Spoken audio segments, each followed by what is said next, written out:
Chapter 1. The Apprentice. Sunlight filtered through the dense foliage, reluctantly casting a few rays upon the forest floor. The air was imbued with the earthy aroma of moss mingled with decaying wood, as tangled roots and scattered stones littered the ground, where four individuals struggled to navigate their way through. The foremost figure, though the most mature among them, had yet to reach the age of true adulthood, while the three trailing behind him were mere children, rendering the group reminiscent of an excursion party. However, this dreamlike enchanted forest was far from an ideal place for a leisurely outing. The older boy wielded a machete, carving a path through the vines and shrubs, while the youngest boy at the rear bore the weight of their collective belongings. The pair sandwiched in the middle, a boy and a girl, appear to be quite at ease. That it seems finding a suitable campsite before sunset is quite the challenge, remarked Kate, the self-appointed leader of the group, addressing the unencumbered boy. Jerry, go up to the treetops once more and see if there's any flat ground nearby, Kate commanded. Once again, it falls to me, Jerry grumbled, though his reluctance belied an inner sense of pride, for he was the only one among them skilled in the art of levitation. Spirits of the air, heed my prayer by my pact with the wind god. Liberate me from the earth's constraints. As he recited the incantation, Jerry gradually ascended, drifting towards the treetop, soon disappearing into the thick canopy above. 5 miles southeast. There's a hill, came Jerry's voice from above. I'll scout ahead. Another one, sneaking off, someone muttered, relying on his ability to fly. Another chimed in. Let's give him a taste of his own medicine later, one suggested. Tonight he can feast on raw meat, another added. Let him keep watch alone tonight. In the absence of the accused, the remaining members of the group had already rendered their judgment on Jerry's perceived transgressions, blissfully unaware of his fate. After a grueling 2 hours, they finally reached the hill, having traversed a path that was anything but easy. By the time they arrived, the sun had dipped below the horizon. Before darkness enveloped the land entirely, the travelers needed to pitch their tents and gather sufficient firewood. That, of course, the 3 members of the adjudicating committee were not required to lend a hand, as the convicted could mitigate their punishment through labora, fundamental right, bestowed upon a prisoner in a civilized society. That I'm exhausted. My feet are killing me, one complained. Beltina, you have no right to complain. You neither needed to scout nor clear the path, and someone even carried your belongings, Jerry protested. Get to work and stop talking, came the retort. Beltina, could you at least try to act like a lady? Being a lady is subjective, she replied. These two still have the energy to bicker. It seems their burdens are too light, Kate whispered to Enrico, who nodded in agreement. Night descends. A bonfire crackles before the tent, its kindling gathered by Jerry. The task of igniting the flames falls to Kate, who has mastered the art of fire magic. Conjuring a small fireball is as effortless for her as breathing. Meanwhile, Beltina is meticulously preparing the wild fowl that Jerry has hunted. His homeland is Savina, a quaint town nestled along the upper reaches of the Dosla River. Though modest in size, its proximity to the bustling metropolis of Sheena lends it an air of prosperity. Jerry's father runs a grocery store in this town.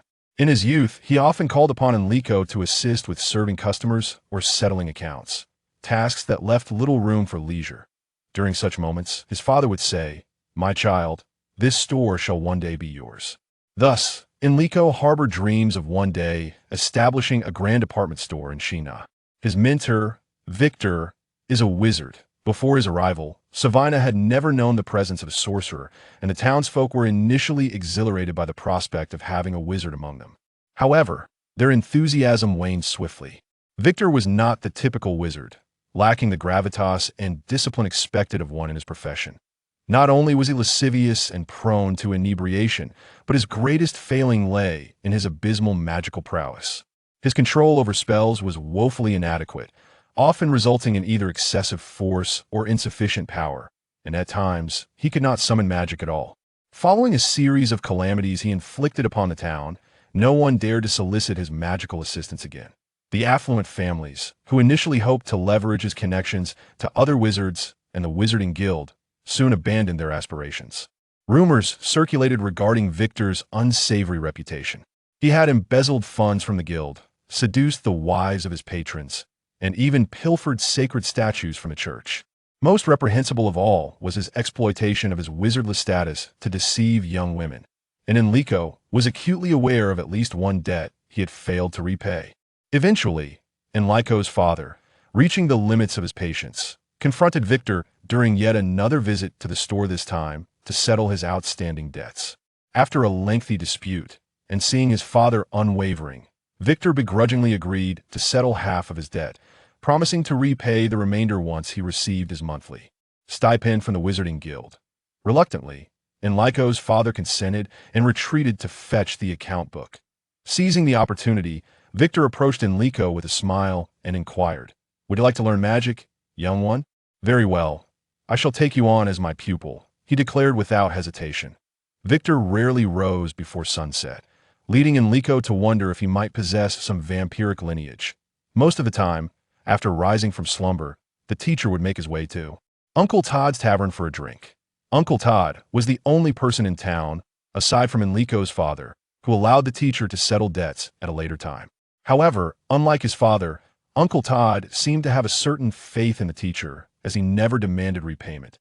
Before Enrico became the teacher's disciple, there were occasions when the teacher, inebriated, would find himself sleeping in Uncle Todd's establishment, though he had also experienced the discomfort of slumbering on the streets. The teacher's pedagogical approach was predominantly self-directed. He never imparted any magical skills to Enrico, but merely tossed his spellbook to him, instructing Enrico to memorize the incantations within and to meditate according to the book's methods. Once Enrico had mastered the recitation of those spells and gained a rudimentary understanding of the meditative techniques, he endeavored to cast a few spells, yet he could not summon any magic. Finally, on a rare occasion when the teacher was sober, Enrico posed his question regarding his inability to wield magic, receiving an answer that left him in disbelief. It turned out that Enrico's innate aptitude was fundamentally unsuited for the practice of magic. The majority of spells wielded by magicians relied on the harnessing of magical elements through one's own mental prowess.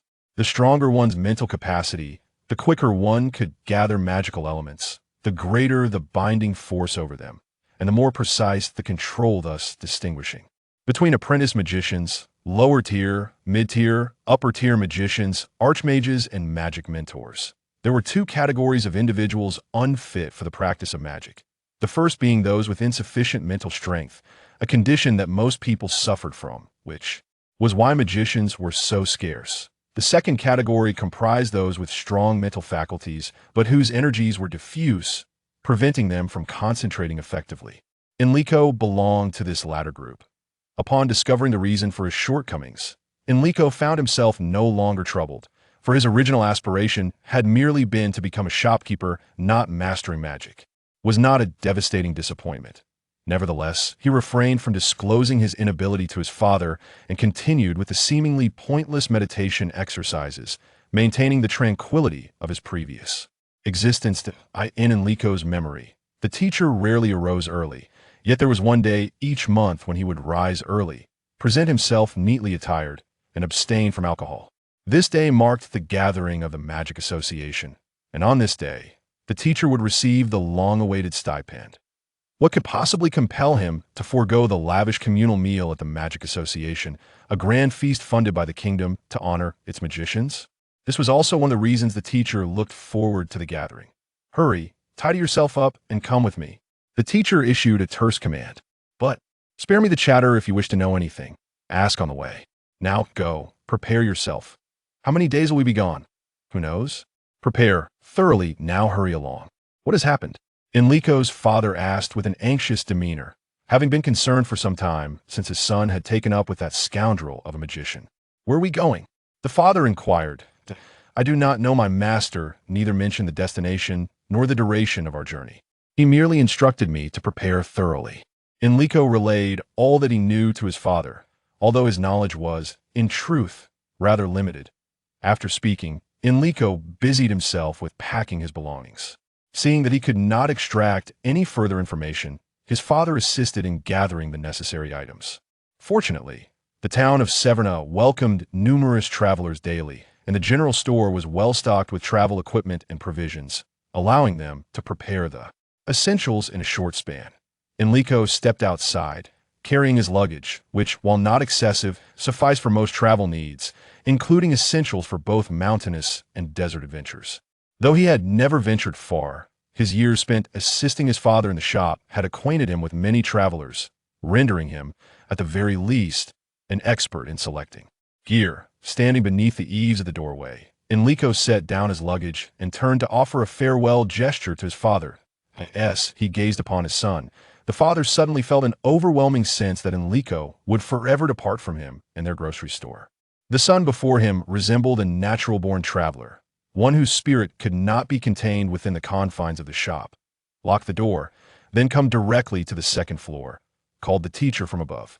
With a heart full of trepidation, Enrico ascended to the laboratory on the second floor. Within the laboratory lay a magical teleportation array, crafted from bronze, featuring 5 circular discs at its center. Professor Victor sat cross-legged upon one of the discs, beckoning Enrico over. "Come, take a seat here," he indicated to a disc beside him. Enrico mimicked the professor's posture and settled down. The moment he sat, an overwhelming sensation of being in another realm washed over him. The surroundings seemed to still, yet countless images surged forth: oceans, deserts, mountains, jungles, cities, and wilderness. Enrico soared through these landscapes like a bird in flight, witnessing an ever-changing panorama of breathtaking beauty: sunrises and sunsets, snow-capped peaks and glaciers. Time slipped away as Enrico lingered in these illusions until he finally emerged from their grasp. "How do you feel?" The professor had been observing his student intently and inquired as Enrico regained awareness. "I apologize, I was captivated by the vision," Enrico replied, somewhat embarrassed. "This is no mere illusion. The scenery you witnessed exists somewhere on this earth. What you experienced is the memory of this magical array." Noticing the evident confusion on his student's face, Professor Victor continued, "This array has traversed various corners of the world, adding a memory with each location it visits. Some dismiss these sites as mere phantoms and reject them, while others embrace them as a means of communication and understanding." Seeing that Enrico was still grappling with the complexity of his words, Professor Victor quickly reminded him, "Do not dwell on it. We have already squandered considerable time. Let us prepare to embark." After the professor shared the meditation technique, Enrico promptly closed his eyes and adjusted his focus in accordance with the method. Once he observed his student had stabilized, Victor gently straightened his posture, forming hand seals with both hands and reciting an incantation. "Non what is. Not method method what is not method con." Enrico was immediately struck by a violent tremor after a prolonged period of being tossed about. Another intense jolt occurred. "We have arrived."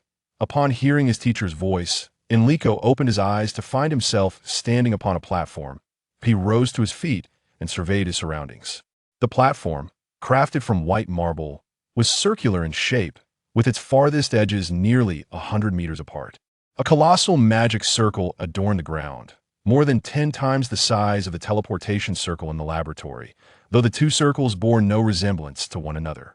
"Hurry, lift me up," his forgotten teacher exclaimed in exasperation. That moment, Enrico recalled the plight of his poor instructor, Victor. He half lifted, half dragged his teacher to his feet. After a brief respite, Enrico picked up the luggage on the ground and closely followed Victor into the city. As they walked, the two engaged in conversation, with Victor providing Enrico with an overview of the situation. It turned out that the Magic Association mandated that every wizard must register their apprentice with the association. The following year, the association would propose a trial. Those who succeeded in the trial would be granted apprentice status, officially registered with the association, and permitted to receive magical instruction. Those who failed would be required to return the following year for another trial, and failure again would result in disqualification. Last year, Victor had taken it upon himself to register Enrico for the upcoming examination. This year, however, it was stipulated that candidates must appear in person. "That I wish to give it a try." Upon hearing his student's declaration, Victor was not taken aback. After 2 years of companionship, he had come to understand Enrico's character. As their conversation continued, they arrived at the Magic Association. Passing through a gracefully arched doorway, Victor led Enrico into an elongated hall where 3 individuals were already seated. "Please sit here for a moment and greet your fellow trial participants. If you have any questions, feel free to ask them," Victor instructed before turning to leave Enrico behind. In this unfamiliar environment, Enrico experienced an indescribable sense of loneliness for the first time. He was uncertain how to interact with strangers. After a brief silence, the eldest of the three individuals approached him. "Hello, I am Kite," he introduced himself, extending a friendly right hand. Instinctively, Enrico reached out his own hand in response, shaking it as he stammered, I am Enrico, pleased to meet you." With the ice broken, the atmosphere grew considerably warmer. Following their introductions, they gained a better understanding of one another. Kate, Jerry, and Beltina were already acquainted. Kate, aged 18, was a disciple of the president of the New Naka Magic Association, Corlins, majoring in fire magic. Jerry and Beltina, both 16, shared the same age as Enrico. Jerry was an apprentice of the great wizard Pilt, specializing in wind magic. Beltina was a disciple of the esteemed wizard Belisa, focusing on water magic. Among the trio, Kate hailed from a noble family of knights, yet his upbringing in traditional knightly education set him apart from other aristocrats, devoid of the haughty demeanor often associated with nobility. Beltina was raised in a sacred environment, as her parents were clergymen who instilled in her a profound religious education from a young age. Initially, her parents envisioned a divine vocation for Beltina, however, driven by her own aspirations and bolstered by the formidable support of her aunt Belisa, a high-ranking sorceress. She chose the path of magic. Jerry, the son of a wealthy merchant, was sent by his father to prestigious institutions in the hope of securing a noble title for their family. The eldest son joined the Royal Knights, while Jerry, the second son, and his younger brother were dispatched for their respective pursuits, one destined for the clergy and the other for a magical education. In stark contrast to Enrico, the son of a humble grocer, Jerry's background seemed rather modest. Nevertheless, Enrico did not feel ashamed of his origins. He openly shared his struggles with adapting to the rigors of magical practice. Upon hearing Enrico's admission of his lack of magical ability, yet willingness to face the trials, Kate found his character admirable, and the two soon became inseparable friends. As their lively conversation unfolded, time swiftly passed until an apprentice sorcerer entered the hall. "Are you all here for the trials?" the apprentice inquired. "Please fill out these application forms, and then I'll take you to your accommodations to drop off your belongings before we head to the banquet." With that, the apprentice distributed a stack of forms and handed each of them a pen. With Kate's assistance, Enrico managed to complete the forms. After collecting the 4 filled-out applications, the apprentice organized them and led the way outside, with Enrico and the others trailing behind, each carrying their luggage. Upon reaching their accommodations, they discovered that the 3 boys were assigned to share a room, while Beltina had a private chamber. After a brief arrangement of their sleeping quarters, they eagerly followed the apprentice sorcerer to the banquet. As they entered the banquet hall, they were greeted by a cacophony of voices and a vibrant atmosphere. Noticing the throngs of people, Kate suggested, "We should stick together. It may be difficult to find one another in this crowd." The others nodded in agreement. "Let's grab something to eat first," Jerry proposed. "Sounds good." Enrico, who had missed lunch following breakfast, found this suggestion invigorating. The 4 of them finally squeezed their way to the dining table, only to find it surprisingly uncrowded. It became immediately apparent why the table was sparsely populated, as they spotted Professor Victor seated alone, devouring his meal with gusto. Witnessing his voracious appetite, the others felt a pang of sympathy for Enrico. Just then, Professor Victor glanced up and waved at them. "He's beckoning us over," Enrico remarked. "You go ahead." "I'd rather not. We don't know him." Reluctantly, Enrico steeled himself and approached Professor Victor. "Professor, is there something you need?" Enrico inquired. Oh, Victor swallowed a piece of chicken leg and quickly stuffed a grilled fish in his mouth, then mumbled indistinctly, "You've been hungry all day, do eat." "Something. Tomorrow morning. Let's arrive early at the departure point. I have something to discuss with you." With that, he thrust a roasted pig's leg into Enrico's hands. "I'm not hungry." "Not hungry? That's impossible," Victor replied, puzzled. "Ah, right. I've become good friends with my companions, and I wish to spend more time with them." Enrico hastily found another excuse. Then, fearing further inquiries from Victor, he quickly made his way to his companions. "Come on, hurry up," Beltina urged. The 4 swiftly turned into a small garden, where in a secluded spot, Enrico produced a roasted pig's leg for everyone to share. Naturally, a single roasted pig's leg could not satiate the appetites of 4 growing youths. However, none had the courage to return to the dining table for more food. Fortunately, servers frequently passed by with trays of snacks and beverages, allowing the four to barely fill their stomachs. That moment, two magicians clad in splendid banquet robes approached. Teacher, Aunt, Jerry, and Beltina promptly stood up.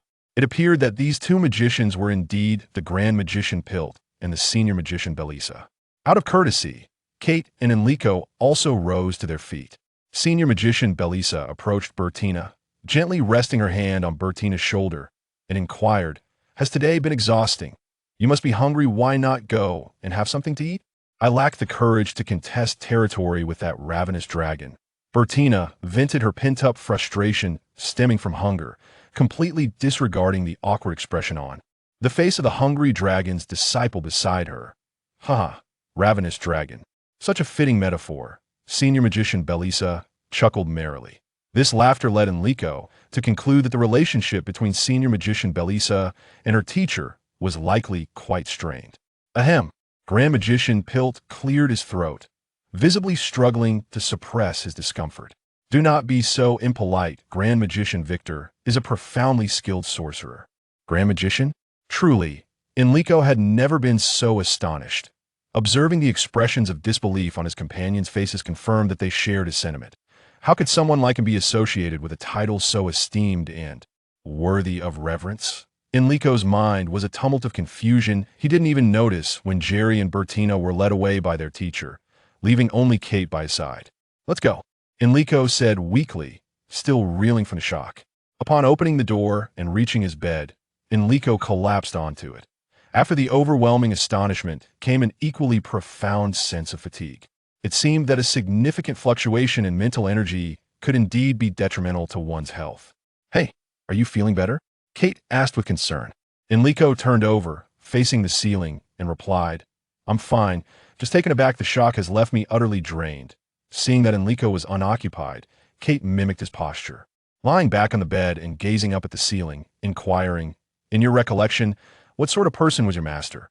"A lecherous, inebriated, cunning, and indolent subpar sorcerer." A string of darkly tinted descriptors slipped from Enrico's lips. "You've forgotten gluttony and shamelessness." Kite quickly interjected, for what left the most indelible impression on him was the horrific gluttony exhibited by their mentor, Victor. "He must have possessed some particular talents. Which school of magic did your instructor excel in?" Kite pressed on that my teacher was perpetually inebriated. I never witnessed him cast a single complete spell. Enrico strained to delve into his memories, searching for any behavior worthy of the title of profound mastery. Lost in thought, Enrico unexpectedly drifted into slumber. Upon awakening, he discovered it was still early, the sky shrouded in darkness. Whether it was the aftershock of his astonishment regarding his master's identity or the anxiety regarding today's trial, Enrico found himself unable to return to sleep. He traversed a deserted hall, wandering alone in the quietude of the Magic Association Center. Most doors were locked, and the majority of rooms remained dim. The stars above were gradually fading, and the morning star had begun to illuminate the eastern horizon. Enrico arrived at the central square, facing east, patiently awaiting the sun's ascent. As dawn broke, light swiftly dispelled the darkness. Though a few bright stars still twinkled in the western sky, the vast expanse to the east had begun to pale. "Remarkably, there's someone up early to witness the sunrise," remarked an elderly sorcerer. "I have heard many travelers say that sunrises and sunsets are among the most breathtaking spectacles." Enrico quickly offered as an excuse, "Thus, I wish to experience it firsthand." "That I ask this your first journey? You must be a student of Victor." Enrico marveled at the old sorcerer's keen analytical skills. "How did you deduce that?" Enrico cautiously inquired. "My student is also among this year's trial participants," the old sorcerer replied. Once, Enrico recognized that the venerable figure before him was none other than Master Collins, the esteemed chairman of the Magic Association of Shiina City and Kite's mentor. "It seems your constitution is ill-suited for the practice of magic." The chief sorcerer of the Shiina City Magic Association discerned the essence of the matter at a glance. "Did Victor not inform you?" "My teacher did mention it. Yet I believe that even if I could not wield magic, perhaps I might grasp some understanding of magical knowledge. For too long, such knowledge has been widely shared only among sorcerers, leaving ordinary individuals utterly unaware and unable to utilize it." Enrico sensed that this sagacious elder was someone with whom he could articulate the long-suppressed thoughts dwelling within his heart, and thus he boldly expressed, if only magic could be embraced by the majority, you, as a magnificent sorcerer, must surely possess methods to facilitate this. Collins gazed at the immature young man before him, his eyes betraying a hint of unease and bewilderment, interspersed with profound contemplation. Enrico, having poured forth his thoughts in one breath, had anticipated a respectful response from the esteemed sorcerer. However, Collins remained silent, leaving Enrico's heart in a state of trepidation. For Enrico harbored a lingering thought he had yet to share with Collins. He had long harbored doubts about the very notions he had just articulated, subconsciously seeking to convince himself to depart from the cozy, familiar yet cramped confines of the general store. The sun has risen. Alas, you have missed it. Collins abruptly reverted to the original topic. Observing Enrico's retreating figure, he remarked with a weighty significance, "When you turn your back to the sun, the dawn has only just begun."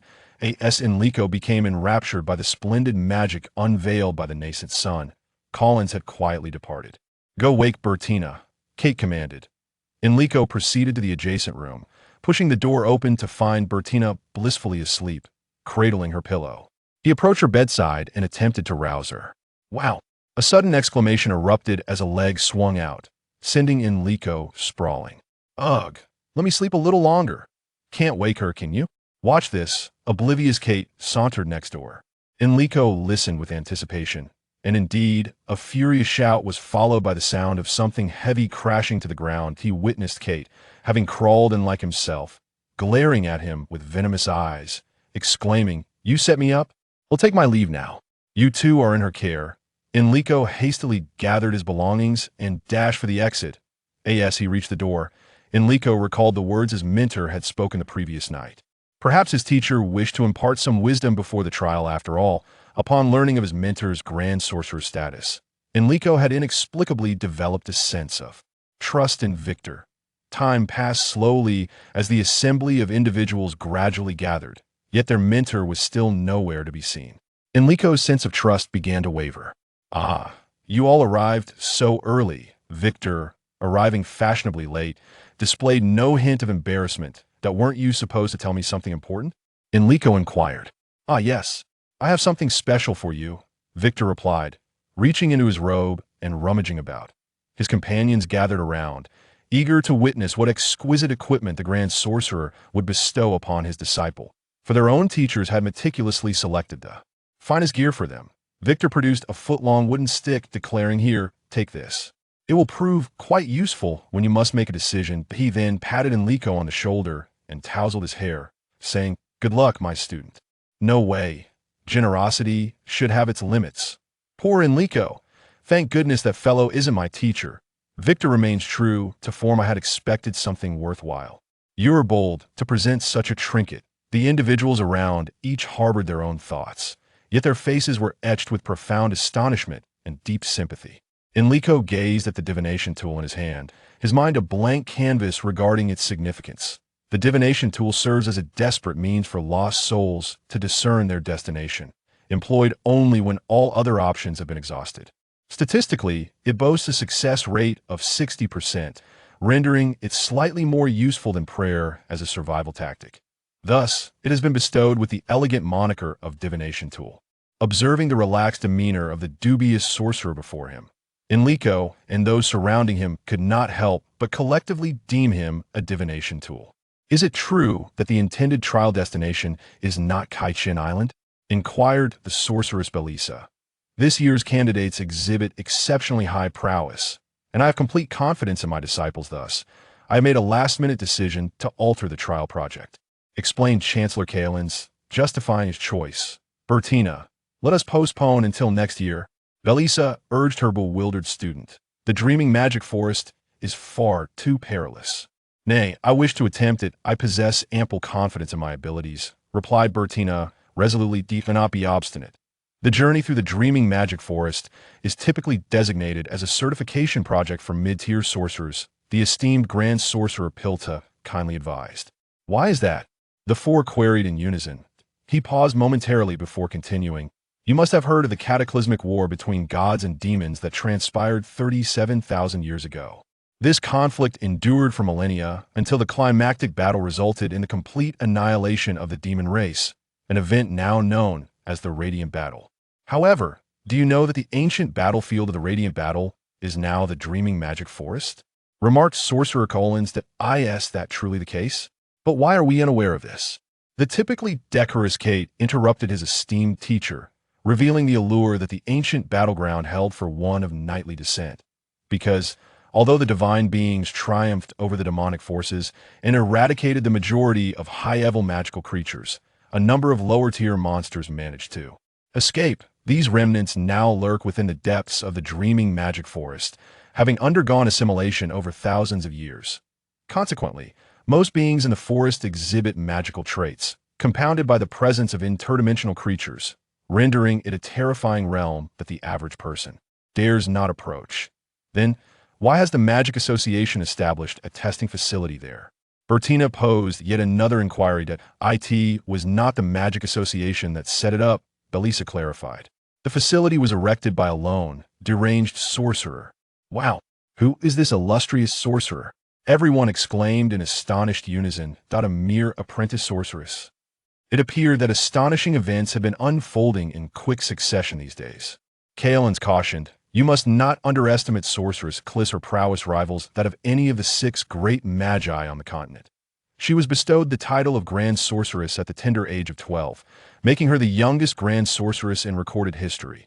Then, why do you refer to her as an apprentice sorceress? Beltina inquired. Oh, she has been stripped of all honors and demoted to an apprentice sorceress due to a series of nefarious deeds, including the study of forbidden magic, the misuse of association, equipment, the destruction of public property, and the coercion of young students into becoming experimental subjects, resulting in grievous injuries to innocent students.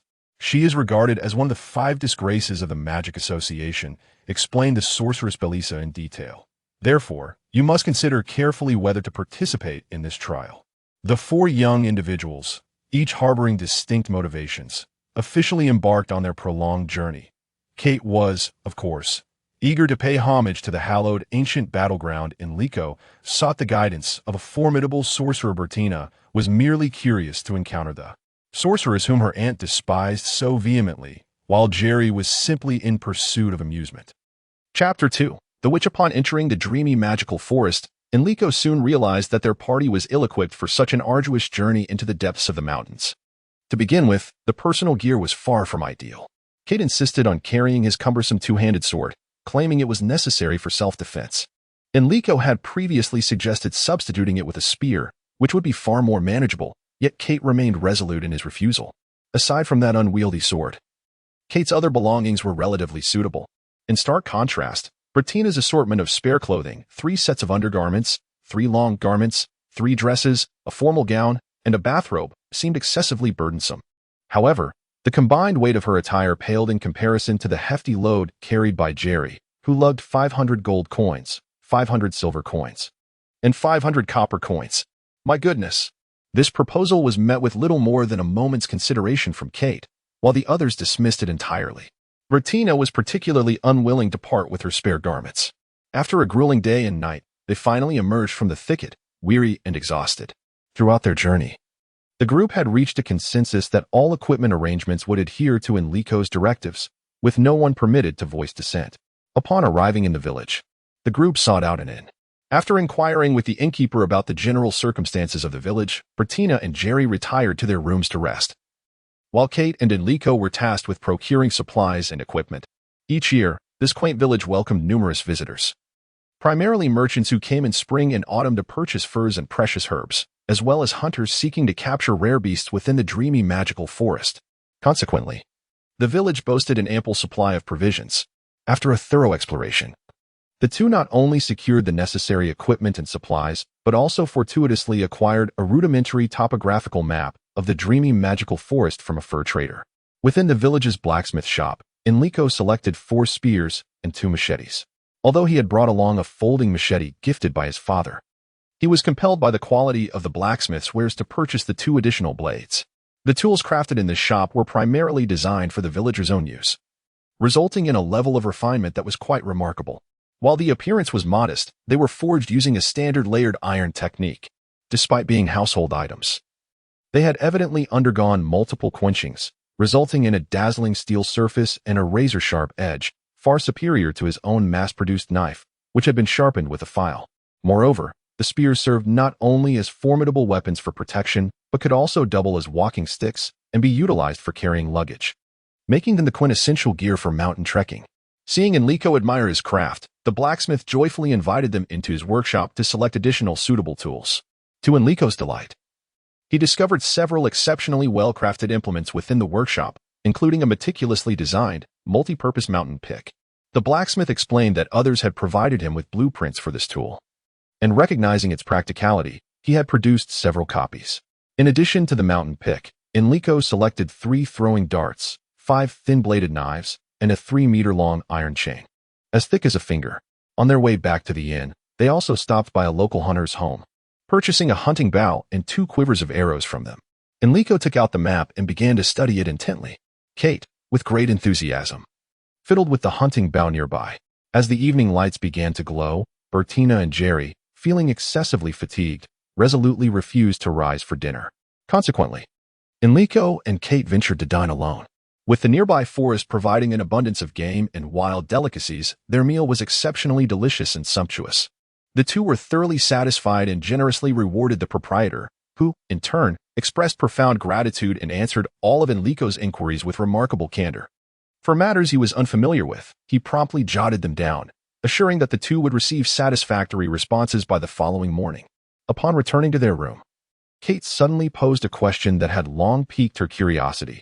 Did you not mention that this was your first journey away from home? Why do you seem like a seasoned traveler, always wandering?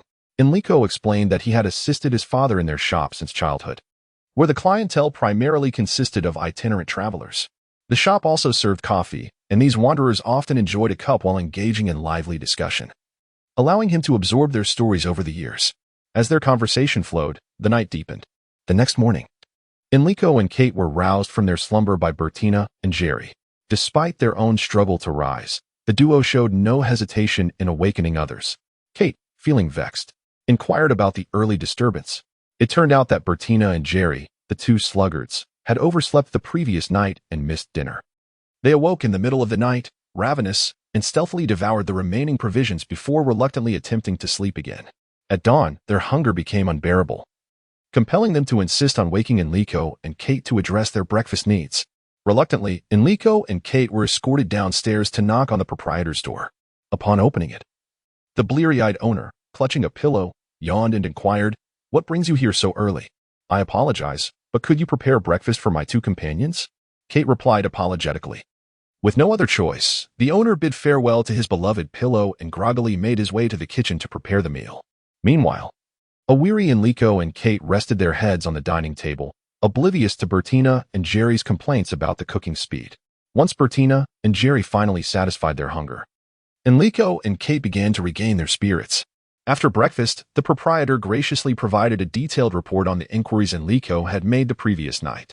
Amidst the proprietor's warm send-off, the group gathered their belongings and departed from the inn. Before leaving, Enrico requested 2 packets of seasonings and a bag of flour, supplementing their provisions with additional food and drinking water.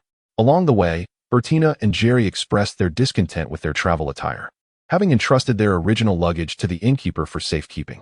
However, Jerry showed a keen interest in the hunting bow, originally carried by Kite, and practically seized it from her. Observing Kate's reluctance, Enrico felt a pang of regret, wishing he had purchased several more bows. The 4 individuals continued their journey until noon, at which point they sought a clearing to rest. At that moment, Beltina and Jerry began to appreciate the advantages of their travel attire. Although they had traversed for an entire morning, neither felt excessively fatigued. After a brief respite, Enrico summoned the other 3 to gather around him. He produced 3 maps from his pocket, distributing 1 to each person. "Where did these come from?" Kite inquired, puzzled. "I meticulously analyzed this map last night," Enrico explained, gesturing towards it.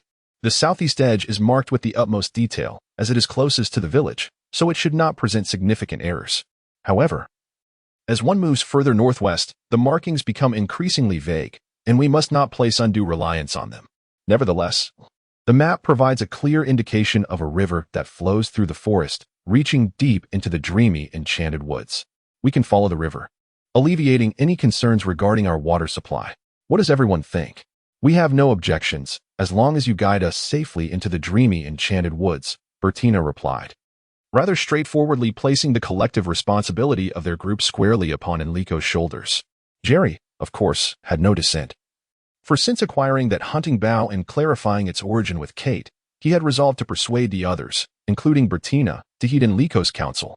Jerry remained ever mindful of the wisdom imparted by his merchant father, who had once revealed the secret to success in business. To achieve success is simple. One must delegate problems to experts and humbly accept their advice. This advice had come when his father had just earned his first 1,000,000 gold coins. And by the time he imparted that wisdom to Jerry, his wealth had escalated to billions. Thus, when Enrico instructed Jerry to find a place to bury the remaining money, Jerry complied without hesitation, much to the astonishment of the other three. The initial 3 days of travel were not particularly arduous, as many adventurers had previously carved a path through the mountains.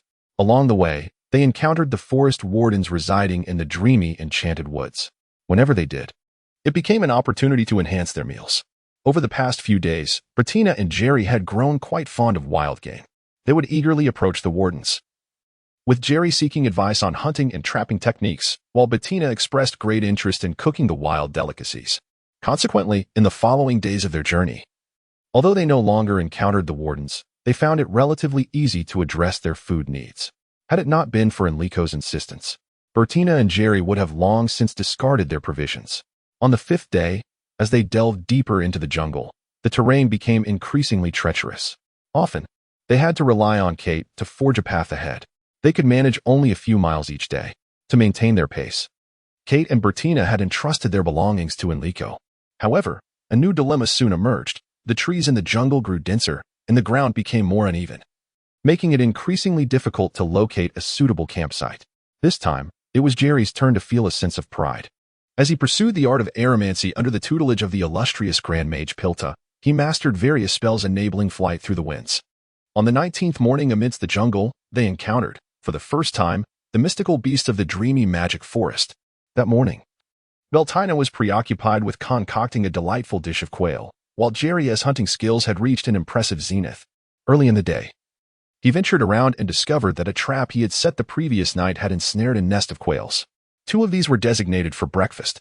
Beltina deftly turned the roasting quails over the fire, with their fat dripping slowly onto the flames, releasing a fragrant, rich aroma into the air. The remaining 3 companions gathered around the fire, eagerly awaiting their meal. How delightful, Kite exclaimed. What good fortune to have such a feast so early, Enrico remarked. Indeed, indeed. This journey has been arduous. Without this fortunate turn of events, I fear I might have faltered long ago, Jerry candidly confessed. Splendid, splendid. I'll divide these 2 quails into 7 portions, 1 for each, while I shall claim the head, feet, and tail for myself. Suddenly, a strange voice emerged from behind them. A towering wolf, over 2 meters tall and adorned with 3 heads, sat calmly behind them. A beast, Kite gasped, raising her spear to strike at the great wolf. Simultaneously, Enrico reacted swiftly, pulling the dazed Jerry and the fainted Beltina back from the fire. The giant wolf ignored Kite's spear thrust and approached the fire directly. The spear clanged against the wolf's back with a sound akin to metal striking stone. The wolf ambled to the fire, snatching up the fallen delicacies and savoring them with evident delight. Not bad, not bad. Cooked food is indeed delectable, the central head of the wolf exclaimed between bites. A wolf that can speak. Jerry, oblivious to the gravity of the situation, remarked. Fool. The ability to speak signifies a creature of higher order. Alas, it is a descendant of the ancient beast family. The 3 heads indicated is at least 300 years old. Such beasts are natural users of elemental magic, capable of wielding 3 different magical properties simultaneously. Beltina informed her companions. It is 4 types of magic, the great wolf corrected. Beltina cautiously inquired, Mr. Wolf, you do not intend to consume us, do you? Of course, roasted quail is far more delectable than you, the wolf replied, easing the tension among the 4 young adventurers. Well then, you may have both quails. We shall depart immediately, Kite said, inching closer to her companions. Feel free to leave. However, the little girl must stay, the wolf proclaimed, sounding much like a highwayman. What do you intend to do with me? Beltina asked, her voice trembling. Rest assured, I harbor no ill intentions toward you, the wolf assured her. What a brazen old wolf, Beltina mused. Wow, an old lecher, was Jerry's interpretation. Seems there's no immediate danger, Enrico assessed the situation. My attack can be so easily disregarded. The descendants of the glorious knights find themselves ensnared in the gravest crisis of their lives. After a thorough discussion, the group of 4 and 1 wolf, determined to participate, decided to embark on their journey together. Following 2 days of harmonious coexistence, everyone, save for Beltina, ceased to harbor fear towards the formidable wolf. To Jerry's surprise, he developed a keen fascination for the gigantic creature. At dinner, the group gathered around the fire. And it was only during this moment that Beltina felt a semblance of comfort towards the beast, having heard that well-fed predators are not prone to aggression. Hey, old wolf. Do all magical wolves prefer cooked food? Jerry could no longer contain his curiosity. Those foolish creatures are hardly acquainted with the concept of gourmet cuisine. The old wolf shot Jerry a sidelong glance. Indeed, you cannot even distinguish whether it was Enrico or Beltina who prepared the meal, Jerry audaciously pointed out, revealing a sensitive topic. With the addition of a wolf, it necessitated a larger meal preparation, for the old wolf's appetite was insatiable. However, Jerry found no burden in this arrangement. Rather, he felt a sense of relief as all hunting responsibilities now fell upon the old wolf. Poor Beltina, however, was left to toil, prompting Enrico to assist her. During the meal, the old wolf surprisingly picked through all of Enrico's offerings, discarding them for others to consume and choosing only Beltina's dishes. Of course, the methods employed by women and men among humans are identical, yet the results differ greatly. This was true 500 years ago and remains unchanged to this day, the old wolf remarked. 500 years? So, it seems they have spoiled your palate, Beltina observed. What manner of individuals were your former companions? Jerry inquired further. The old wolf pressed its head against Jerry's, its enormous eyes glaring down, sending shivers through Jerry's frame. Though I am satiated, I would not object to a dessert. Why, yes. Jerry nodded vigorously. Then, may I ask what kind of humans traveled with you previously? Enrico restrained the eager Kite, realizing it prudent to redirect the old wolf's attention to another matter. Indeed, though the old wolf was an intelligent and magical being, it was not impervious to such tactics. They were far superior to you. Sherlon was a formidable warrior, Lucia an exceptional priestess, and Ticaroni the finest archer I have ever encountered, the old wolf proclaimed. Hearing a magical beast commend humanity eased Enrico's apprehensions. That night, the events of dinner lingered in the minds of all, rendering sleep elusive. In a haze of slumber, a sudden tremor jolted everyone awake, accompanied by distant roars from a multitude of beasts. What is happening? They hastily emerged from their tents. The old wolf had already leapt atop a nearby colossal rock. A few of them swiftly ascended the rock, gazing into the distance. There, they beheld flashes of lightning illuminating a vast expanse of forest. Above the treetops, a tiny spark of electricity danced erratically, its nature unknown. Shadows of countless colossal creatures flickered throughout the forest. The colossal trees, whether shattered by the tremendous beasts or struck down by the rolling bolts of mystical lightning, fell with a resounding crash, raising clouds of swirling dust. As a multitude of trees collapsed, the 4 individuals gradually began to discern the situation below. They beheld a forest of approximately 2 hectares, where a dozen peculiar creatures, adorned with sharp spines on their backs and possessing tails longer than their bodies, stood upright on 2 legs, encircled by flickering arcs of electricity. It appeared to be a high-level magical barrier of electric nature, though it bore some discrepancies. Jerry remarked that the mastery of wind-based electric magic was not a skill every wind mage could easily wield. His mentor, the esteemed Archmage Pilt, could undoubtedly employ lightning magic. Yet Jerry doubted he would develop the capacity to harness such power in the near future, which is why the intricacies of lightning magic had not been extensively covered. Have you noticed? Beltina interjected, there's a blind spot in that encirclement. No, do enlighten us, Kite urged. Indeed, I failed to notice it as well, Enrico admitted. How frustrating, teasing us like that, Jerry complained. By the way, my master once mentioned that the greatest flaw of lightning magic is its susceptibility to being grounded by metal objects, Jerry suddenly recalled. Of course, that area must contain metallic objects. Henceforth, when confronting opponents wielding lightning magic, we should first plant a small knife or something similar in the ground, Beltina suggested.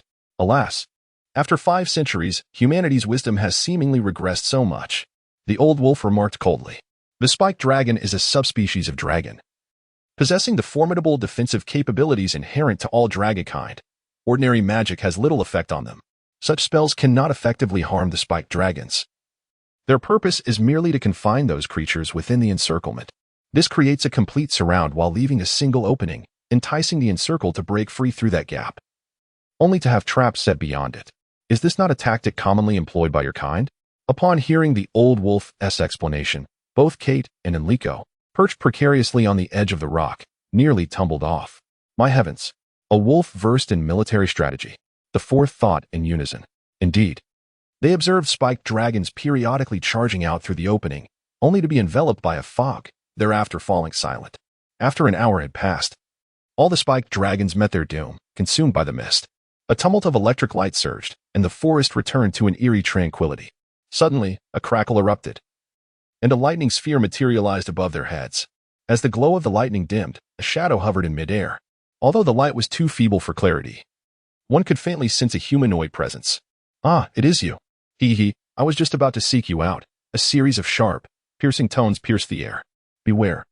Magical attack, Enrico warned, though he could not ascertain the nature of the magical assault.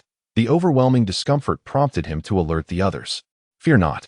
That fellow's voice is simply characteristic of him. It bears no magical essence, the old wolf elucidated. What are these little rascals up to? The shrill voice continued. We are the trial participants of the Sorceress Association of the Kingdom of Sophian, currently undergoing our arduous examination. Oh, what brings us to this enchanted forest? A voice inquired. How dare these members of the Magic Association usurp my laboratory as a training ground without so much as a word? The irate voice exclaimed. What? You are the great sorceress, CLYSS? Several individuals asked in astonishment simultaneously. Step aside, do not impede my hunt for the wolf, CLYSS commanded. Just because you've acquired a modicum of skill, you have grown arrogant. Capturing me, an old wolf? That is impossible, the elder wolf retorted with derision. Hee. For a genius like me, is there anything truly unattainable? CLYSS declared confidently. Do you believe that with your newly mastered lightning magic, Thunderbolt, you can defeat me? The elder wolf continued to mock. Thunderbolt? What kind of magic is that? Kate asked Jerry, as if that ancient wolf would comprehend. Beltina interjected at Jerry. Please, do not compare me to that old wretch. I am merely an ordinary person, Jerry pleaded. Suddenly, a brilliant flash streaked across the sky, and a massive boulder crumbled with a resounding crash. Well, it has begun, Jerry exclaimed in shock. Kate and Enrico quickly grabbed Jerry and Beltina, pulling them away to escape. The power of the elder wolf had been keenly felt by all over the past few days. It was beyond human endurance. Clearly, the prowess of that apprentice sorceress, CLYSS, was also remarkably formidable, almost as if she were not born of mortal parents. In essence, it was a fierce clash between two super beasts. Any ordinary human caught in the fray would meet a grim fate.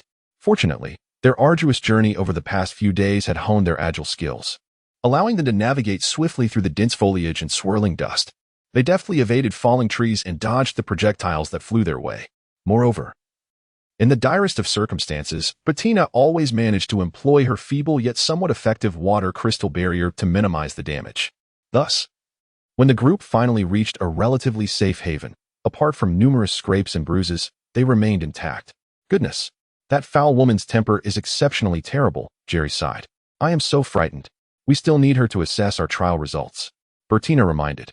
Kate and Enrico, exhausted from dragging the two to safety, momentarily had not considered this predicament. Upon Beltina's reminder, they exchanged glances, feeling as though their heads were about to burst. Initially, they had never contemplated that perhaps the trial overseer would prove to be a formidable challenge, given that the sorcerers they had encountered thus far had been relatively amiable. Even the rogue victor. Generally speaking, the most significant hurdle during the trials was reaching the designated destination. For instance, this arduous trek through the enchanted forest and the uncertainty of when and where Kite Island would emerge. A tremendous roar reverberated. The ground trembled incessantly, and the air was thick with the acrid scent of burning. The blazing inferno has engulfed vast expanses of forest, illuminating the pitch-black night sky with its fiery glow. As sparks dance and intertwine with the twinkling stars above, shattered wood and flying debris rain down upon the surrounding trees, causing branches to snap and leaves to scatter. This fierce confrontation between man and beast left the four trial participants in awe. Typically, Duels among sorcerers are visually captivating, yet seldom reach a high level of intensity, resembling two brawny individuals trading blows, merely testing whose strength, speed, and stamina prevail. Furthermore, each sorcerer possesses their own unique affinity for certain magical disciplines. For instance, a practitioner of water magic often exhibits a limited understanding of fire magic, as the four elemental magics are often starkly opposed. Fire magic embodies raw power, while water magic embodies subtlety. Wind magic exudes vitality, and earth magic is grounded and steadfast. Different magical affinities suit various types of sorcerers, and conversely, distinct magical natures can influence a sorcerer's personality. For example, the energetic and dynamic Jerry excels in wind magic, and should he attempt to study the solid and stable earth magic, he would undoubtedly find it exceedingly challenging. Of course, highly skilled sorcerers can also master one or two auxiliary elemental magics beyond their primary affinity. For instance, the illustrious Master Kalens is adept in all four elemental magics, while even the renowned Master Pilter is proficient only in wind and fire magics. As for Victor's capabilities, they remain shrouded in mystery. Yet, even a master like Kalens cannot wield advanced magics from all four elements simultaneously, as adjusting one's meditative focus is a time-consuming endeavor. And it is not known if any sorcerer in the world has achieved such a feat. However, they are now witnessing it firsthand. Before them stands a man and a beast, both fervently employing high-level magics from all four elements in a fierce battle. The old wolf's prowess is undeniable. Days of interaction have allowed the four trial participants to grasp his formidable nature. The three-headed demon wolf is a natural wielder of the four elemental magics, a fact conveyed to them by Kite's mentor from the very beginning of their journey. With three independently functioning minds, the three-headed wolf can simultaneously harness three different magical attributes. Being an intermediate earth-type magical creature, its four claws are known as the Tear of the Earth, possessing tremendous earth-based offensive power. Thus, it comes as no surprise that the old wolf can wield four types of magic at once. Initially, everyone believed that Chris was solely proficient in lightning magic, perhaps also adept in wind magic, as she had consistently demonstrated her lightning abilities. However, when she and the old wolf engaged in combat, she unleashed a barrage of explosive fireballs and blood-freezing ice spears, intermittently employing the earth magic known as quicksand to hinder the old wolf's movements. She never remained in one place, continuously darting around the old wolf using the spell known as teleport. An hour passed. Yet the intensity of their offense and defense showed no signs of waning. However, it was evident that the old wolf was beginning to falter. The forest lay charred, revealing the form of the old wolf, its target unmistakably clear. However, Chris, with her incessant leaps, rendered herself elusive to the wolf's attacks.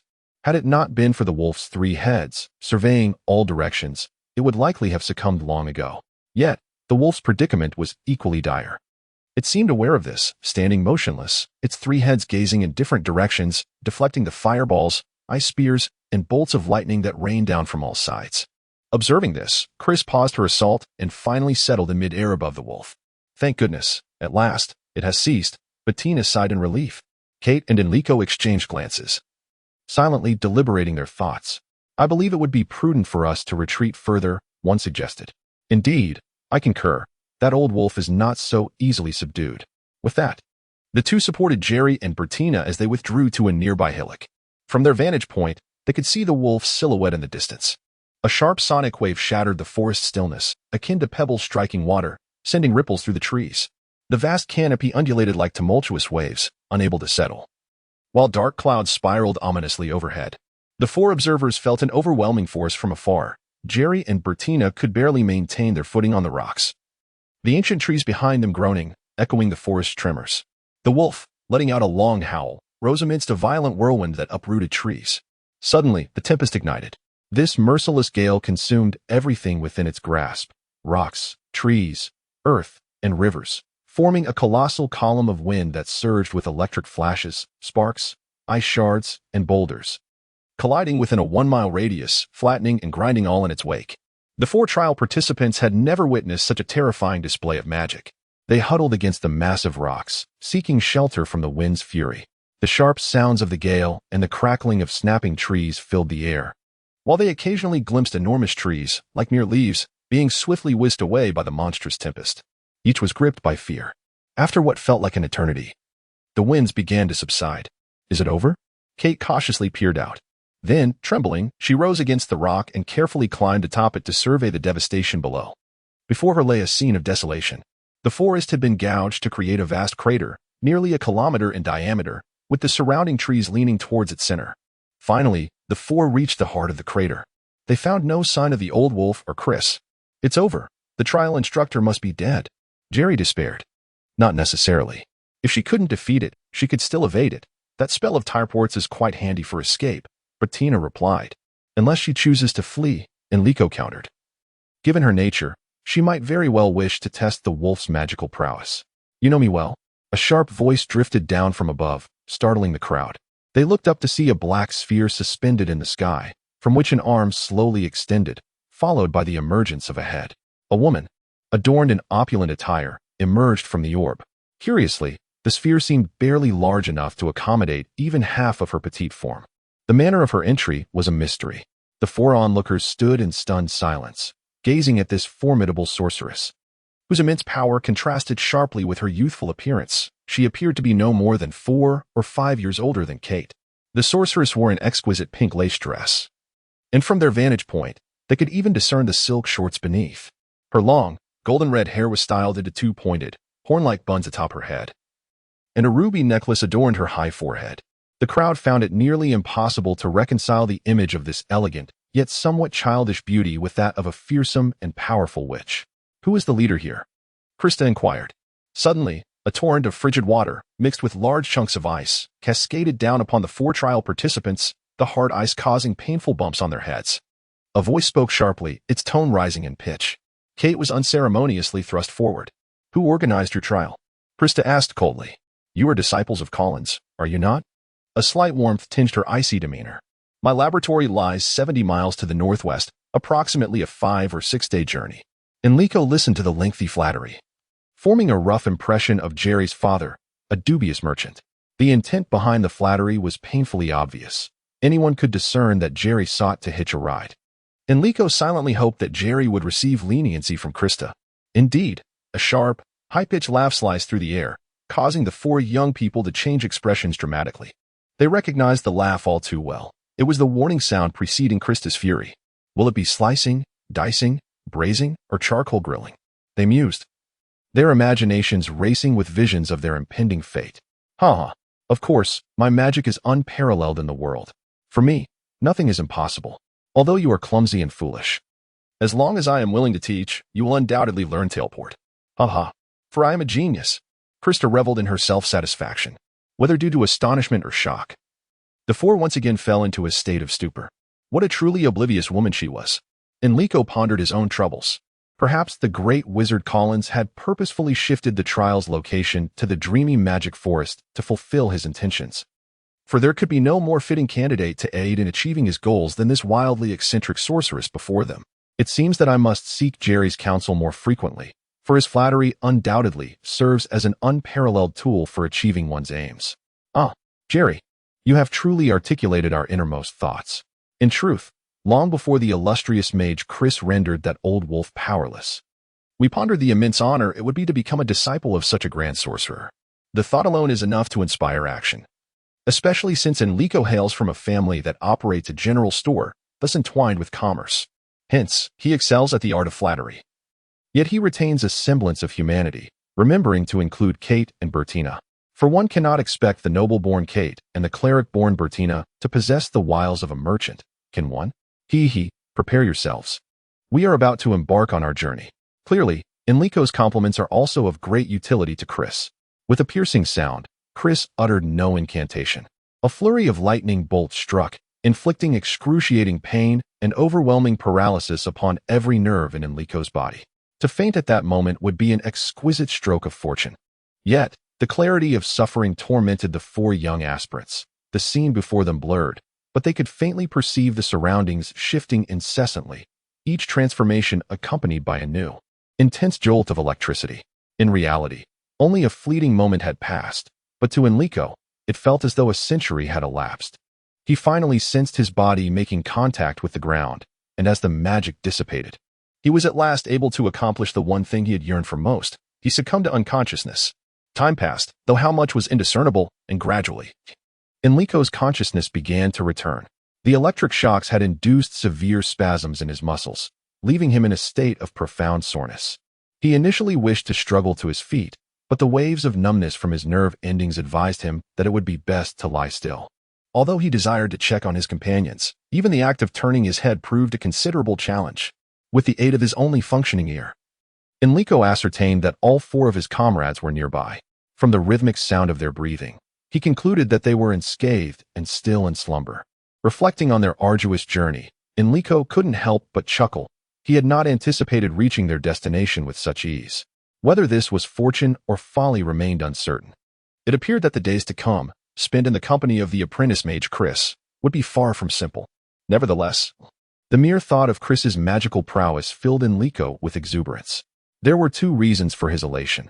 First, with such formidable strength as a foundation, his wishes should be attainable, and second, he had previously feared that even if there existed a mage capable of addressing his dilemmas, they might not be inclined to assist him.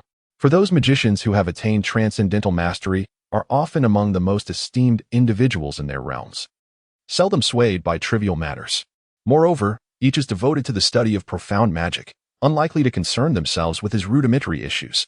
However, Mage Chris evidently differed. As long as he could flatter her to her satisfaction, she would likely be willing to lend her aid. The second reason pertains to the resolution of another long-standing uncertainty. What can one achieve through the mastery of magic? Enrico was profoundly astonished after witnessing the magical duel between Old Wolf and Chris. It was a force capable of altering the very fabric of reality. The mere notion of acquiring such power, let alone the exhilarating journey towards it, was exhilarating in itself. A few faint sounds reached Enrico's ears, signaling that another companion had awakened. Who is stirred? Enrico inquired. He felt an overwhelming joy. There is nothing more delightful than having a friend by one's side during moments of solitude. The 2 engaged in light banter, both to alleviate their loneliness and to restore their energy through conversation. However, they consciously avoided mentioning the lady of the castle. After all, in an uncertain situation within the abode of a volatile sorceress, speaking ill of her would be a foolish and perilous endeavor. Kite, who still bore traces of knightly education, found it quite challenging to submit to matters that contradicted his worldview. After spending days alongside Old Wolf and experiencing that earth-shattering duel, he finally comprehended that the adherence to one's beliefs is unwavering, while the persistence in action is guaranteed by formidable strength. The true essence of the knightly maxim frequently uttered by his father became apparent to him, as the impact of the duel on them was overwhelmingly profound. They were filled with an abundance of questions they yearned to share with one another. Kate, do you recall whether Grand Sorceress Chris recited incantations during her magical performance? Enrico posed a question that had long piqued his curiosity. You noticed that too, when she wielded her magic, aside from the piercing cries. I never witnessed her utter any spell. I'm most curious about how she simultaneously employed 4 types of magic. She cannot possibly possess 3 heads like a 3-headed wolf. Can she? Moreover, Enrico, did you observe the astonishing speed at which Grand Sorceress Chris gathered her magical energy? There was almost no pause in her casting. Indeed. And what about that black sphere she conjured? I have never heard of such magic. The 2 continued to enumerate their findings. The intense electric shocks seemed to have not only numbed their muscular nerves but also their digestive organs. For an entire day, they experienced no sensation of hunger. After a day and a night of recuperation, the 4 trial participants finally managed to rise with great difficulty. Enrico surveyed his surroundings and realized they were in an enormous chamber, measuring at least 50 meters in both length and width, with a height exceeding 10 meters. The walls were constructed of blue granite, and there was only one large door at the front, resembling the gates of the city of Xin-Na. This vast room, akin to a plaza, contained nothing but the 4 of them. What is this place? Each pondered. Such an immense chamber begs the question of its purpose. It is far too large to be termed merely a room, and even as a training ground, it seems excessively spacious. One could host a horse race here. Struggling to reach the entrance, they opened the colossal door, only to be stunned by the spectacle before them. If one were to seek a fitting description for the peculiar laboratory before them, Giant's Castle would be the most apartment. The laboratory sprawls around a colossal circular plaza, adorned with dozens of chambers resembling those from which they emerged. In the heart of the plaza, several long tables are arranged, where the esteemed Grand Sorceress, Chris, sits poised at the center of one such table. After traversing a considerable distance, the group finally approaches Chris. Ah, you have awakened, Chris remarks, having already noticed their presence. Esteemed sorceress Chris, regarding my previous inquiry about learning. Jerry begins, only to be interrupted by Chris. If you are willing to pay the price, I might consider imparting teleport to you. But I am merely a trial student, with nothing to my name. Jerry secretly rejoices. This morning, the thought of Chris agreeing to teach him teleport had filled him with trepidation. Having endured the rigors of his previous trials, he was resolute in finding a way to decline Chris's generous offer. Now, with her words aligning perfectly with his intentions, he nearly betrayed his delight. Perhaps it is best this way, though it is a great regret that I lack the fortune to study such profound magic. I have nonetheless experienced this great spell executed by a magnificent sorceress. My life is not in vain. Thus, I dare not hope for the great sorceress to squander her precious time teaching a fool like me. I only seek the approval of the illustrious grand sorceress Chris for my trial, at a price I can afford. Ha ha ha. Wishing to pass? I am quite a strict individual. Passing is no simple feat. Chris's sharp laughter reverberates through the vast enclosed space, sounding particularly jarring. Upon hearing this laughter, Jerry feels a wave of relief wash over him. There may be a way.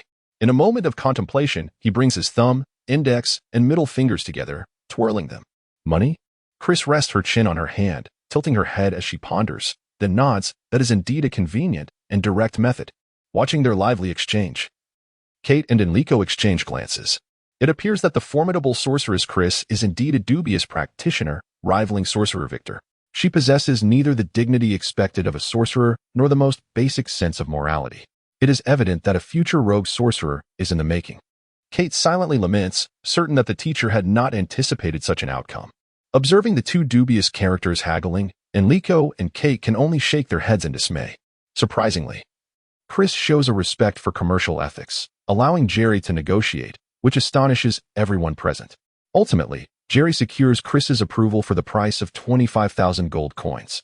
And what of me? Clearly, Beltina, having experienced this jolt, finds herself disinterested in Chris's magic, yet worries that she lacks the wealth of Jerry. I happen to have a task for you. Chris seems to have already determined the nature of Beltina's testing project.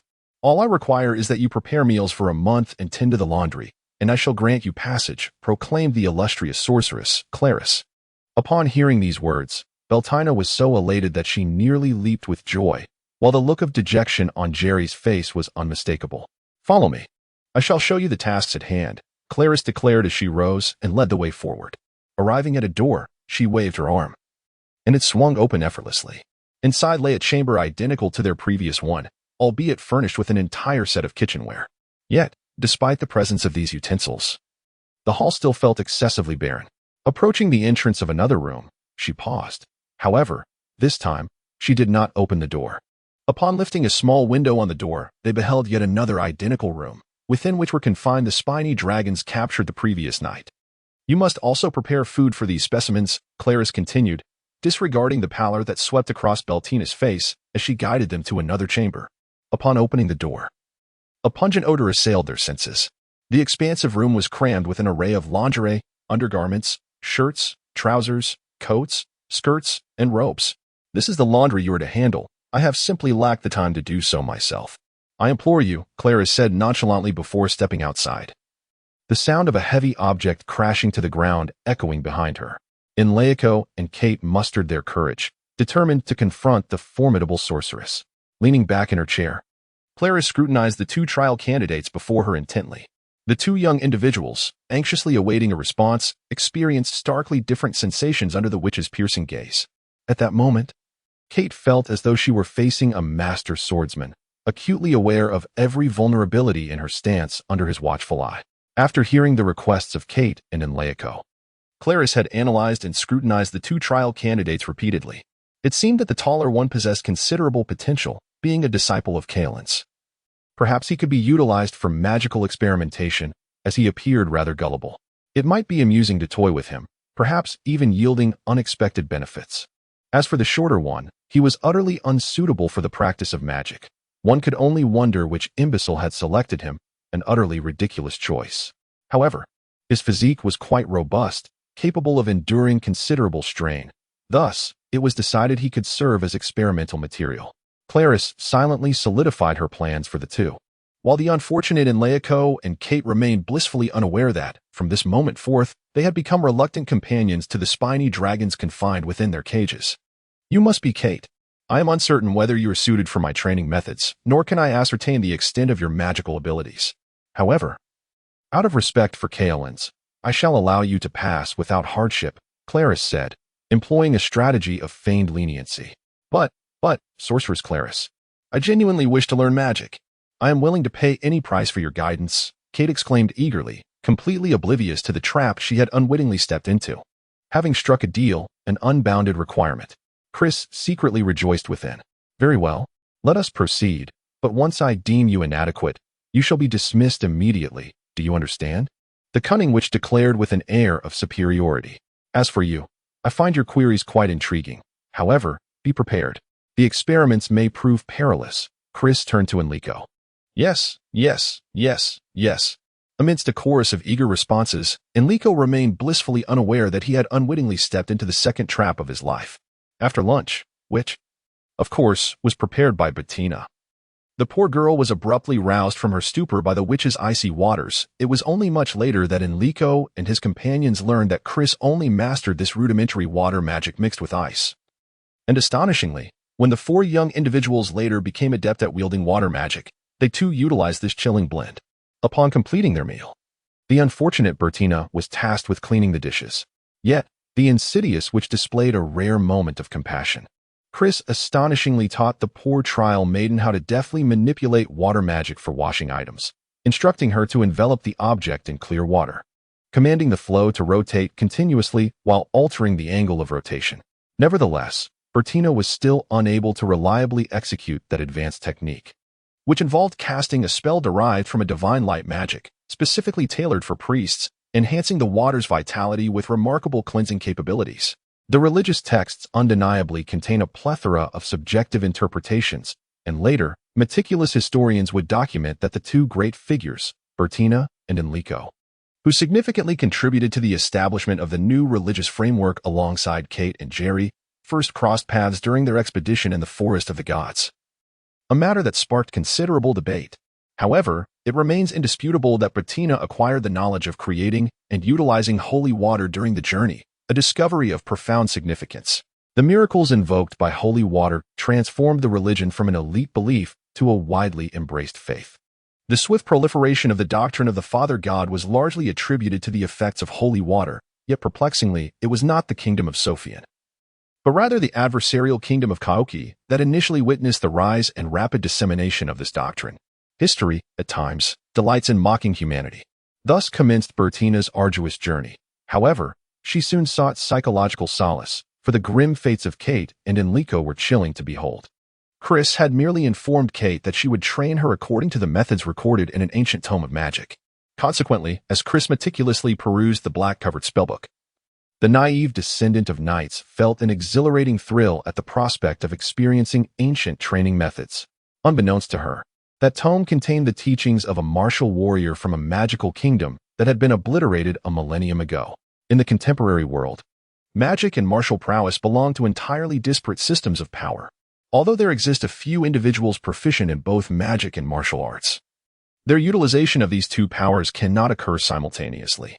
This is akin to Chris attempting to wield 4 elemental magics at once, which creates a bottleneck in her ability to harness these forces. Long ago, she had aspired to conduct experiments in this domain. However, suitable test subjects were exceedingly rare. Firstly, the subject must possess a solid foundation in martial arts, a skill set Chris herself lacks the ability to teach. Furthermore, they must also exhibit considerable magical potential. Such candidates are seldom encountered, yet unexpectedly, one has presented itself. To let this opportunity slip would be a disservice to her ambitions. The notebook she acquired previously contains ancient methods of integrating magic with martial training to forge a formidable warrior. However, this approach entails stripping the user's consciousness entirely, transforming them into a mere combat machine, which might prove less than beneficial. The unique meditation and mental training techniques she developed remain untested, leaving her uncertain of their efficacy. Fortunately, another specimen is available for experimentation, and thus a pitiable subject has been selected. Kate, in a sword duel, what predominant factors contribute to victory? Please elaborate, Chris instructed. Be specific, she added. Very well, Chris continued. The fundamental principles remain consistent in any duel, much like those in martial arts and magic. However, The enhancement of speed and technique is often overlooked by many mages. Duels among wizards have devolved into mere displays of power, a fact you should be well aware of. Yet, after witnessing my confrontation with that dire wolf, you ought to comprehend the significant role speed and technique play. Chris elaborated further, thus, rather than striving to unleash a singular power to its utmost potential, it is far more advantageous to concentrate on effectively balancing lesser forces, as this approach offers greater flexibility. I presume the same applies to swordsmanship? Indeed, my father once cautioned me that against formidable foes, employing a powerful finishing move is not as effective as utilizing a balanced combination of offensive and defensive techniques. Chris chuckled, her laughter filling the space with an almost divine fervor that ignited Kate's innocent enthusiasm, leading her to become perpetually ensnared in such fervent pursuits. Consequently, Kate embraced even those training methods that bordered on self-destructive, relishing them with unwavering dedication. These training regimens can be broadly categorized into two types: magical endurance training and synchronized magic martial training. The former is designed to swiftly approach mages, emphasizing minimal mental exertion to defend against and mitigate magical damage. Its characteristics include rapidity, agility, and a low requirement for magical proficiency, with the guiding principle being to evade when possible, avoid when necessary, and withstand when unavoidable. The latter entails maintaining a meditative state during the assault. Therefore, it is not uncommon to witness Kate emerging from her training scorched like a freshly roasted duck or jolted by electric shocks, struggling to move in a series of awkward hops. Alternatively, the synchronous training in magical martial arts may have triggered an unfortunate self-ignition, which was subsequently extinguished by the frosty onslaught of Chris's icy water. Beltina felt an immense sense of relief, recognizing that fate had been kind to her. Despite enduring considerable torment, Kate had made significant progress. Primarily, he mastered the lower-tier spells of the 4 elemental magics, while his original fire magic ascended to an intermediate level. Among other magical systems, he acquired the water-based defensive spell, Crystal Wall, the wind-based protective spell, Guardian of Wind, the earth magic invented by Chris, Earth Wall, the water-based offensive spell, Glacial Surge, the very spell that manifested the icy ambush, and the wind-based attack spell, Wind Blade Technique. Furthermore, the spells of levitation and wind wings were no longer exclusive to Jerry. Witnessing Kate's achievements, Jerry felt a surge of excitement, though for someone of his disposition, mere excitement was a far cry from taking action. However, the one who reaped the most rewards was not Kate, but rather another individual. Do not assume it to be Enrico, for he was in the direst of circumstances.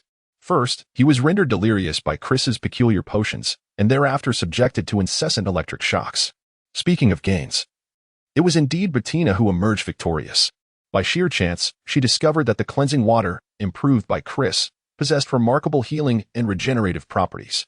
Consequently, through relentless practice, her mastery of this magic deepened significantly, with an endless supply of practice materials available, including the perpetually injured Kate and Enrico, alongside the mountain of clothing that perpetually haunted her. Among the trio of trial students, the most unfortunate was Enrico, whose training regimen was exceedingly simplistic, consisting solely of consuming various inexplicable concoctions. Since Jerry, the only one who had any free time, frequently assisted Chris in preparing and brewing these potions, it was evident that if he happened to lose his appetite for a day, it foretold a calamitous fate for Enrico the following day. These medications did little to alleviate Enrico's plight. Instead, they often left him in a state of confusion, leading him to question Chris's intentions. In a moment of extreme disorientation, Enrico audaciously requested a change in training methods. Subsequently, Chris readily transformed the regimen into meditation, to be practiced while enduring electric shocks. Enrico now found himself yearning for the previous training methods, while Jerry was assigned to monitor Enrico during this process. His primary responsibility was to maintain the stability of the frequency and intensity of the shocks. One could easily infer the efficacy of the training from Jerry's transformation, from having a poor appetite every few days to being able to consume only a meager amount daily. Over the course of several days of electric shock training, Enrico could not claim to have made no progress whatsoever. Indeed, his mental fortitude had surged exponentially, allowing him to attain the level of a high-ranking magician solely in terms of mental strength. Chris explained that maintaining a meditative state amidst electric shocks for a day was equivalent to 3 months of continuous practice under normal circumstances. However, when Kate attempted the same method, she discovered that she could scarcely wield magic. It turned out that maintaining a meditative state under electric shock caused one's mental energy to disperse rather than concentrate. Thus, electric shock meditation not only proved unhelpful for Enrico's original dilemma, but it exacerbated the issue. Consequently, Mage Chris proactively suggested a change in training. Yet, the terrified Enrico, like a frightened bird, adamantly refused. After spending over 2 months together, during which the culinary tasks originally assigned to Beltina had been partially completed, with only a fraction of the laundry done, she was obliged to remain, continuing her role in meal preparation. During this time, the trial participants and Mage Chris became increasingly familiar with one another. Enrico and Kite often contemplated inquiring about the myriad questions stemming from that magical battle. At last, one evening, Kite could contain her curiosity no longer and directly posed a question to Mage Chris during dinner. "Master Chris, I have never understood how you cast spells, as I have never seen you utter an incantation."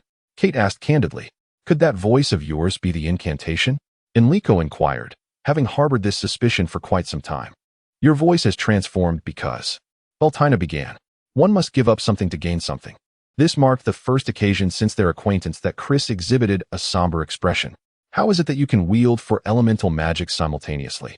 Kite pressed further. "Is it possible for me to achieve that?" Kite was perpetually intrigued by any method that could enhance her power. "Certainly. It merely requires a minor procedure to split your mental energy, should you wish to attempt it," Chris replied. "Split my mental energy?" Kite's complexion paled instantly. "Of course. Without splitting your mental energy, how could you maintain 4 distinct meditative states, unless you possess 3 heads like that wolf monster? So your ability to cast spells in succession is based on the same principle?" Enrico hastily diverted the topic from the notion of mental energy splitting, fearing it might lead to discussions of mental illness. He had only then begun to grasp how Chris's madness had come to be. Indeed, it involves simultaneously gathering and employing these 2 different meditative states, aided by magical artifacts. "You are a truly magnificent mage to have conceived such an extraordinary magical philosophy." Kite marveled. "It was not I who invented it. The creator was an assistant hired by my magical instructor," Chris replied with a dismissive smirk. Upon hearing this, the 4 trial participants fell momentarily silent. The first to respond was Beltina, who asked, "Who is your teacher?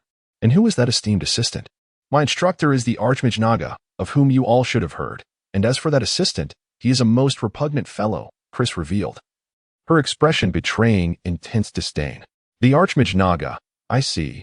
That assistant must be the illustrious Archmage Cecilia of Montida, due to her noble status. Kite possesses a far greater understanding of interpersonal relationships than the average person. Not that Cecilia is any better, though she is equally detestable. If these magical concepts were indeed invented by that assistant instructor, he should, under any circumstance, be capable of becoming a rather renowned sorcerer," Kite remarked. "That fellow's greatest desire is to live a life of leisure, indulging in food and drink. His fondest pleasures lie in the company of women and exquisite cuisine. His greatest fear is fame and social obligations, and he loathes the rigors of training and practice, excelling far more in deceit and inappropriate advances than in his magical prowess. Not a single female disciple under his tutelage has evaded his clutches," Chris exclaimed indignantly, entirely unaware that she had just divulged her own embarrassing experiences. Upon hearing Chris's description, Beltina's face flushed bright red, while Kite listened in disbelief, unable to fathom the existence of such a character. Enrico, on the other hand, felt an ominous premonition. "What is this fellow's name?" Jerry inquired. "Victor," Chris replied just as a cascade of laughter erupted, sending food and drink flying across the table. Observing the 4 trial participants who were doubled over in coughs and the table laden with food that was now rendered inedible, Chris didn't seem bothered by the premature conclusion of dinner. "It appears this Victor has some connection to you 4, Chris said in an unusually gentle tone. "No. It has nothing to do with me. Victor is merely Enrico's instructor," Jerry replied, proving himself a cunning merchant, adept at seizing the moment to betray a friend. "Indeed." Beltina nodded repeatedly, suggesting that her prolonged education as a priestess could not withstand a brief interaction with Chris, although Kite remained silent. His hasty retreat from Enrico indicated a deeper understanding of his father's lessons on the importance of action. Enrico had already suspected that the individual Chris spoke of might be his teacher, though Chris spoke with a remarkably gentle voice. The fiery glint in her eyes and the sparks crackling from her fingertips made it abundantly clear to everyone that she was on the verge of fury. "Enrico, I just remembered. There is a method that will surely teach you how to wield magic," she cackled, her sharp laughter slicing through the air, revealing her genuine delight. However, Enrico could no longer hear her, as he had already succumbed to unconsciousness at that very moment. Chapter 3. The Covenant. Coldness, an extreme chill. Fear, an insatiable dread. Loneliness, a desolation that can drain the very essence of one's soul. Enrico found himself amidst this peculiar realm, besieged by a plethora of adverse reactions. During the day, the surroundings transformed into a furnace of molten steel, with the immense, glaring sun scorching the ground until it emitted wisps of vapor. The melting glass surged and flowed like a river of fire. As night fell, temperatures plummeted to a frigid extreme. This biting cold emanated from the round moon suspended in the sky, its azure light freezing all it touched, instantly turning the once flowing river of glass into a hard, porous terrain. The drastic fluctuations between the sweltering heat of day and the bitter cold of night filled the space with intertwining lightning and rampant hurricanes. This was the dimension Enrico now inhabited, a realm known to many as the demon world. Since the sorceress Chris discovered that Enrico was the disciple of her arch-nemesis, the sorcerer Victor, she had orchestrated his placement in this realm for the purpose of training.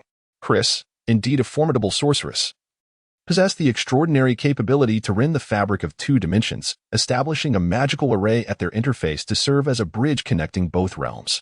Yet, she acknowledged that had this not been the ancient battlefield of the Radiant War, the vast magical energies accumulated from the conflict between the demon and divine races would have already created countless fissures, making it impossible for her to conjure the demon world from thin air. The black orb she wielded in her final confrontation with the old wolf was crafted upon the same principle. It could be said that she was the only sorceress in existence capable of manipulating space. The magical array leading to the demon world was controlled by the sorcerer positioned at its center. By maintaining a meditative state, one could sustain a life-preserving barrier within the array's confines. Nevertheless, the alternating climates of searing heat and biting cold, coupled with the thin air, rendered this place akin to a hell on earth. Had Enrico not undergone rigorous training in electric meditation, he would likely have succumbed to the overwhelming conditions, transforming this earthly hell into a true inferno. Meanwhile, Beltina could only pray for Enrico from the mortal realm, unaware if the celestial deities possessed the power to rescue him from the demon world. In this infernal realm, besides the harsh environment, another source of trepidation plagued Enrico, the fabled demons who, following their defeat in the Radiant War, fled into the demon world. Legend has it that the demons and deities once cohabited this world, their powers equal yet their natures opposed. The deities cherished the light, while the demons reveled in darkness. Initially, there was no contention between the two. However, in their quest for dominion over humanity, they waged fierce warfare. According to lore, humanity was originally created by the deities as their aides and servants to govern the divine territories, while the demons correspondingly birthed various beasts to serve them. Yet, over the millennia, humanity, though not endowed with great power, unexpectedly flourished despite their frail forms. The territory of the demon clan has been significantly encroached upon. Although the formidable monsters spawned in abundance by the demons have inflicted considerable damage upon humanity in the short term, ultimately, humanity is destined to eradicate these creatures, their strength growing ever more potent through relentless combat. With the covert support of the divine beings, humanity has audaciously launched attacks against the true demon clan. In this context, numerous wars have erupted between the demons and humans. Despite humanity's repeated catastrophic defeats, the guardianship of the divine has enabled them to evade total annihilation. Consequently, under the counsel of the sagacious elders of the demon clan, a scheme to seduce and manipulate humanity has subtly unfolded. The demons have sought out agents among humans, instilling them with demonic power. Under the divine's negligence, humanity gradually fell under the demon's control. By the time the divine awakened to this reality, humanity had become uncontrollable. Thus, the divine unleashed calamities that obliterated a significant portion of humanity, while a fraction was sheltered by both the divine and the demons. Following the great disaster, humanity began to proliferate once more, leading to a radiant conflict between the forces of divinity and demonhood over control of humanity. After the battle, tremendous energies ruptured the fabric of space, giving rise to myriad distinct worlds. Most of the demons were vanquished, with only a small remnant fleeing into an exceedingly perilous realm known as the demon world. Although the divine emerged victorious in this celestial conflict, the powers of both sides were evenly matched, and the divine paid a considerable price. Furthermore, the immense collision of energies during the battle triggered widespread calamities across the globe, leaving the weakened divine unable to intervene. Consequently, they chose a suitable environment in which to settle, transferring many of the world's wondrous elements to this new realm. Naturally, they meticulously selected a portion of humanity to accompany them into this space, leaving the desolate world to the remaining humans. Chris harbored little interest in legends. Instead, she felt an overwhelming impulse towards the existence of demons. Long ago, she had desired to capture a true demon. However, genuine demons are highly intelligent beings who would never fall for such traps, leaving her only able to ensnare ancient magical beasts and dark spirits. Thus, Enrico was entrusted with the formidable and honorable task of serving as bait. Chris had also provided Enrico with 2 weapons for self-defense, demonstrating her greater consideration compared to Victor. Prior to their arrival in the demon world, Chris tossed Enrico a long blade measuring 3 feet and 9 inches, somewhat lengthy, its widest part merely 1.5 inches across. The blade was elongated and curved, with a slender thickness of only 0.2 of an inch. A gentle swing caused the blade to resonate, slicing through the air with a hissing sound. The edge was remarkably light, indicating it was designed for swift, solitary combat. The blade's surface was smooth, devoid of blood grooves or inscriptions, and the hilt bore no guard, clearly suggesting that its previous owner was a highly skilled swordsman with considerable confidence. The hilt was exceedingly short, leaving Enrico unable to grasp it fully, forcing him to hold it tightly between his thumb, index, and middle fingers. The ring and little fingers were rendered powerless, and the knife's handle lacked sufficient length, compelling a mere faint grip. A circle of deep crimson ribbing encircled the handle. According to Clarice, this blade possesses formidable power and is enchanted to choose its master. Known as the Dark Crimson Tier, it has the ability to siphon the life force of foes and transfer it to its wielder. Consequently, Clarice harbored no desire for this weapon, yet discarding it seemed a regrettable loss. Just as Enrico was to serve as bait, this knife could marginally enhance his chances of survival. After much contemplation and deliberation, Enrico ultimately accepted the sword. In dire straits, even a straw of hope is welcome. Following a brief bonding ritual, the Dark Crimson Tier finally became Enrico's blade. However, the ritual nearly cost him his life. To gain the knife's acknowledgement as its master, one must offer a substantial amount of blood, severely anemic from the blood drawn. Enrico had no time to recover before Clarice cast him into the demon realm.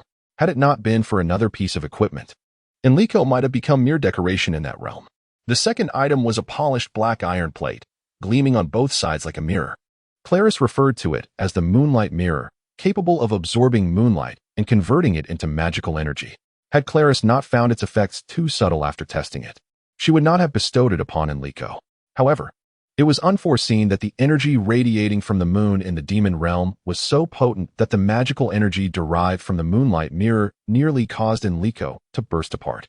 For the first time, endowed with magic, Enrico was uncertain whether to feel joy or dread. The overwhelming magical force, which he could not contain, was recklessly squandered, allowing him to effortlessly summon fireballs and lightning bolts in succession. In truth, even if he wished to refrain from using magic, he could not. The relentless influx of magical energy threatened to rupture him. Even if he concealed the Moonlight Mirror, the immense energy from the demon realm's moon continued to surge forth. He cast spells for 3 continuous hours, then rested for 3, only to repeat the cycle. Without the Moonlight Mirror, none of this would have been possible. Had Enrico not been in a state of extreme weakness, it could not have transpired, and if Enrico had been adept at magic and utilized it in a conventional manner, it likewise would have been impossible. In this arduous environment, Enrico had persevered for 3 days, his mental state teetering on the brink of collapse. The power of the magic circle diminished significantly as his mental fortitude waned. Now, in daylight, devoid of the moon's magical support, enduring the scorching sun became exceedingly arduous. The surroundings reflected the searing, blinding sunlight, transforming into a haze of red before Enrico's eyes. Suddenly, a plume of black smoke erupted before him. A dense cloud of black smoke enveloped the surroundings, seemingly gathering with intent, revealing an ethereal form. This apparition bore a visage crafted solely from the swirling smoke, accompanied by a claw, equally formed from the haze, both distinctly visible while the rest of its figure fluctuated with the ebb and flow of the mist. Human, how audacious of you to trespass into the realm of demons. Your flesh shall serve as the finest offering, and your soul will remain eternally imprisoned in this infernal domain. Never to be reborn, declared the smoke, its words piercing directly into Enrico's mind. In a state of panic, Enrico frantically dispatched magical signals, summoning the sorceress Chris from another world. As he persistently sent out signals, he anxiously awaited the rending of space. An intriguing trap indeed, the smoke commented. It appears you are not the one in control, merely a pitiful pawn used as bait. Observing how swiftly the demon discerned the truth and accurately assigned roles, Enrico felt nothing but dread. Very well, considering your pitiable state, I shall grant you a choice. Surrender your soul or your flesh, the demon proposed. The mere notion of a choice filled Enrico with relief. A choice implied negotiation, and negotiation equated to a chance at survival. If you enter into a soul pact with me, surrendering your essence and granting me full dominion over your soul, I shall spare your life, the demon continued. In the face of a life-or-death dilemma, Enrico excelled at making singular choices.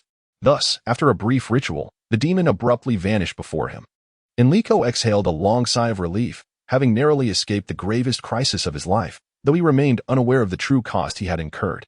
However, it soon became apparent that he was on the brink of a second monumental crisis. Nevertheless, the magic had been invoked, and soon he would confront Chris. Therefore, Enrico prayed to the deities, beseeching that Chris's mood might be more favorable. The tremors ceased, and when Chris appeared before him, her expression one of drowsy bewilderment. Enrico realized that the celestial gods had not heeded his supplications. In the ensuing decades, the mere sound of thunder or sight of lightning would send Enrico into a state of panic, spiraling into chaos. The following day, after Kite and the others extricated him from the magic circle, Jerry's words pushed the already shattered Enrico to the brink of mental collapse once more. The great sorceress Chris summons you for questioning. Before Chris could pose her inquiries, Enrico hastily divulged every detail of the events that had transpired. Upon finishing, he appeared resigned to his fate. A series of high-pitched, maniacal laughs erupted, signaling that Chris was either exceedingly delighted or on the verge of fury. With a wave of her hand, a magical circle emerged from the ceiling, enveloping several smoke-like entities in a silvery glow as they descended. Are you akin to them? Chris inquired with a smile. Yes, Enrico replied. Oh, you have forged a pact with the dark spiritual entity, Chris laughed, her mirth echoing ominously. Chris appeared to have stumbled upon a treasure, her joy palpable. The dark spirits, being the most rudimentary of magical entities, lacked the ability to form a coherent shape, resulting in their mere aggregation into weak manifestations. They possessed no real power other than to instill fear. By the way, what type of contract have you established?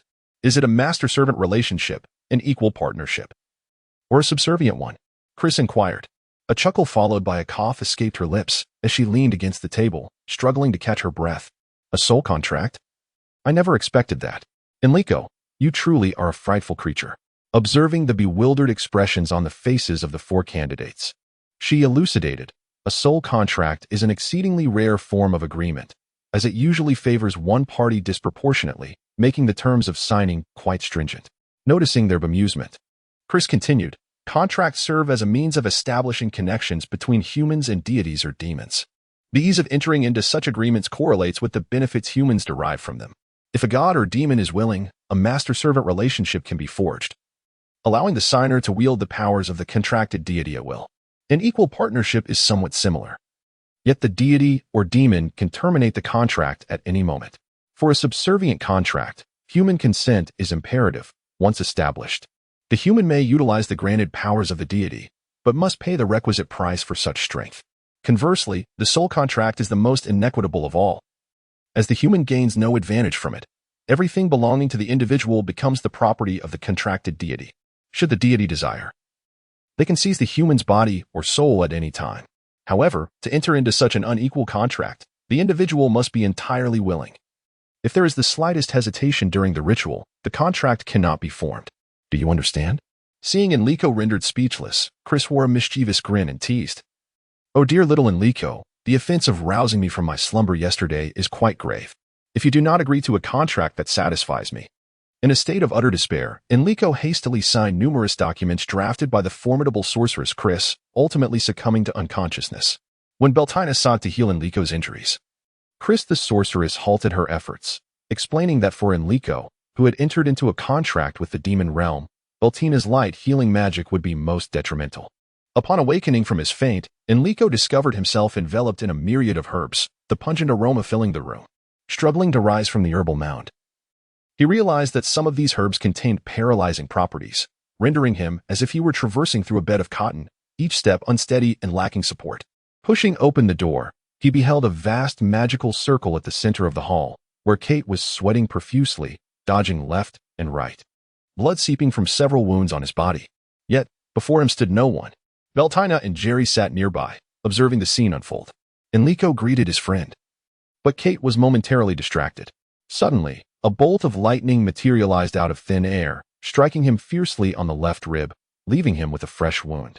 With this newfound pain, Kite could no longer afford to be distracted. Observing that his interruption had disrupted Kite's training, Enrico gently approached the onlookers and inquired, "What kind of training is Kite undertaking?"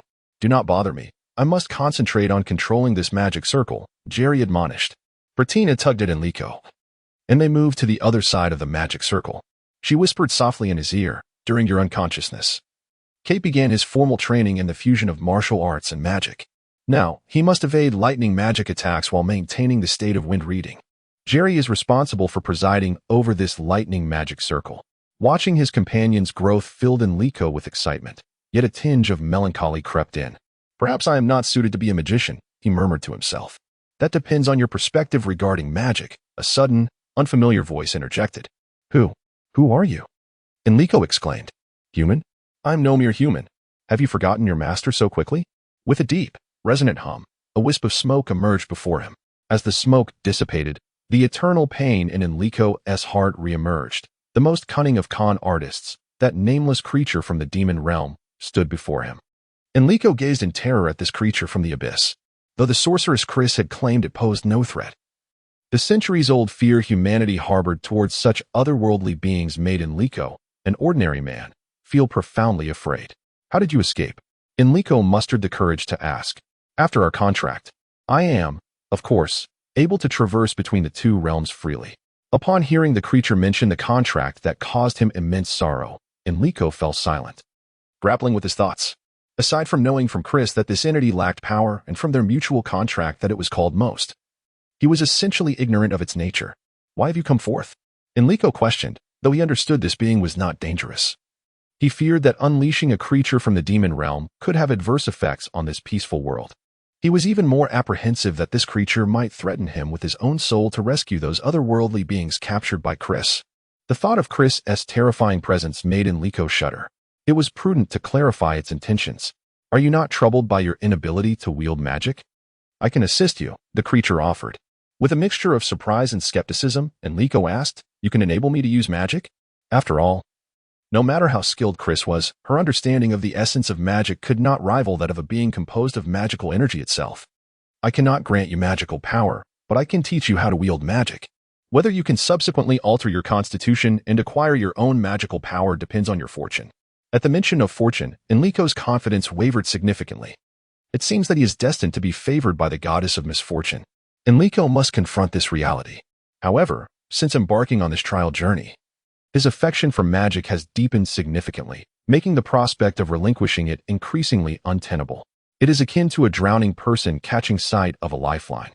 Even knowing it offers only a glimmer of hope amidst despair, they would seize it without hesitation. Did you not experience the essence of wielding magic while in the demon realm? Did it not illuminate the very roots of magic for you?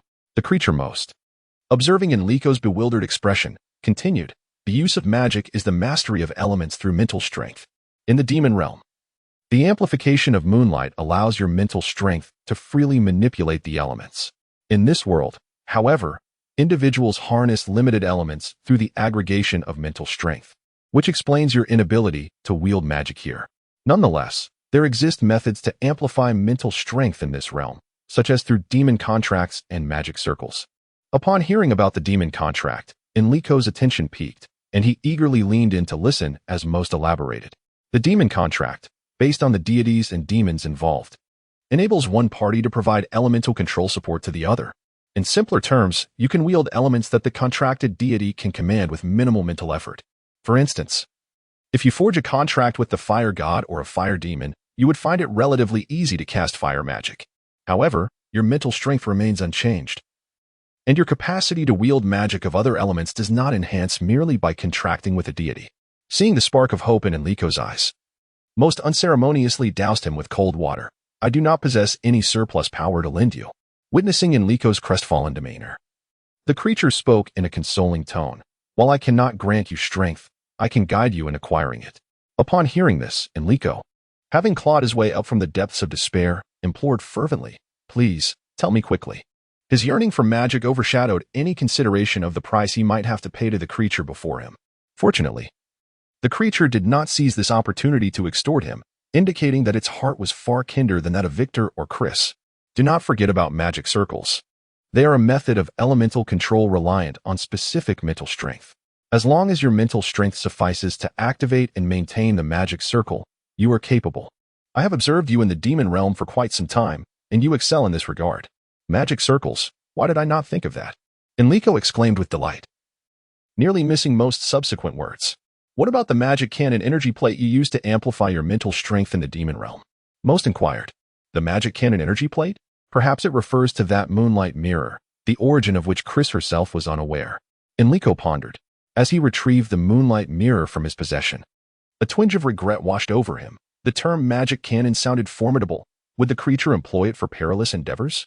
However, Most's next words dispelled his doubts. Upon hearing of such fortunate news, Enrico wasted no time and promptly requested Most to act in accordance with the law. A thick plume of black smoke enveloped the moonlight mirror, causing the smooth surface to bubble as if it were boiling, with bubbles bursting and releasing strands of darkness that scattered in every direction. Each filament resembled a living creature, darting about erratically.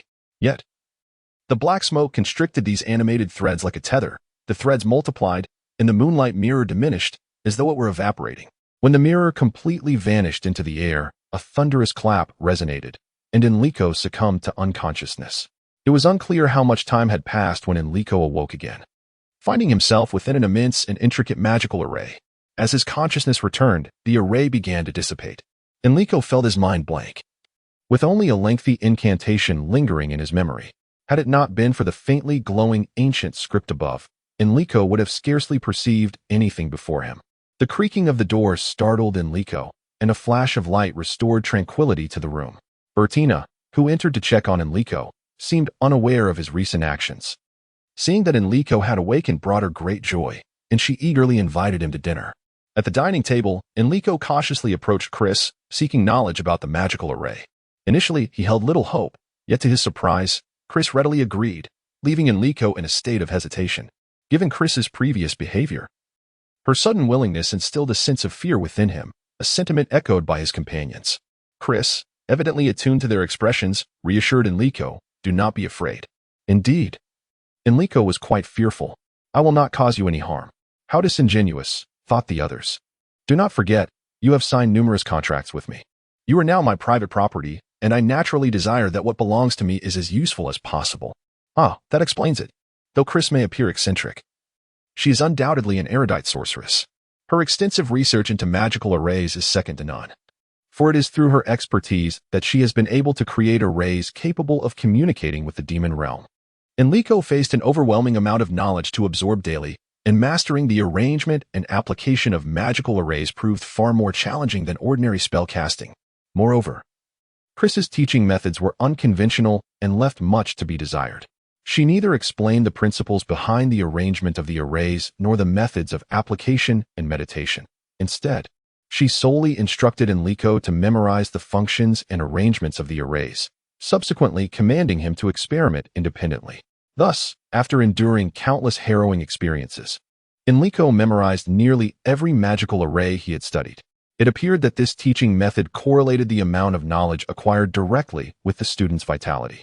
Under such a system, those who were least adept at magic yet possessed the greatest physical strength, such as the most robust of barbarians, would likely emerge as the most ideal students.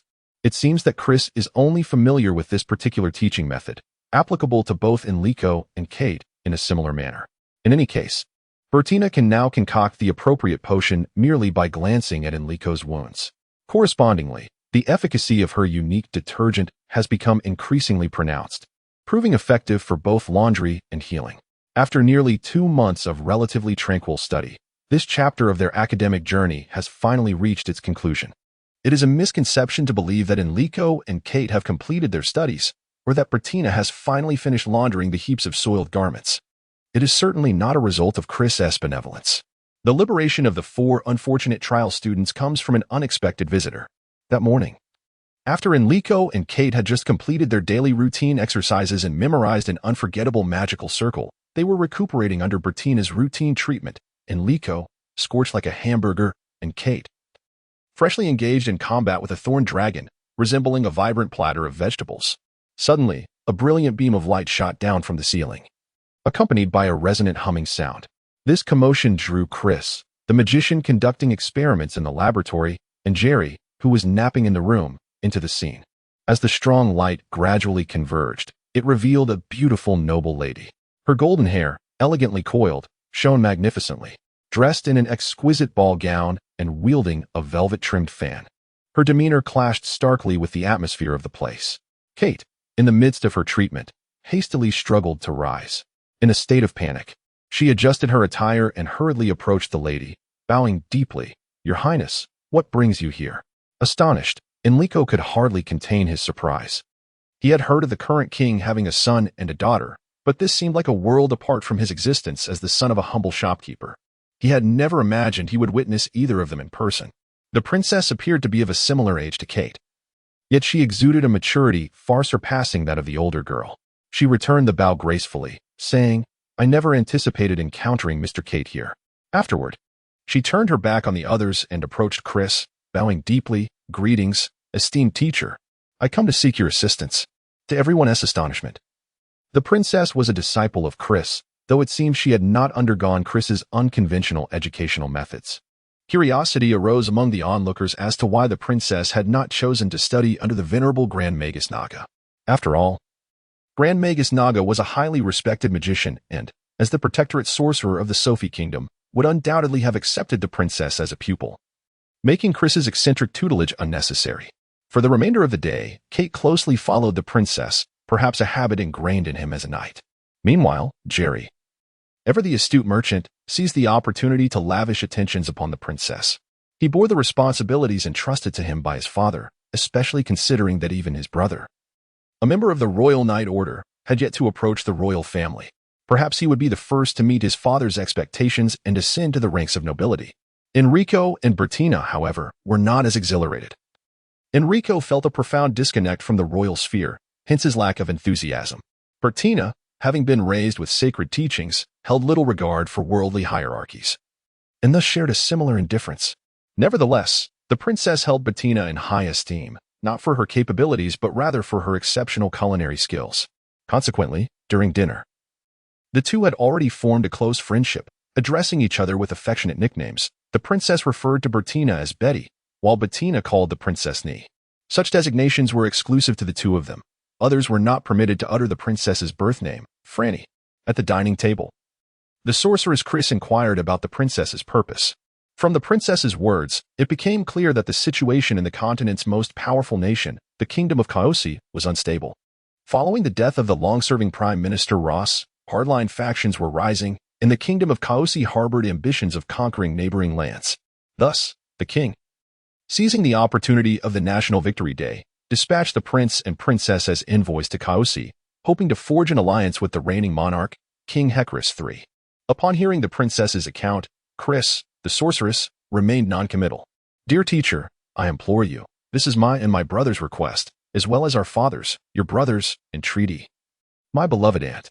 The four trial students were taken aback by the princess's plea. Chris was a royal member? The king's sister, Her Highness the Crown Princess? This audacious, arrogant, and formidable sorceress truly possessed noble blood and had undergone the rigorous education of royalty? Suddenly, Kite recalled a perilous detail. As the crown princess, Chris should be the third in line for the throne, following the prince and princess. While Kite had no concerns about Chris plotting against the current king, the prospect of the prince and princess encountering peril or captivity, combined with the frail king's potential demise, rendered her mad teacher the sole heir to the throne. Contemplating her own experiences, the notion of this deranged woman ruling the nation filled her with dread. Thus, for the sake of her country, her family, and her future, she felt compelled to persuade her teacher to assist. Indeed, only a sorceress as great as her teacher could save this nation, this world, the magnificent and brilliant sorceress Chris. For the greater good, Kite ultimately relinquished her knightly dignity and resorted to flattery, a skill in which Jerry excelled. Whether due to Kate's poor flattery or Chris's recent overindulgence in compliments, The sorceress remained unresponsive. Meanwhile, the princess furrowed her brow, unable to fathom the existence of such a base and shameless individual in the world. Only the sound of Chris's high-pitched laughter echoed through the room, signaling the effectiveness of her spell. Everyone understood that the moment had arrived. Good, good, Chris the sorceress exclaimed joyfully, it is indeed as you all said. However, I must focus on my magical studies and have no time for state affairs. Kite, being a scion of a knightly lineage and nobility, I trust you have learned much under my tutelage. Thus, I shall entrust you with the task of protecting the princess and the prince.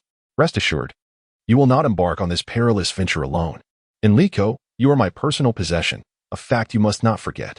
I now assign you the duty of assisting Kite in safeguarding the princess. Is that agreeable? By the way, Beltina, you still have plenty of laundry to attend to, don't you? Consider that task waived. You shall accompany them as well. As for Jerry, Chris tapped her forehead repeatedly, pondering what to say about Jerry. You are their companion, and should share in their trials and tribulations, should you not? You will join them. It will save you some coin. With that, Chris snapped her fingers, and a barrier enveloped the dining table. Everyone felt they had mouths but could utter not a sound. It seemed there was no choice. Each person, lost in their own thoughts, silently finished their dinner. That evening, Chris the sorceress retired early, leaving behind the 4 trial candidates and a distant guest. As a half-host, Beltina took the initiative to attend to the princess, leaving the 3 young men in their original quarters. Overcome by fatigue, Jerry collapsed onto his bed, while Enrico sat dazedly at the edge of his. Kite anxiously paced the room, contemplating the dire nature of their task. This was a mission fraught with peril, or else the royal family would not have sought the aid of such a madwoman. In his despair, Jerry found himself disregarding the greatest taboo, unleashing a torrent of insults towards Chris the sorceress. Coward, so this is your only concern? If that is the case, you need not go. The kingdom is in peril, Kite fervently argued. However, Enrico paid no heed to Kate's words. Since learning of Chris's identity as the Grand Princess, his mind had been in disarray.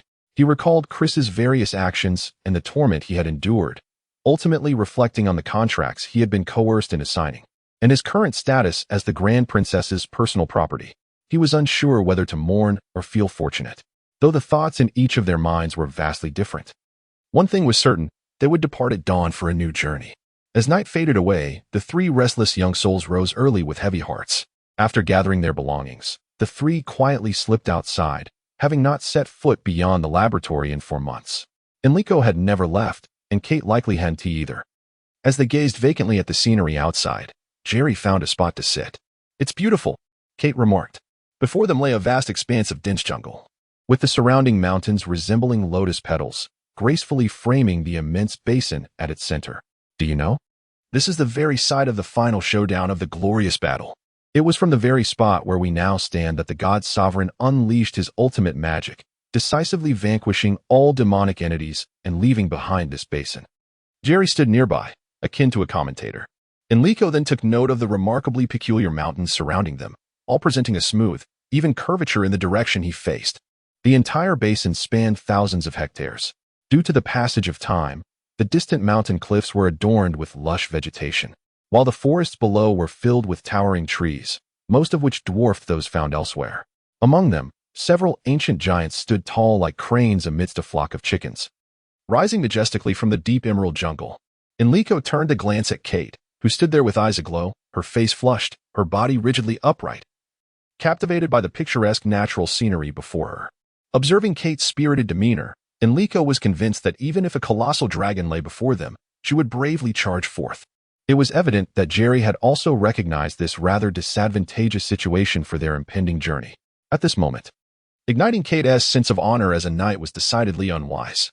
Upon their return below, they found 2 ladies already prepared with breakfast awaiting them.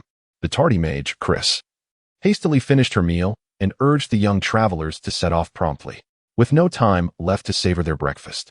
The travelers were hurried towards the center of the teleportation magic circle. A brilliant light shot down from above, and accompanied by a resonant hum. The scene before them brightened significantly. Chapter 4, The Recruitment. As the blinding light faded, the travelers found themselves in the heart of an immense plaza. A scene familiar to Enrico from his previous visit to the Magic Association in Nuna City with Master Victor, where a similar teleportation circle resided. However, the plaza before them was significantly larger, with a distant view of a sprawling complex of palaces that undoubtedly constituted the royal city. To the left, a towering observatory indicated that this was the center of the magic association of the capital, Sophian, presided over by the esteemed Grand Magus Naga. On the right stood a series of sharply peaked edifices, signifying a close communion with the divine, marking the center of the church, perhaps disturbed by the teleportation circle. A troop of cavalry could be seen approaching from afar. The mounted soldiers advanced in two orderly lines along the plaza's grand avenue, their synchronized strides in the full regalia of their riders exuding a formidable presence, leading Enrico to surmise that this must be the royal knights, to which his brother Jerry belonged. The cavalry gradually formed a line before the gathered crowd, and upon the captain's command, the knights dismounted in unison, drawing their swords with precision. The rising sun illuminated their blades, casting a radiant golden gleam, as the knights respectfully performed a knightly salute to the princess. After the salute, the knights sheathed their swords. At that moment, the captain of the left flank approached the princess, kneeling before her in a gesture of royal homage. 5 knights led their steeds to the travelers, kneeling on one knee with their arms crossed over their chests. Kite selected a horse as well, but instead of stepping on the knight's shoulder, he offered a knightly salute, to which the knight nodded and rose. Kite then gracefully mounted his horse in one fluid motion. Beltina and Jerry exchanged glances. They did not possess Kite's agility, and after a moment's hesitation, they deemed it wiser to follow the princess's example. Enrico, having frequently assisted with horses at the local grocery store, had honed his riding skills. Imitating Kite, he saluted the knight, and as was his custom, he did not use the stirrups but swung his leg over and, pressing down on the saddle, leapt effortlessly onto the horse. Observing Enrico's equestrian prowess, the nearby knight nodded in approval. However, as the knight stood, he leaned closer to Enrico and softly cautioned, "Your skills are indeed commendable, sir, but you are not a knight. Please be mindful in the future not to perform the ceremonial gestures reserved for knights." Embarrassed by this remark, Enrico had never considered that excessive politeness could draw rebuke. Once Enrico was mounted, the knights collectively mounted their steeds, encircling the 5 travelers for protection as they advanced toward the royal city. They passed through the Arc de Triomphe, the main avenue, and the gates of the Forbidden Palace. The center of supreme authority in Sophian, the royal palace, loomed before them. Dismounting, the group ascended the grand staircase of white marble, flanked by 2 bronze statues of winged horses that adorned the palace's entrance. 48 grand marble columns support the entirety of the palace, each adorned with colossal relief sculptures that predominantly depict illustrious battles and moments of victory. The palace's ceiling, constructed of white marble, is inlaid with gold leaf, evoking a celestial motif. The 12 principal columns at the center are embellished with symbols representing the 12 deities of the divine realm. From the depths of the great hall, the sound of conversation reverberates, resonating within the vast expanse of the palace, deep and sonorous. The knights had long since exited the palace, and a group, led by the princess and surrounded by the palace attendants and maidens, made their way to the side hall. The side hall is a refined little courtyard, accessible through 8 floor-to-ceiling windows standing over 2 meters tall. Sunlight floods the interior, illuminating it brilliantly. Along the edges of the courtyard, a sofa is placed, clad in pristine fox fur with cushions filled with camel wool. Exhausted, Enrico bent down and sank into the embrace of the sofa. The soft fur and camel wool gently enveloped his body, and an unprecedented sensation surged within him. Comfort, indeed, was a delight he had never experienced before. This was the epitome of royal grandeur. Observing Jerry and Beltina, who appeared equally enraptured, Enrico realized that it seemed to be their first taste of such royal indulgence as well. In contrast, the noble Kite sat upright, disinterested in her surroundings, deeply relaxed. Enrico nestled within the luxurious fur and wool, reveling in a happiness he had never known. After a considerable time, 4 maidens wheeled in a silver dining cart, laden with an array of 4-colored delicacies, with an unknown beverage contained within a silver pot at its center. The maidens gently positioned the cart before Enrico. He felt at a loss. The princess encouraged him, saying, "Choose whatever you fancy." To be honest, the treats were incredibly novel to Enrico, who hailed from a small town. He would not mind devouring them all, though he feared such behavior might be deemed impolite. After much deliberation, he selected a plate of what appeared to be exceedingly soft muffins. As Enrico savored the muffins, allowing their smooth sweetness to melt upon his tongue, he was entranced by the exquisite flavor. At that moment, a guard clad in a royal blue court uniform entered, bearing the king's decree. The assembly rose, and Enrico reluctantly bid farewell to the inviting sofa. Following the princess, they traversed the hall and passed through a lengthy corridor. The group came to a halt before a massive arched doorway. The doors slowly swung open, revealing an immense domed hall. Bright, gentle light streamed down from the lofty dome. Directly ahead, a low platform composed of 7 steps distinctly divided the hall into 2 sections. Atop the platform, in the center, sat the king and queen upon their thrones. To the king's left, a side throne was occupied by a young prince, while the right side remained vacant, presumably for the princess. Below the platform, a cluster of ministers stood at attention on either side. All eyes were fixed upon the newly arrived guests. The princess approached the edge of the platform and bowed to the king, with Enrico hastening to follow suit, mimicking her actions, amidst a cacophony of hearty laughter. Enrico lifted his gaze to behold the ministers, each pointing and chuckling uncontrollably, while the 3 sovereigns seated upon the dais wore amused expressions. The prince, in particular, could hardly contain his mirth at Enrico's expense. Suddenly, the princess in front extended her heel and forcefully trod upon her own toes, eliciting even more laughter from the onlookers. Enrico, upon inspecting himself from head to toe, belatedly realized that he had been so focused on the princess's actions that he had inadvertently mirrored her mannerisms and greeting, which seemed rather inappropriate. Observing Enrico's clumsiness, the other 4 companions regretted their decision to bring this fool into the palace, feeling utterly embarrassed. Unbeknownst to Enrico, this minor faux pas would lead to him being branded as one of the 6 great disgraces of the Magic Association, akin to his mentors, the sorcerers Victor and Chris, with the charge of egregiously tarnishing the sacred image of mages.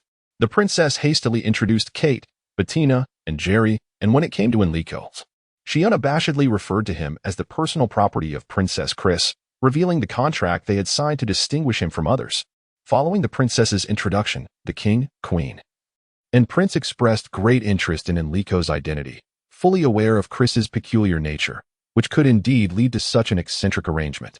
However, the other ministers harbored doubts regarding the capabilities of the 4 young individuals, considering their tender age. Regardless of their potential, mastery of magic is a gradual process that cannot be achieved overnight. Given the gravity of this mission, it was imperative that all participants possess the requisite skills and competence. One of the ministers sought the king's permission to assess the abilities of the 4. At that moment, a knight stepped forward. The king eyed the knight, his concern for the young one's capabilities evident. After all, he knew his precious sister well. She would never properly instruct anyone, and although his daughter was her pupil, the true mentor of his daughter in magic was the grand sorcerer Naga. The king had no clear understanding of what kind of disciples his sister could produce, nor did he possess substantial insight into the extent of her magical prowess, having merely heard from Naga that she was formidable. Yet, now his daughter insisted that the 4 young ones were indeed powerful. If this assertion proved false, it would deal a devastating blow to the princess's credibility and capabilities, potentially casting a long shadow over the mission. The king observed his daughter, noting her hesitance and uncertainty. Just then, the confident Kite strode forward and declared, "Your Majesty, I am willing to undergo the test." The king regarded Kite with a glimmer of reassurance, for he had heard from various sources of this young man's talents in both swordsmanship and sorcery. However, he couldn't help but think that he might be overly confident to accept a challenge from the commander of the royal knights. Thus, the king resolved to remind the young man, "Well done, young knight. Your courage is commendable. However, as a qualified knight, mere bravery is insufficient. Do you recognize the knight before you? Your esteemed Majesty, I am indeed familiar with Lord Potin, the esteemed leader of the Royal Order of Knights. He is the most revered paladin among knights and, apart from my father, one of the knights I hold in the highest regard," Kite proudly proclaimed, his voice trembling slightly with excitement.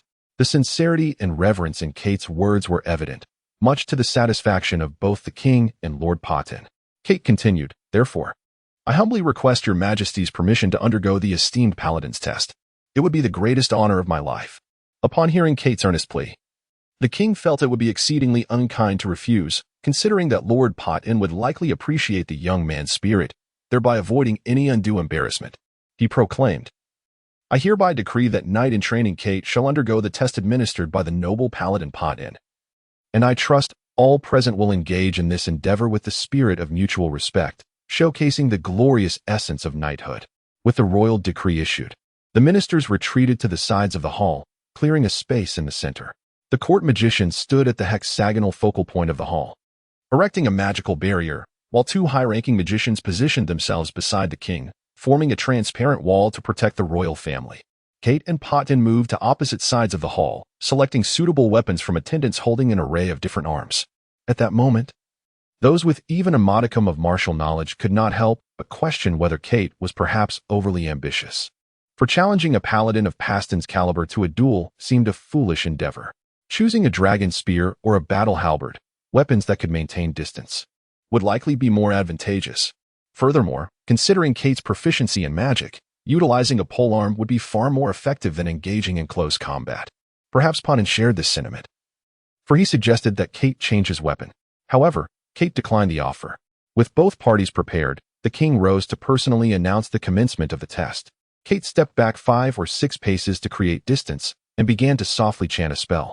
Patin, evidently, did not intend to seize this opportunity to strike. A series of fireballs were launched toward Patin, forcing him to evade the successive onslaught. Suddenly, a wall of fire surged forward. The combination of fireballs and flames represented a conventional offensive strategy, showcasing commendable power and density. The swift transition between the fireballs and the flames indeed reflected a level of skill akin to that of a middle-tier magician, earning Paston's acknowledgement of Kite's capabilities. In an instant, amidst gasps from the audience, a lightning-fast sword pierced through the blazing firewall. Although caught off guard, Patin deftly parried the strike, flicking his wrist to deflect the blade. The angle of the attack was cunning, executed with a reverse grip, indicating a solid foundation in swordsmanship. Remarkably, the young knight did not lose grip of his weapon, showcasing commendable strength for one of his age. Particularly, the transition between magical assaults and sword strikes was remarkably swift, almost as if they were occurring simultaneously. Patin had now gained a certain understanding of Kite's swordsmanship.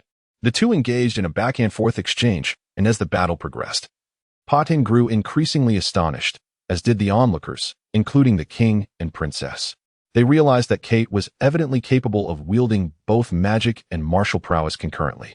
Although her spellcasting consisted primarily of basic and intermediate fire spells such as Fireball, Fire Wave, Firewall, Fire Rain, and Explosive Flame, her innovative combinations and exquisite swordplay made for a captivating duel with the paladin, one that hardly resembled a mere test of disparate strengths. Patin, increasingly impressed by the young combatant before him, marveled at her ability to harmoniously blend magic and swordsmanship. The synergy between her martial and magical skills seemed impeccable, evidently honed through rigorous training. He could scarcely fathom how Princess Chris had managed to cultivate such a remarkable magic knight.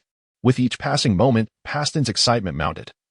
Being a fervent martial enthusiast, he relished the opportunity to spar against an unfamiliar opponent, momentarily forgetting the nature of the test. Kite's swordplay intensified, initially allowing her to keep pace, but as the encounter wore on, it became increasingly difficult for her to withstand the onslaught. Witnessing this, Enrico and Beltina began to prepare their respective magical spells. Indeed, as a fierce wave of sword energy surged forth, a torrent of flames erupted in tandem, engulfing Kite in an inferno. The suddenness of the event left the surrounding mages unprepared to provide the necessary aid, unable to even deactivate the protective barrier. Although 2 senior mages beside the king had readied water spells to extinguish the flames, they found themselves at a loss concerning the still activated magical barrier. At that moment, Enrico, who had been prepared, waved his hand. A transparent crystal wall inscribed with divine symbols enveloped the fire-ridden Kite. This was the special magic known as the chaotic crystal wall, imparted to Enrico by the demon clan. As the chaotic crystal wall made contact with the protective magical barrier, the symbols upon it radiated brilliantly, shattering the barrier instantaneously. Simultaneously, Enrico felt a jolt of intense pain coursing through his body, akin to electric shock and searing flames. The chaotic crystal wall descended upon Kite, and unlike typical water spells that extinguish flames, it seemed as though the fire vanished in an instant, leaving Kite, badly burned, crumpled on the ground. However, no one noticed Enrico's pained expression. All attention was fixated on the fallen Kite. Beltina, having been prepared, immediately applied a powerful healing agent to Kite. This all transpired just before the high-ranking cleric arrived in haste. Before the gathered crowd, Beltina's miraculous magic took effect, and Kite's wounds began to heal rapidly, the burn marks fading swiftly. In no time, Kite regained consciousness. Seeing that Kite was unharmed alleviated some of Paston's earlier anxieties. He helped the fallen Kite to her feet and remarked, You are the most promising knight I have ever encountered. One day, you will surpass me." After the king commanded the attendants to carry the two injured individuals to the lounge for proper care, Beltina and Jerry promptly took their leave.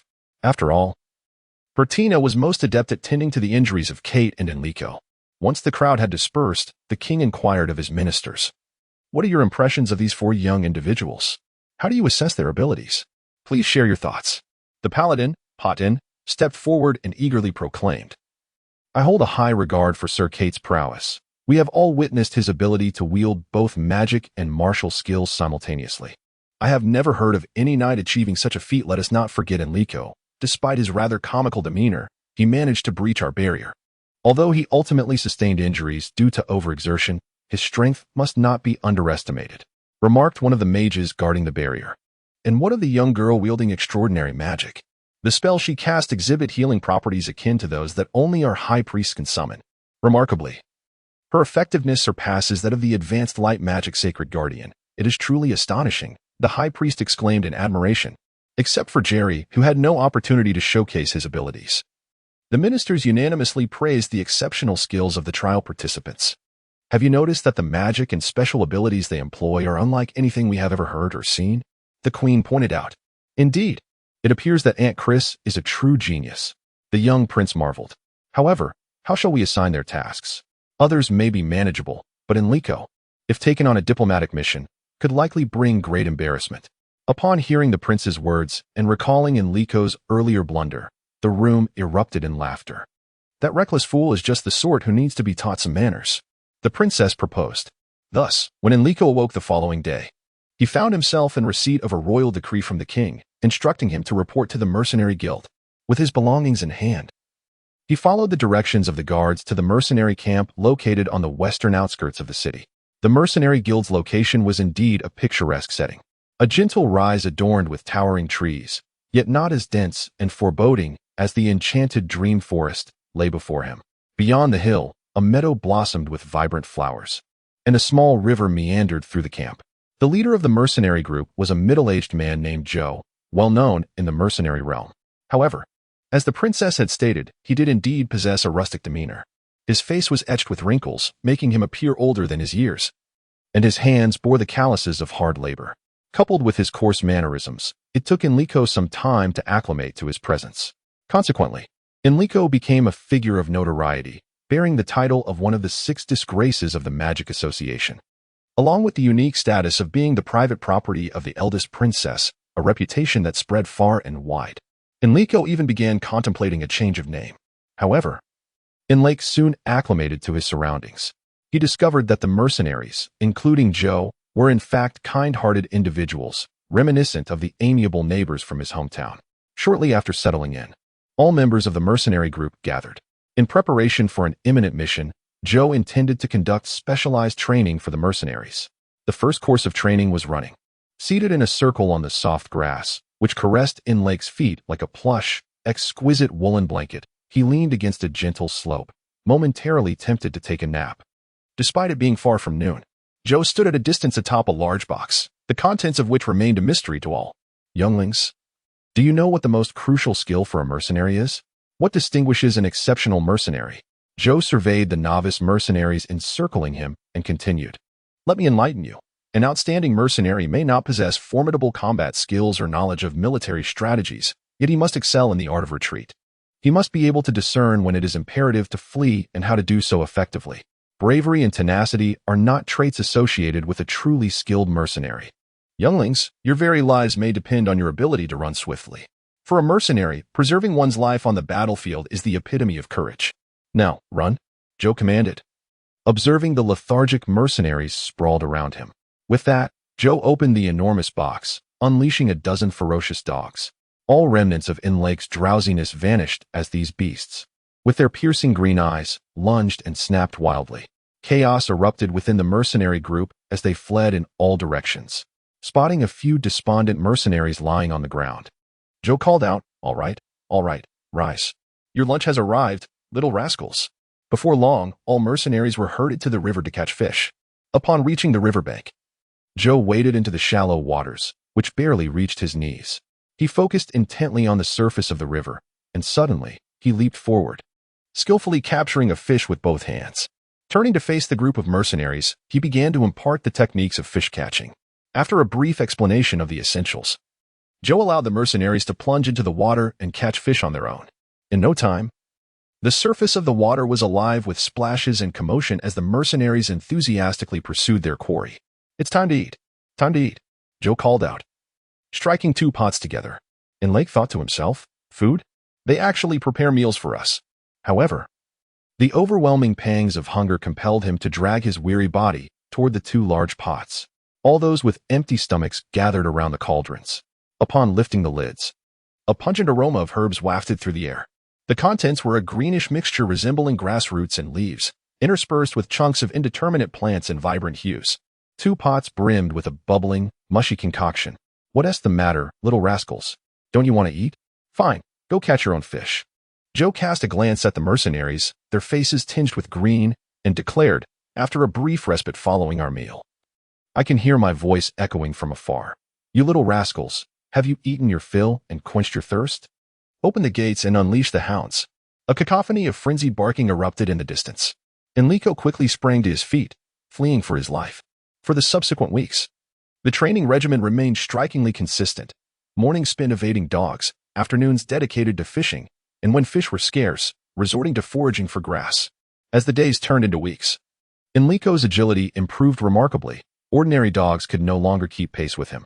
His fishing skills also saw considerable enhancement, allowing him to forego the unpalatable gruel of grass roots he had previously endured. Joe observed a significant increase in the running speed of the mercenaries, as well as their stamina, enabling each of them to effortlessly cover dozens of miles in succession.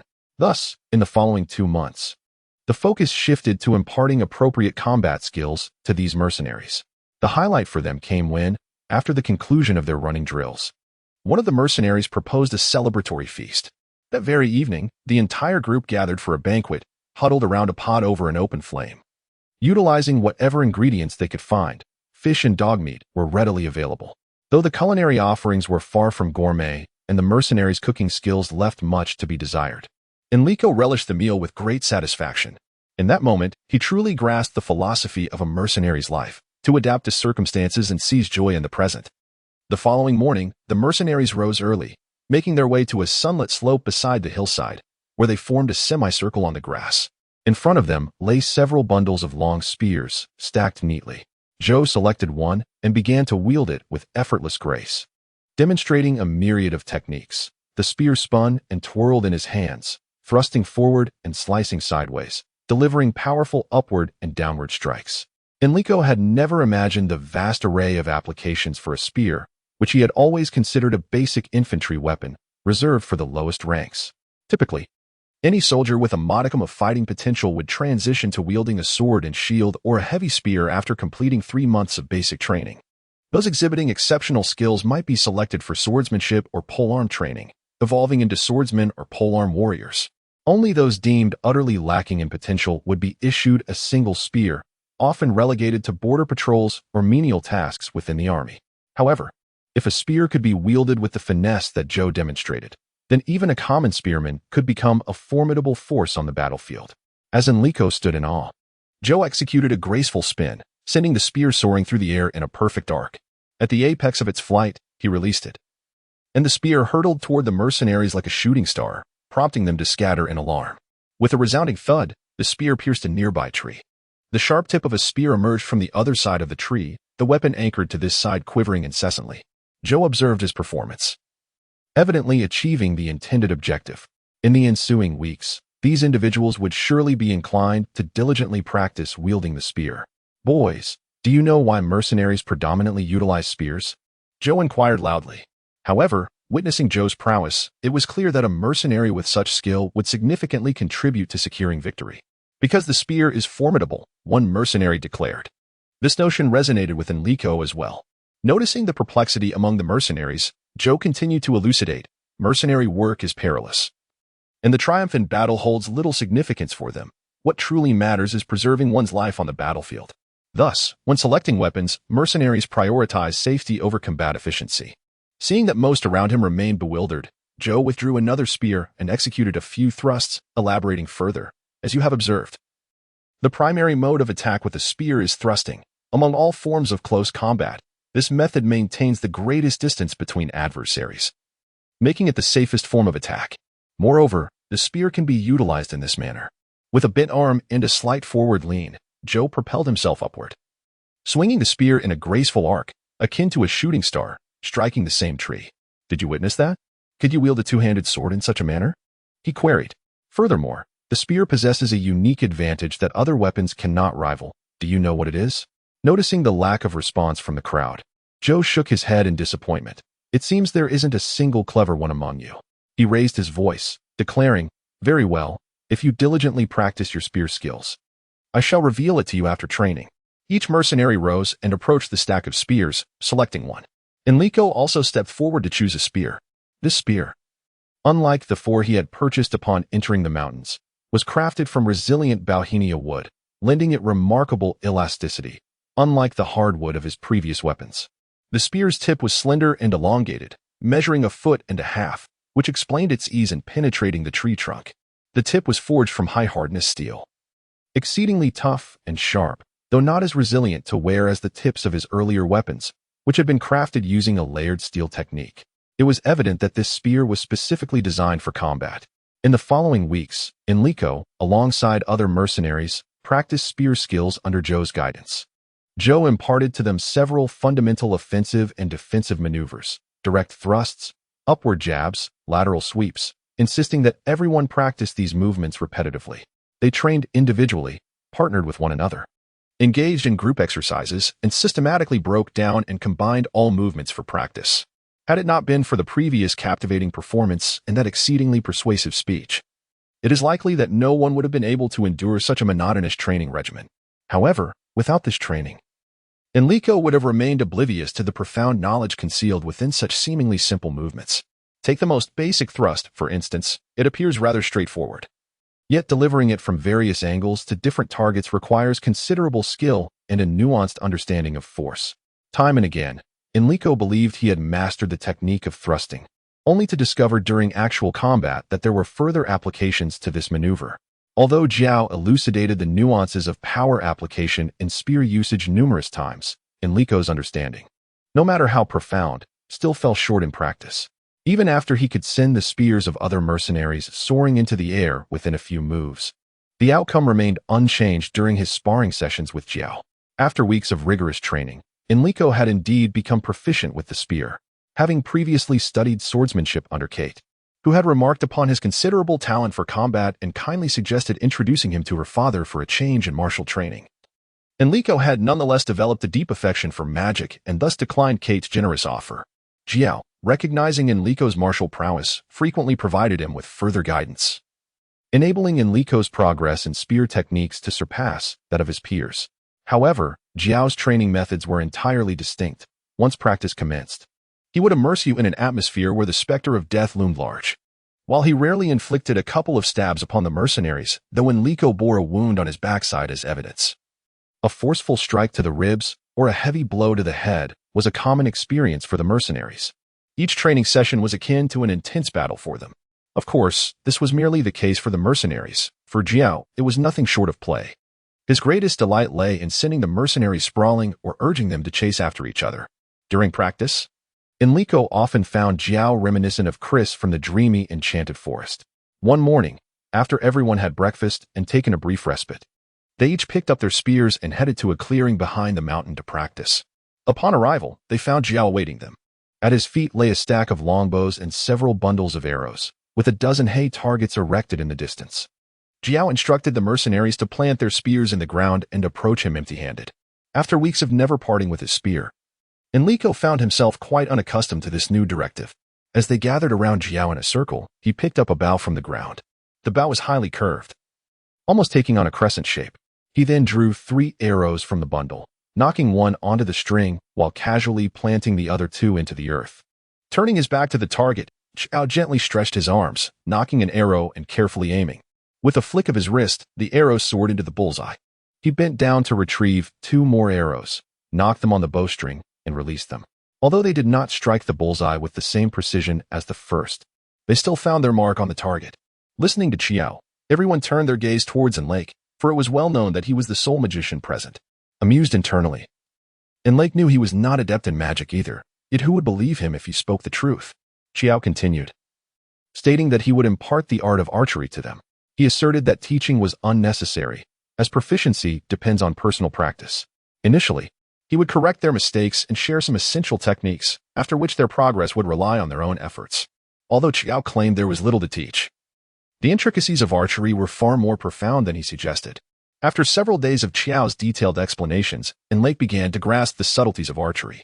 Archery types are categorized into hunting bows, longbows, and combat bows, further divided into lightweight and rigid bows based on their construction. Each type not only has its unique usage but also distinct maintenance methods and considerations. It was clear that Qiao had immersed himself in the world of archery for an extended period, demonstrating an intimate understanding of bow performance. Through him, Enrico acquired a wealth of knowledge about bows and even learned the craft of their creation. Qiao did not impose the obligation on all mercenaries to master bow making.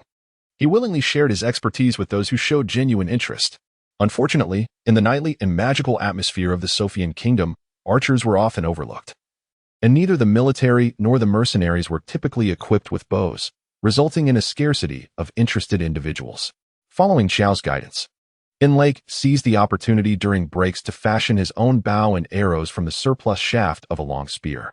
The use of wax-hardened redwood, while lacking the elasticity of the traditional wood used for bows, allowed him to construct a sturdy longbow, benefiting from the length of the spear shaft. However, he needed to create several arrows to match the differing length of the arrows Qiao had provided. With his own bow and arrows, Enrico could practice independently, enjoying a personal training area and target. His subsequent practice focused solely on enhancing his shooting speed and accuracy. The other mercenaries formed 10 teams, each utilizing a single bow and 300 arrows. Each round saw 10 individuals firing their arrows. After recording the hit rates, the last person would rush to retrieve the arrows before the next round commenced. At times, Enrico would borrow the bows of other mercenaries during their breaks to practice. He quickly discovered that different bows required distinct techniques. The longbow exhibited significantly better shooting stability compared to the combat bow, however. It was slower in shooting speed and more challenging to aim accurately. The combat bow boasts significant advantages in terms of aiming accuracy and ease of use. However, when it comes to range and power, the longbow far surpasses the combat bow. This peculiarity is rather perplexing for mercenaries like Enrico, who have a penchant for archery. The reasons for this are manifold. Firstly, as a mage, Enrico has no discernible advantage in ranged combat with a bow. While bows can strike targets at distances of 100 to 200 meters, magic can effortlessly target foes 400 to 500 meters away. Moreover, there exists a plethora of area of effect spells within the magical arts, which pose a nightmare for the fragile archers. For heavily armored fighters, such as shield bearers and knights, the power of arrows is insufficient to penetrate their long shields and armor. From greater distances, arrows often fail to pierce the armor of a common knight. And should the knight close the gap, their overwhelming force is simply beyond what an archer can withstand. Thus, although the kingdom of Sophian boasts a certain number of archers, their role is merely to provide minimal auxiliary support, serving as a limited means to fill the gaps in power due to the differing offensive speeds of knights and infantry. There have been numerous occasions when the military contemplated the complete elimination of the archer class. Were it not for the legendary hero of the Battle of Victory Day, who was an archer, this profession would have long since vanished from the army. However, Enrico remains unaware of the name of that hero, as they were one of the 3 founding heroes of the kingdom of Kyoki, and thus, the enemy state of Sophian would never promote their achievements. Enrico is, however, quite familiar with the 2 heroes from his own kingdom who participated in that battle. Each year during the celebrations, the glorious deeds of these 2 heroes are commemorated. They are the Paladin Borsos and the Grand Sorcerer Mycodon. Consequently, the kingdom of Sophian has always been renowned among nations for its formidable knights and magical prowess. With all training completed, there remains half a month before departure. Joe decided to impart some skills that only mercenaries would find useful. Among these, Enrico excelled in off-road and tree-climbing training, astonishing all the mercenaries, including Joe, who had preconceived notions of mages as physically weak and clumsy individuals. Additionally, when it came to stealth and trap-making skills, Enrico's proficiency in magic circles allowed him to outshine even Joe in these areas. However, the trap-making course proved to be quite challenging for Enrico. Joe required the mercenaries to create individual traps for assessment, stating that if he discovered their trap, the mercenary would fail. Most of the traps constructed by the mercenaries were rudimentary and easily identifiable. Joe did not hesitate to expose these crude traps. Conversely, some traps were intricately designed and cunningly set, featuring nested traps and deceptive mechanisms. Although Joe recognized their sophistication, he pretended not to see, gracefully sidestepping them. The trap set by Enrico was not only ingeniously crafted but also ensnared with a magical array, which even the seasoned Joe failed to notice, leading him to unwittingly step into it and suffer a great folly. Naturally, in the following days, Enrico received special attention from Joe. After nearly half a month of instruction, this being the most leisurely period, most of the mercenaries finally grasped some knowledge on surviving the battlefield. When Joe announced the conclusion of training, nearly all the mercenaries encircled him, inquiring about what he had previously mentioned regarding the significant distinction of the lance compared to other weaponry. Joe tilted his head and surveyed the crowd, retorting, "Have you not considered that among all weapons, the lance is the most economical? Understand the value of frugality?" Upon hearing this response, many fell to the ground in astonishment. What astounded them most was Joe's identity. When he revealed himself to be a noble, hailing from one of the oldest noble families of the Sophian kingdom, not a single mercenary, save for Enrico, believed him. Enrico, having the prior experience of Mistress Chris, found no difficulty in accepting Joe's noble status, especially since Joe presented himself with far more dignity than Chris. Moreover, it was soon discovered that Joe was actually related to Chris. The late Empress Dowager, Chris's mother, was Joe's aunt. This revelation was a misfortune for Enrico, as having such a relative had not been without its trials. To prevent him from embarrassing himself during diplomatic missions, Joe, at the king's behest, subjected Enrico to rigorous etiquette training. Throughout the training, Enrico often pondered the character flaws that must have plagued the ancestors of the late Empress Dowager, as clearly evidenced by the behavior of these two descendants. Furthermore, during the training, the mercenaries joined in the mockery, vociferously claiming it was to uphold the esteemed image of the Sophian kingdom, thus necessitating strict standards for Enrico, who was regarded as one of the 6 disgraces of the Magic Association. Having a tarnished past, Enrico found it difficult to stand firm, enduring the jibes of others. Through the arduous etiquette training, Enrico finally understood why the noble-born Chris and Joe chose to forsake their illustrious titles, one becoming a mad sorcerer and the other a disheveled mercenary.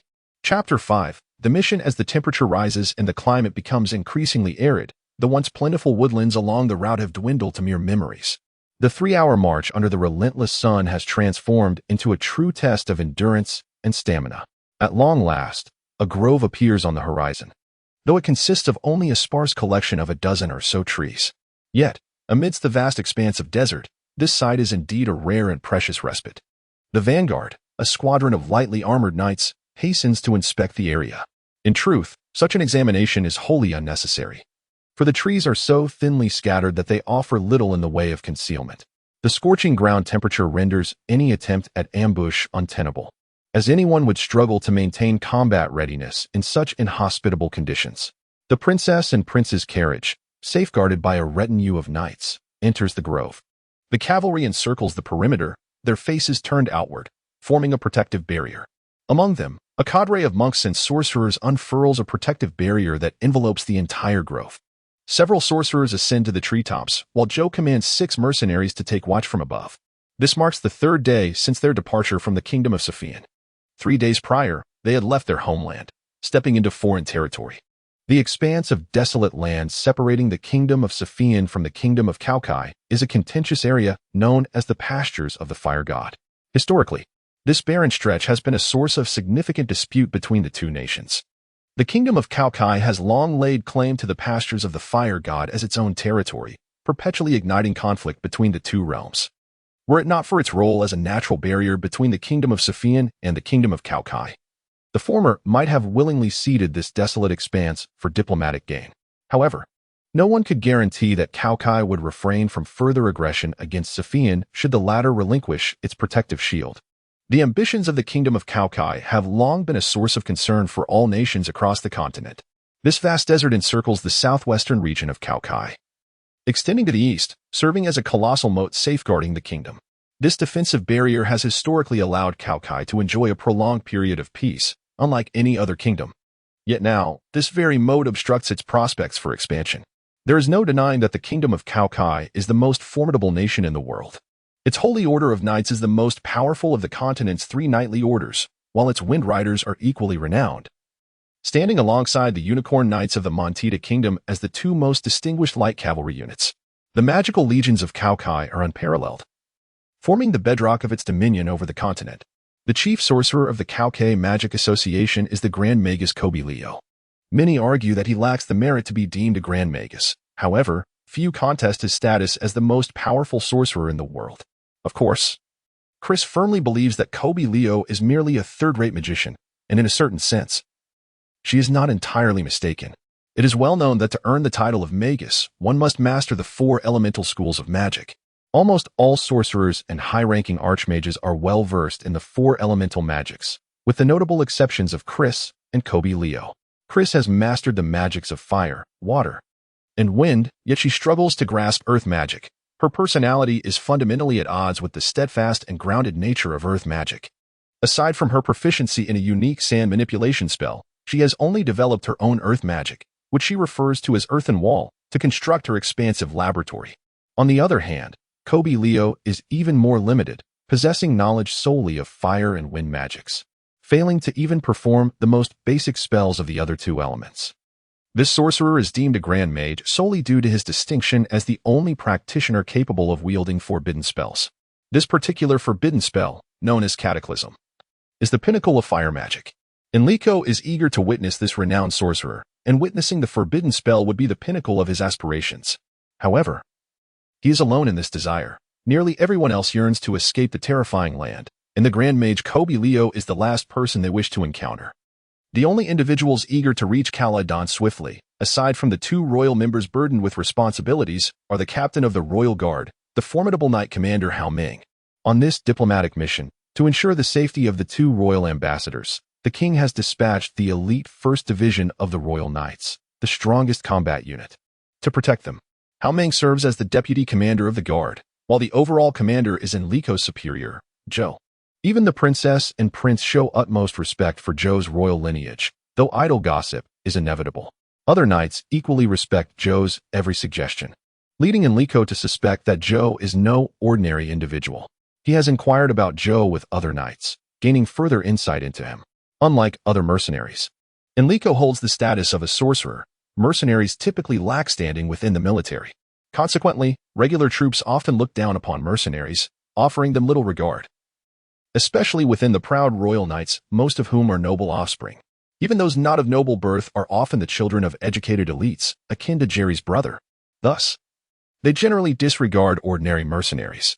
However, Enrico is different. As a sorcerer, he enjoys a status that, although nominally equal to that of knights in the kingdom of Sophian, is elevated due to the rarity of sorcerers, who are held in far greater esteem than knights.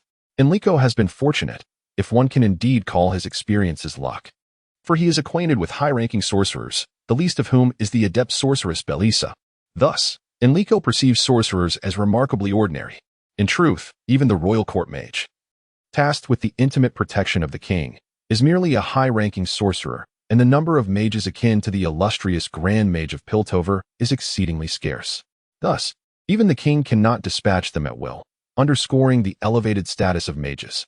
Consequently, Enrico, as a mage, naturally receives a treatment distinct from that accorded to the other knights. Moreover, Enrico is renowned far and wide. Since the grand tournament at court, the 4 trial candidates have become celebrated figures. Among them, Kite has been appointed as the squad leader of the Royal Knights, accompanying the formidable emissary and serving as the deputy to the latter. The position of squad leader within the Royal Knights is on par with that of Kite's father, the vice-castellan of Nuna City.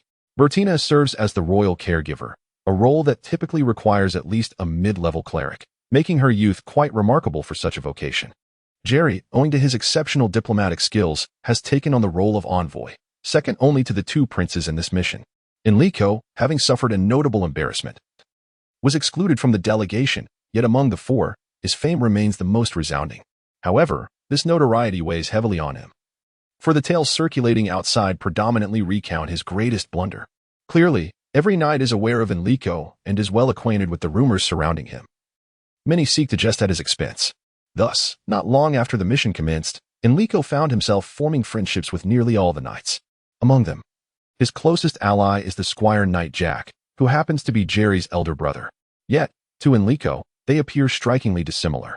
Jack is a rather unassuming young man, devoid of the shifty merchant demeanor that frequently emanates from Jerry. Whenever Kite is unavailable, Enrico turns to Jack for the inquiries he wishes to make. Additionally, Jack is Enrico's other companion for practicing martial skills, aside from Kite. Therefore, when Enrico's curiosity about Joe's identity piques, he approaches Jack for answers. Within the inner defensive perimeter near the princess's carriage, Enrico encounters Jack, who is preparing to head out on patrol. At Enrico's suggestion, a knight is replaced by him. Jack leads a patrol team of 10 towards the next encampment marked on their map. They aim to arrive there and conduct preliminary reconnaissance before sunset. The sun gradually sinks in the west, its heat waning from earlier intensity, yet the ground temperature remains unyieldingly high. Under such sweltering conditions, the steeds soon begin to tire. When some horses lag behind the formation, Jack commands a change of mounts. Enrico dismounts and, glancing at the sky, estimates that the main force must have already set out by now. He inquires of Jack how much further they must travel to reach the encampment. Jack roughly estimates, "If I am not mistaken, we have traversed 2/3 of the distance." Then, the rear contingent may struggle to arrive before nightfall, remarks a knight nearby. At Jack's command, all mount their horses in unison. As the sun gradually descended, the wind grew ever stronger. Upon reaching the campsite, each person was cloaked in a thick layer of dust. This campsite was a small oasis, a lake isolated amidst the vast wilderness. Enrico could sense the surging underground rivers from deep within the earth. This was the sole distinction that set him apart from ordinary individuals, despite his inability to wield magic in a conventional manner. His extraordinary mental acuity allowed him to keenly perceive the gathering and movement of various elements. This lake, a rare gem in the desolation, rendered the surrounding area the only forest for miles. At Jack's command, the knights led their steeds to the lake's edge to drink. Enrico and Jack ascended a solitary hill within the campsite, gazing down from its summit. The lake shimmered like a crescent moon, reflecting dazzling rays of sunlight. The trees lining the shore were lush and verdant. Although the sky was thick with dust, it was somewhat shielded by the low hills that encircled the area. The vibrant greenery of the slope gradually seeped upward, and scattered patches of grass and shrubs adorned the hillside, resembling pearls scattered upon a vast expanse of black velvet. As far as the eye could see, the distant sky was shrouded in a haze of dust, swirling like countless phantoms dancing wildly in the air. Enrico reclined on the hillside, resting his arm upon his head. Jack wandered around the slope, his gaze fixed on the horizon. Whether in vigilant watch or mere admiration of the scenery, it remained unclear. Suddenly, Enrico recalled a question he had intended to pose to Jack. "Jack, are you aware of Joe's history?" he inquired. Joe? Why do you ask about him?" Jack responded, his tone curious. "I find it intriguing that all the knights hold Joe in such high regard. Surely, it cannot solely be due to his noble lineage?" Enrico remarked. Within the Royal Knights Order, many knights hailed from noble families, some of which had histories that spanned centuries. Thus, to command such a formidable force, the Royal Knights of the Sophian Kingdom placed immense emphasis on instilling a sense of honor among their ranks. Each royal knight took pride in their status, refraining from flaunting their family's illustrious past. Therefore, inherited titles and noble backgrounds did not automatically earn the respect of the royal knights. Enrico had long been puzzled by the reverence that Joe commanded among the knights. "Do you not know Joe's true name?" Jack inquired once more. Enrico was already aware that Joe's original name was Green. However, for someone like Enrico, who was entirely ignorant of the intricacies of noble lineages, this was merely an abstract term. Jack settled beside Enrico and remarked, "It seems you have never paid much attention to other surnames." Enrico felt a twinge of embarrassment, for he had always lived in a small town where everyone was well acquainted, often akin to family. Hence, as long as they could address one another, surnames became unnecessary, leading him to develop the habit of disregarding them entirely. Jack, perceiving the embarrassment etched upon Enrico's countenance, directly stated, "Joe's true name is Green the Skin, a descendant of one of the founding heroes of the Sophian Kingdom, and notably one of the 12 champions of the Victory Day battle." At this juncture, Jack paused, and Enrico discerned a vacant expression reminiscent of the one Kite often wore. He recognized that a knight ensnared in such a state would require considerable time to regain composure. Indeed, after a prolonged silence, Jack resumed, "Green the Skin himself was also one of the 3 great paladins of Sophian. However, for reasons unknown, he relinquished his knighthood to become a mercenary." With that, Jack rose and descended the hillside. Enrico observed a figure imbued with a profound sense of loss. He had not anticipated that Joe possessed such formidable strength, being a paladin. Enrico gazed vacantly into the distance when a cloud of dust surged from afar. He immediately sprang to his feet. This was certainly not the common desert dust storm, but rather a cavalry brigade galloping towards them. From the outset of their journey, Enrico had been repeatedly indoctrinated with the myriad dangers they might encounter on their diplomatic mission, along with strategies to counter such threats. This expedition was far from the idyllic nature of a leisurely outing. In addition to the most alarming regular forces of the Kaoki kingdom, there were numerous bands of thieves lurking throughout the desert. Given the vast expanse of this crescent-shaped wasteland, which connects two great oceans and serves as the border for four nations, all who seek to reach the Kaoki kingdom must traverse this desolation, thus attracting countless desperate souls who form hundreds of thieving factions, some of which are nomadic and lack a fixed territory, while most maintain their own spheres of influence. Judging from the direction of the rising dust, Enrico did not believe that the large contingent had yet arrived. Both the timing and trajectory supported this conclusion. It was also unlikely to be the regular forces of the Kaoki kingdom, as the swirling dust appeared disordered and chaotic, not characteristic of a well-trained cavalry unit. Enrico issued a warning call, and in response, Jack and several knights rushed up the slope. They followed Enrico's pointed direction, their faces clouded with tension and concern. It appears to be a band of thieves, Jack articulated his assessment, aligning perfectly with Enrico's thoughts. What shall we do now? Enrico inquired. For he was not a seasoned warrior. Just 6 months prior, he had been a mere errand boy in his father's shop, never envisioning that he would one day stand alone upon the battlefield. And what about you? Enrico asked. It is improbable that everyone can flee. Someone must hold them off. With those words, Jack dashed down the slope. Enrico and the other knights followed him to the base of the hill, where 4 horses stood ready. The 2 knights behind swiftly mounted their steeds. Enrico glanced at Jack and shook his head, declaring, I shall not depart. Having a sorcerer present is far more advantageous. Do you wish to await your demise? You are not a knight. There is no need for you to involve yourself in this conflict. Jack urged. I do not desire death. However, I cannot abandon my comrades. Enrico replied resolutely. Realizing he could not persuade Enrico, Jack commanded 2 knights to set off immediately. The 2 knights chose different paths through the rear gap and departed in succession. They were obliged to take a wide detour, ensuring the brigands did not detect them. The others each led 2 horses, ever ready to break free. Utilizing the concealment techniques taught by Joe, Enrico camouflaged the knights, if one were not attentive. It would be impossible to associate the cluster of bushes with the squad of knights. Moreover, Enrico inscribed a magical sigil on each knight's breastplate, a spell he learned from Chris's grimoire that could create illusions of moving objects. Although lacking in potency, it could deceive foes during battle. Gradually, the billowing dust drew nearer. Soon, they reached the campsite. Perhaps the brigands remained unaware of the knights hidden in the woods, as small groups of robbers meandered towards the thicket. Enrico and the others cautiously retreated into the forest with their steeds. As long as they remained undetected, there was still a chance for escape. When they reached the edge of the woods, the bandits still had not discovered them. Enrico secretly rejoiced, but just then, a sharp sound of wind sliced through the air. The nearest knight was instantly cleaved in 2, and the 2 war horses beside him suffered the same fate, blood and entrails spilling forth. Enrico looked up to see 2 sorcerers soaring above. Another wind blade descended, prompting everyone to dive into the trees. The wind blade severed the canopy, scattering into dozens of smaller blades that ravaged the forest. Branches and leaves flew through the air as the fallen canopy impaled a warhorse to the ground. Within the woods, the bandits stirred, shadows of armed figures rushing forth. The knights drew their weapons, and Enrico began to prepare the only magic he was capable of wielding.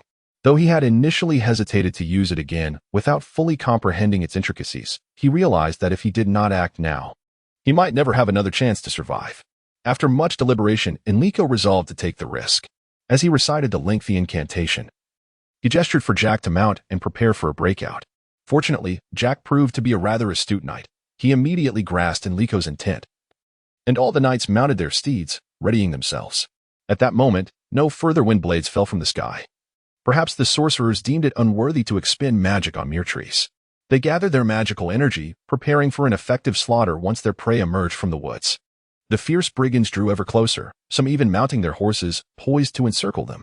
If not for their fear of being inadvertently struck by the sorcerers, they would have charged in already. Enrico's magic was finally ready.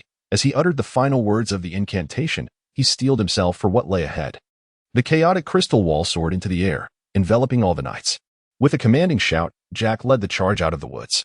Dozens of wind blades sliced through the air, targeting the knightly formation, cleaving through every obstacle in their path, leaving a small grove nearly flattened. Enrico had never anticipated such a fierce magical assault. It seemed improbable that one or two sorcerers could wield such formidable power. Although the magical energy of the wind blades was completely absorbed by the chaotic crystal wall, the intense sensation of tearing returned to Enrico. Having adequately prepared himself mentally, Enrico did not lose consciousness this time. Perhaps growing accustomed to the pain, he managed to remain mounted. Of course, Jack and another knight flanked him closely, ensuring he did not fall, which was one reason he could sit securely on his steed. "Are there truly so many sorcerers?" inquired the knight beside him. "It appears this is not a genuine band of thieves," Jack opined. "Indeed, if it were a band of robbers, such a multitude of sorcerers would be impossible. In any nation, sorcerers are rare and respected professions. While there are certainly sorcerers who engage in nefarious deeds and join brigands, such individuals are exceedingly rare. Generally, the laws across nations are quite lenient towards sorcerers who commit crimes. Furthermore, being a sorcerer is an enviable profession, often yielding substantial government stipends for those recognized by the state, as exemplified by Victor, who exploits this loophole to live a life of leisure. The only entity that could command a considerable number of sorcerers is an army of a nation. This was a military force masquerading as thieves, the regular army of the Kingdom of Kaoki. Nearly everyone understood the nature of the impending crisis. If they were indeed facing mere thieves, there was a chance of escape, for thieves would not engage in futile pursuits. They would not waste effort chasing after prey devoid of profit. However, the enemies behind them were different. If even one knight were to escape, the ruse of being thieves would be entirely compromised.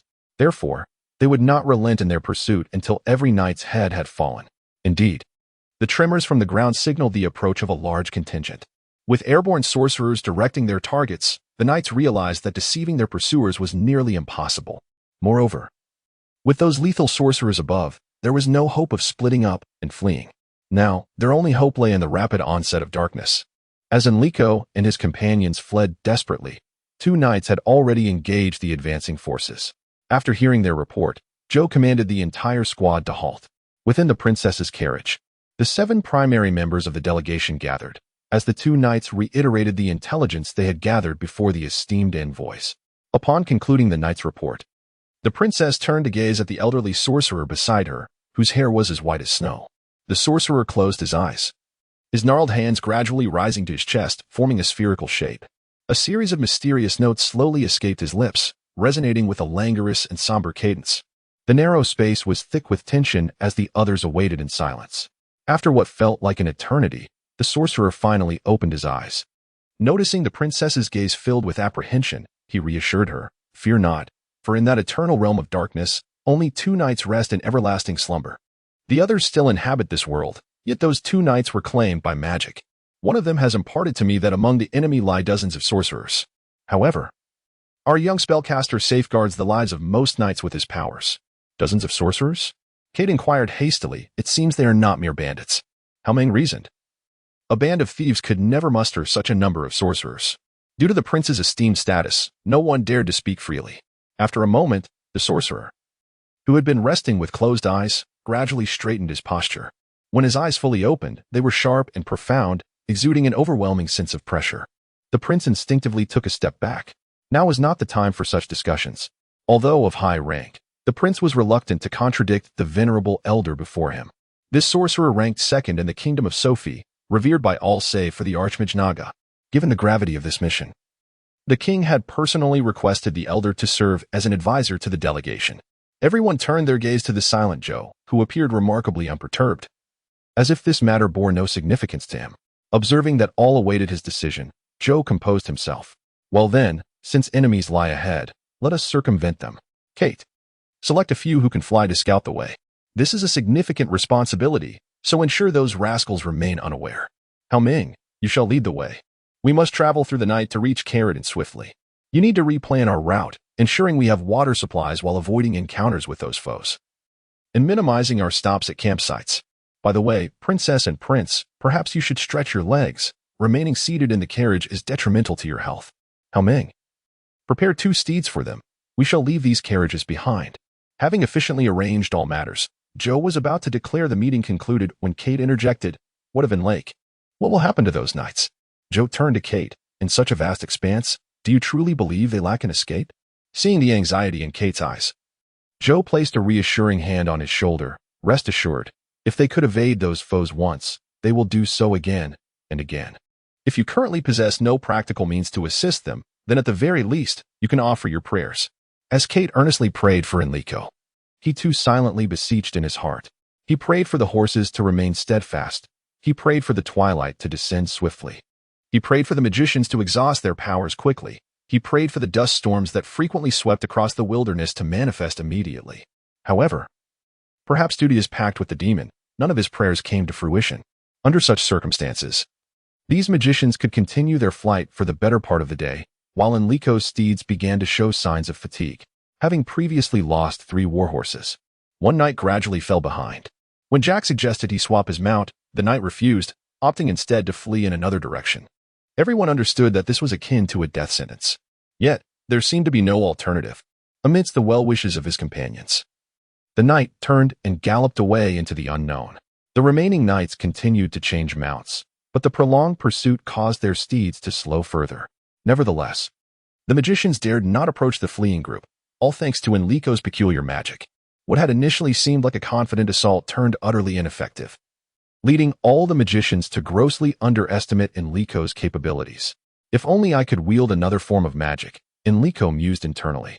Since the last time he had employed this magic, he had attempted countless different spells, yet while he could distinctly feel the flow of magic, he remained unable to cast even the simplest of incantations. It seems you are in a predicament, a voice echoed in Enrico's ear. He immediately recognized it as the creature monster speaking. Indeed, the voice continued. I possess a highly suitable spell, perfectly aligned with your current predicament.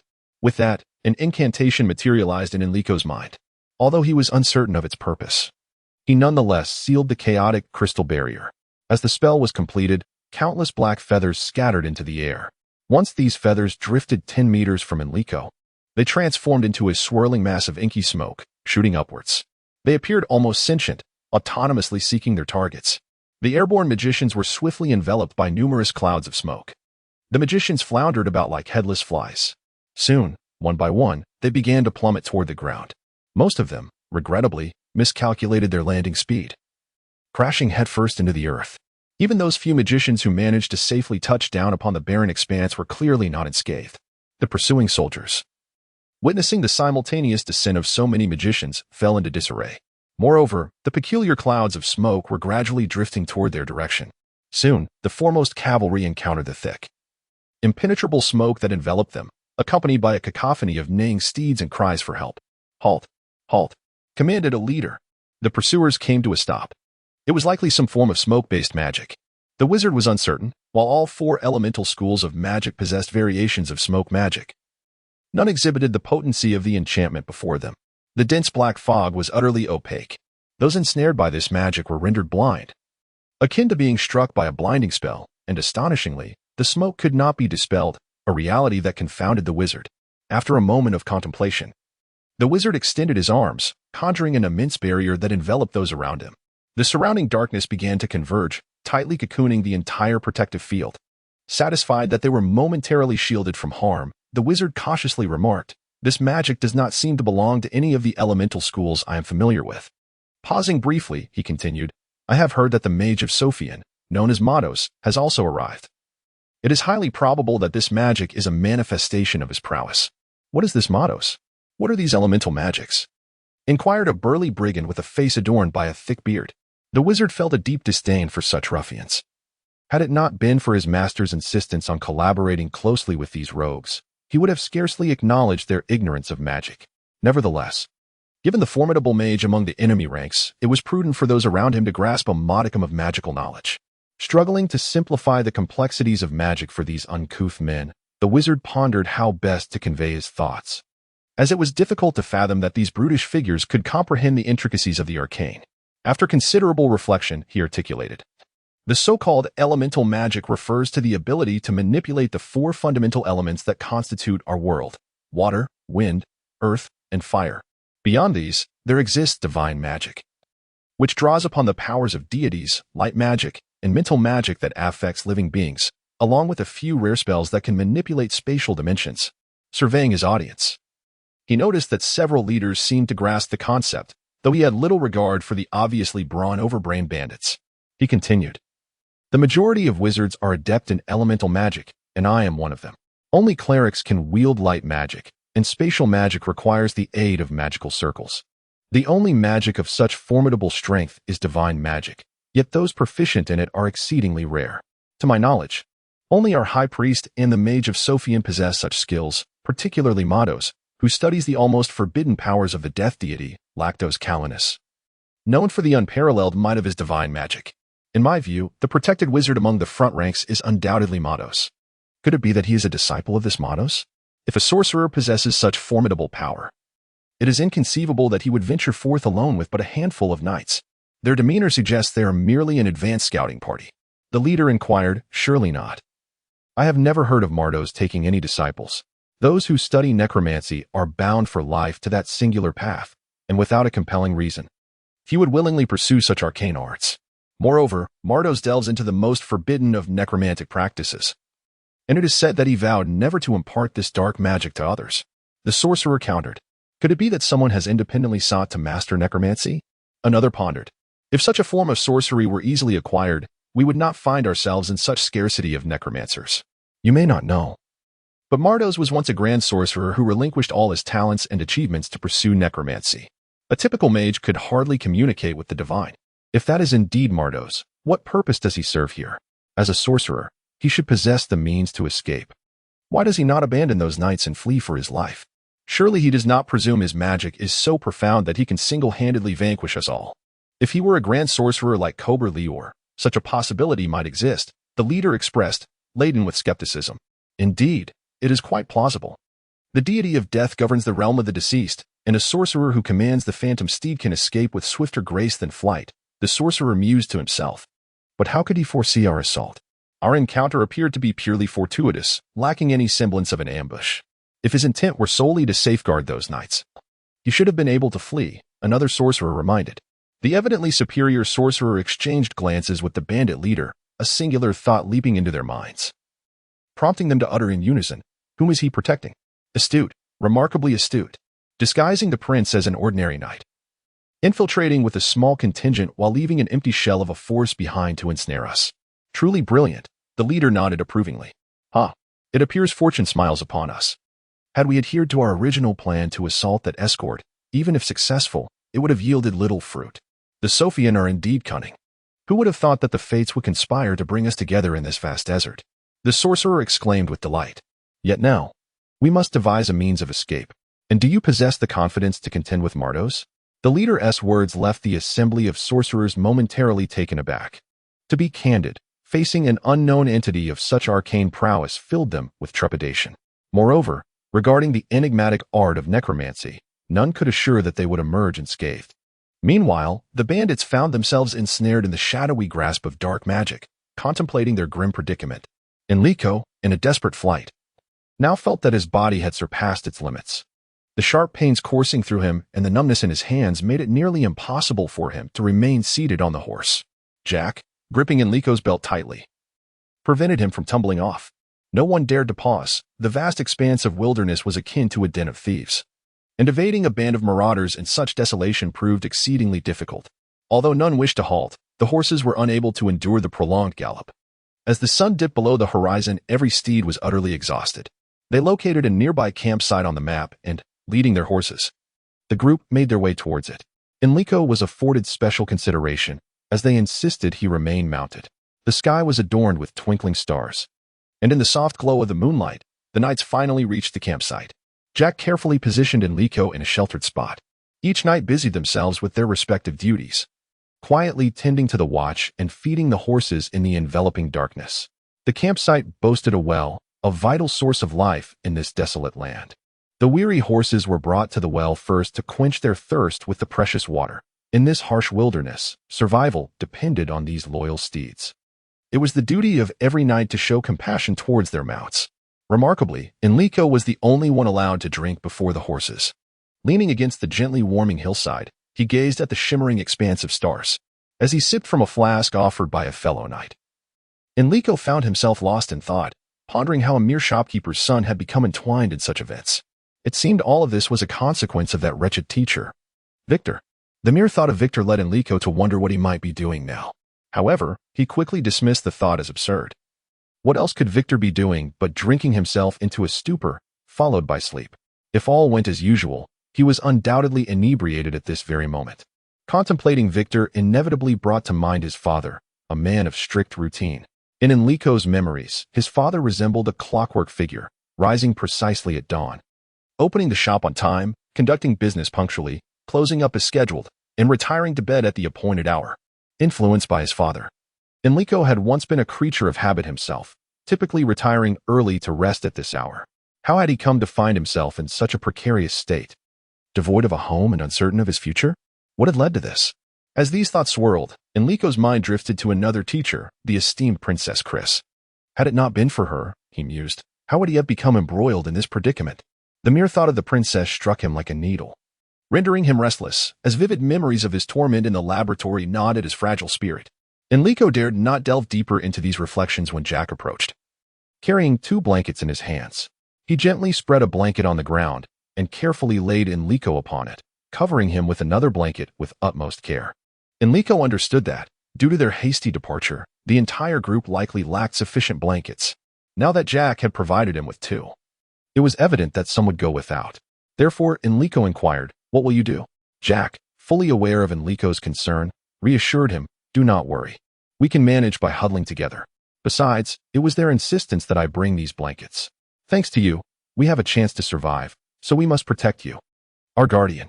Jack paused for a moment, casting a glance at his small team, and softly added, "From here on, we will rely entirely on you. Only you possess the ability to guide them out of this desolate land." Though his voice was low, it resonated with clarity in the stillness of the night, causing all the knights to cease their tasks and turn their attention towards him. In the enveloping darkness, Enrico could see nothing, yet he acutely felt the profound trust emanating from all the knights. This trust weighed heavily upon him, rendering him momentarily powerless. Gazing up at the starry sky, Enrico fell into deep contemplation. Rely solely on himself? He had never envisioned himself capable of aiding others, let alone these valiant knights. Rely solely on himself? He was merely an inexperienced individual, barely more than an apprentice, and yet these formidable knights looked to him for guidance. Would their unwavering faith in him lead them to their doom? If only he possessed the strength to truly assist them. For the first time in his life, Enrico earnestly wished for the power that was entirely his own. It was also the first time he felt such immense pressure, a sense of mission, a weighty responsibility. Lying quietly in the midst of the blanket, he stared up at the stars, awaiting the passing of the night and the arrival of dawn. Perhaps when morning came, all would be revealed. As the sun gradually ascended from the east, the horses galloped forward, stirring clouds of dust that danced in the sky. Enrico, seated upon his steed, glanced at Jack, who looked up at the swirling dust. He reined in the horse and commanded, "Proceed slowly." All the knights gently pulled on their steeds, marching in an orderly line with synchronized steps. They would rest for 2 hours only before the storm that would arise at midnight, after which they would set off once more. Enrico found this routine quite unfamiliar. However, he took solace in the effectiveness of the suggestion he had put forth. For several days, they had not encountered the band of robbers again. On numerous occasions, Enrico pondered the possibility that those brigands had turned their attention to confront their larger army. As such thoughts crossed his mind, he often found himself worrying about Kite and the others, uncertain if they were in any peril, and whether the 2 knights who had broken through had successfully conveyed the message to their comrades. At times, he would also reflect on the knight who had willingly sacrificed himself, although he constantly reassured himself that the knight might still have a chance of survival. Deep down, he harbored a vague sense that the valiant soul had departed this world. As the midday sun blazed overhead, Enrico and his companions discovered a suitable refuge on a sunless slope. As was his custom, Enrico set up an illusory magical array, designed to obscure their presence from distant observers, particularly those mages capable of flight. Naturally, Enrico occasionally fretted over the tracks they had left behind. He had initially contemplated seeking a hiding place before dawn. However, considering the pace of their journey, he ultimately abandoned that notion, recognizing that the safest course was to swiftly extricate themselves from the desolate wasteland. Within the magical array, all the knights gathered around Jack, who had spread out a map before him. This very map had repeatedly provided them with supply points to navigate the wilderness over the past few days. Jack pointed to a nearby supply point marked on the map and declared, We must reach this location by tonight. By tomorrow noon, we shall traverse the Kisla Valley. And once we cross it, we will be safe. Enrico glanced at the map and inquired, is there an alternative route we might take? The Kisla Valley was a conspicuous landmark, and if the robbers possessed any sense, they would surely lay an ambush there. Jack scrutinized the map twice before shaking his head. It is impossible. The entire Varks mountain range is sealed off on this side leading to the Kaoki kingdom. There is no way to cross it. Though Enrico felt a slight alleviation of his worries upon hearing Jack's words, an ominous premonition lingered in his heart. While Enrico and his companions discussed the Kisla Valley, Kate and her group were similarly deliberating how to navigate the Varks mountain range. Among those participating in the discussion were two royal members, Shamanic, Kite, and Jerry. But conspicuously absent were the mage Matos and the delegation's commander, Joe. What is going on? Pondered the princess, perched upon her steed, questioning those around her. For she alone among the delegation had the standing to critique Joe and the mage Matos. As the direct heir to the throne, she was, in essence, the future queen, with the right to ascend the throne as the first heir, provided she remained unmarried. Moreover, as a mage trained under the great Archmage Naga, she possessed considerable prowess herself. While in the presence of her parents, the princess actively engaged in various political affairs, displaying a maturity and composure far superior to that of her brother, who remained engrossed in the thrill of games. Comparatively, her influence was unmatched by his. Moreover, there were no indications that this astute and proud princess held any particular interest in anyone. Her pride was well understood by everyone in the court. It was not the shallow arrogance that dismisses all, but rather a refined self-assurance. The princess held a deep appreciation for individuals with unique skills, including our 4 trial students, whom she esteemed highly. This included Enrico, who had previously embarrassed her, and Jerry, whose only talent seemed to be his eloquence. Yet, in her eyes, these individuals were merely invaluable assets to the nation, and she was intent on placing them in positions where they could contribute most effectively. The arrangement for this journey, orchestrated by Joe, had initially been proposed by the princess herself. No one understood Joe's capabilities better than she. However, the recent travels had raised her suspicions. Since receiving the news, they had been traveling tirelessly through the night, and their route diverged significantly from the originally planned course, which in itself was not alarming. Yet, as they continued, they strayed further from the only passage over the Varkas Mountains, the Kisla Valley. Did Joe intend to circumvent the entire Varkas range? It would likely take at least a month, inevitably delaying the mission. Others dared not voice their concerns over the princess's doubts, though each harbored similar questions. After a moment of silence, Shamanic spoke up. Perhaps the commander fears an ambush in the Kisla Valley. But must we bypass the entire Varkas range? The princess inquired. Isn't there the Mechalus fortress in the Kisla Valley? Do those brigands dare attack us within its range? Kate questioned. Perhaps the commander worries that we lack the strength to protect the princess and prince until we reach the fortress, Jerry interjected. This remark elucidated why, since the envoy's formation, Jerry had been unable to associate with the knights. Realizing his words might have offended many, and understanding he required their protection, he hastily apologized to everyone. Shamanic received his orders and departed. After a while, they spotted Joe approaching on horseback, appearing as carefree as ever, with a playful grin that ignored the evident dissatisfaction etched on the princess's face. When Joe spoke, his words were anything but serious. Hello, my dear little niece. What brings you to summon your uncle? Oh, do lighten that face of yours. Be careful, or you'll age quickly. The princess had completely lost her temper with Joe, for she realized that expressing anger or raising her voice towards this uncle was utterly futile. Therefore, she composed herself and inquired leisurely, Commander, should we not alter our course towards the fortress of Mechalus? To Mechalus? Why? Joe responded, feigning ignorance. The princess knew he was pretending not to know about the fortress. Yet she felt powerless against him. She decided to confront him directly, asking, Commander, do you not wish to traverse the Kisla Valley to enter the kingdom of Kaoki? Through the Kisla Valley? Why? Joe reiterated. Are you suggesting we circumvent the Varkas Mountains? The princess pressed further. You cannot possibly believe I have any fondness for that desolate place, Joe retorted, startling everyone present. Was there truly a third route through the Varkas Mountains? This question lingered in the minds of all, though none dared to voice it except the princess. True to form, she asked. Are you aware of any secret passages that might lead into the kingdom of Kaoki? The princess had substantial grounds for her inquiry. Historically, the Kisla Valley had been the sole passage from the west to the kingdom of Kaoki, which boasted the formidable fortress of Mechalus. Thus, the kingdom of Kaoki was virtually impenetrable, consistently able to launch assaults on the kingdom of Sophian, which found itself defenseless in retaliation. If a secret passage indeed existed, the kingdom of Sophian could strike first, rendering even a diplomatic failure inconsequential. Hence, she was eager for an answer. Veins visibly throbbed on her forehead. Were this another princess? One could only imagine the tempest of thunder and flames that would ensue. Not wishing to provoke his magical niece, Joe hastily assured her, "Rest easy. Mardosh said it would be fine." Upon hearing that everything was arranged by the esteemed wizard Mardosh, the princess felt a wave of relief. Mardosh was a composed elder who would never undertake an endeavor without certainty. By midday, the group had arrived at the colossal base of the Varkas Mountains.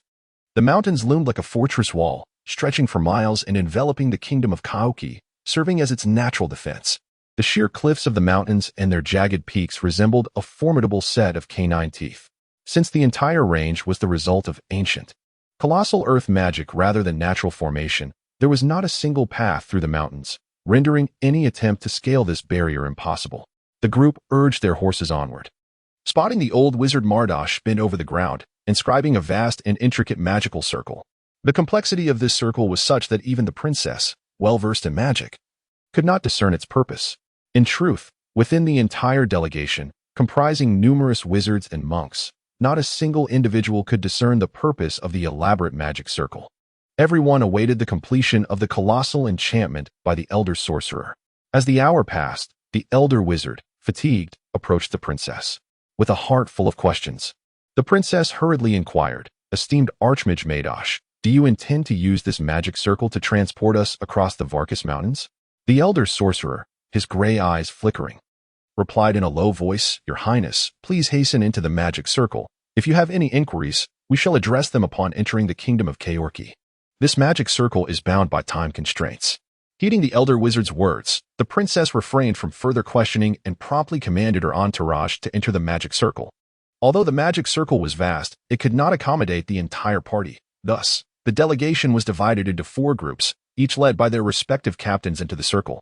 Each team, upon entering the magic circle, transformed into a dense fog and, in an instant, traversed the immense mountain range.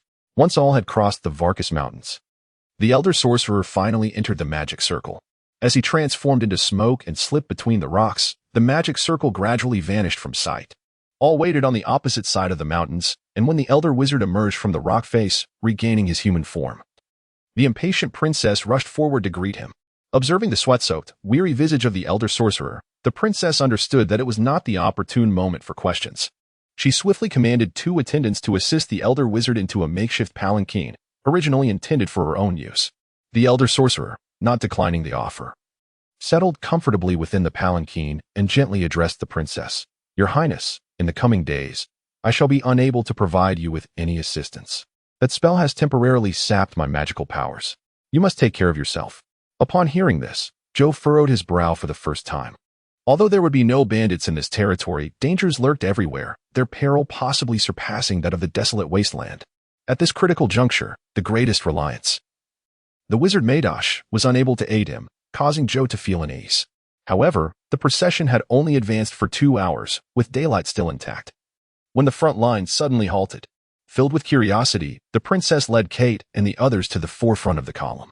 Before they could approach, the deputy commander, Hauming, hurriedly intercepted them. Upon hearing the news, the princess immediately grasped the gravity of the situation. The Holy Knight Order was one of the primary combat forces of the Kingdom of Kaorki, typically stationed near the capital and rarely found in such borderlands. In a moment of turmoil, the princess found herself in a state of distress, not due to concerns for her own safety, but rather because the large-scale mobilization of the Holy Knight Order often heralded the onset of war. Could it be that the Kingdom of Kaoki had launched an invasion against her homeland? Hauming shook his head vigorously. Negotiating with the princess proved to be far more arduous than charging into battle. The princess was indeed a formidable opponent. Several times, Hauming nearly yielded, but fortunately, the knight's duty and honor sustained him in the final moments. He cast a glance at the middle-aged fox before him. Xiao was evidently well aware of his niece's character and had thus passed this challenging task to him. Have there been any developments up ahead? Hauming clearly wished to avoid discussing the issue Xiao had raised. None. Thus far, all remains quiet, Xiao replied, peering ahead while fanning himself. Could it be that the battle has already commenced? Hauming voiced the question that had been gnawing at him. If that were indeed the case, it would spell trouble, especially without the assistance of the esteemed magician Mage. The only ally he could rely upon was the seemingly carefree yet enigmatic uncle before him. Haomong mimicked Chao's stance and squinted into the distance for quite some time, yet he discerned nothing. Nevertheless, he would never doubt Chao's keen eyesight. Indeed, it wasn't long before everyone caught sight of a warhorse galloping swiftly towards them, a knight clad in crimson armor atop, his fiery foxtail helm billowing in the wind, a member of the Holy Knight Order of the Kingdom of Kaoki, a figure that filled Haomong with apprehension. The knight halted 100 meters before the assembly, proudly raising the flag of the Kingdom of Kaoki, signifying his role as a harbinger of peace. Haomong rode forth to meet him, and the two knights exchanged a firm handshake. Witnessing this exchange, all the knights felt a wave of relief wash over them. Both the Holy Knight Order of Kaoki and the Royal Knight Order of Sophian were bastions of the traditional chivalric spirit. Once a gesture of goodwill had been extended, there would be no turning back. Schemes and treachery were foreign to these two orders. Upon hearing the report from the approaching knight, the heavy stone in the princess's heart was likewise momentarily lifted. As she rode closer, Chao shook his head in resignation. He had long anticipated that this headstrong girl could not be deterred. Upon seeing the princess standing at the forefront of the ranks, Haomong shot a fierce glare at the two derelict knights behind her. He then approached the princess and admonished, "Your Highness, it appears you have not adhered to our agreement." All right, I admit my fault. Please tell me, what news does the envoy from the Kingdom of Kaoki bring?" The princess inquired anxiously. This news stirred ripples in the hearts of all present, akin to a stone cast into water. Even Xiao was taken aback by the revelation. If there was anyone Xiao least wished to confront, it would undoubtedly be the formidable archmage Kobe Leo. For this singular forbidden sorcerer, Zhou found himself utterly at a loss. Moreover, at this juncture, even his most steadfast ally, the mage Mados, was incapable of offering assistance. With his brow furrowed in deep contemplation, Zhou finally commanded Haoming, "Let that knight lead the way. We must seek an audience with Kobe Leo." Haoming complied and hastened towards the knight. Just then, the princess stepped forward to inquire, "Dear uncle, is this not perilously reckless? Let us take a gamble. Even if we reach Kaoki, we shall still have to confront this adversary. Furthermore, given the current circumstances, even if we wished to flee, could we truly evade the pursuit of the Holy Knights? And even if we managed to escape them, how could we evade the forbidden sorcery of Kobe Leo? Additionally, do not forget that you are here on a diplomatic mission. It would be unwise for us to have journeyed in vain." After approximately an hour, the Holy Knights came into view, their vivid crimson cloaks standing out against the verdant grasslands. As they approached, it became evident that the Holy Knights had formed an orderly reception line, at the forefront of which stood a mage clad in golden robes. If Zhou's instincts served him correctly, this must be the renowned archmage Kobe Leo. The princess and Zhou reined in their steeds, dismounting simultaneously. The knights behind them followed suit, while two attendants hastily approached to lead away the princesses and Zhou's horses. As they advanced, the mage promptly stepped forward to greet them. Upon closer inspection, it was clear that this legendary mage possessed a towering stature and a robust physique, resembling a warrior more than a sorcerer. The mage approached the princess and bowed gracefully, announcing, "I am Kobe Leo Senavis, the court magician of the Kingdom of Kaoki, here to welcome Her Highness, Princess Franny of the Kingdom of Sophian." In such diplomatic matters, Zhou found himself at a loss, relegated to the role of a silent observer, nodding or shaking his head as necessary while the princess took charge.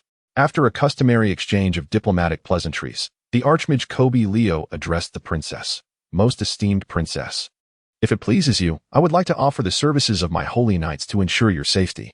The princess glanced at Zhou, who understood it was now his turn to speak.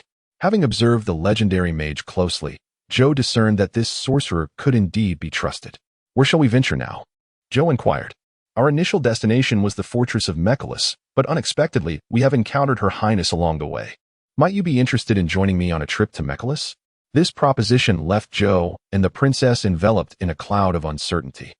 Kobilio keenly discerned the doubts harbored by the two individuals before him and remarked with a smile, "I have received word that a band of robbers, along with other nefarious individuals, have gathered before the fortress of Mechalus with ill intentions. These individuals have long posed significant threats to our nation. My purpose here is to seize this opportunity to eliminate these two calamities in one fell swoop while ensuring the safety of Her Highness the Princess. Now that the latter task has been accomplished, it would be prudent to complete the former for the benefit of both our nations." Upon hearing Kobilio's explanation, Zhou and the princess felt a wave of relief. If the words of this grand sorcerer were indeed true, it indicated a division within the kingdom of Kaoki regarding the initiation of an aggressive war. Moreover, this formidable sorcerer stood firmly against external expansion. This revelation was indeed reassuring, for no one wished to be adversaries with this master of forbidden spells. As they walked side by side, the princess noticed the grand sorcerer's persistent frown, as if he were burdened with unspoken concerns, and inquired, "Esteemed grand sorcerer, do you harbor any doubts?" "Oh, your highness, I am merely apprehensive that, since you have successfully traversed the mountains without encountering your adversaries, they may abandon their plans, rendering my journey futile." After listening to Cobilio's concerns, both Joe and the princess fell into contemplation. Indeed, if they had not crossed paths with those brigands, it seemed unnecessary for that gang to remain entrenched in the valley of Chisla. As the sun ascended to its zenith, the fortress of Mekris loomed nearer. From the base of the fortress, it appeared as a grand gate, tightly binding the flanking Varkas mountains. The vanguard had knocked several times. Yet the soldiers atop the battlements remained unresponsive, an occurrence that felt exceedingly peculiar. At this moment, the grand sorcerer Cobilio urged his steed forward. The princess and Joe closely followed. The captain of the vanguard reported to Cobilio, "We have called out for an extended period. Only a solitary guard emerged to respond." And then there was no further communication. Cobilio furrowed his brow in contemplation before raising his right hand and commencing a spell. Simultaneously, 12 red-robed sorcerers flew into the air beside him. With a resounding explosion, the massive gates of the fortress were obliterated, and a section of the wall subsequently crumbled. The previously lethargic soldiers atop the battlements rallied, and hundreds of archers swiftly ascended the walls, followed closely by several sorcerers. However, they quickly recognized the grand sorcerer Cobilio at the forefront of the group, along with the 12 elite sorcerers hovering in the air. One of the sorcerers promptly turned to report to the commanding officer, while another stealthily slipped away. The sorcerer who had slipped away ascended on the opposite side of the fortress, aiming to fly towards the encroaching circle of foes. At that moment, a bolt of lightning suddenly shot from behind, transforming the sorcerer into a swirling fireball in midair. All the soldiers within the fortress of Mekris clearly witnessed the recent spectacle, as did the fortress commander who had hurriedly emerged from his office. His chubby cheeks turned pale in an instant, and beads of sweat cascaded down his forehead. The wizard beside him nudged the dazed commander, and together they hastened to stand before the grand sorcerer Cobilio. The princess and Joe followed closely behind Cobilio as they ascended the battlements. In the distance, a throng of bandits could be seen encircling several knights within a vast perimeter, which was gradually constricting. Yet, the bandits seemed hesitant, as if apprehensive about some unknown factor, delaying their assault. What could possibly instill such fear in them? Surely, a multitude cannot be overpowered by just a handful of knights, Joe interjected. His years of experience allowed him to discern that the bandits were approaching their central target with an unusual caution, a behavior indicative of a formidable adversary. "Your Highness, are there any significant figures among those knights?"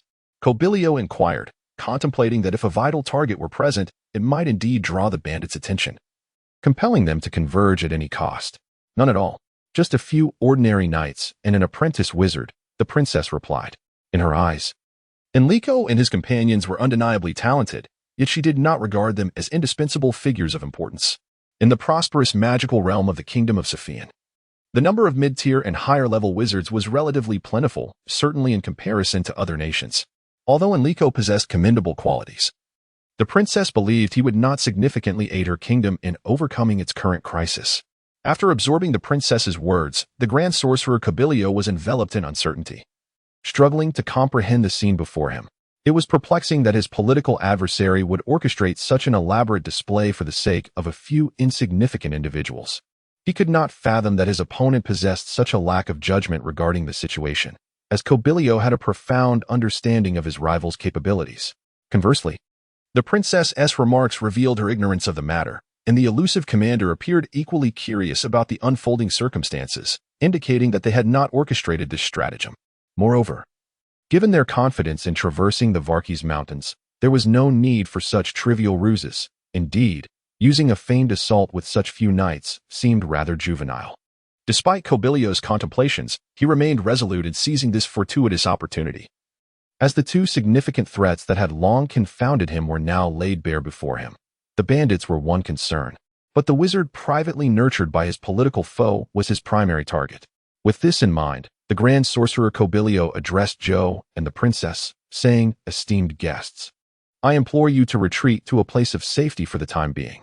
The great archmage Kobe Leo cast a glance at Joe, and indeed, Joe was as he had sensed, a person who appeared at ease yet concealed profound depths. It seemed the intelligence received was inaccurate, necessitating the inclusion of this commander among those deserving special attention.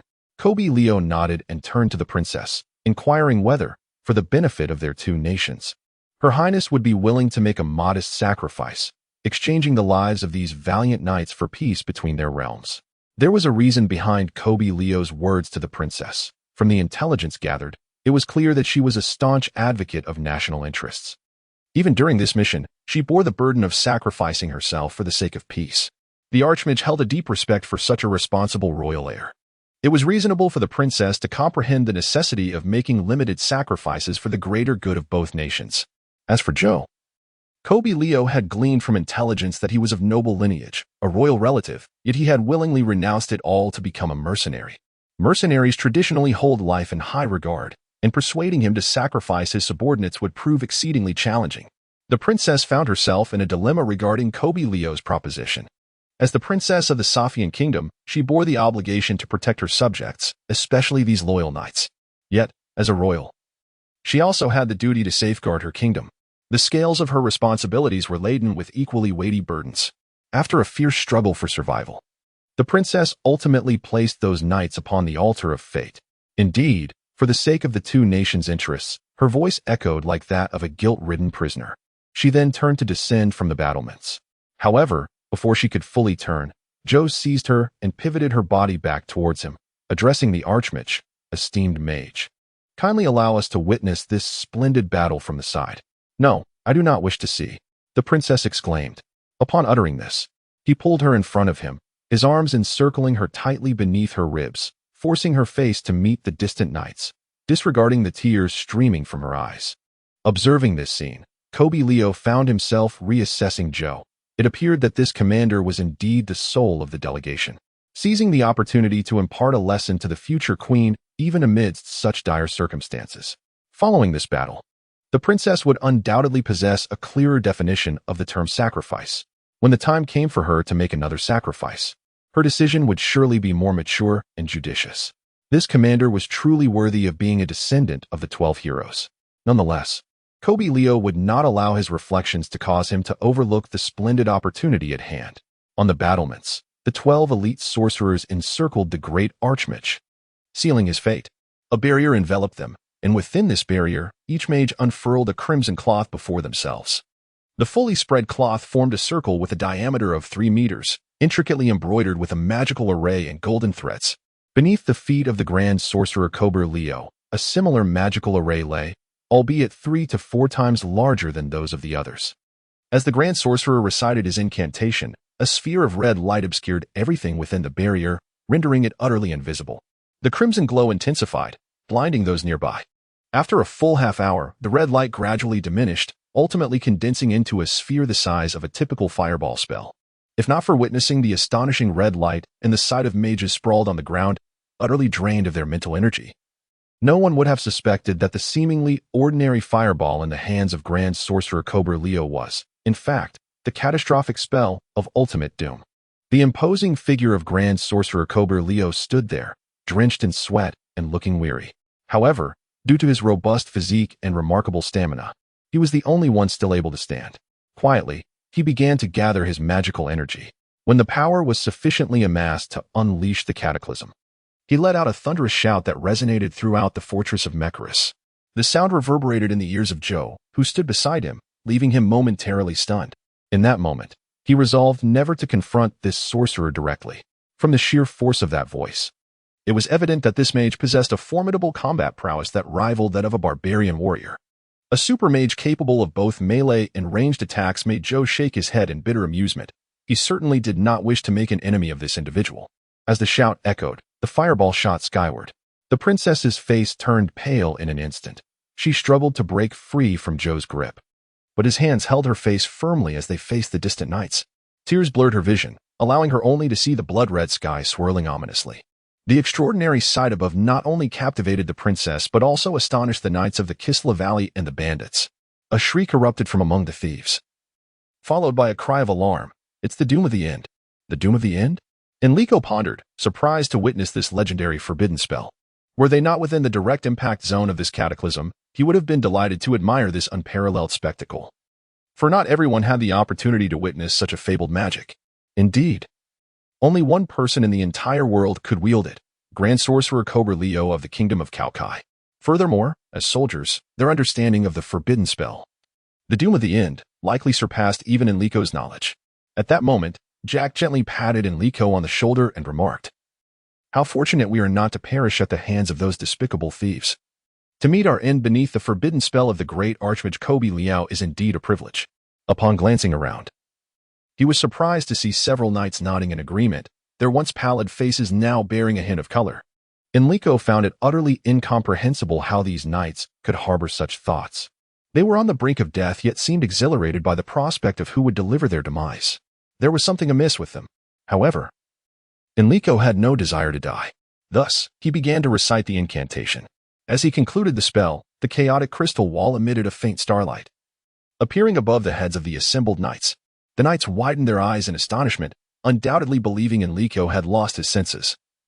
Thinking he could possibly resist the mightiest magic in existence and withstand the assault of the forbidden spell, disregarding the bewildered gazes surrounding him, Enrico immersed himself entirely in the only magic he excelled at. His eyes pierced through the chaotic crystal wall, fixating intently on the peculiar sky. The entire firmament resembled a boiling furnace, bubbling with crimson lava. The surrounding red clouds surged rapidly toward them, gradually coalescing into a continuous mass that stretched across the sky for miles. Beneath the sky, all the thieves were scattering in panic, even the mages flailing desperately to take flight. Yet, Enrico could distinctly sense the myriad magical elements around him, all scattered by the immense fire elemental concentration above. Under the catastrophic onslaught of this forbidden spell, no elemental magic save for fire could be wielded. The steeds had long since lost their bearings, heedless of commands, galloping wildly, biting and colliding with one another. The cunning thieves had already dismounted, fleeing on foot.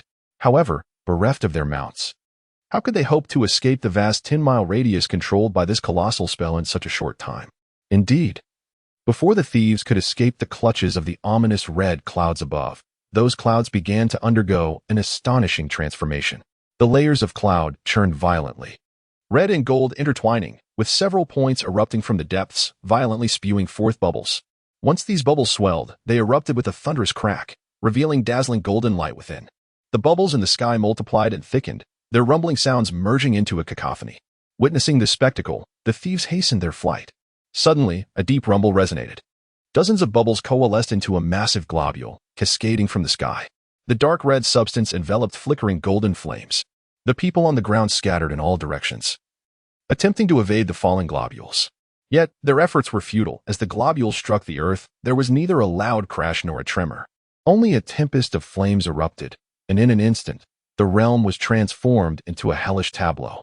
As the viscous droplets cascaded to the ground, flames unfurled in a circular pattern from the point of impact, each droplet transforming into vast expanses of fire. Within the inferno, there were no anguished cries nor mournful wails.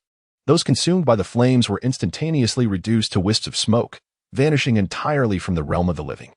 The only testament to their existence lay in the small pile of ashes left behind. Amidst this hellish environment, even the valiant royal knights exhibited pallor and trembled in fear. Suddenly, a globule of viscous substance fell nearby, and the crimson flames swiftly engulfed the crowd. Enrico summoned every ounce of strength within him. The immense energy tore through his nerves, and at the very moment of contact with that overwhelming force, Enrico lost consciousness. Simultaneously, the princess gazing from the distant castle tower also succumbed to darkness. The only ones remaining conscious were the battle-hardened Joe and the knights beside Enrico. They could scarcely fathom that Enrico might actually withstand the assault of that formidable spell. Yet, witnessing Enrico's unconscious form and the brewing globule in the sky above, all understood that the previous defense merely delayed death for a fleeting moment. At that moment, something peculiar transpired with Enrico.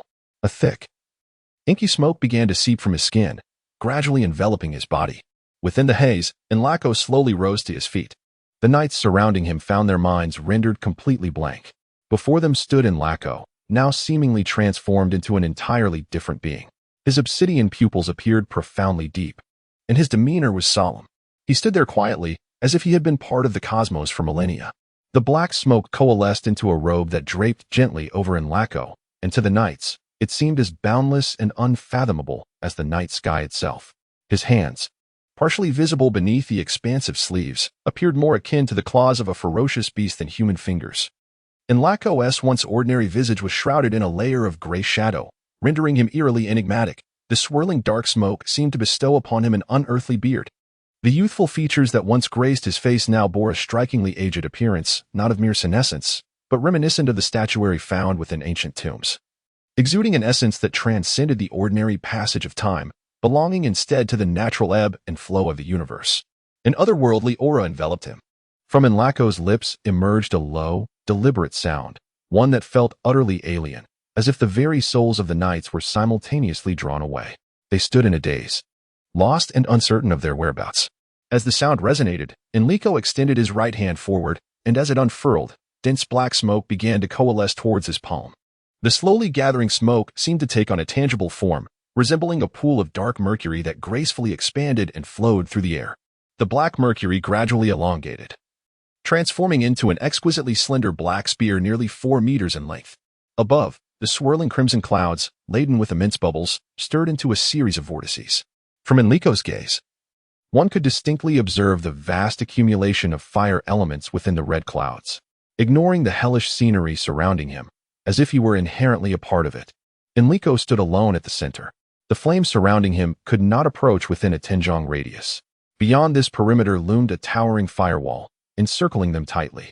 The rumbling in the air intensified once more, as a colossal bubble formed above the onlookers. At that moment, Enrico gently extended his right arm and swept it upward. The spear in his hand was instantly hurled forth. Like a bolt of black lightning, it streaked across the sky and, in an instant, pierced the cloud layer. The once tumultuous red clouds suddenly appeared eerily calm, the bubbling foam vanishing without a trace. The vibrant red sky transformed into an elegant silk, gently swaying like a tranquil crimson lake, rippling softly with the breeze. To the knights beneath the red clouds, this spectacle was profoundly enigmatic. However, they sensed that the danger had not yet dissipated. Rather, the aura emanating from Enrico heralded an impending crisis. In the distance, atop the castle, the formidable magus Leo also felt a potent sense of peril. Since earlier, he had sensed an overwhelming and concentrated magical energy piercing through the amassed fire elements in the sky, which were now unusually active and uncontrollable. Quickly, evacuate all personnel from Mecharus, Leo commanded, sensing the abnormality. He disregarded the questioning glances from his subordinates and swiftly issued concise orders. Soon, all personnel had retreated from the Mecharus fortress, withdrawing 10 kilometers to the rear right, as per Leo's command. Everyone, including the princess, was filled with confusion, unaware of what would transpire. However, the first to voice a question was the earliest awakened among the 12 elite magicians. Upon awakening, he anxiously inquired, "What is happening? Why are the fire elements behaving so erratically?" One by one, the elite magicians awoke, each echoing similar queries. Joe and the princess approached Leo, accompanied by the 12 elite magicians. "Pray tell, what exactly is unfolding?" The princess inquired, her astonishment temporarily overshadowing the diplomatic decorum she was expected to uphold. However, Leo remained oblivious to these thoughts. He turned his head and said, "Just now, someone has broken my forbidden spell, and now the magic is spiraling out of control." There was no more shocking revelation than this. Initially, the crowd believed that the great mage Leo had simply lacked the strength to control and manipulate the forbidden spell. A situation often encountered in the realm of magic, where the higher the level of magic, the more prone it is to chaos. Such uncontrollable magic typically befalls the caster, thus making the great mage Leo's command to evacuate from Mecharus entirely comprehensible. Now, however, Leo claimed that someone had breached his magic, an inconceivable notion. According to magical conventions, only spells of equal rank can dispel other spells of the same caliber. Therefore, to break Leo's forbidden spell, it would necessitate another forbidden spell. Yet, Leo was universally acknowledged as the sole forbidden spellcaster in the world. How could there possibly be another? As the crowd engaged in animated discourse, a sudden and violent tremor shook the heavens and the earth. The once solid and steady ground began to convulse as if possessed by a frenzied stallion. The clouds, previously drifting peacefully in the sky, were instantaneously torn asunder, resembling fragments scattered by a titanic plow. Immediately thereafter, A deafening roar erupted. With that thunderous sound, the entirety of Mekris was shattered into countless minuscule pieces. Even at a distance of 10 miles, they would still be struck by smaller debris. As the smoke gradually dissipated, tranquility returned. Under the guidance of the great mage Kobe Leo, the group slowly approached what was once the fortress of Mekris. Upon reaching the mountain pass, they beheld the complete devastation of the fortress. The site was scarcely recognizable, reduced to mere remnants, with all standing structures utterly obliterated and the powerful shockwave dispersing debris miles behind them. The only remnants left were the foundations of the walls. The entire fortress now resembled a construction site that had only just commenced. As the people reached the opposite side of the mountain pass, the sight that met their eyes was nothing short of astonishing. What was once known as the Sisla Valley now lay completely flattened, strewn with shattered rocks. The only area untouched by the onslaught was a conspicuous open space in the center, where a few knights were seen approaching through the rubble. The great mage Kobe Leo promptly dispatched 2 squads of holy knights to greet them. Jack awoke from his unconsciousness to find himself surrounded by a waist-high stone wall. Rising slowly, he discovered he was amidst a heap of debris. He roused his companions one by one, but no matter how he called, Enrico remained unresponsive. The knights surveyed their surroundings, their hearts gripped by dread. They could scarcely fathom how they had survived such a scene, although they had not directly engaged in battle. Each knight felt utterly drained, their limbs weak and trembling. After a brief respite, Jack commanded the knights to rise and continue their advance, for there were no obstacles remaining. They must traverse the Sisla Valley. Almost every knight vied for the honor of bearing Enrico, as if serving this sorcerer had suddenly become a matter of great distinction. Progressing through the rubble proved to be quite arduous, with rocks varying in size from small hills to grinding stones, alongside some as fine as grains of sand. The terrain was uneven and challenging to navigate. At that moment, 2 squads of the sacred knights from the kingdom of Kaoki were spotted approaching from a distance. As a noble royal knight, Jack was well-mannered and immediately returned their salute. "Esteemed knights, allow me the honor of escorting you. Our nation's chief sorcerer, Kabilio, requests your presence," one of the sacred knights stated. Upon realizing that they were under the threat of the forbidden spell's cataclysm, Jack understood they were confronting the grand sorcerer Kabilio, the only one in the world capable of wielding such formidable, forbidden magic. Had this been in the past, Jack would have been overwhelmed with excitement. However, after the recent confrontation, he sensed that Enrico's prowess might even surpass that of the legendary sorcerer.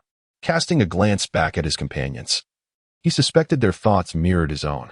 The captain of the knights dismounted personally, leading his steed before Jack. "Please mount," the sacred knight urged, observing Jack's bewilderment. A knight from behind the captain added, "Please, do get on your horse. To face so many foes alone and survive such a battle. Though you hail from a different land, your actions command our respect. Please mount." With a chorus of encouragement echoing around them, all members of the sacred knights dismounted. Each royal knight was assisted onto their horse by 2 or 3 sacred knights, while Enrico was carefully steadied atop his mount by 2 sacred knights, with another pair leading the horse ahead. Everyone was accorded heroic treatment as they were welcomed into the formal territory of the kingdom of Kaoki. At the mountain pass, the sacred knights formed 2 lines to greet them, each knight striking their battle shields. A tremendous cheer resonated through the air. At the forefront of the procession stood 3 individuals side by side.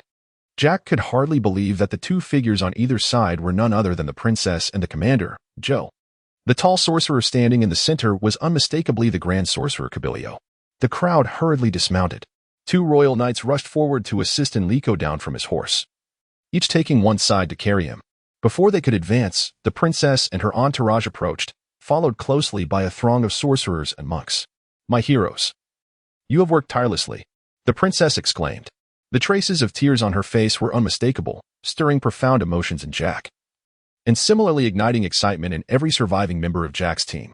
The beautiful princess shed tears for them, silently vowing in her heart that in her lifetime, for the sake of the princess, she would brave fire and water without hesitation. "Oh, great heroes, first and foremost, I must apologize for my earlier actions. If any of you require assistance in the future, within my capabilities, I shall certainly exert myself to the utmost." The Grand Sorcerer Kobe Leo stepped forward and declared, "In the situation we just faced, we would not concern ourselves with your decisions." Jack remarked, "Ha ha ha. Thank you, thank you. However, my words still hold weight. I hope to have the opportunity to serve you all in the future." The Grand Sorcerer Kobe Leo was pleased to find that the knight before him was reasonable and continued, "By the way, I am quite curious about what you all witnessed. Could you share it with me?" Upon hearing the Grand Sorcerer Kobe Leo broach the main topic, those interested in magic around them perked up their ears. Among those most anxious not to miss a word were the 12 guardian sorcerers, aside from the princess. Jack, seemingly oblivious to the gravity of the situation, casually pointed to the two knights escorting them, saying, "It was our Mr. Enrico who protected us. Moreover, he was the one who defeated those bandits and fended off the attacks from those sorcerers along the way." This statement was not inaccurate, however. For those less acquainted with the circumstances, its impact was as shocking as the recent explosion. The princess appeared unaware of the implications of her words. Each utterance she made struck the sorcerers of the kingdom of Kaoki like a thunderclap. Some sorcerers turned pale, others green, and a few even fainted, frothing at the mouth. An apprentice? A trainee? And yet, they had not even completed their trials. What was this? A sorcerer of such formidable power. One capable of rivaling the world's mightiest grand sorcerer, one able to shatter forbidden spells, was merely an apprentice trainee who had yet to finish their trials.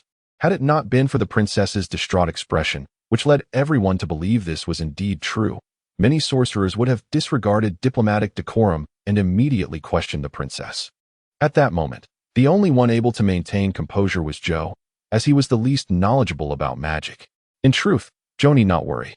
The offerings sent by the Holy Knights ensured that Jack's team had no concerns for sustenance. When Enrico finally awoke, for days had passed. He never anticipated that upon exiting the tent, he would be met with such profound honor. Not only did everyone treat him like a hero, but he also garnered the respect of many knights, including the formidable ones. When he heard of his glorious deeds recounted by Kite, he could scarcely believe they were speaking of him. What he found most unbearable was the nearly idolizing gaze of admiration emanating from Kate's eyes. To speak candidly, Enrico could scarcely recall what he had done. He only remembered using a chaotic crystal barrier to deflect a forbidden spell, after which he lost consciousness. Moreover, from Kate's account, he learned that the dark lance-like magic he supposedly wielded was something he not only could not perform, but had never even heard of. Yet, both Kate and the members of Jack's team corroborated this, compelling Enrico to believe in the veracity of their claims. Additionally, the descriptions provided by Jack, detailing the dense black smoke, the lance, and the claw-like hand, bore striking resemblance to the creature from the demon realm known as Most. It appeared that the creature was not as ineffectual as Chris had suggested. Thus, it became imperative to devise a means to summon it for clarification, as well as to acquire that lance magic, which could counter forbidden spells. Upon awakening, Enrico was inevitably subjected to extensive questioning from various parties. Among them, the inquiries of the Archmage Kobe Leo were the most courteous and polite, while the princess's questioning felt like an exhausting bombardment. For nearly 24 hours, the princess remained by Enrico's side, urging him to think, to remember. Perhaps in a state of hypnosis, you might recall something. Enrico, if you can remember even the slightest detail regarding this mission and its significance to our nation, I command you in the name of the princess to recollect it. Do not forget, you are the royal property of my family, and your memories belong to the crown. Thus, you must remember. If you fail to do so, I shall send word to Aunt Chris, who would undoubtedly be interested in the counteraction of forbidden spells. She possesses ample means to help you recall. In the days that followed, Enrico came to fully appreciate how closely the princess and teacher Chris were related. Oftentimes, he found himself confusing the princess with Chris, perceiving them as fundamentally the same despite their superficial differences. Nevertheless, no amount of questioning yielded answers from Enrico, and his inability to use magic left the accomplished mages bewildered. Ultimately, Archmage Kobe Leo offered an explanation. Enrico had exceeded the limits of his physical capacity with the magic he employed, resulting in temporary memory loss. Furthermore, his mental faculties had become diffuse and unfocused for the same reason. He pledged to exert every effort to assist Enrico in recovering his memories and regaining his ability to wield magic. Indeed, Kobe Leo was a commendable mage. He remained steadfast in his commitment to remedy Enrico's condition of disordered mental focus. Yet, despite his repeated experiments, progress remained elusive. Enrico felt quite embarrassed about the situation and continually reassured Kobe Leo that he could adapt to the current circumstances. This incident, however, endeared him to the multitude of wizards in the kingdom of Kaoki. From the high-ranking Archmage Kobe Leo to the various court magicians, they all regarded Enrico as a brother, engaging with him as equals. Nevertheless, the knights, whether from the royal forces of the Sophian kingdom or the Holy Knights of Kaoki, continued to address Enrico with the title of hero. In a fleeting moment, Enrico became the most popular idol within the delegation. Yet, It was not long before Enrico began to feel the weight of being a public figure. Initially, the amusing blunder he committed in the Sophian Palace quickly spread among the holy knights of Kaoki, embellished with exaggerated tales. And soon even the wizards of Kaoki were well aware of it. Ultimately, the news reached the ears of the esteemed Archmage Kobe Liao. Furthermore, Enrico's unique status as the personal property of Princess Chris was inadvertently revealed by someone, adding to the commotion. For several days, Enrico found himself constantly seeking refuge. For this reason, although he was still halfway to the capital of Kaoki, Vitebsk, Enrico had mastered a new skill, the art of disguise, entirely through self-teaching. However, acquiring this remarkable ability did little to ease his plight. The princess, unable to extract any useful information from Enrico, was not inclined to let him off easily. As Enrico increasingly became a figure of public interest, gaining significant influence among the holy knights and the wizards of Kaoki, the princess recognized the value of such a useful pawn and could not afford to let him slip away. However, she had not forgotten the embarrassment Enrico caused her in front of her father and the court officials. Thus, the princess resolved to train Enrico as an expert in diplomatic etiquette over the remaining days. She even personally devised the training regimen, taking on the role of instructor. To ensure ample time for Enrico's training, the princess requested Archmage Kobe Liao to slow down their itinerary. Consequently, her residence became humorously dubbed the Royal Circus by the Kaokians. Each day, Enrico underwent rigorous etiquette training lasting up to 20 hours, with the curriculum even including lessons on napping and sleeping. The princess's mischievous younger brother often joined in the festivities, and regardless of the situation, Enrico always sensed something amiss about this etiquette training. The way the holy knights would turn their heads away, unable to face him, spoke volumes. Moreover, the bemused expression on Archmage Kobe Liao's face whenever he encountered Enrico seemed to herald something decidedly unusual. As for Kite, Beltina, Jerry, and Jack, whenever Enrico approached them, they would invariably claim to be urgently occupied and promptly vanish from sight. Enrico meticulously examined himself countless times, yet he found no discernible aspect that could evoke laughter. The recent extensive etiquette training had subtly transformed Enrico's demeanor, rendering him unrecognizable as the son of a humble grocer. Instead, those unfamiliar with him might easily mistake him for a prince of some distant realm. After all, the training for a royal demeanor is not to be underestimated. As Enrico pondered the approaching Victory Day celebration, he realized this would be his inaugural commemoration in a foreign land.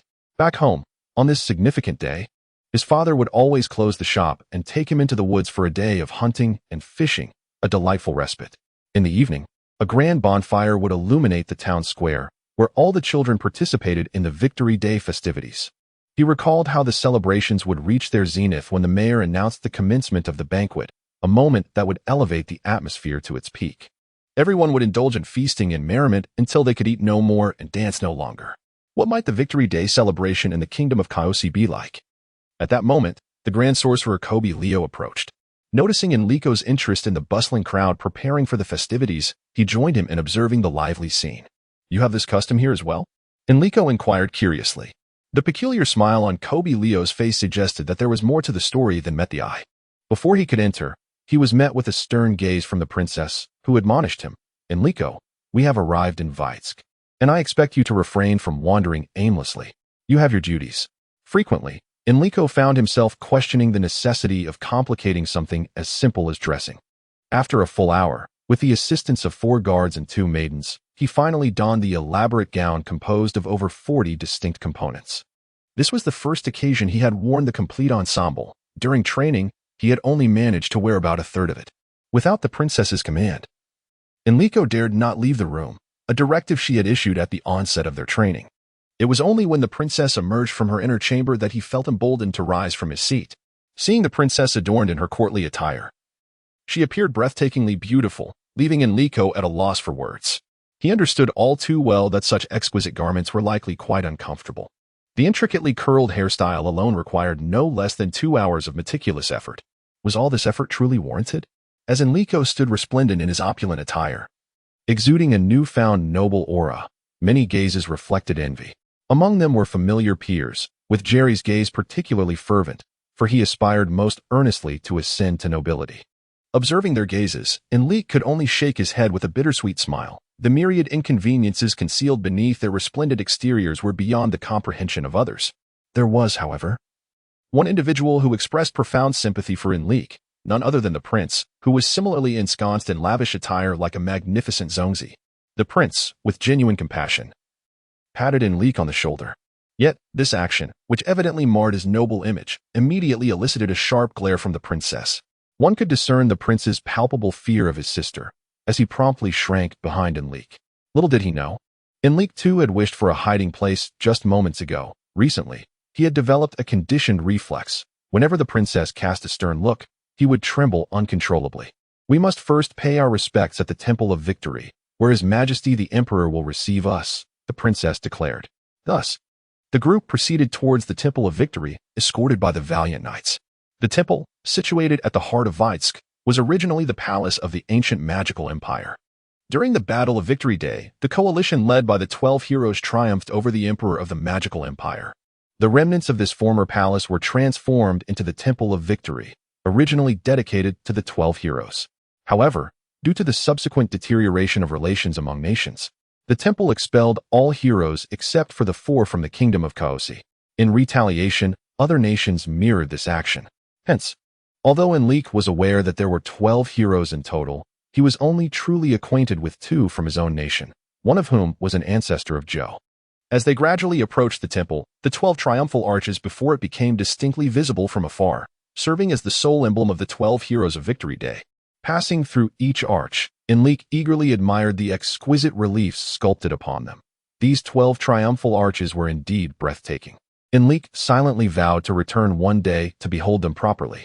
Ascending the temple, he found himself amidst a throng of ministers and court officials from the Kingdom of Kaosi, densely packed upon the 10-meter-high white marble stairs. Among them were some whom Enrico recognized, yet the majority were unfamiliar to him.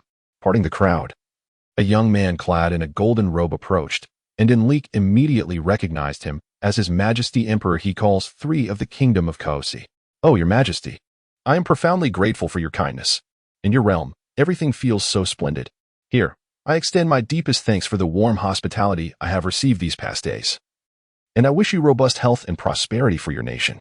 Listening to the diplomatic platitudes exchanged between the princess and he calls 3, Enrico found himself utterly disinterested. He cast a sidelong glance at the prince beside him, and it appeared that the prince too was lacking enthusiasm for the current proceedings. After what felt like an eternity, he calls 3 finally concluded his lengthy diplomatic formalities, turning to engage in cordial conversation with each significant member of the diplomatic delegation. He warmly greeted everyone, with the sole exception of Enrico. "Indeed, Your Majesty," Kobe Leo remarked as he took a couple of steps forward. "Oh, how intriguing! How intriguing!" exclaimed King Hikols 3 joyfully. "Training for the court bride's wedding etiquette? What on earth is that?" Enrico felt utterly perplexed. However, upon witnessing King Hikols 3's enigmatic smile, along with Kobe Leo's customary smirk and the strained expressions of those around him, desperately stifling laughter, he realized something was amiss. Even from a distance, he could see the courtiers of the Kingdom of Kaosi pointing and laughing heartily. Enrico understood that there must be something wrong with him. Among all present, only 2 individuals refrained from joining the ridicule, the princess and the old wizard Mage. Enrico preferred to keep his distance from the princess, and he certainly lacked the courage to inquire about the source of the laughter. As for the stern-faced wizard Mage, whom Enrico held in high esteem, he could not bear to disturb him with such trivial matters. Just when Enrico thought he would never uncover the reason, the prince leaned closer and whispered in his ear, "Enrico, my sister fears you might embarrass yourself in diplomatic situations as you did last time. Therefore, she has decided to subject you to a special training regimen from the royal court, designed for princesses who must marry into foreign lands. This training, known as the court bride's wedding etiquette training, aims to equip one with the necessary knowledge of foreign customs and manners in a short period." To conclude, the prince added, "Enrico, you are quite fortunate to be the first gentleman to complete this training. You shall be immortalized in history, and I envy you for that." If one were to describe Enrico's current state of mind, disheartened would be the most fitting term. He never anticipated that he would not escape the tragic fate of becoming a source of amusement, and, it now seemed, would instead become a tale of laughter for generations to come. Amidst curious gazes and mocking laughter, Enrico followed the princess into the sanctuary. Perhaps the solemn atmosphere of the sanctuary gathered everyone's thoughts, for once inside, Enrico felt a wave of relief wash over him. Raising his gaze, Enrico beheld the grandeur of the sanctuary. The architectural style of the Kingdom of Kaosi was entirely distinct from that of the Kingdom of Sophian. While the latter valued multiplicity and intricate detail in its aesthetics, Kaosi emphasized cohesion and an overarching sense of unity. The sanctuary was entirely composed of a massive domed structure, vast enough to rival only Chris's laboratory. Yet, the elegant and sacred decor of this sanctuary, adorned with various reliefs, far surpassed the crude nature of Chris's laboratory. The entire dome was woven together from countless beams of gold and silver, framing a lapis lazuli ceiling, exuding a sense of rigorous structure and opulent beauty. The 12 relief sculptures narrate the tales of the heroes of Victory Day. As they proceeded in a clockwise direction, His Majesty, Hecaris III, personally guided the group through the exquisite carvings. At each relief, the sovereign passionately elaborated on the story depicted therein. While the narratives shared by Hecaris III were thrilling for an ordinary individual like Enrico, they were of profound significance to knights such as Kite and Shamanic, who revered these legends as the heroic sagas of their idols. It has been said that for knights lacking deep convictions, heroes serve as their deities. Enrico, observing the boundless admiration expressed by both the royal knights and the sacred knights, found himself deeply resonating with this sentiment.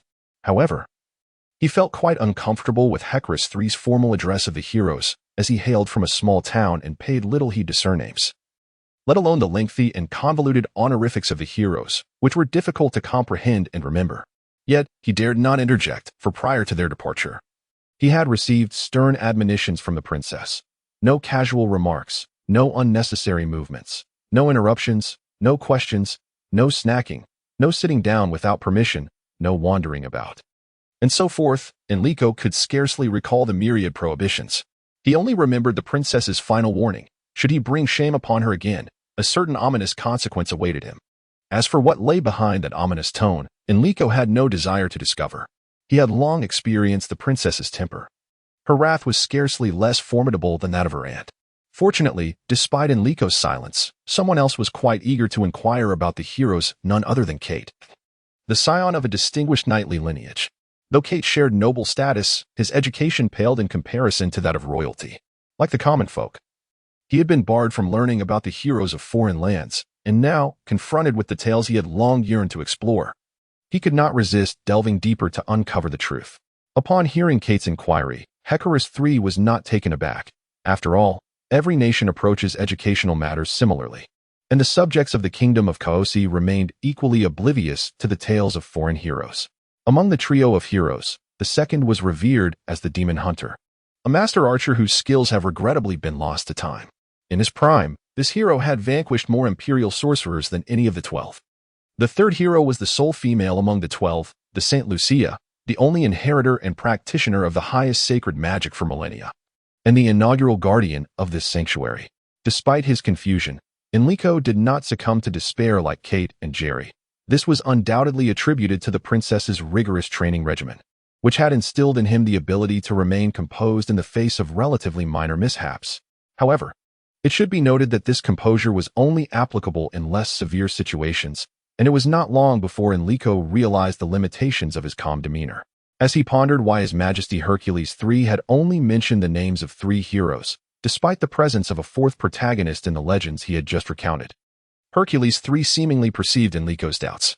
He led the group to a nearby relief sculpture, pointing to it while addressing Enrico. "Behold, this is the 4th founding hero of our nation, the demonic beast Fantasi." Upon raising his gaze, Enrico was taken aback, jumping up in surprise and stammering, "Wolf, wolf, old wolf, old wolf." The sight of Enrico hopping about and exclaiming in such a comical manner elicited both astonishment and amusement from everyone present, including Hercules III. However, the princess was distinctly excluded from this mirth. She was filled with exasperation, wishing she could deliver a kick to Enrico for having made such a spectacle after her painstaking efforts to refine him. The embarrassment was indeed profound. Kite and Jerry, following Enrico's pointing direction, leapt up simultaneously, exclaiming in unison, "Old wolf." To the princess, this was both infuriating and disheartening, as her list of etiquette training candidates had now expanded to include 2 more misfortunate souls. Everyone regarded the trio with a mixture of curiosity and bewilderment. Glancing back at the relief sculpture, which, upon closer inspection, revealed nothing particularly startling. The sculpture depicted a 3-headed demon wolf standing upright, set against a backdrop of unnaturally spiraling clouds. Surrounding the demon wolf were representations of the 4 elemental magic spirits, standing like valiant guardians, prepared to vanquish any formidable adversaries. As the three exuberant youths gradually settled down, Hercules III inquired, "The depiction here illustrates the tale of the fourth hero, the demonic beast Vantasi, unleashing the super-forbidden spell cataclysm of heaven and earth, which annihilated the entire magical army of the empire. Might I ask why you are so astonished? After all, if the truth were to be revealed, these individuals had journeyed alongside the founding hero of this nation for several days and had witnessed their esteemed predecessor, who had once roamed the earth 5 centuries prior, engage in a fierce battle with their instructor, Princess Sophie of the Kingdom of Sophian. Remarkably, the outcome was a draw, with even the super-forbidden spell failing to inflict any harm upon their mentor. To speak so directly raises 2 significant questions. First, whether those present will believe what has been stated. Second, should they indeed accept the veracity of these claims? What profound implications might the existence of such formidable sorcerers in the Kingdom of Sophie have on this diplomatic mission, the ramifications of which are unfathomable? As the 3 diplomats grappled to concoct a plausible narrative, a deep and steady voice resonated from the far end of the grand hall. "Welcome, esteemed Majesty. Welcome, revered Princess. And all distinguished guests from the Kingdom of Sophie, a special welcome to the companions of the hero." As the voice drew nearer, an elderly man clad in a white robe ambled forth from the opposite end of the hall. Enrico fixed his gaze intently upon this elder, who leaned upon a staff adorned with a blue gemstone at its tip, his gnarled hands and deeply furrowed brow revealing the long journey of life he had traversed. The profound hollows of his eyes indicated that this venerable figure was, in fact, blind. All these signs pointed to the conclusion that this elder was none other than Melon, the high priest of the kingdom of Kaoki. Enrico was well acquainted with the name Melon, for he was one of only 2 divine emissaries in the entire world, akin to the mage Madosh in their delegation. Melon served the god of wisdom, Iterotansicate, and, like Madosh, possessed the formidable powers of a grand sorcerer. However, it was peculiar that he held the position of high priest, a role traditionally reserved for the clergy, as both he and the royal family of Kaoki venerated the same deity. As the high priest approached, Enrico felt an overwhelming sensation of being utterly seen, as if all before this sage had become transparent in the eyes of this great sorcerer. This feeling emanated not merely from the front, but seemed to pervade the atmosphere, akin to a divine gaze observing the world from the heavens. The companions of a hero? King Hecarus III evidently found this designation rather perplexing. He then turned to Enrico and his companions, inquiring, "I have not misspoken, have I?" What further response could the 3 do but nod in affirmation? The surrounding crowd was taken aback by this revelation, their eyes reflecting envy and admiration. Enrico profoundly sensed the lofty status this somewhat rogue elder wolf held in the hearts of the onlookers. "Oh, Your Majesty, with the Victory Day celebration approaching, why not seize this opportunity to have these young individuals recount their encounter with the founding hero, Vantos? My Majesty, what do you think of this proposal?" Suddenly, the Grand Sorcerer Cobilio offered such a suggestion. "Ah, splendid. I am exceedingly eager to witness this magnificent performance at the earliest opportunity. Esteemed guests, could you fulfill this modest desire of mine?" inquired King Hercules III. Before Enrico and the others could respond, Princess Franny promptly acquiesced, stating, "It is our utmost honor to serve your Majesty. We shall endeavor to fulfill your wishes to the best of our abilities." After issuing these instructions, King Hercules III, accompanied by the Grand Priest Melon, continued to elucidate the legendary tales depicted on the surrounding reliefs. Although his descriptions remained exceptionally captivating and the stories increasingly enthralling, it was evident that everyone's interest had shifted to the 3 young individuals.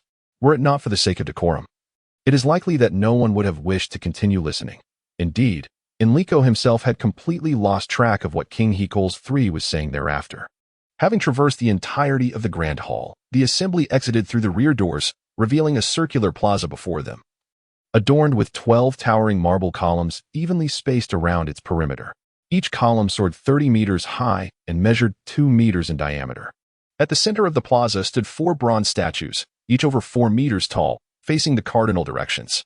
The statue facing east depicted a formidable 3-headed wolf, strikingly reminiscent of the old wolf they had encountered in the dreamy enchanted forest. However, after scrutinizing it for some time, Enrico felt that the statue did not entirely capture the essence of the true old wolf. If there was one aspect in which the statue diverged most significantly from the real creature, it was the solemn and dignified expression adorning the wolf's visage. In Enrico's recollection, the old wolf had never appeared so austere. At times, Enrico pondered that if the old wolf were to assume human form, he would undoubtedly resemble Victor, Chris, or Joe. Perhaps this was the most authentic facet of that extraordinary hero. Moreover, Enrico was acutely aware that among the four companions who were well acquainted with the old wolf's temperament and character, there would inevitably emerge a staunch defender of the wolf's sacred image. Without a doubt, that individual would be the unwavering hero worshipper, Kite. If Kite were unaware of the old wolf's true identity, he would surely concur with Enrico's views. However, once he became aware of Enrico's irreverent thoughts regarding the old wolf, he would be the first to leap forth and attempt to indoctrinate Enrico. As Enrico gazed upon the statue of the old wolf, he traversed the plaza alongside the others. At the opposite end of the plaza stood a single-story building, uniquely shaped in a crescent form. The group entered through a semicircular archway into the structure. Enrico had always been intrigued by the remarkable architectural designs of the Kikochi kingdom, particularly such buildings featuring entirely curved structures, which were non-existent in the Sophian kingdom.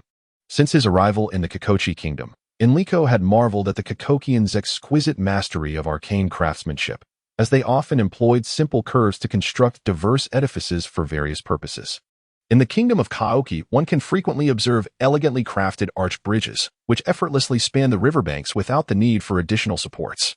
This exquisite craftsmanship leaves Enrico utterly astounded, both in terms of practicality and aesthetic appeal. Before him stands a remarkable edifice, evidently a splendid creation of Kaoki's intricate arching technique. The pristine marble walls, shaped in graceful arcs, extend from both sides, while the entire roof is similarly adorned with arched marble slabs, rendering the beams and columns invisible. Beneath the ceiling, the closely arranged rafters serve merely a decorative purpose, evidently incapable of bearing any weight. Along the arch walls, every 2 meters, a silver mirror with a diameter of 1 foot hangs, reflecting the sunlight through countless angles and illuminating the room brilliantly. Enrico finds this design particularly intriguing. In his homeland of Sophian, maintaining indoor brightness necessitates the use of special magic and dedicated artifacts, unavailable to the common populace. He had only encountered such an arrangement once in the grand hall of the Sophian palace.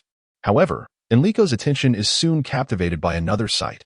In the center of the room stands a long, arched table, adorned with an array of exquisite diningware. From either end of the structure emerge 2 lines of young, beautiful maidens, each delicately balancing an ornate silver platter. The enticing aroma wafting from the platters is unmistakable, despite his disdain for diplomatic formalities and courtly life. There is one ritual Enrico wholeheartedly embraces, the banquet. Although court feasts are laden with numerous cumbersome protocols, the mere thought of the delectable dishes makes all the hardships seem worthwhile. In this regard, it is evident that Enrico has been somewhat influenced by Victor. With this thought, he quietly approaches the princess, leaning in to whisper from behind, "Your Highness, what shall we do next?" Upon hearing the princess's decree, Enrico's heart leaps with joy at the prospect of savoring exquisite delicacies. As long as he maintains his composure, he can indulge his appetite. Yet, his elation quickly dissipates when he hears 2 voices drifting from the ends of the arched space, echoing his earlier exchange with the princess, their tone and inflection identical. Observing the nobles and courtiers of the Kaoki kingdom laughing heartily, even the stoic Hiko's 3 struggles to maintain a serious demeanor, while the members of the Sophian delegation are left utterly dumbfounded. In the princess's mind, she has subjected Enrico to countless forms of punishment in her imagination. The moment he glimpses the princess's flushed cheeks and the whiteness of her hands from gripping tightly, Enrico realizes that his situation is decidedly precarious. The fierce gaze cast by the princess moments ago bore a striking resemblance to the look that Chris, the sorceress, directed at him upon discovering his status as Victor's disciple. The subsequent harsh persecution Chris inflicted upon him remains an indelible source of anguish for Enrico, sending shivers down his spine whenever he recalls it. At the dining table, Enrico engaged in light-hearted conversation, exhibiting a natural grace and politeness that significantly altered the minister's perception of him in the kingdom of Karki. Before them, Enrico appeared as a seasoned diplomat, in stark contrast to the timid follower of the little princess and the comical jester he had once been. Enrico's adept diplomatic demeanor not only astonished the courtiers of Karki, but also took the members of the Sophian kingdom delegation, including the princess, by surprise. Initially, they regarded him merely as an odd sorcerer with immense potential, possibly concealing extraordinary abilities, yet lacking in education or any notable talents. They had not anticipated that this seemingly ordinary Enrico possessed considerable diplomatic potential. However, it is imperative that Enrico first pays a substantial price for his earlier embarrassment, which also caused the princess to falter, before any consideration could be given to this newfound potential. Even Joe, who typically remained silent, was taken aback by Enrico's performance, never having imagined that he possessed such capabilities. Despite Joe's usual carefree demeanor, it did not imply indifference to matters of state. He preferred to serve his country in a unique manner, notably through the discovery of talent, having unearthed many knights from the common populace for the Safian kingdom. Thus, when the topic of Enrico's education arose during their time in the Safian kingdom, the princess immediately thought of Joe, acknowledged by all as an expert in that domain. Nevertheless, Joe's principle is that life is precious, health is invaluable, and freedom is fundamental. Therefore, he has consistently opposed the brutal methods employed by Chris and harbored deep sympathy for Enrico's forced status as Chris's personal property. Yet, despite this sympathy, Joe remained merely an observer, akin to theater enthusiasts weeping for the tragic fates of characters on stage. He had no interest in pleading for Enrico or aiding him in regaining his freedom, as he contemplated how to preserve Enrico's life. He also pondered ways to ensure that this young man did not escape unscathed, feeling a compulsion to devise a means to playfully torment him, allowing him to endure a bit more hardship. At the dining table, each individual harbored their own thoughts while savoring the sumptuous delicacies laid before them. Enrico was utterly in awe of the culinary craftsmanship of the kingdom of Kaosi, and indeed, it was no exaggeration that the world hailed the capital, Wietsk, as the culinary capital. The kingdom of Kaosi possessed a unique mastery in gastronomy. Spread across the table were an impressive 108 exquisite dishes, all not only meticulously prepared but also remarkably diverse in their primary ingredients, none of which were repeated. From the first course of rich oyster soup to the final dish of roasted creamy dragon wings, each plate was crafted with distinct ingredients, skillfully prepared using various culinary techniques. This banquet not only broadened Enrico's horizons but also tantalized his appetite. Among the myriad of dishes, Enrico's curiosity was particularly piqued by the different varieties of dragon meat, including the delectable sea dragon, the tender and crispy flying dragon, the perfectly balanced sweet and sour cloud dragon, and the sweet, yet not cloying wind dragon. Upon tasting a morsel of salt-edged spiky dragon meat, he couldn't help but feel a pang of regret. Had he known such a creature was so delectable, he would not have squandered the opportunity to savor the abundance of spiky dragons in Chris's laboratory. If only he had discreetly slaughtered one or two, Chris would certainly have been none the wiser. After indulging in the feast, the host graciously invited everyone to the side hall to rest. Enrico understood that, according to diplomatic custom, this was an opportune moment for informal engagement between the principal representatives of the two nations. Thus, only Her Highness Princess Freeney accompanied His Majesty Hecarus III into the small parlor on the left side of the hall, while the others meandered freely through the hall and square, engaging in casual conversation. Wandering aimlessly, Enrico, along with Kate and Jerry, accepted an invitation from the High Priest Melon to visit his private laboratory situated to the south of the temple. Upon entering the laboratory, Enrico felt an otherworldly sensation. The High Priest Melon, having noticed Enrico's reaction, explained that the space they occupied had historically served as a conduit for communication between humans and the divine. At that moment, Enrico realized that this place, like Chris's laboratory, connected two distinct realms. However, while Chris's dreaming enchanted forest linked to the demon realm, this space evidently connected to the celestial domain of the gods. The esteemed High Priest of Kaosi invited the three young individuals to settle upon a plush cushion. Truth be told, Enrico found great pleasure in this unique custom of the Kaosi kingdom, where its people preferred to recline on thick cotton or down-filled cushions during leisure moments. Consequently, upon arriving in Caradan, Enrico promptly purchased two such cushions.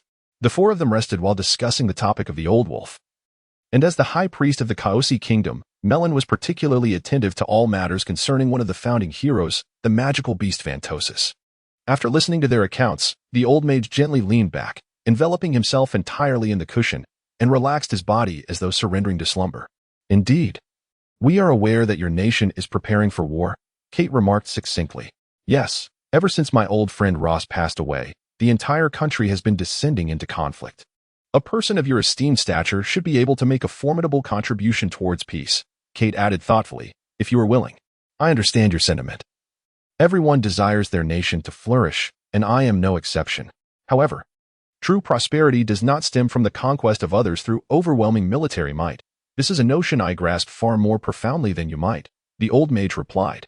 Feeling somewhat embarrassed by this assertion, Kate rose to apologize. Esteemed High Priest, please forgive my earlier bold remarks. The old mage waved his hand dismissively, saying, "It is of no consequence. Many misunderstandings arise among people. As long as we clear the air, all is well." After a moment of contemplation, the old mage continued, "You must be aware that Mr. Kobe Leo does not support the initiation of war. However, he cannot sway the court's intentions. In light of Ross's passing, the hardliners within the government are gradually rising to prominence. Perhaps the hope to alter the current situation lies within you." "Within us?" Kate inquired, puzzled. "What can we possibly do?" Jerry echoed her confusion. Enrico pondered for a moment, as if on the brink of a revelation, and asked, "Great Minner, are you referring to our encounter with one of the 12 heroes, Vantosi?" The old mage nodded, affirming, "Legends are not merely tales. They embody the essence of the human spirit. It is exceedingly difficult for anyone to act against the heroes who founded our nation. Thus, if you wish to promote peace, you can certainly present yourselves as disciples of the founding heroes before the people of the Kaoki kingdom. Sometimes, what the populace requires is merely a symbol, be it a deity or a hero. A fitting symbol can guide them in the right direction. And the right direction can avert a multitude of errors." Upon hearing the old mage's words, the three trialists fell silent, each absorbing his teachings in their own unique way. Kate contemplated how to utilize the image of the hero Vantosi to lay the groundwork for peace between the two nations. Jerry focused solely on the idea of presenting themselves as disciples of the founding hero. If he could achieve that, his safety within the Kaoki kingdom would be assured. Meanwhile, Enrico's thoughts diverged entirely from those of his companions. The three young individuals sat in quiet reflection, while in another room, another young person was similarly lost in thought. However, unlike Enrico and his peers, this individual faced tangible, pressing realities. This young person was none other than Princess Franny of the Sophian Kingdom. Since the conclusion of the banquet, the princess had accompanied His Majesty the Emperor to a nearby sitting room. Seated upon the two sofas in the drawing room, Her Highness the Princess was about to speak when unexpectedly, His Majesty Helkur's III interjected, "Esteemed Princess, you are truly breathtaking. And I am deeply touched that you have chosen attire in my favored colors and style. However, I must regretfully inform you that I was already aware of your arrangements prior to your arrival in Kaoki, and I have long had a beloved." Upon hearing His Majesty's words, the princess was taken aback, for the intelligence she had gathered suggested that Helkur's III was not a ruler of great capability, nor one known for decisive thought. Yet, based on today's interactions, Helkur's III appeared to embody the very qualities described in the reports, honest and affable, lacking in the imposing demeanor typically associated with a young emperor. However, she did not anticipate that in their private conversation, this seemingly ordinary monarch would reveal his true brilliance. Noticing the princess momentarily rendered speechless, Helkur's III continued, "I do not wish to establish the interests of our two nations upon the foundation of marriage. I can candidly convey to you, dear princess, that I have no desire to instigate a war between our realms. The true instigators of conflict are the local nobles, who seek to exploit warfare to expand their influence and augment their wealth, an outcome I fervently wish to avoid. At present, nearly everyone in the court, save for Kobilio and the Holy Knights, supports the war. This faction is primarily led by the current Chancellor Samaret and Duque Galo. The Samaret family is one of the most powerful noble houses in the Kingdom of Kaoki, while Duque Galo enjoys the backing of all the outer lords. My position is precarious indeed. Were it not for the strong support of Kobilio and the Holy Knights, even my current standing would be in jeopardy. Then, will you allow them to wage war due to the pressure?" The princess inquired eagerly. "If war could resolve the fundamental issues I face, I would consent to it. However, should hostilities arise, the power of those nobles would only grow, and I would be left with nothing to offer them in conquest." The princess could distinctly sense the undertones of sarcasm in the emperor's words. Indeed, from Helkur's III's perspective, he had no inclination to commence a war that would yield him no benefit. Thus, from a standpoint of self-interest, it appeared that Helkur's III aligned with their views. Of course, all of this hinged upon the premise that Helkur's III spoke the truth. Should one place their faith in his declarations? If his words were indeed genuine, how might they accomplish this diplomatic mission? If they aided Helkur's III in seizing power, could this concealed monarch become a new threat to the Kingdom of Sophian? Should their assistance steer the Kingdom of Kaoki towards a unified state centered around Helkur's III, or would it be wiser to seek to fragment this formidable nation? The comparison of strengths between the Kingdom of Kaoki reveals a complex landscape of allies and adversaries. How many friends and foes stand before them, and who are they? The band of marauders pursuing them across the desolate plains belongs to which faction of interests? An array of questions flooded the princess's mind.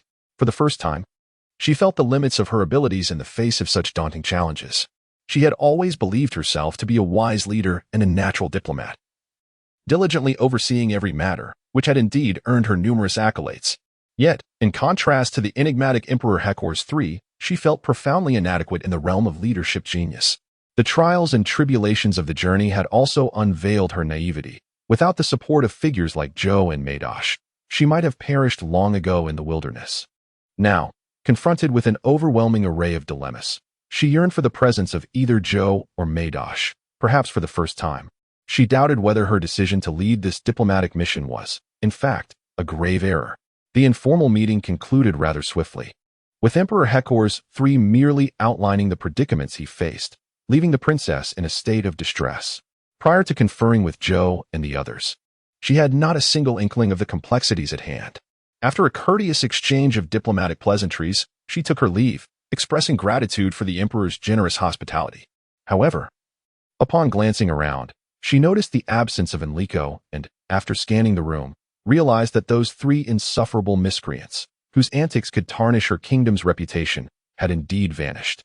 Her mood soured considerably, and she felt an urge to vent her frustration. Unexpectedly, those clever individuals had anticipated her wrath and fled before she could confront them. Where are Enrico, Kite, and Jerry? The princess demanded fiercely.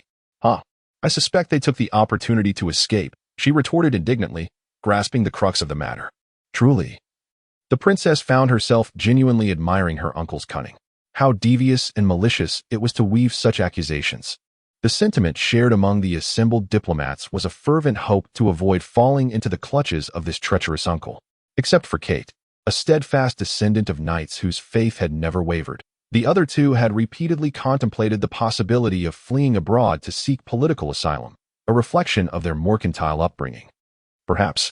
Little did they know that as they exited the laboratory of the Grand Priest Melon, two individuals had quietly entered the chamber, one of whom had dispatched several subordinates to covertly monitor the young ones. The two who infiltrated the Melon laboratory were none other than Emperor Hecors III of the Kingdom of Kaoki and the Grand Sorcerer Cobra Leo. Upon entering the laboratory, His Majesty Hecors III directly inquired, High Priest, what have you discovered? As a faint rustling sound filled the air, a crystalline moonlit glow cascaded from the ceiling. High Priest Melon seamlessly embedded a crystal lens into the radiant light, which, as if it were a tangible entity, securely suspended the lens in midair. The crystal slowly began to rotate, projecting a golden beam that illuminated countless images in the air. Although these images were not exceptionally clear, they still conveyed a general sense of the events that transpired.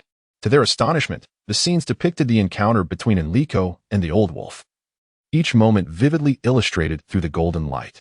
The fierce battle left Hecors III and the Archmage Kobe Leo in a state of rapt attention. Despite the indistinct images failing to capture the full intensity of the conflict, both Hecors III and Kobe Leo, being well-versed in the arcane arts, could still appreciate the ferocity of the magical duel. Their understanding of the battle surpassed even that of Enrico and his companions, who had been present. As the tumultuous clash concluded, a multitude of lightning bolts danced through the air, plunging the scene into darkness. When the images re-emerged, they revealed the capital of the Sophian kingdom, the city of Sophian. Hecors III, visibly tense, and the perspiring Archmage Kobe Leo took their seats. They were taken aback to discover that the Sophian kingdom harbored such formidable sorcery. I have never heard of such an individual before, Kobe Leo murmured. It seems our intelligence is lacking, Hecors III remarked. After a moment, he posed another question. High Priest, you must have discerned this individual's identity by now. This revelation startled the two distinguished figures present. What would happen if those obstinate individuals became aware of this? Would they still harbor intentions against the Sophian kingdom? Kobe Leo whispered cautiously. Indeed, this was a concern. The Sophian kingdom had long been renowned for its magical prowess, and it was no surprise that they possessed individuals with extraordinary talents in this realm. Relying solely on powerful forbidden spells to compel their submission may prove futile. If those obstinate factions were allowed to act independently, the kingdom of Kaosi could be on the brink of ruin, Hecors III stated. Indeed, a mere magus could enable an entire army to cross the Varks Mountains undetected. A novice like Enrico was able to breach my forbidden spells and demolish the Mekris fortress. Now we discover another magician, unfazed by forbidden spell assaults, whose strength surpasses even that of legendary heroes. Furthermore, the Sophian kingdom possesses a Naga Archmage, whose abilities remain unknown to us. As for whether there might be other concealed powerful sorcerers, we cannot ascertain at this moment. Given the current circumstances, we should be grateful that the Sophian kingdom has not initiated an offensive against us. Kobe Leo remarked from the side. What is your perspective, High Priest? Asked Hecals III. My liege, you already possess the answer within your heart, do you not? The High Priest retorted. Haha, I know it is utterly impossible to keep any secrets before you, replied His Majesty, with Kobe Leo affirmatively agreeing. However, how do Samaret and Hegelo manage to persuade them? Hecals III posed a challenging question. My liege, I believe you have always held sufficient power to influence them. Is that not the case? The High Priest inquired. A flicker of surprise momentarily crossed Hecals III's eyes. The High Priest continued, has it not crossed your mind to expand the territory of the Kayaki kingdom or even to unify the entire world? The great sorcerer Kobe Leo, entirely oblivious to Merlin's intent, straightened his posture and gazed at the sage before him with confusion. Indeed, I am eager to extend our borders, however. I never contemplated ruling the entire world. That is not a feat destined for my generation. I merely wish to leave a more favorable foundation for my descendants. The unification of the world may be left for them to pursue. The composed and astute Emperor Hecals III revealed his brilliance for the first time in the presence of others. Kobe Leo seemed to regard his emperor as a stranger. Scrutinizing Hecals III intently, observing Kobe Leo's astonished demeanor, Hecals III chuckled. You need not be surprised. I have always harbored a modicum of ambition. Haha. It is because I wholly trust you both that I unveil my true self before you. I hope you will continue to trust me as before and assist me.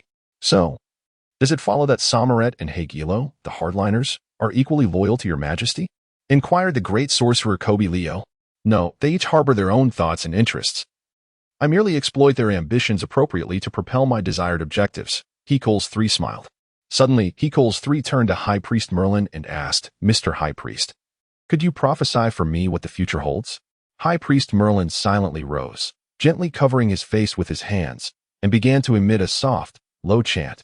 His distant, slow voice seemed to emanate from the far reaches of the cosmos, ubiquitous yet elusive.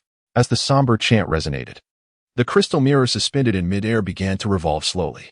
A series of golden inscriptions materialized in the air, flickering like burning parchment, only to quickly vanish, followed by the emergence of new characters. Gazing at the inscriptions appearing in the air, High Priest Merlin softly recited, the visitor from another realm opens a new gateway. The wrathful god of war sounds a resounding horn. Countless new arrivals shall grace the netherworld. The words of truth shall spread across 12 directions. All kings shall convene. The new realm shall know no borders. Upon hearing the prophetic verses recited by the High Priest, Emperor Hecals III leaped with joy, his excitement propelling him from the laboratory, through the hall, and straight to the heart of the square. He strolled with elation around the plaza, while puzzled attendants stood at a distance, bewildered by the emperor's exuberance, having never witnessed such fervor from him before. Meanwhile, in Merlin's laboratory, the Grand Sorcerer Kobe Leo remained seated amidst the luxurious fabrics, his face betraying no sign of joy. Years of arcane training had instilled in him a profound depth, far surpassing the emperor's exuberance. He understood well that throughout history, divine prophecies have often emerged shrouded in ambiguity, leaving the populace in a state of perplexity, and never before had such a clear prophecy been articulated. Undoubtedly, he did not question Merlin's possible machinations. Familiar with the High Priest's character, he immediately contemplated an alternative interpretation of the prophecy. History is rife with instances of misinterpretation of prophecies, the most grievous being that which precipitated the downfall of the ancient magical empire. The 12 constellations shall shine bright. 12 humans shall attain eternal existence. This prophecy, coinciding with the existence of 12 magical emperors at that time, led them to believe they would gain everlasting life, prompting relentless pursuits of immortality that incited widespread rebellion, ultimately culminating in the empire's destruction, and the 12 heroes responsible for its demise are now immortalized in history. The thought that a similar fate could befall him filled Kobe Leo with profound dread. Is it fortune or misfortune? One cannot escape fate, Merlin, the High Priest, reassured him. If only I could cease my worries, yet knowing we tread the path of annihilation while still propelling its course is unbearable. Unlike you, I cannot see through all, and the uncertainty of the future continues to haunt me. Where there is doubt, there too is anxiety, Kobe Leo replied. I firmly believe that our sovereign shall not be the ultimate victor. Can you disclose who the true champion will be? He inquired. How could that be possible?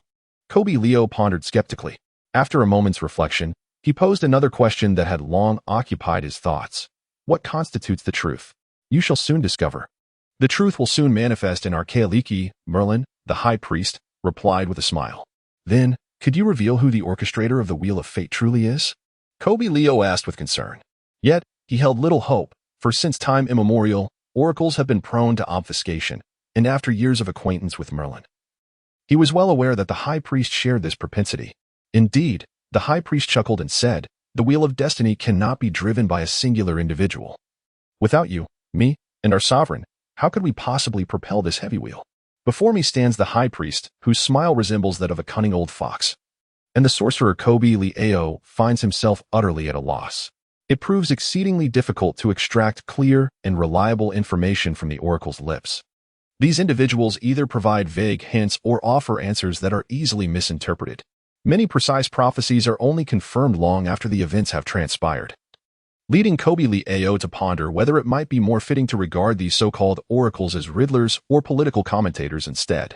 Alas, this infuriating individual happens to be an old friend of his. With this thought in mind, Leo shook his head and rose to take his leave. Your performance skills have certainly reached new heights. How is it that you have developed an inexplicable interest in acting? Leo could not help but burst into laughter. The high priest Long blinked his completely blind eyes twice and, with a beaming smile, replied, How could I possibly let such an opportunity to perform alongside a hero slip away? Upon hearing the oracle's cryptic words, Leo paused for a moment before nodding, contemplating whether it might be more appropriate for him to partake in this performance as well. After bidding farewell to the sorcerer Leo, the laboratory fell into silence. Alone, High Priest Long approached the crystal mirror, which once again revealed several lines of text. The voice of God is conveyed by the devil. My formidable rival shall accomplish what I cannot.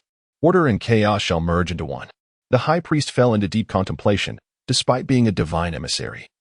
Long still could not fully discern the true intentions of the celestial beings.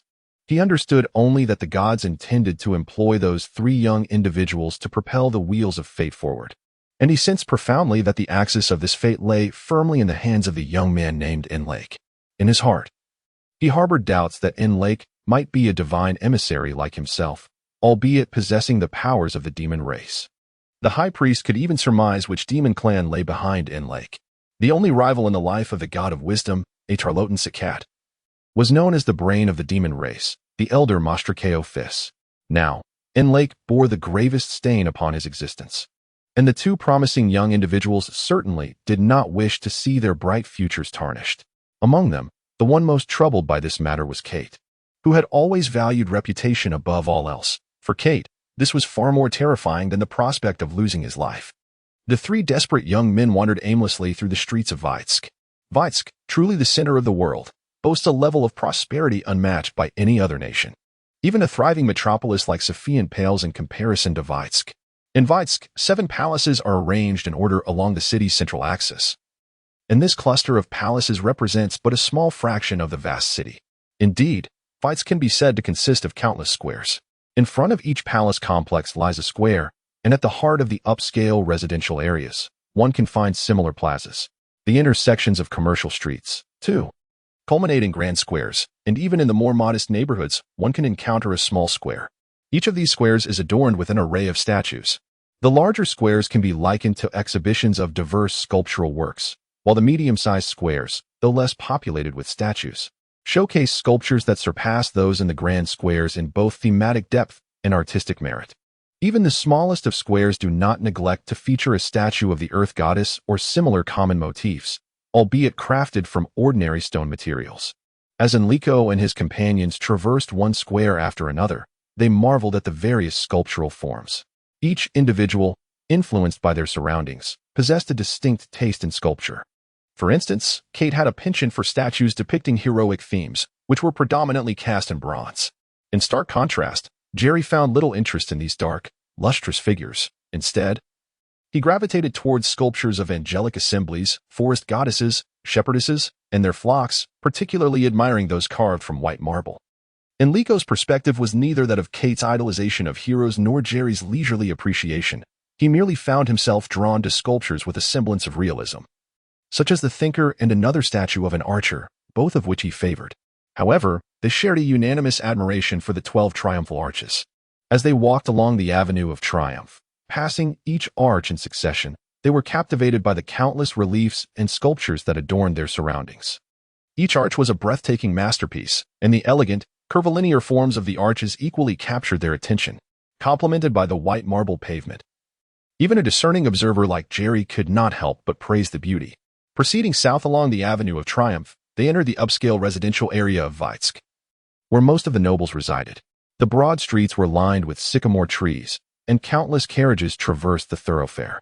The sheer number and diversity of the carriages were remarkable, with many designed and adorned purely for ostentation.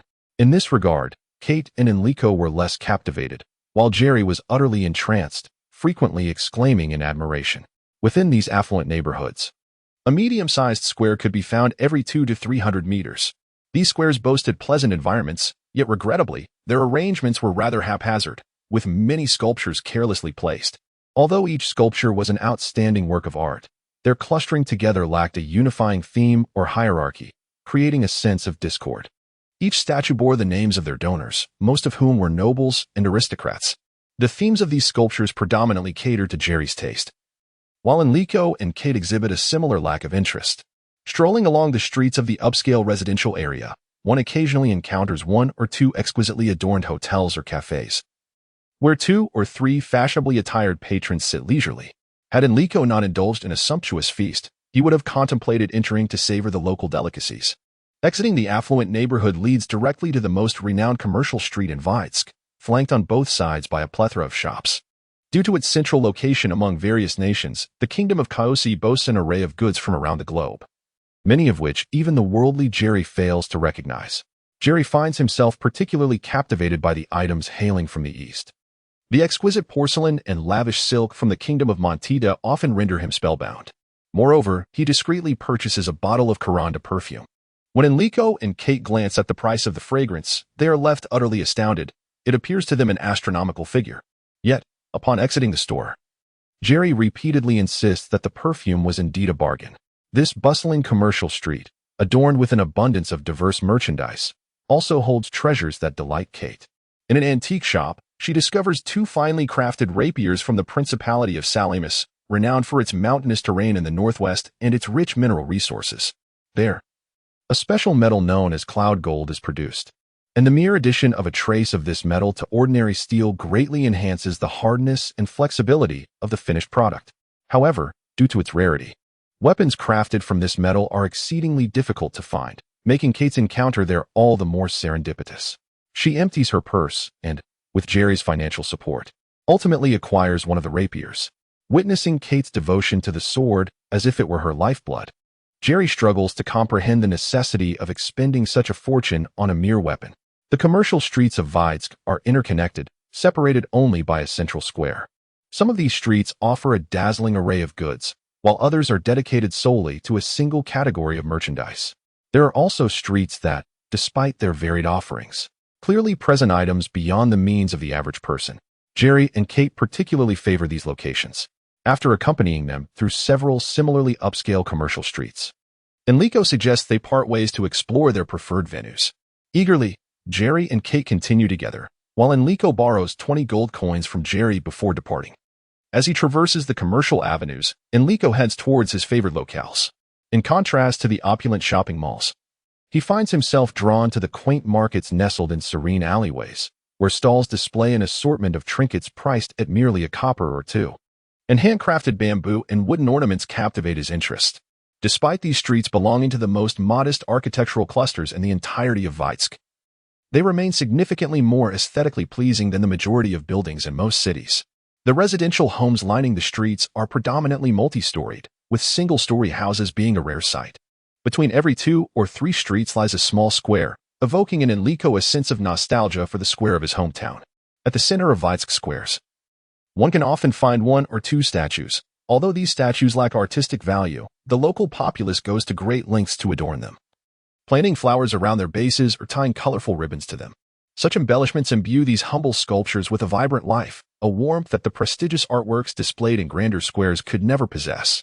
Enrico finds solace here, as he knows that the residents are akin to the neighbors of his own hometown. genuine individuals who truly understand and relish the joys of life. The inhabitants of this environment, living in a carefree and harmonious manner, are far more content than those residing just 4 streets away in opulence and grandeur. As Enrico strolled through the tranquil streets, he spotted a quaint bar named Forest Sprite at the far end. The name and the design of the sign deeply captivated him, for in his homeland of Savina, there exists a bar of the same name and style. Enrico is intimately familiar with that establishment. Its proprietor, a kind gentleman named Todd, is a good friend of Enrico's teacher, Victor. In their hometown, Todd is the sole individual unconcerned with Victor's debts. The Forest Sprite bar is also Victor's frequent haunt. Nearly every day, he would find himself inebriated there. Each visit, Todd would treat Enrico to a meal, sometimes fried sausage, other times creamy potato cakes. The most vivid memory Enrico holds is of his 12th birthday, when Todd offered him cake, marking his first experience with such a refined delicacy. Pushing open the intricately wrought copper mesh door, Enrico was met with a cacophony of sounds, and he stood in the foyer for a moment to acclimate. Much like the Forest Sprite in his hometown, this bar is divided into 2 sections, front and back. A row of high stools lines the counter, where patrons prefer to perch, allowing for easy access to the bartender while enjoying a degree of solitude. Along the surrounding walls, several rows of high-backed chairs and wooden tables face one another, where individuals engage in spirited conversations. A couple of tables are occupied by players engrossed in card games, often surrounded by a throng of spectators, indicating that gambling is afoot. As Enrico stepped into the bar, all eyes turned towards him, and the lively chatter ceased momentarily as the patrons regarded him with curiosity. Enrico felt exceedingly uncomfortable under the scrutiny of so many gazes and hurriedly found a seat beside a flower pot. This tranquil corner, shielded from interruptions, offered him solace, with the vibrant blooms before him effectively obscuring the relentless stares. As Enrico settled into his seat, he surveyed his surroundings, each glance invoking an overwhelming sense of familiarity. The bronze lamp above flickered with a dim, warm light reminiscent of the bar back in his hometown. The decor mirrored that of his past. Identical lacquerware, matching tables and chairs, and a similar bar counter, complete with a beer barrel positioned on the right side. This beer was the only alcoholic beverage Enrico had ever tasted, permitted by his father for moderate consumption. With a slight bitterness and a mild potency, it was difficult to become intoxicated. His father seldom indulged in alcohol, and when he did, it was always this particular brew. Everything felt so familiar, the only divergence being the bustling waitstaff. In his hometown of Savina, Uncle Todd ran the bar single-handedly, managing everything from serving drinks to collecting payments. Here, however, the waitstaff consisted of young, beautiful women, embodying the essence of woodland nymphs. As he sat there in a daze, a lovely barmaid approached him. "Good sir, what would you like to order?" she inquired. It dawned on Enrico that he ought to request something since he was indeed in a bar. Initially, he considered ordering a pint of the beer he was accustomed to, but then hesitated, feeling it inappropriate to order such a meager drink of little worth. Thus, he sat there contemplating, eventually stammering, no, not really." Hearing his incomprehensible response, a burly man from afar bellowed, "Miss, do not concern yourself with that nobleman. He surely does not wish to partake in your beverages." At that moment, Enrico remembered he was still clad in the royal attire specifically tailored for his audience with the king. The incongruity of his outfit with the surroundings was unmistakable. Turning to look, he noted the barmaid's expression shift to one of confusion. No, I have never drunk alcohol," Enrico quickly clarified. A cacophony of strange remarks erupted around him, and he felt an overwhelming urge to flee. The enchanting barmaid, however, smiled gently and said, "If you have never drunk before, fret not. I recommend trying some fruit wine. It is both refreshing and soothing for the throat, and it is unlikely to intoxicate you." Her suggestion quelled the surrounding chatter.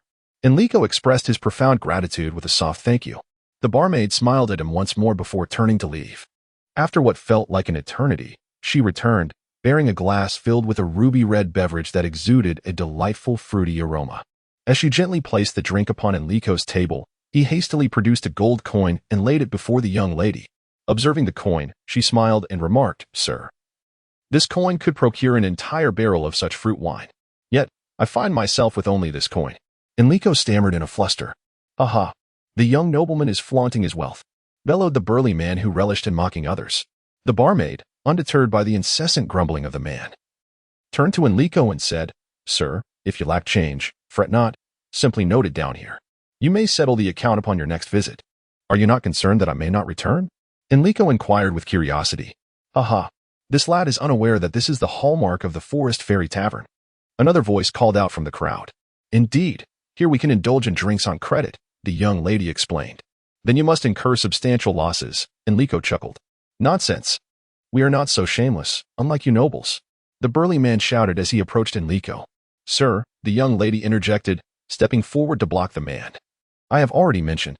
Before she could finish, Enrico stood up and said, My apologies, Mississippi. I should not have uttered such offensive words. I wish to apologize to this gentleman. Seeing that the tension had dissipated, he turned to the young lady, offering a relaxed smile as he said, I should have guessed. It seems every Forest Fairy Tavern is quite like this. This statement elicited a hearty laugh from those around. The burly man rose, pointing and chuckling at Enrico. If only there were a second Forest Fairy Tavern. I have traveled far and wide, yet I have never heard of another Forest Fairy Tavern. Nor have I encountered any other tavern operating in such a manner. The young lady chimed in with a smile. Indeed, this is the only Forest Fairy Tavern. Surely not. In my hometown, there is also a Forest Fairy Tavern, and everything is identical to what we have here, Enrico replied, perplexed. Young man, do enlighten us about your hometown. Perhaps it is a place I have yet to visit, the burly man said with a grin. Clearly taken aback by this revelation, the man, who had roamed many lands, realized he had never encountered a place called Severna. The young lady, evidently intrigued by Enrico's mention of Severna, inquired multiple times about Uncle Tauta's well-being, asking if Severna still welcomed a multitude of travelers each year. When Enrico disclosed that his father owned the general store in Severna, the young lady expressed her delight, exclaiming that she knew Enrico's father, having visited Severna 2 years prior to see Uncle Tauta, where she replenished her supplies at his store. It was merely that she had not had the pleasure of meeting Enrico at that time. Suddenly, the young lady paused and said with a smile, Wait a moment. I shall go and make some arrangements before returning to converse with you. Do not leave. She entered the counter, passed through a small door behind it, descended several steps, and opened a concealed door. As the door swung open, she stepped into a soundproof chamber adjacent to the main area.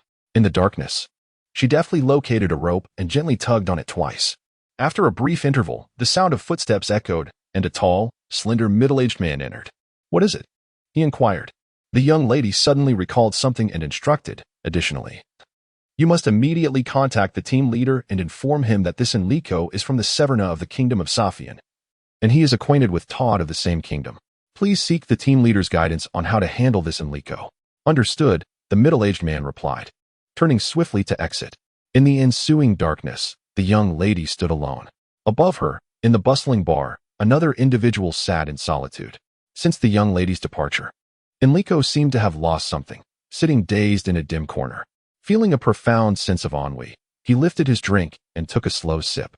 A rich blend of fruity aroma mingled with the smoothness of the alcohol spread across his palate.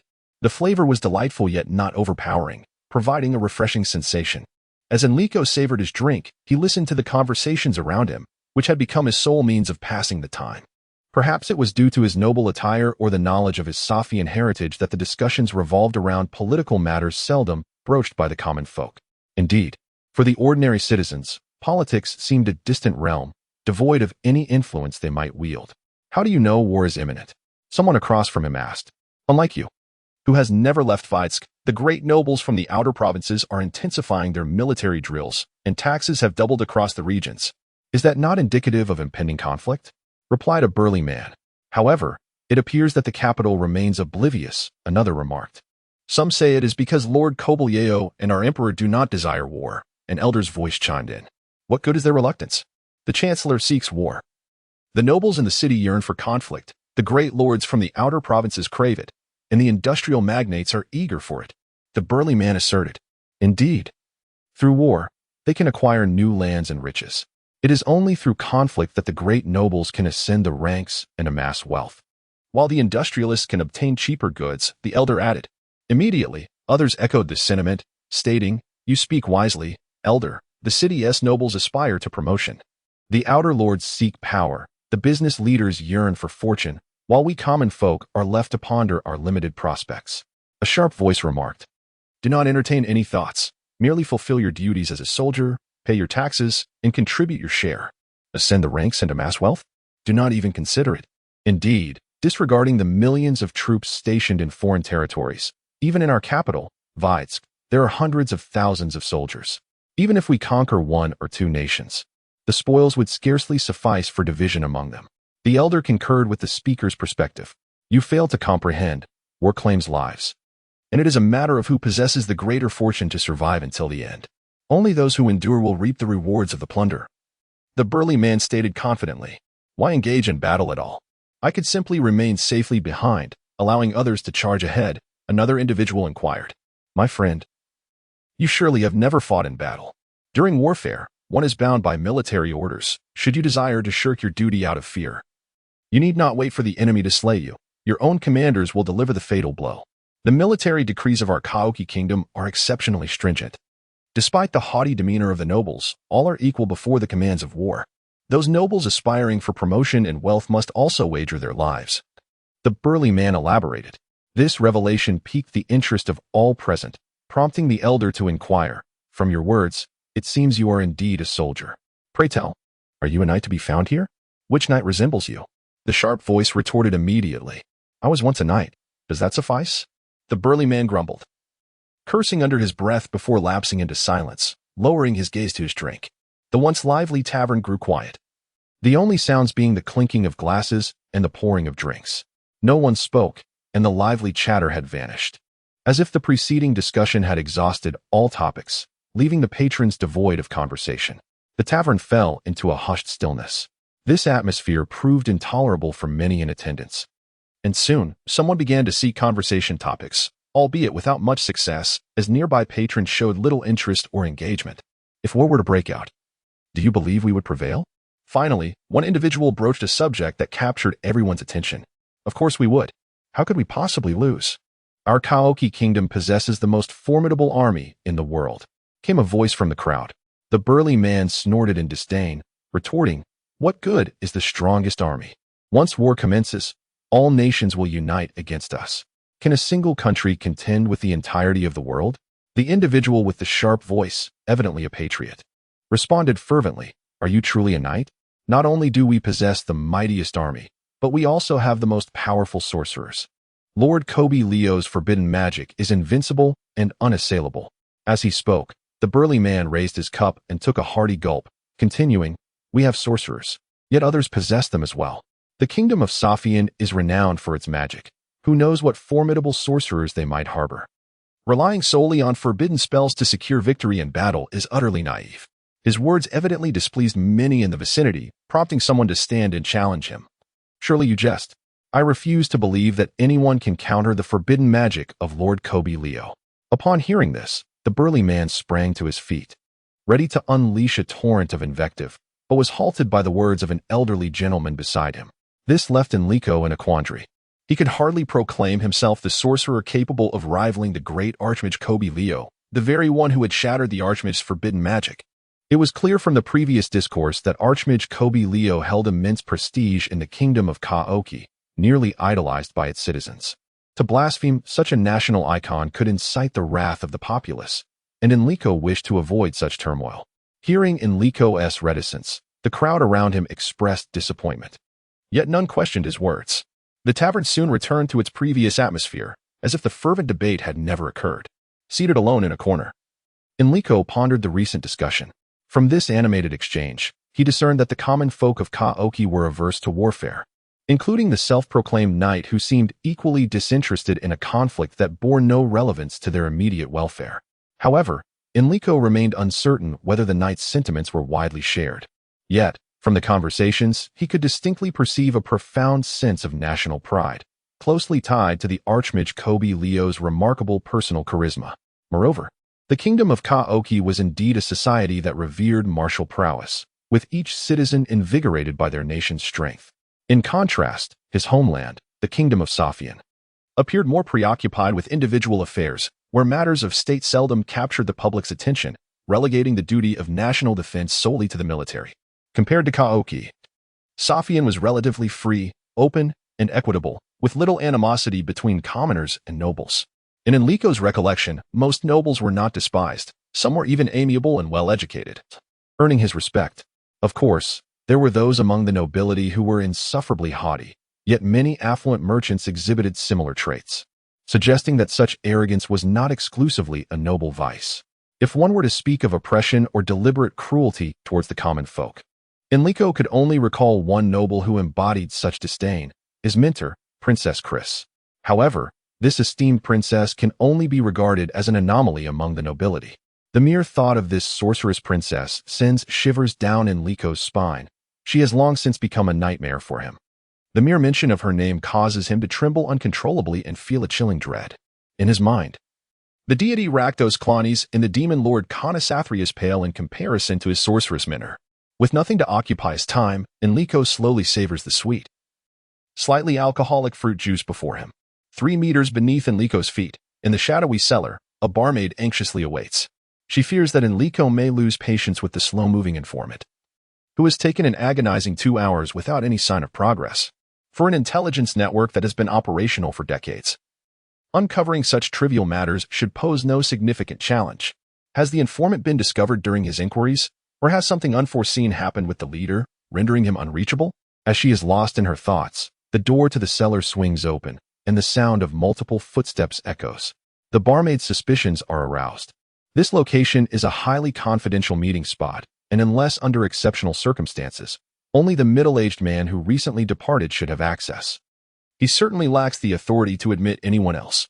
Faced with this uncertain situation, she retreats behind a row of cabinets.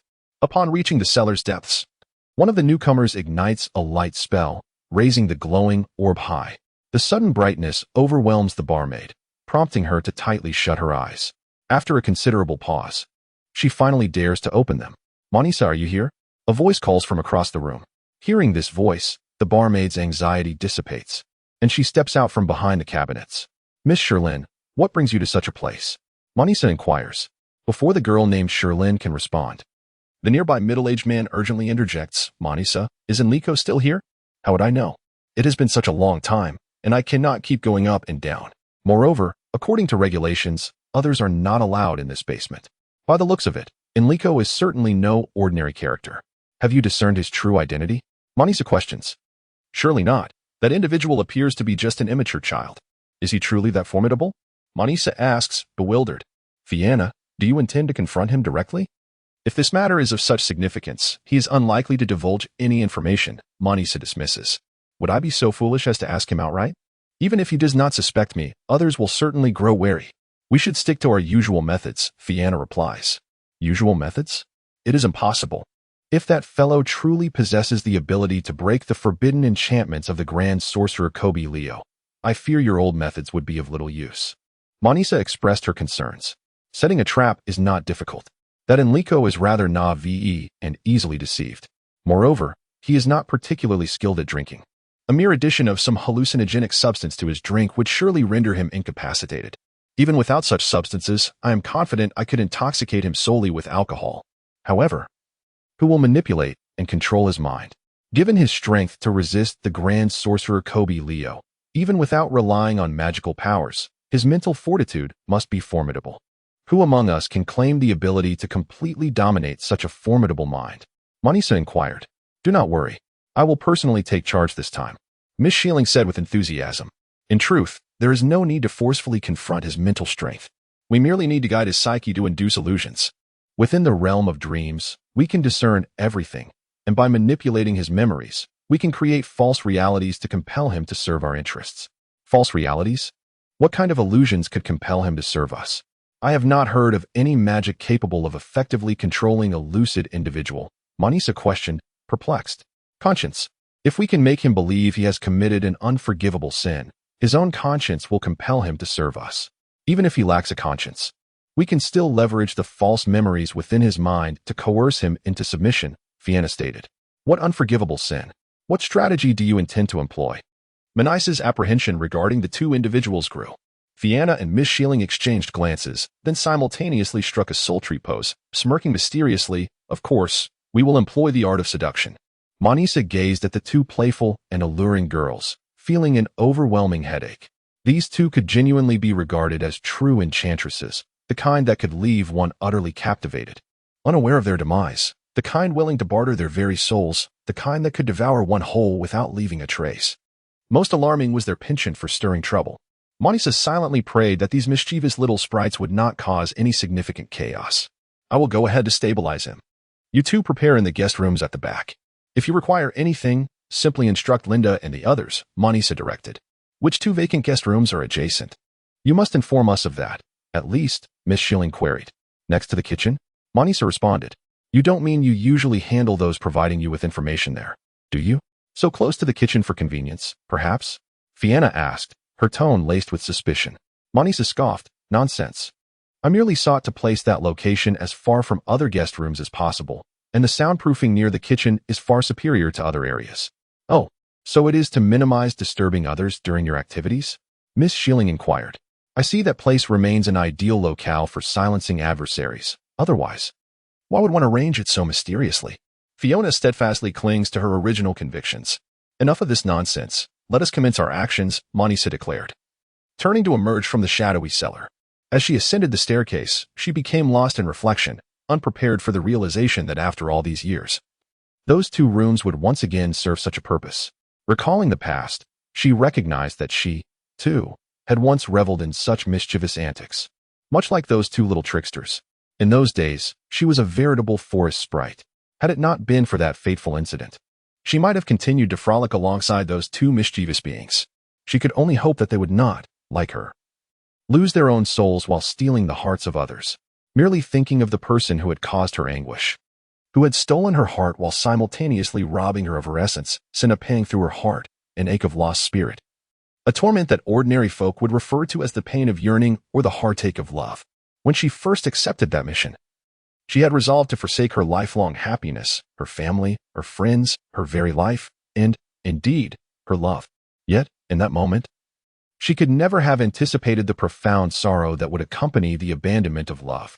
Nevertheless, for the sake of her mission, she must relinquish that which she should not possess, burying those feelings deep within the unfathomable abyss of her heart.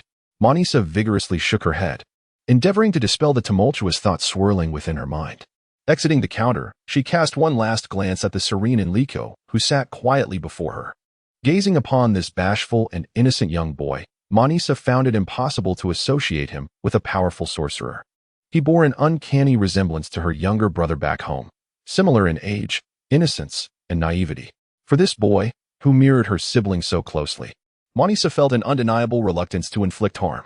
Yet, for the sake of her mission, she must exploit the boy's innocence. Once again, her heart trembled, an imperceptible, soundless shiver. Upon seeing Monisa emerge, Enrico joyfully waved, his face alight with a radiant smile. It was a smile born of sincerity, a smile of a familiar soul met in a distant land, the most genuine of smiles. This smile pierced Monisa's heart deeply. She had believed that since burying her feelings, she had become impervious to guilt. However, it was clear that this was not the case. Apologies for keeping you waiting, Monisa said as she approached Enrico. No, it wasn't too long at all, he replied, seemingly at a loss for words. By the way, may I offer you a drink? You wouldn't object, would you? Monisa inquired. No worries, that particular drink is rather mild. Moreover, should you find yourself inebriated, we have rooms available for you to rest comfortably, and I shall ensure you are well taken care of. However, I doubt you would be so feeble as to succumb to drunkenness after merely one drink, would you? Monisa, evidently seasoned in her ways, possessed the art of persuasion that rendered refusal impossible. Indeed, as a man, proud, unwilling to appear foolish before a lady, and blissfully unaware of the impending peril, Enrico willingly and unwittingly placed his neck into this meticulously crafted snare. Very well, just one drink. I believe that should pose no issue. Enrico replied naively. Monisa chuckled softly as she rose and made her way to the counter, her amusement at his innocence palpable. Such a naive young man, utterly oblivious to suspicion or caution. With the effects of the two mischievous sprites' concoction, a single drink could easily intoxicate not just a man, but even an elephant. By the time he awakens tomorrow morning, he may find himself irrevocably ensnared in the clutches of those two sprites. Alas, he could only blame his unfortunate fate for unwittingly wandering into this bar, which may serve as a profound lesson for him.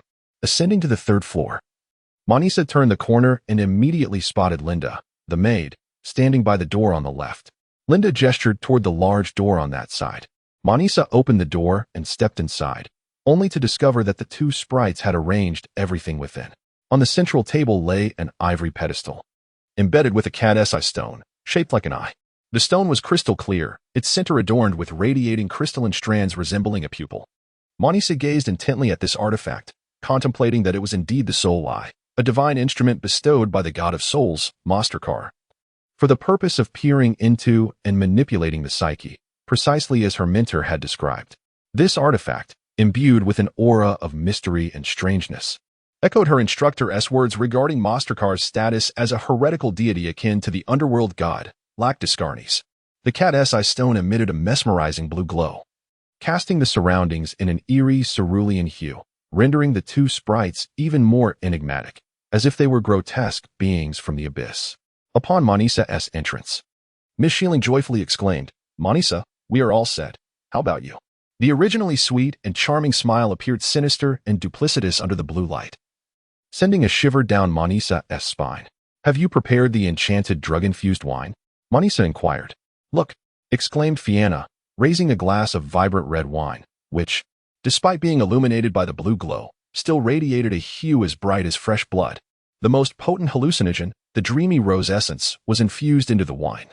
As we feared we might not be able to handle that individual, the concoction was strong enough to incapacitate 10 colossal dragons. Upon hearing this, Manisa silently gasped, astonished that these two had indeed lost their minds, resorting to such a powerful sedative against a naive young man. With this thought in mind, Manisa stepped forward to take the glass of fine wine infused with the dreamy rose essence. She gently swirled the glass, watching the crimson liquid swirl gracefully around the rim, its smooth texture flowing like silk. The ruby-hued wine began to emit a rich aroma, its scent enveloping every cell of her being in a warm embrace. "You are quite generous to offer the coveted 1984 Puladoc wine from the cellar so casually," Manisa remarked with a smile. Given her status, she was certainly entitled to such exquisite wine. Moreover, he was soon to serve them, so allowing him a splendid drink beforehand could be seen as a fitting form of compensation. "Indeed," Miss Shieling retorted, pursing her lips.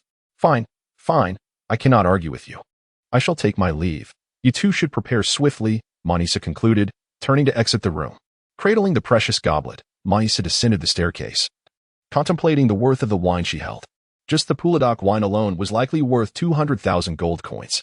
Puladoc is renowned as the king of wines, unparalleled in quality. Moreover, its rarity renders it an extremely expensive luxury, accessible only to the aristocracy. Even the wealthy could not procure it easily. The vintage Puladoc wine was truly the epitome of excellence. In fact, a similar bottle of the 1984 Puladoc once set a record at auction, fetching an astounding 1 million gold coins. For 50 years, no one had surpassed this record, not due to a lack of wealthy bidders, but because no one was willing to part with such a treasure for sale. In the black market, such a wine could fetch prices exceeding 3 times that amount. However, despite the exorbitant price of Puladoc, it paled in comparison to the dreamy rose essence mixed within. This rare essence is exclusively sourced from the deep mountains of the Duchy of Cainrio, specifically in Messia.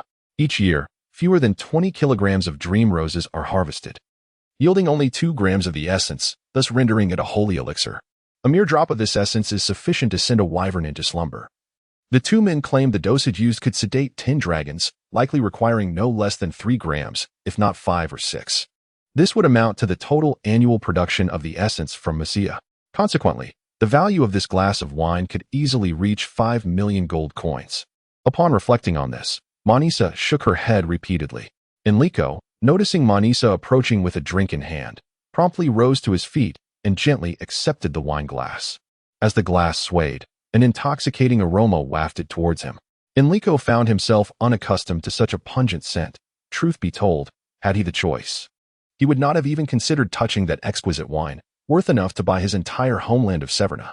Only when he observed Manisa's evident displeasure did he close his eyes, hold his breath, and, as if taking medicine, gulp the wine down his throat, subsequently gasping for air as if to dispel the fiery sensation into the atmosphere. Witnessing Enrico's grimace, Manisa felt a flicker of irritation. Having worked in the bar for quite some time, she had developed a modicum of interest in wine culture. It was disheartening to see a beverage she deemed invaluable and unparalleled being met with such aversion by this ignorant lad. Had she known it would turn out this way, she might have simply offered him a glass of juice instead. However, aside from Enrico, who lacked any understanding of wine, all the other patrons in the bar were connoisseurs and seasoned drinkers. From the rich aroma exhaled by Enrico, everyone could discern that it was an exquisite vintage, causing many to salivate in anticipation. One by one, the dazed and drooling drunks rose, their eyes filled with greed as they fixated on Enrico. "Madam, what fine wine is that? I must have a glass." "Yes, me too. Pour me a glass, whatever the price. For heaven's sake, whatever it costs. You must sell me that wine." The bar erupted into unprecedented chaos. Observing this turmoil, Monisa felt a throbbing headache. This mess was caused by those two little imps. If she could not pacify these wine-obsessed patrons, the Forest Fairy bar might very well be torn apart by these out-of-control drinkers. She hastily climbed onto a table, calling out from her elevated position, "Silence. That is Poldoco wine, left here specifically by the former Chancellor Lord Ross. And there is only half a glass remaining. Once it's gone, there will be no more." Upon hearing Monisa's words, all the drinkers fell silent, believing her without doubt. Firstly, such a rich flavor could only belong to Poldoco wine. In the minds of the patrons, Poldoco wine was akin to a deity. None there would ever dare to dream of tasting such a divine vintage in their lifetime.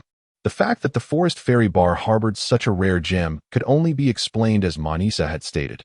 It was indeed left here by the esteemed Lord Ross. For in the entire kingdom of Ka-Auchi, aside from His Majesty the Emperor, only Lord Ross and the Grand Sorcerer Kobe Liao had the privilege to savor such an exceptional wine. The esteemed Grand Magus Kobe Liao is undoubtedly a connoisseur of spirits, rivaling the most fervent imbibers present. It is an impossibility to expect him to leave behind even a modicum of the exquisite Poldo Cabernet.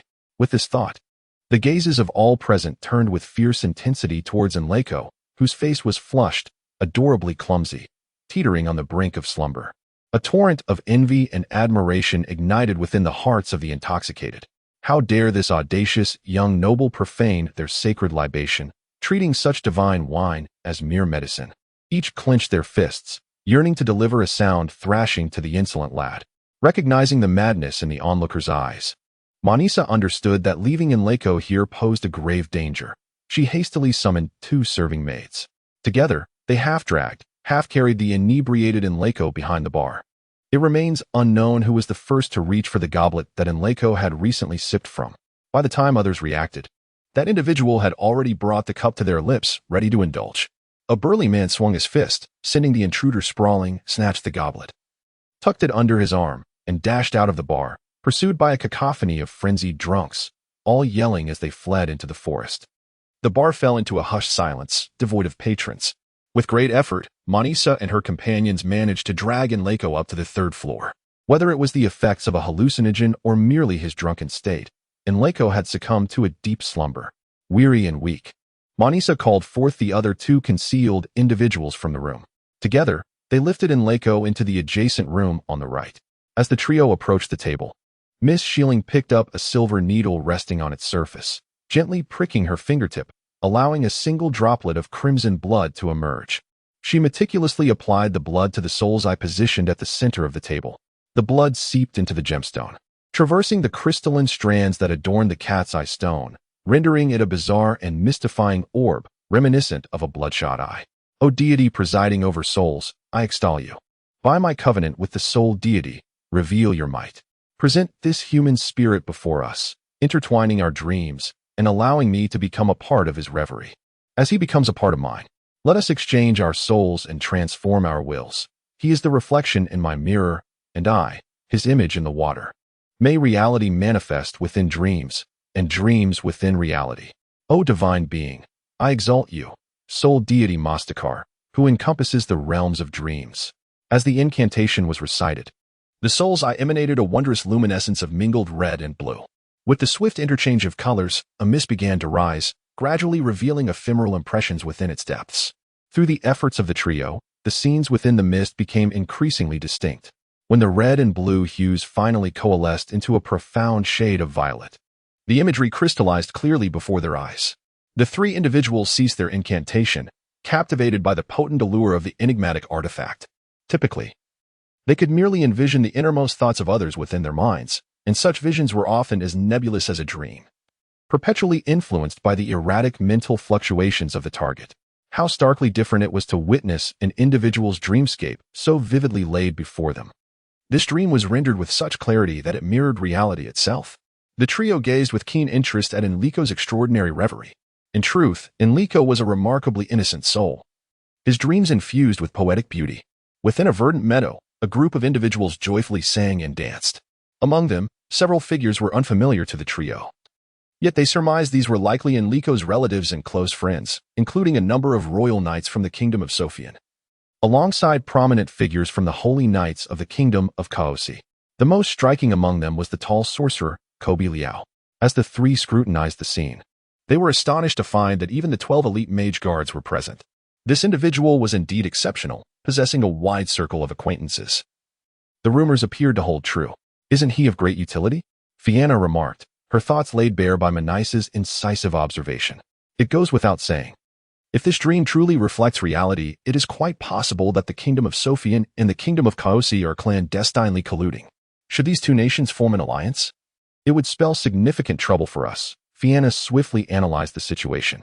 You are correct. Whether in attempting to sever the ties between these two nations or seizing the opportunity to glean high-level intelligence, Enrico is indeed a person of considerable value. Miss Sherling concurred with Fianna's assessment. After a brief pause, she gestured towards the swirling image, stating, "It is hard to believe that this person is so pure-hearted. His dream is amusingly naive, unlike anything I have ever encountered. This chaotic gathering dancing in a circle is simply too. Miss Sherling struggled to find an apt descriptor. Forget about it. Focus on obtaining the information we need, Manisa urged, disinterested in commenting on another's dream. As she had developed a distaste for prying into others' subconscious since a certain incident. Upon hearing Manisa's words, Miss Sherling nodded. She concentrated her mind on the wondrous artifact. The eye of the soul, and soon, as a mist began to rise, the image gradually transformed into Enrico's harrowing escape. Vivid scenes unfolded before the three intelligence elites. Despite their extensive experiences, the tense pursuit and the fierce display of forbidden spells still left them in awe.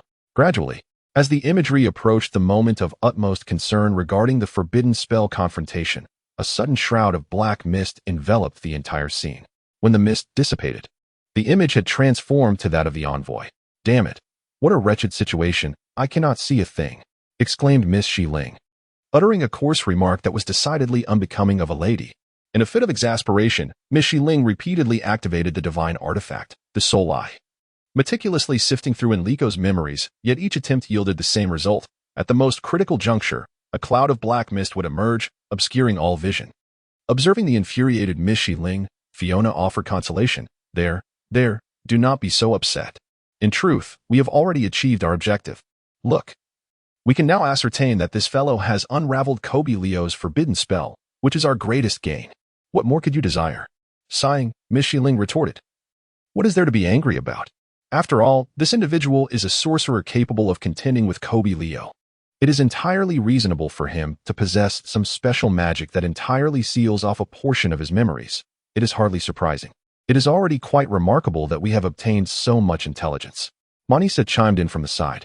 Very well, once I gain control over him, I shall demand that he reveal it to me personally, declared the noble lady, her fury somewhat abated, her words laced with indignation as she gritted her teeth.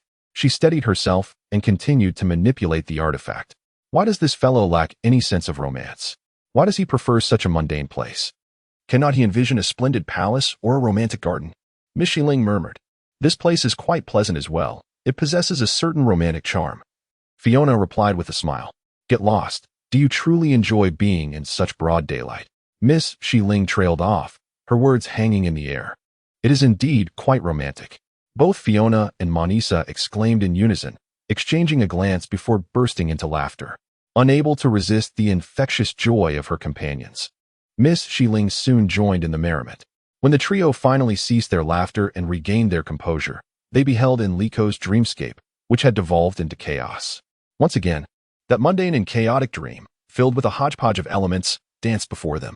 The three girls shook their heads in unison as Miss Shiling endeavored to expel the unwelcome intruders from Enrico's dream.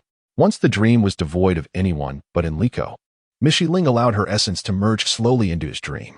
Within that swirl of impressions, she could distinctly see another Shiling standing before Enrico. The dream-bound Enrico seemed at a loss, retreating in confusion at the unexpected appearance of this unfamiliar girl. Is this fellow a fool? Miss Shiling called out from the dream's periphery, her confidence in her beauty unwavering. She had not anticipated that Enrico would show her no deference, responding not at all as one ought to in the presence of a breathtaking beauty. Such as this fellow, Monisa remarked. How can we proceed when he shows no initiative whatsoever? Miss Sheeling pouted, visibly frustrated. Why don't you take the lead and see how that works? Fiona suggested thoughtfully. Take the initiative myself? Does he even possess the capacity for anxiety? Could he be swayed by our threats? Miss Sheeling retorted with indignation. Indeed, he is rather naive. Such individuals are often the most challenging to deal with, Fiona mused deeply. Yes, I have never encountered an opponent quite like him. What manner of person is he? He appears to be wholly undeveloped, devoid of even the most basic knowledge. Surely, we cannot allow this cooked duck to fly away. What am I to do? In that cramped room, the three young women lamented endlessly about Enrico's immature behavior, expressing their profound dissatisfaction. In another realm, a mysterious entity echoed their grievances regarding Enrico's foolish actions. This being was the enigmatic creature known as Most. In truth, when the three girls invoked the sole deity Most Casamires, he had already grasped the unfolding events. Most Casamires was, in fact, one of the many incarnations of Most from his past. In a time long forgotten, he had meticulously devised an elaborate scheme to seduce all of humanity from the grasp of divinity to the side of the demonic. To execute this grand design, he assumed various forms, descending upon the people in the guise of a deity. Foolishly, the gullible populace could not discern his masquerade as a false god and placed unwavering faith in him. By manifesting as the sole deity Most Casamires, he indulged in the study and manipulation of human souls and minds. He left behind numerous arcane techniques and artifacts, all crafted to probe and control the inner workings of others' hearts. At first glance, this seemed harmless to humanity, yet in reality, every individual possesses an inherent tendency to introspect. Each harbors curiosity, all yearn to comprehend how others perceive them, and many aspire to influence others to act according to their desires. Consequently, an irreparable rift emerged among humanity. Under his covert manipulation, suspicion burgeoned, and distrust between individuals intensified. Furthermore, with the availability of such convenient technology, implanting nefarious thoughts into the minds of humans became significantly easier. He had long recognized that humanity's self-protective capabilities concerning their psyche and soul were alarmingly deficient, rendering them susceptible to the infusion of alien memories and knowledge into their consciousness. However, depending on the unique characteristics of individuals, some people instinctively filter out these forcibly implanted memories, expelling them from their minds. Such individuals are often referred to as saints. Most, who has never been fond of saints, finds that Enrico's current behavior closely resembles those he despises the most. In this otherworldly realm, Most closely observes everything unfolding through Enrico's psyche. He is quite intrigued by the three humans who summoned his powers. He never expected that after all these years, humanity still fails to recognize him as a mere impostor of divinity and continues to venerate him as a god. Furthermore, the fact that these humans can still summon a power he believed he had completely lost signifies that a fragment of his essence remains, not entirely obliterated, somewhere in this world. This also elucidates why, since forging a soul contract with that little imp, his powers have gradually begun to resurface as the imp matures. He has even regained a small portion of his former strength. However, it seems that the restoration of power requires some time, a notion that does not faze Most in the slightest. After all, the demon race has been nearly eradicated, and the divine lineage has similarly withdrawn from this realm. There is essentially nothing of value left for him to contest. It is akin to two children vying for a toy when both engage in a fierce struggle. The toy indeed holds value worth fighting for, but once one party relinquishes their claim, the other often loses interest as well. In Most's eyes, the cataclysmic battle between gods and demons has devolved into a farcical dispute between two infants over a mere plaything. Yet, Most is not entirely devoid of desires. He harbors a profound curiosity for the darker aspects of humanity. For instance, the contemplations of the three young maidens regarding their intended actions captivate him, representing a facet of human emotion that piques his interest. Curiously, Most does not quite comprehend his own inclinations. As a pure higher demon, he is an entirely spiritual entity, devoid of gender. Aside from a penchant for chaos and disorder, demons possess no specific preferences. However, he harbors a strong aversion to the abstract notions of love and romance. He utterly detests the pure, spiritual love espoused by those saints who engage in endless contemplation yet seldom take action. When faced with genuine conflict, they hesitate and falter. The tedium of such characters is profound in his eyes. Most has always found these saintly figures to be particularly tiresome. Currently, Enrico resembles those very saints most loathes, as he retreats time and again, avoiding the stunning beauty presented to him in dreams. Most is seething with rage. He had anticipated a captivating spectacle but finds the protagonist woefully uncooperative. Moreover, this clumsy and ignorant entity, by failing to engage, has caused his 3 devoted followers to waver and reconsider their allegiance. As the prospect of a rare and extraordinary spectacle was about to evaporate, Master found himself torn between regret and fury. Ever since that cataclysmic battle, his faction, the Demon Clan, had suffered a complete defeat, and he himself had sustained grievous injuries, nearly obliterating his essence. He had barely managed to retain a fragment of his spiritual form, enabling him to escape utter annihilation. Yet, due to the severity of his wounds, he was reduced to a most primitive dark spiritual essence. Reflecting on the fall from grace of one who was once the esteemed elder of the Demon Clan, it was impossible not to lament his fate. Through the power of a pact, he could forge a mental conduit between the contractor and the demon realm, granting him the ability to traverse freely between the 2 worlds. Now, the moment he had long awaited was at hand, and Master was filled with exhilaration. In truth, he had been stifled in the demon realm for an interminable 30,000 years, surely long enough. To his dismay, this insufferable fool dared to dampen his spirits. No, this would not do. He resolved to take action, for this individual was woefully dim-witted. With a determined heart, Master emerged from another world. Concealing his form as he surveyed his surroundings, he swiftly darted into the chamber where his 3 loyal acolytes were hidden.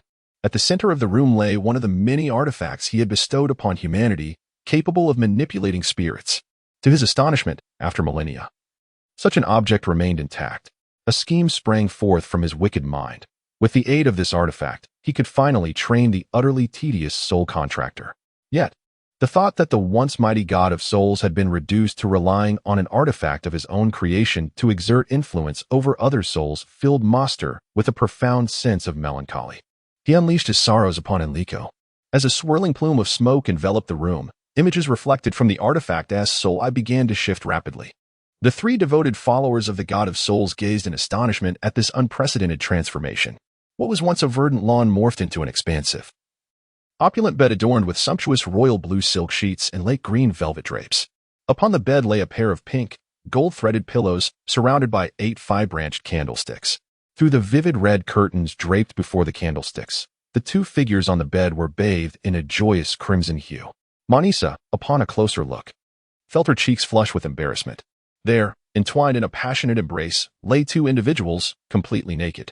Under ordinary circumstances, Manisa would not have been overly mortified. She had witnessed such scenes frequently and had indulged in similar mischief herself, never truly fearing repercussions. However, the scene before her was far too lascivious. In the dreamscape, Miss Sheeling lay sprawled like a forlorn lamb, her hands bound tightly behind her back by a black leather strap. Her alabaster skin was starkly contrasted by the obsidian black leather straps that dug cruelly into her delicate flesh, leaving behind deep, crimson indentations.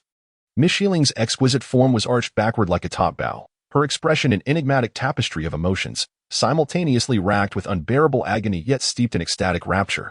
The scene was already steeped in decadent sensuality, but the crisscrossing lash marks adorning her porcelain skin added an even darker shade of sadistic allure. One particular welt traced a path from the apex of her thighs all the way up to the tender curve of her right buttock, leaving little doubt as to where that stroke had landed. The mere thought of it sent Monisha's ears burning with shame, her heart fluttering like a trapped sparrow. Stealing another glance, she saw the dream version of Enrico holding a long strand of pearls in one hand, while the other kneaded Miss Sheeling's supple backside. To Monisha's shock, he was methodically pressing each pearl into her body, though exactly where they were being inserted, she dared not scrutinize too closely. As curious as she was, she lacked both the audacity and shamelessness to stare. A sidelong glance at her companions revealed Faye Anna craning her neck, eyes wide and mouth agape. Utterly engrossed in the spectacle, Monisha couldn't help but marvel at her brazenness. How could a girl watch such obscenity with such unflinching fascination? Devoid of even a hint of modesty? What kind of nerves did she possess? Then she turned to observe Miss Sheeling herself, wondering what must be going through her mind. After all, it was her dream self sprawled across the bed, submitting to Enrico's every whim. The usually mischievous, willful young lady stood rigid, her face flushed scarlet, her snow-white neck now tinged with the same feverish hue. Her expression mirrored the dream's shifting passions, now bashful, now tormented, now lost in euphoria. Her hands, once resting idly at her sides, had begun to wander, one drifting downward to press lightly against her abdomen, the other slipping behind to explore the cleft between her buttocks. Suddenly, Miss Schilling stiffened, her eyes snapping open in dazed realization. Her gaze locked with Monicia's, and her fists clenched so tightly they drained of color. Her face cycled through shades of pallor, crimson, and ashen gray, a tempest of humiliation, fury, and something far more primal. Schilling and Monisa gazed blankly at each other for a prolonged moment, simultaneously casting a glance at the image reflected in the soul of the artifact's eye. The scene depicted was even more lascivious than before. In the dreamscape, Enrico was engaging in a bewildering array of bizarre and perverse antics, tormenting the unfortunate Schilling. The sheer peculiarity of these antics left even the worldly wise Monisa utterly astonished. She had never imagined such an extensive repertoire of twisted methods to torment a girl existed. Internally, she was taken aback by the stark contrast between the outwardly innocent and charming demeanor of this young boy and his disordered, depraved behavior. A piercing scream abruptly jolted Monisa, startling her, and simultaneously roused Vienna, who had been lost in thought. Clearly aware that she had displayed a lack of composure unbefitting a lady, Vienna turned to Monisa and offered a gentle smile, saying, "I never anticipated this fellow would be so twisted, right?" However, Monisa had no time for idle chatter. She dashed out of the room. Upon hurriedly opening the door across the hall, she found Enrico comfortably lying there alone, slowly regaining her senses. Vienna followed her into the room. Observing Enrico reclined on the bed, she turned to Monisa and inquired, "Where is Schilling?" I assumed that given her character, she would undoubtedly come here to deliver a serious thrashing to this perverse fellow. Though Monisa remained silent, she shared the same sentiment. After all, having spent so many years together, no one understood her junior's personality better than she did. The two exchanged bewildered glances, when suddenly, they were both alerted by a clattering sound emanating from the kitchen. They rushed out of the room, like a gust of wind, into the kitchen. There, they found Miss Schilling wielding a knife in each hand. "Schilling, what do you intend to do?" Vienna asked anxiously. "What do you think?" Schilling retorted, her lips curling in a fierce grimace. She casually retrieved a hefty meat tenderizer from the cupboard, swinging it a couple of times before nodding in satisfaction. "Perfect.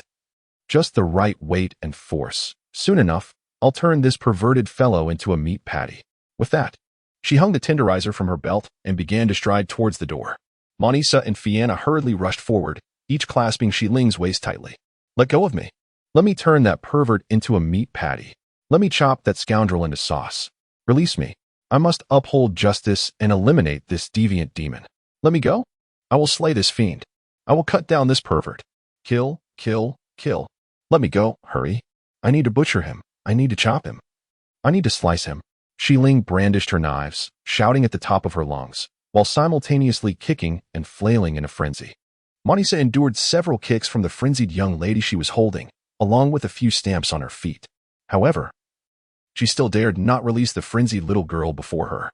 If she were to let go now, Enrico, who lay on the bed, would undoubtedly be reduced to a mere pulp.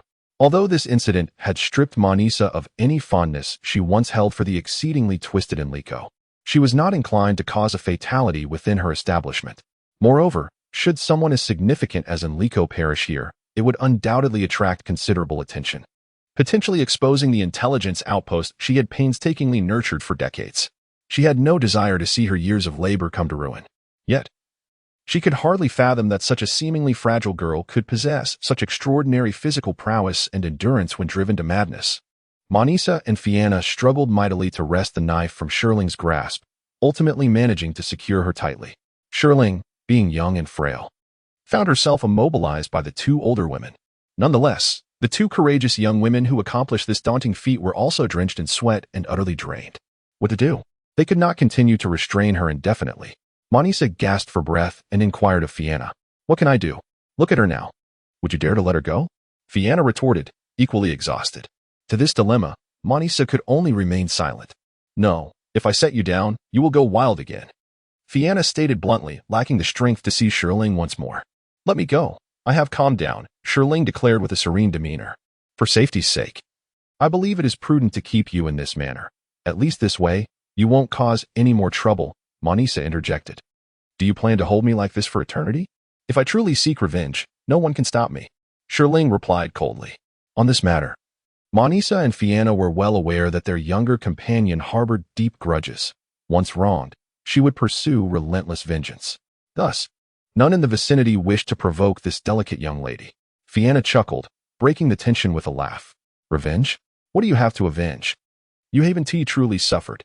I was treated so cruelly by that twisted demon in that accursed dream. Do I not have reason to retaliate? At this point, Miss Shirling felt a twinge of embarrassment. How was I cruel to you? From what I observed, you seemed to relish it quite a bit. Fianna teased with a sly grin. If you continue to speak thus, I may just seek retribution against you as well. Shirling threatened, her cheeks flushed. However, in her current state, she posed no threat whatsoever, and thus her menace failed to capture Fiona's attention. With a roll of her eyes, Fianna remarked, I never expected this seemingly innocent individual to be so twisted. Nevertheless, the peculiar tricks he conjured are rather intriguing. Shilling, what was your experience in the dream? Share it with us. We are all ears. You? If you say that again, I will cut you down, Shilling retorted, her face flushed a deep crimson. Whether from embarrassment or anger remained unclear. Indeed, it's your turn to try. If that does not satiate your desires, we can arrange for you to truly experience a night of unbridled passion. What do you say? Shilling's mood evidently lifted, and she joined in the jesting. Manisa initially thought Fianna was merely joking, but to her surprise, Fianna readily agreed. Let us give it a go. After all, it all unfolds within a dream. And I shall not suffer any real loss. Who's afraid of whom? With that, Fianna released Shilling and rose to her feet.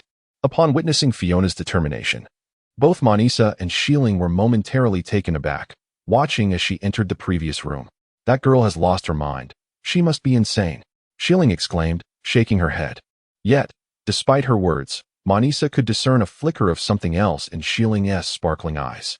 After a considerable wait, Shilling, noticing Manisa's silence, spoke to herself. No, this simply won't do. I must keep an eye on her. She will undoubtedly cause trouble. Without my watchful presence, something will surely go awry. I need to follow her. She hardly reflected on her own appearance, wielding knives in both hands and a hefty hammer at her waist, which rendered her argument less than convincing. Having uttered those words, Shilling swiftly stood up, her cheeks still flushed, casting a glance at Manisa before darting into the room. Exhausted, Manisa leaned against the wall, gradually regaining her footing. She made her way to the door of the two facing rooms. Through the left door, she could see the two mischievous souls engrossed in their antics, intently observing the artifact on the table. This time, it was Fianna at the helm, while Shilling eagerly watched from the sidelines. Seeing Shilling waving at her with a flushed face, Manisa shook her head, reminding herself that she was no longer the playful girl she once was. Gently, she closed the open door. Simultaneously, she softly shut the door to Enrico's room. As she closed the door, Manisa turned to Enrico, who lay on the bed, and softly said, Good night, may you have sweet dreams. However, the thought of sweet dreams made her chuckle softly. She was certain that tonight, Enrico would indulge in dreams filled with two enchanting little fairies attending to his every whim. Having secured both doors, Manisa glanced at the now darkened sky, extinguished the candle flames in the corridor, and retreated into her own room. Manisa's chamber was adjacent to the two other rooms, and even until the night grew deep, she could hear the sounds of laughter and merriment emanating from the neighboring quarters. These sounds persisted until she succumbed to slumber. It was unclear how long she had slept, but the crowing of roosters at dawn roused Manisa from her dreams. She donned her outer garment and stepped out of her room, proceeding to open the doors of her two companions' chambers. As the doors swung open, a faintly sour aroma wafted toward her, prompting Manisa to wrinkle her brow as she beheld the two little sprites within. To her utter confirmation, it was Miss Shilling who was manipulating the apparatus at the table. Just as Manisa had suspected, this individual could not resist the temptation to experiment once more. Upon noticing Manisa's entrance, Shilling appeared somewhat flustered, stammering, I merely wished to see if I could glean any new information. Manisa found Shilling's embarrassment amusing. The latter was fidgeting with her hands, her face flushed crimson, her eyes red and puffy, and her hair in disarray. Her attire was also crumpled, with two conspicuous stamp patches clinging tightly to her thighs, marking her once form-fitting gown. Turning her gaze, Manisa observed Fianna, who, like Shilling, bore slightly swollen eyes and rosy cheeks. However, given that Fianna was clad in trousers, the large wet stain upon them was glaringly evident, leading Manisa to ponder whether she might have had an unfortunate mishap. Embarrassed under Manisa's scrutiny, Shieling and Fiona exchanged a glance and simultaneously shrieked, bolting from the room. Monisa approached the table and ceased the operation of the sacred soul eye. She then turned and exited the room, closing the door behind her, before proceeding to the door across the hall.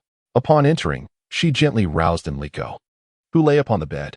The dawn in Vidsk revealed an entirely different panorama. The delicate morning mist ushered in a refreshing ambience, and Enrico, invigorated by the crisp air, relished the serene morning.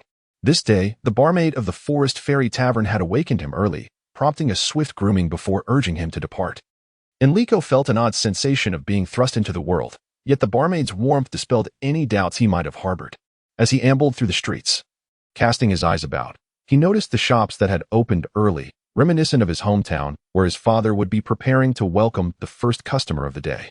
Navigating through the bustling thoroughfare, he observed an array of stalls lining the streets, which, unlike those of the afternoon, were laden with fruits, vegetables, and various meats. Just like at home, the morning was a time for housewives to procure their provisions. The air was filled with the tantalizing aroma of freshly baked bread wafting from the nearby stalls.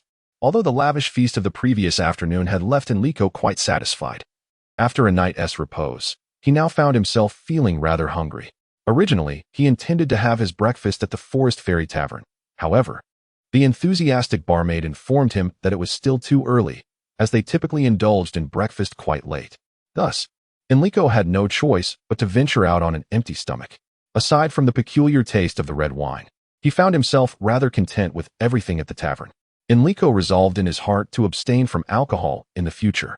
Setting aside the dreadful flavor and the unpleasant sensation of drunkenness, the hallucinations that followed drinking left him thoroughly disconcerted. The previous night, he had not managed to sleep soundly, plagued by bizarre dreams. Curiously, he could not fathom why alcohol would evoke such strange dreams, particularly since they differed from his usual nocturnal visions. They were strikingly vivid, almost as if they were real. In these dreams, he was invariably accompanied by two girls engaging in eccentric activities.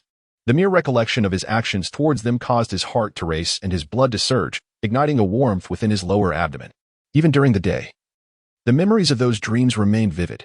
He recalled every detail, every peculiar game they played, and the two girls who had shared the night with him in such clarity.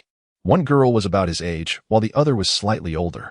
Enrico was certain he had never encountered these two enchanting maidens before in his dreams. They appeared as a pair of angels, both beautiful and pure, reminiscent of fairies, exquisite and beguiling. At times, he played with the younger girl, while at others, it was the older one, and sometimes, both would join him in delightful play. The younger girl was petite and delicate, with captivating eyes that seemed to speak, adorned with long lashes and iridescent green irises akin to gemstones. The slightly upturned corners of her eyes lent her a playful charm, complemented by elegantly arched eyebrows and a dainty nose, whose tip gently tilted upwards, rendering her a truly enchanting forest sprite. Her skin was as white and smooth as snow, her alluring form soft and supple, with flowing hair cascading effortlessly down her back. Though her body had yet to fully mature, it already possessed a delightful curvature, leaving one to wonder just how enchanting she would become in the fullness of time. As for the older girl, she was slender and elongated. Particularly striking were her long legs, impressing Enrico profoundly. He vividly recalled her well-defined curves, full, pert breasts, and a firm, rounded backside. She had elongated eyes and slightly pronounced brows, which, when paired with her straight nose, imbued her beautiful visage with an air of confidence. Her jet-black short hair rendered her somewhat boyish. Yet Enrico was certain that she could not possibly be a boy. Throughout the evening, he had scrutinized the two girls accompanying him from head to toe, leaving no part, even the most intimate, unexamined. Enrico pondered whether girls in reality were truly like this, and the thought stirred a tempest of emotions within him. He found himself troubled by the prospect of never drinking again. Perhaps indulging in a drink occasionally would not be so bad. Enrico mused whether his mentor, Victor, who relished alcohol, perhaps reveled in the blissful illusions that intoxication offered. Lost in a whirlwind of thoughts, Enrico unknowingly arrived at the entrance of his encampment. He hoped that by now, the princess had forgotten the events of the previous day. Otherwise, he would find himself in considerable trouble. Before he could traverse the corridor, a chilling scream echoed from the princess's chamber at the far end. "Ah, it's so hot. Spare me, your highness. This is boiling water." Enrico immediately recognized the voice of his companion, Jerry. Following that, a series of desperate pleas resonated from within. "Gracious princess, It is an honor to partake in the ceremonial training you have arranged. But might you show mercy and add a few spoonfuls of cold water to the boiling kettle upon my head? Just 2 or 3 spoonfuls would suffice, my benevolent princess. Enrico discerned that the plaintive, tear-laden voice belonged to the valiant knight, Kite. He was intrigued. When had the typically serious Kite become so articulate? However, he had no time to analyze such matters. The moment he had heard the scream, fear gripped him, and anxiety coursed through his mind. He quietly turned and stealthily made his way outside. Though Enrico had meticulously devised his escape, fortune was not on his side. As he stepped out of the corridor, he was confronted by Joe, Haoming, and Kobe Liao approaching him. From a distance, Joe had already spotted him, and Enrico had no choice but to greet them. While he listened, he felt otherwise. He was well aware of Joe's penchant for teasing him. Turning to glance at Haoming and Kobe Liao, whose expressions were a blend of amusement and mockery, he knew that trouble awaited him. Nevertheless, Enrico remained remarkably composed. He had encountered all manner of punishment and had even ventured into the demon realm during his time in Chris's laboratory. What punishment could possibly be more perilous than that? The group halted before the princess's door, and Haoming took the initiative to knock. Shortly, a maid opened the door, and they all stepped inside, with Enrico nearly being thrust in by Joe. Within the room, the light radiates brightly, as a row of expansive floor-to-ceiling windows not only welcomes fresh air, but also allows the brilliant sunlight to pour in unimpeded. Against the windows rests a line of crimson lacquered cabinets, while at the far end of the room stands an exquisite composite dressing table. The walls are adorned with grand oil paintings. Although Enrico possesses little knowledge of the art, he can discern that these masterpieces are the work of renowned artists. The azure ceiling is embellished with a charming mural of blue skies and white clouds, creating an illusion of the heavens within the space, thus infusing the entire room with a breath of nature. Suspended from the ceiling by golden chains is a splendid chandelier. In one corner, upon a fox-fur sofa, sits the princess, whom Enrico presently fears the most. Upon their entrance, the princess immediately rose to greet them with warmth. Enrico hastily bowed, feeling that if the princess were to pardon him, he would willingly prostrate himself before her. "I apologize, Your Highness, for causing you concern," he said, his voice trembling with trepidation. The gentleness of her words sent shivers down his spine, for it was her fierce demeanor that provided him with a sense of security. No, you need not apologize," the princess replied kindly. "I wish to seek your opinion on a matter." Enrico was uncertain about the nature of her inquiry, yet it was undoubtedly preferable to facing punishment. Stealing a glance at Kate and Jerry, who were pressed against the wall, their heads weighed down by kettles, their faces glistening with sweat and jaws clenched in agony, he felt a chill run through him. All he desired was an opportunity to atone for his misdeeds. As long as he was spared punishment, he would wholeheartedly agree to any challenge, even one as daunting as crossing fire and water. To his surprise, the princess did not elaborate further. Instead, she summoned several maids to bring forth a magnificent gown from the adjoining chamber. Upon closer inspection, Enrico realized that this dress was not one of the 2 the princess typically wore. This gown was equally splendid, crafted from pink and magenta silk, adorned with an array of jeweled flowers and gemstones. The edges were embroidered with golden thread, though the colors were somewhat garish, producing a rather ostentatious effect. Moreover, beside the gown lay an extravagant pair of earrings, their size almost comically excessive. While they were undeniably beautiful, Enrico feared for the princess's earlobes. Wearing such adornments would render movement nearly impossible. He could not comprehend why the princess's taste had suddenly become so questionable. Was it a desire to draw attention? In Enrico's eyes, the gown possessed little merit beyond its capacity to captivate onlookers. It seemed tailored for those shallow noblewomen who reveled in ostentation, while any refined and well-educated aristocratic lady would certainly shun such attire. Upon contemplating this, Enrico pondered the true intentions of Her Highness the Princess. Was she attempting to gauge his honesty, to discern whether he possessed the courage to speak the truth? Or perhaps she sought to evaluate the progress he had made following his etiquette training. Regardless, Enrico resolved within himself that should the princess solicit his opinion, he would undoubtedly respond with candor. Indeed, the princess turned to him and inquired, "Enrico, what do you think of this long gown?" Hearing this, she burst into a joyous laugh, her eyes sparkling with delight as she remarked, "Thank you, Enrico, you have indeed spoken without ulterior motives. Rest assured, I possess enough taste not to don this gown, for it was not crafted for me." Enrico found himself utterly perplexed by the princess's words. unable to fathom the true nature of her intentions. At that moment, the princess pointed her feather fan toward Kite and Jerry, who stood by the wall, declaring, "These two may be more suited to my training methods. I shall now focus on instructing them, as they hold potential." Upon hearing this, Kite and Jerry turned pale, trembling in fear. "It is an honor to serve the princess," Kobe Liao said with utmost politeness, observing the ambiguous expression on Kobe Liao's face. Enrico couldn't help but wonder if the princess intended for this bear-like sorcerer to teach him etiquette. That would indeed be a narrow escape. The mere thought of the portly sorcerer attempting to navigate the noble's graceful stride, resembling a drunken badger, brought a smile to Enrico's face. Moreover, the bond he shared with the sorcerer assured him that he would not be subjected to undue hardship. With this in mind, Enrico's features brightened with delight.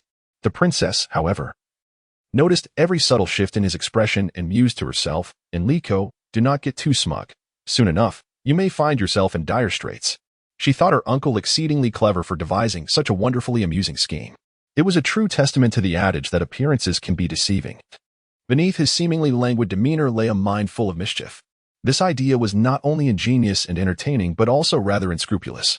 "Enrico, you are in for quite the experience."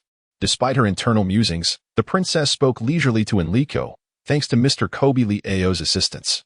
"I can now confidently entrust you to Countess Melrith, the finest etiquette instructor in the kingdom of Kaoki, and undoubtedly the strictest. Under her guidance, many noble young ladies have transformed into renowned paragons of grace and beauty." At this juncture, Enrico felt a sense of impending doom wash over him. If circumstances permitted, he would wish to flee as far as possible. "Indeed," the princess continued, "for your future, I have enrolled you in an intensive 6-day etiquette training program. From this day forth, you shall be recognized as the esteemed niece of the illustrious Grand Sorcerer Kobe Leo, Miss Phoenicia. I have prepared suitable attire for you. Behold, that splendid banquet gown is tailored specifically for you. Are you satisfied? A future? What future do I possess? My future looms as a dark abyss, and I shall greet it amidst the derisive laughter of the crowd, my lamentable future." Enrico was consumed by profound anguish regarding his fate. The princess cast a sidelong glance at the two flustered apprentices and leisurely remarked, "Kite, Jerry, should you two wish to forego my training and prefer to accompany Enrico, I believe Lord Kobe Leo would not mind acquiring 2 additional nieces." Before them stood the corpulent bear of a man, the great Grand Sorcerer Kobe Leo, nodding vigorously, his countenance radiating delight at this intriguing proposition. The 2 apprentices, already under reprimand, were petrified by the princess's suggestion and Kobe Leo's affirmative response. At that moment, they felt that even boiling water could not compare to the terror of remaining with Enrico. Having dealt with Kite and Jerry, the princess then turned her attention to Enrico. "You have one final task to complete," she stated. "Afterward, Lord Kobe Leo will escort you to meet Countess Melrith." She then pivoted to Joe and Haoming, instructing, "You two, hurry and lend a hand." Seeing Joe approach with a sly grin, reaching for one of the ornate earrings, Enrico was gripped by terror. He recalled that the ladies had to pierce their ears beforehand to wear such magnificent adornments, and this mischievous fellow was coming to serve as an executioner, ready to pierce his ears. Thinking this, Enrico attempted to flee, but before he could fully turn, a massive hand firmly grasped his head. Without needing to look, he recognized that this enormous, thick hand could belong only to the Grand Sorcerer Kobe Leo. Enrico lamented internally, never expecting this hefty bear to join the fray. He was horrified to see Joe and Haoming closing in from either side, Joe, with his trademark cunning grin, and Haoming, who usually exuded righteousness, now wore an expression far from virtuous. Haoming held a golden needle evidently designed for ear-piercing, while Joe brandished a dagger, his ever-present companion. Enrico regretted deeply why he had not sought political asylum from His Majesty the Emperor at that moment. Now, Enrico finds himself ensnared by the grasp of this fearsome princess, who, astonishingly, is surrounded by a multitude of instigators eager to sow discord. He laments inwardly, pitifully resigned to the role of the niece of the esteemed Lord Kobe Leo, or rather, the so-called Miss Phoenicia. Beyond lamenting his unfortunate fate, Enrico is deeply dissatisfied with the coarse demeanor of the brutish men surrounding him.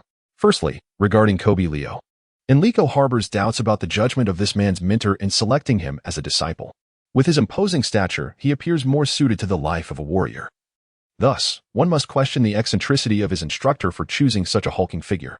This man possesses an immense strength that raises concerns for Enrico's well-being. as he worries that his skull might be crushed under the relentless pressure of this veritable bear. Yet, despite Kobe Leo's potentially lethal strength, the agony inflicted upon Enrico pales in comparison to that administered by the middle-aged fox named Xiao. Xiao's heavy-handedness feels as if he wields steel darts rather than merely handling Enrico's fleshly ears.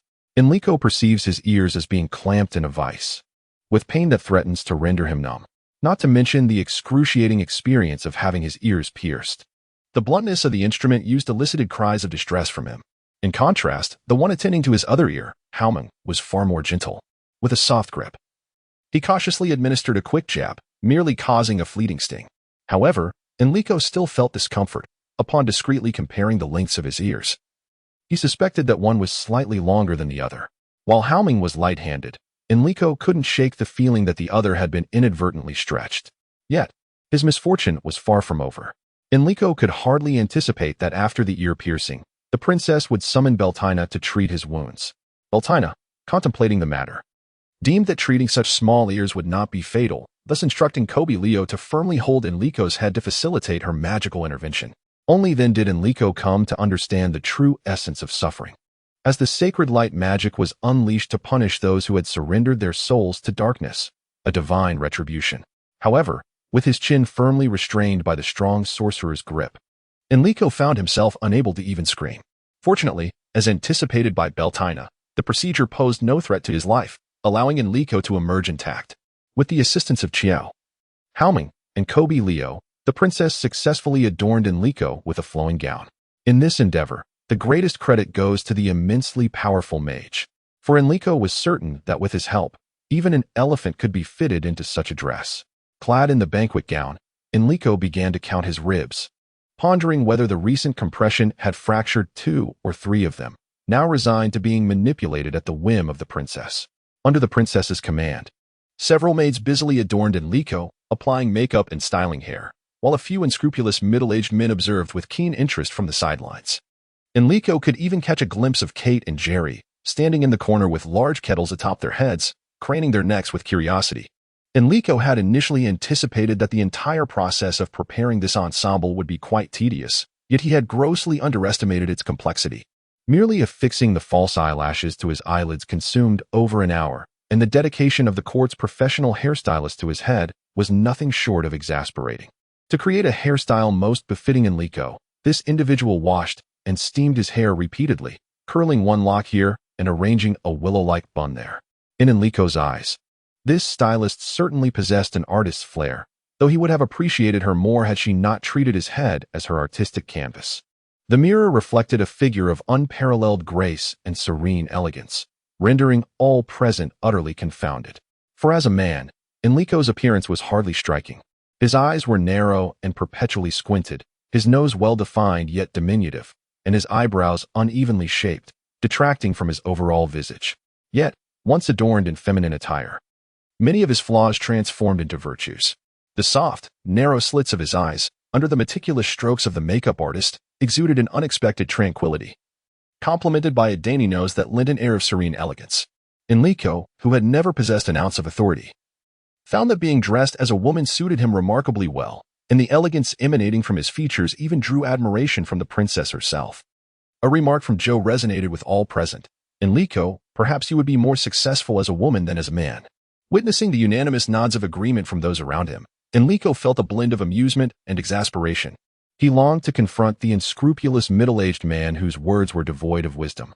Yet he realized that the one likely to face defeat in such a confrontation would be himself, for he could never best this cunning fellow. Casting a glance at Kate and Jerry, who stood at a distance, nodding in agreement, Enrico felt both anger and amusement. These two were his closest friends. Yet they too found humor in his predicament. However, he pondered a deeper question within himself. As a man, had he truly failed? His inherent weakness was evident in how he had yielded to the threats posed by the monstrous monster, a clear indication of his frailty, which was no ordinary weakness. Subsequently, he had been reduced to a mere possession of Chris, a state of subjugation that epitomized his lack of strength. Now, to his dismay, the princess had effectively relegated him to the role of a woman. It seemed that his character's inherent weakness was beyond remedy. Without lamenting in self-pity like Enrico, all the others present were utterly astonished by his transformation. Initially, they merely intended to jest, never anticipating that Enrico would so splendidly embody femininity. The figure before them, adorned in women's attire, bore no trace of masculinity. Instead, an exquisite grace subtly emanated from him, a rarity even among women. Perfection. Absolutely perfect. Enrico, you might consider embracing womanhood permanently. This attire suits you splendidly, remarked the ever-critical Joe. Indeed, Enrico, this is worth contemplating, chimed in the great mage beside him. Yes, yes. Enrico, who would have guessed you possessed such poise? It would be a shame to squander it as a man. Perhaps you should consider becoming a woman, they continued. Upon hearing Beltina's jest, Enrico nearly fainted, pondering how even she could mock him, convinced that he had utterly failed at being a man. Enough, enough. It's time for serious matters. Lord Coberlio requires your assistance in escorting Miss Phoenicia to meet Countess Merlith, declared the princess. Enrico was astounded that the princess dared to label such a frivolous task as serious business. He could only admire her audacity. Yes, yes, attending to serious matters is paramount. The great mage exclaimed, nearly bouncing with glee, and turned to Enrico, saying, My dear niece Phoenicia, let us be on our way. With that, Coberlio bade farewell to each person present before swaying out the door. Enrico, with a grimace, reluctantly followed behind him. As he reached the entrance, the princess called out, and Enrico assumed she might have taken pity on him and absolved his misdeeds. Instead, she merely cautioned, Enrico, to be mindful not to reveal your masculine voice. That is the sole giveaway of your true identity. Do not embarrass yourself again. If you do, your life as you know it will be over. Take heed. With a sorrowful expression, Enrico turned away, ignoring the princess's words. As for his life, he had long resigned himself to the belief that he had none to speak of, destined to traverse a path shrouded in darkness. As Enrico exited the room, a wave of laughter erupted in the hall, with nearly everyone in fits of mirth. Even the two trainees, who were currently being punished, managed to chuckle amidst their perspiration. The one who laughed the loudest and most unabashedly was Uncle Joe. For this entire scheme had been orchestrated by him. The success of the plan exceeded his expectations, and how could this mischievous fellow refrain from hearty laughter? What amusing antics might unfold next with that jester? The princess giggled, covering her mouth. Ha! That jester truly is a gem. He hardly resembles a man. Rather, he suits femininity quite well. It's utterly unexpected. At long last, a particular talent of this young man has been uncovered. His ability to don feminine attire. How amusing. Joe remarked with a chuckle. I believe this time there is no need to instruct him. He will certainly grasp the intricacies of court etiquette. Hao Meng laughed in agreement. What do I care for etiquette? I find it rather entertaining to tease that lad. Joe candidly expressed his thoughts. After a brief pause, he suddenly adopted a serious demeanor and stated, It would be even better if this fellow were to embarrass himself further. We should expedite our diplomatic negotiations, allowing him to create distractions, thereby obscuring our actions. This young man possesses an exceptional charm, rather than confining him to our circle. We should permit him the freedom to roam. He may very well yield unforeseen advantages for us. Everyone stared in astonishment at the solemnity of His Royal Highness, the Emperor's uncle. No one anticipated that beneath the guise of jesting with Enrico, he harbored such shrewd intentions. It seems he is indeed a master of concealment.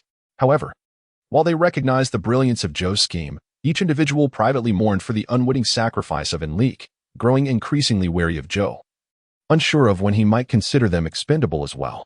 If it were merely a matter of sacrificing life, several present might not be overly concerned. For sacrificing oneself for the sake of others is deemed the most noble fate for a knight.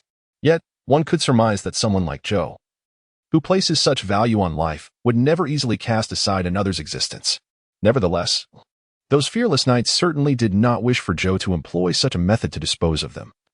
That fate would be far more dreadful than the loss of life itself. At least that was the sentiment held by Kite, while Hao Meng harbored no such fears. For transforming the burly Hao Meng into a woman would require divine intervention. As good friends, Beltina, Kite, and Jerry could only silently pray for Enrico. Meanwhile, seated in a carriage alongside the Grand Sorcerer Coberlio, Enrico was fervently praying as well, hoping desperately to avoid revealing his true identity and to navigate the situation without embarrassment. Across from him, the Grand Sorcerer Coberlio observed him with a knowing smile, scrutinizing him carefully, yet neither spoke a word. Eventually, it was Enrico who broke the silence, pleading, Please, could you let me off the hook? The Grand Sorcerer Coberlio paid no heed to Enrico's words, leisurely responding, Enrico, you must be cautious. Your voice is giving you away, and that could reveal your true nature. Reveal what? If you would just let me go, wouldn't that suffice? Enrico retorted. Do you perceive me as a man of broken promises? The Grand Sorcerer Kobe Leo countered. Enrico thought to himself, promises? You, rotund bear, are merely reveling in my misfortune.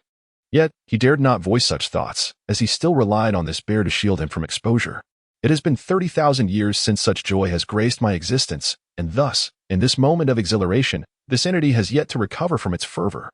It lies concealed within the depths of Enrico's psyche, unperturbed by the prospect of being discovered, while simultaneously experiencing all that Enrico perceives.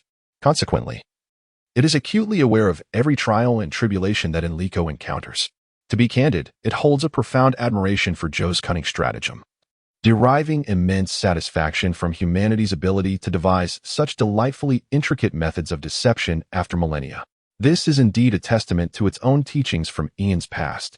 Although it has long forgotten whether the original scheme to lure humanity towards the demon kin was conceived to fulfill the grand ambition of the demons in their struggle against the divine, or merely for the amusement of toying with these intriguing beings, fragile yet fascinating, it finds the idea remarkably entertaining. Observing Enrico's troubled demeanor, this demon, most, resolves to extend a helping hand to the troubled soul. Emerging subtly from the depths of Enrico's consciousness, it gently stimulates his nerves. Enrico, who is silently engaged in prayer, can distinctly sense the presence of most materializing within his mind. For this enigmatic being, Enrico has long desired a meaningful conversation. Yet he has been at a loss as to how to summon it. Unexpectedly, at this inopportune moment, it appears before him. Most speaks, "Hey there, don't fret. I'm here to assist you." Of course, this exchange transpires solely within Enrico's mind, inaudible to those around him. Nonetheless, the prospect of assistance from this demon brings Enrico considerable joy. Since narrowly escaping from the desert bandits, his curiosity about this mysterious entity has only deepened, fostering a sense of trust. After all, among all whom Enrico has encountered, this demon has proven to be the most benevolent. Despite having once deceived him into signing an inequitable soul contract, it has never genuinely harmed him and has, on several critical occasions, offered protection and salvation. When compared to the deceitful and exploitative Vic, the erratic and tempestuous Chris, who treats him as mere fodder for experimentation, and Joe, who delights in vexing him at every turn, as well as the princess, who has cast him towards the precipice of a dismal fate, this demon stands out as both compassionate and kind-hearted. Moreover, unlike Chris's assertions of its ineptitude, this demon possesses the remarkable ability to counteract the forbidden spells of the Grand Mage, Cobra Leo, which alone significantly boosts Enrico's confidence. Yet, the subsequent words uttered by most unexpectedly diminish that confidence. Initially, Enrico had not intended to enlist the demon's aid for such matters, but upon reflection, he realizes that as long as he maintains his anonymity and avoids embarrassment, this assistance could indeed be a significant boon. At this juncture, grasping any semblance of salvation is paramount. Yet, he could never have anticipated that this malevolent creature would seize the opportunity to engage in a transaction with him. The fiend, Master, addressed Enrico, saying, "Young man, you always call upon me in your times of need, but have you ever considered what I might gain from this arrangement?" Enrico thought to himself, "What have you gained? You deceived me into signing that soul contract, which was certainly your greatest advantage." However, the creature showed no appreciation, retorting, "Although I entered into a soul pact with you, I have not derived any benefit from it. Your magical prowess is weak, your abilities are limited. It is always you who troubles me, yet I have never made any demands of you." Hearing Master's words, Enrico felt a twinge of embarrassment, for he recognized the truth in the creature's statement. He had indeed been a burden to others without ever being able to assist them in return, even during his escape. It was Master's aid that had allowed him to evade capture. Though he was later mistaken for a powerful magical hero, that reputation was entirely due to the creature's intervention. Enrico felt he ought to repay Master in some manner. Nevertheless, he was apprehensive about what sinister deeds this otherworldly being might demand of him, thus he hesitated to acquiesce. Observing Enrico's trepidation, Master unveiled his request directly. To be frank, the creature's demand was indeed quite nefarious. It asked Enrico to assist in spying on the bodies of young women.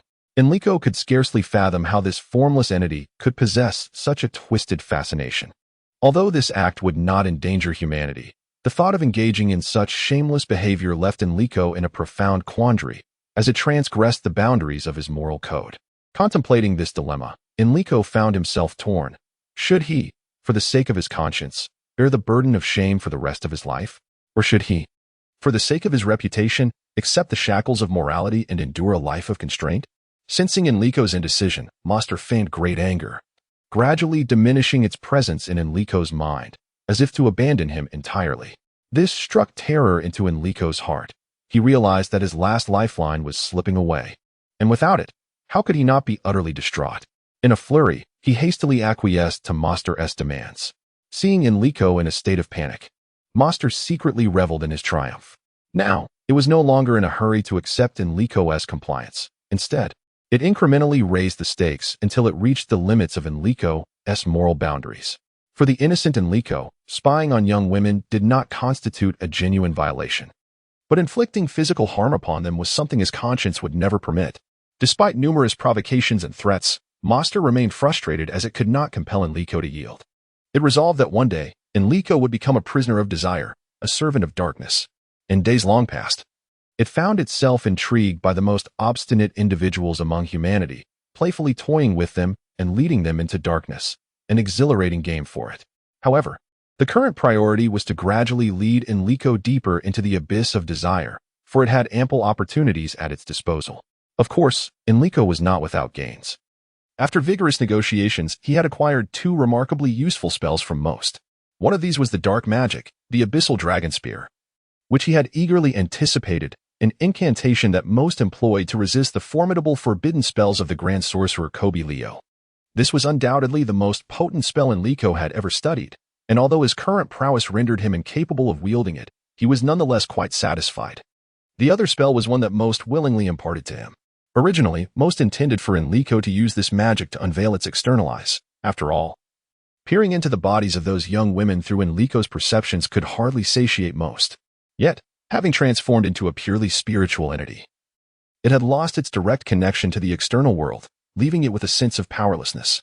Fortunately, the previous day, the 2 girls had employed a psychic spell, which, along with the dark artifact it had once crafted, the Eye of the Soul, served as a reminder that despite its loss of direct sensory capabilities, it could still receive impressions of the external world through psychic magic. Both the spell and the artifact shared the same name, Eye of the Soul. The original purpose of the Eye of the Soul extended beyond merely investigating and manipulating others' mental wills. It also encompassed the direct transmission of external perceptions to the user's psyche. Furthermore, it possessed an essential function in combat, allowing the caster to discern all of an adversary's strengths and even foresee their impending attacks with clarity. Enrico held reservations about Most employing such a formidable spell for voyeuristic purposes. Nevertheless, he found himself deeply fascinated by this magic for 2 reasons. First, it was indeed a highly useful and powerful spell, and second, it marked the first magic he had mastered that did not rely on the chaotic crystal wall's transformed magical energy. This was the first true spell he executed using his own power, which held immense significance for him. However, this spell did come with a drawback. The casting range was exceedingly limited, unless one was within 10 meters of the target. Enrico could expect to see nothing at all. Given that magical confrontations typically spanned hundreds, if not thousands, of meters, a mere 10 meters proved nearly impossible to achieve. As Enrico finally concluded his dealings with Most, the carriage began to slow, signaling that their destination had at last been reached. Now, Enrico felt a sense of relief, for the creature Most had assured him that, at least superficially, he need not worry about revealing his true identity. Although the creature lacked the ability to alter Enrico's physical structure, it could distort others' perceptions of him. For instance, it could render Enrico's appearance and presence more feminine to those around him. However, this still carried a certain risk. Should he encounter a mage with a profound understanding of mental magic, they might detect irregular fluctuations in his mental energy. Thus, Most advised Enrico to remain vigilant. To safeguard against any unforeseen circumstances, Most had made subtle adjustments to Enrico's vocal cords. According to its explanation, a magical array had been inscribed upon Enrico's vocal folds to slightly alter the frequency of his voice, aligning it with his current feminine persona. This immediately reminded Enrico of his mentor, the mage Klis, who had similarly modified her voice to facilitate the rapid incantation of spells. In principle, the 2 techniques were fundamentally alike. When the carriage came to a steady halt, a servant approached and opened the carriage door. The Grand Archmage Kobe Leo descended first, and as Enrico observed the large figure awkwardly maneuvering through the narrow entrance, he couldn't help but smile ruefully at the Archmage's imposing stature. Although the door could be deemed oversized, it barely accommodated his bulk, forcing him to sidle out. It seemed that this individual was destined to travel only in open carriages. The confines of a completely enclosed one were a trial for him. Upon disembarking, Cobra Leo did not move away. Instead, he extended his left hand gently into the air. For a moment, Enrico was taken aback, but after a while, he remembered that he was now Miss Fanatia, the niece of the Grand Archmage Cobra Leo. With this realization, he emulated the poise he had witnessed in princesses disembarking, rising slowly and gracefully, lightly placing his hand upon Cobra Leo's outstretched arm, and elegantly descending the staircase that led from the carriage to the ground. His graceful demeanor instantly captivated the attention of those around him. Indeed, they were both conspicuous. The towering figure of the Grand Archmage Cobra Leo was difficult to overlook, while Enrico, disguised as a woman, radiated beauty and elegance. His demeanor serene and gentle, reminiscent of an angel descended from the heavens or a goddess gracing the earth. His flamboyant attire was simply too extravagant to escape notice. As the crowd observed, Enrico followed the Grand Archmage Cobra Leo through a lengthy corridor. At the end of the corridor stood a crescent-shaped archway, once again showcasing the peculiar preference of the cocky people for curved forms. On the other side of the arch lay a smooth expanse of grassy meadow. On the verdant expanse of grass, smooth and even like a lush emerald velvet carpet, colorful wildflowers were scattered throughout: lavender lilacs, crescent white tulips, and sky blue malvas. These were exceedingly common blooms, devoid of any rare varieties. The entire grassy area could be described as rather unadorned. Apart from the thoughtful care and clever arrangement by its owner, there were no precious embellishments. Yet, this seemingly ordinary meadow brought a profound sense of harmony and comfort to Enrico. His curiosity about the landowner grew, wondering what kind of remarkable individual resided here. At the center of the meadow stood an independent two-story observation hall, constructed from plain red bricks. Unlike typical observation halls, this one lacked the long floor-to-ceiling windows and bronze-cast floral railings. Instead, it featured only straight iron bars and modest window sills. The great Magus Cobilio led Enrico toward the observation hall. As they approached the entrance, the doors swung open automatically, revealing a lady in a slate-gray dress who emerged to greet them. "Esteemed Lord Cobilio, welcome," the lady said courteously. "Ah, Countess Melrith, I have brought my niece, Fanatia, and as per our prior arrangement, I kindly request that you instruct her in the various etiquettes befitting high society over the next 6 days," the great Magus replied. "You are too kind. In my opinion, this young lady's demeanor and comportment are already quite impeccable. Since you trust me, I shall exert every effort to ensure she comprehends all aspects of high society," Countess Melrith responded graciously. "Then I shall not intrude upon your lessons any further. I bid you farewell," the great Magus Cobilio said, bowing his heavy frame to Countess Melrith. Upon turning, he smiled at Enrico and remarked, "My dear little niece, to be diligent in your studies with Countess Melrith." He emphasized the word niece with affection before swaying away. "Miss Fanatia, please come inside," Countess Melrith beckoned. At this moment, Enrico scrutinized the renowned etiquette expert. She was entirely different from what he had envisioned. Countess Melrith was remarkably unpretentious, clad in a rather inconspicuous slate-gray dress. Although it was styled akin to a soiree gown, the dress bore no embellishments beyond the meticulously crafted fabric, with the only decorative element being a crescent-shaped lace trim along the hem. In stark contrast, the gown Enrico wore was a chaotic amalgamation of gaudy adornments, an unsightly blend of gold thread and silk. Enrico could not accurately gauge the true age of Countess Melrith, whose eyes were already adorned with crow's feet, revealing that she had long since passed the most radiant years of her life. Her dark hair was neatly and modestly fashioned into a spiral bun, shrouded beneath a black lace veil.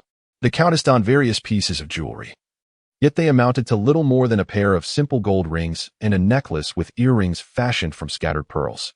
Upon entering the observation hall, Enrico beheld more than 20 noble young ladies, each distinct in attire, yet comparable in age to himself, standing in 2 orderly lines at the center of the grand hall.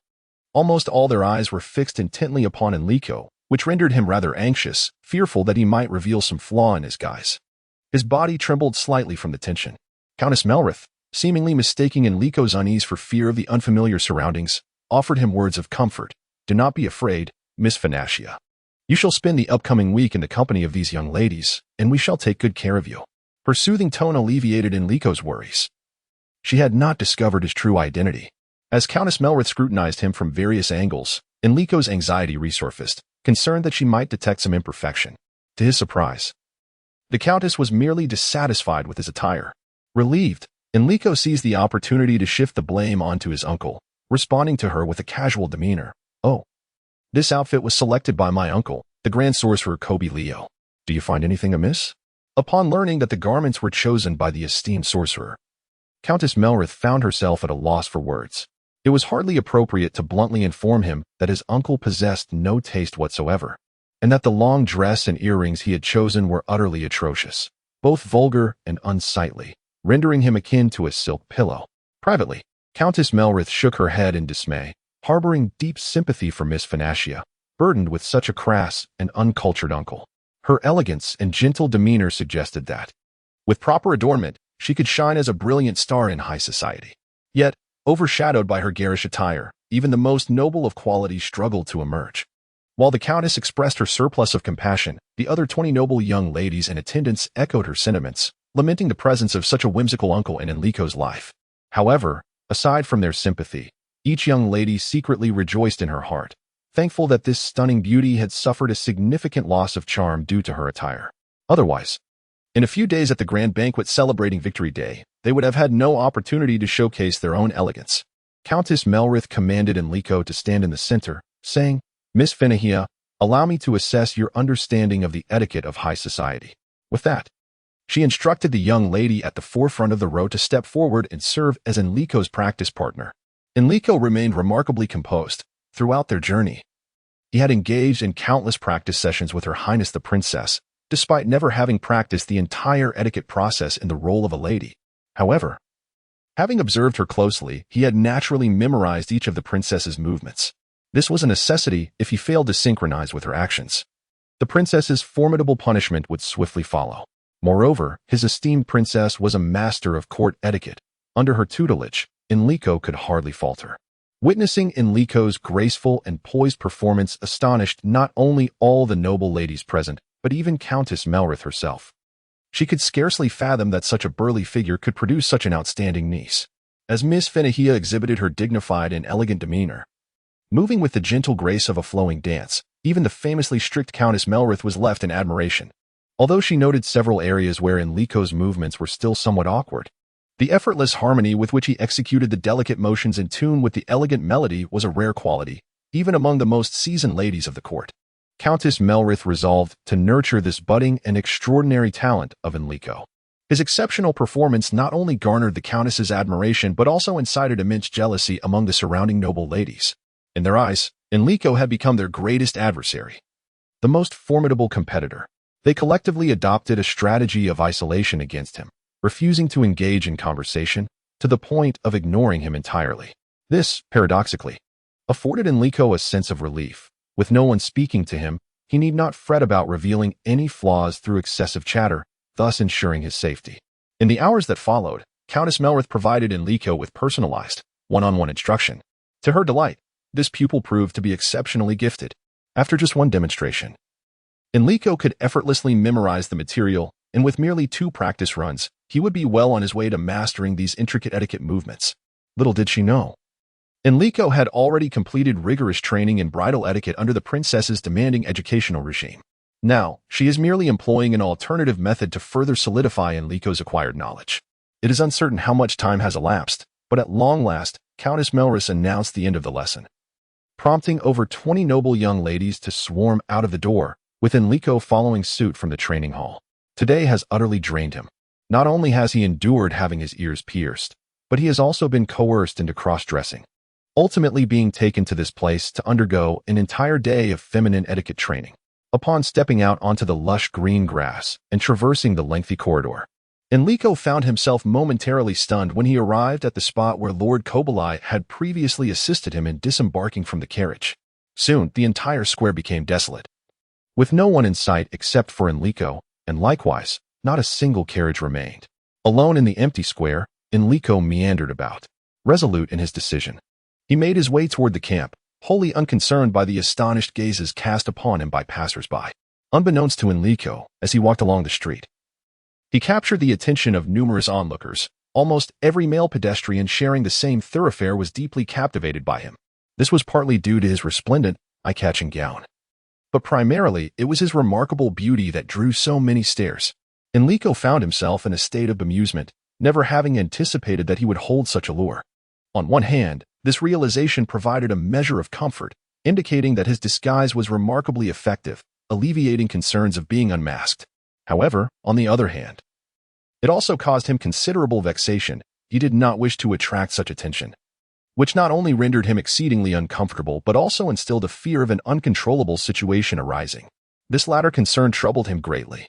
Since his arrival in the kingdom of Ka'aki, he had noted a markedly freer atmosphere compared to his homeland, the kingdom of Sophian. Here, individuals were considerably more open, often seen publicly professing their love while holding bouquets of flowers. He had witnessed scenes similar to today, where many followed a young lady. Yet he had never imagined he would find himself in the role of the protagonist in such a farcical spectacle.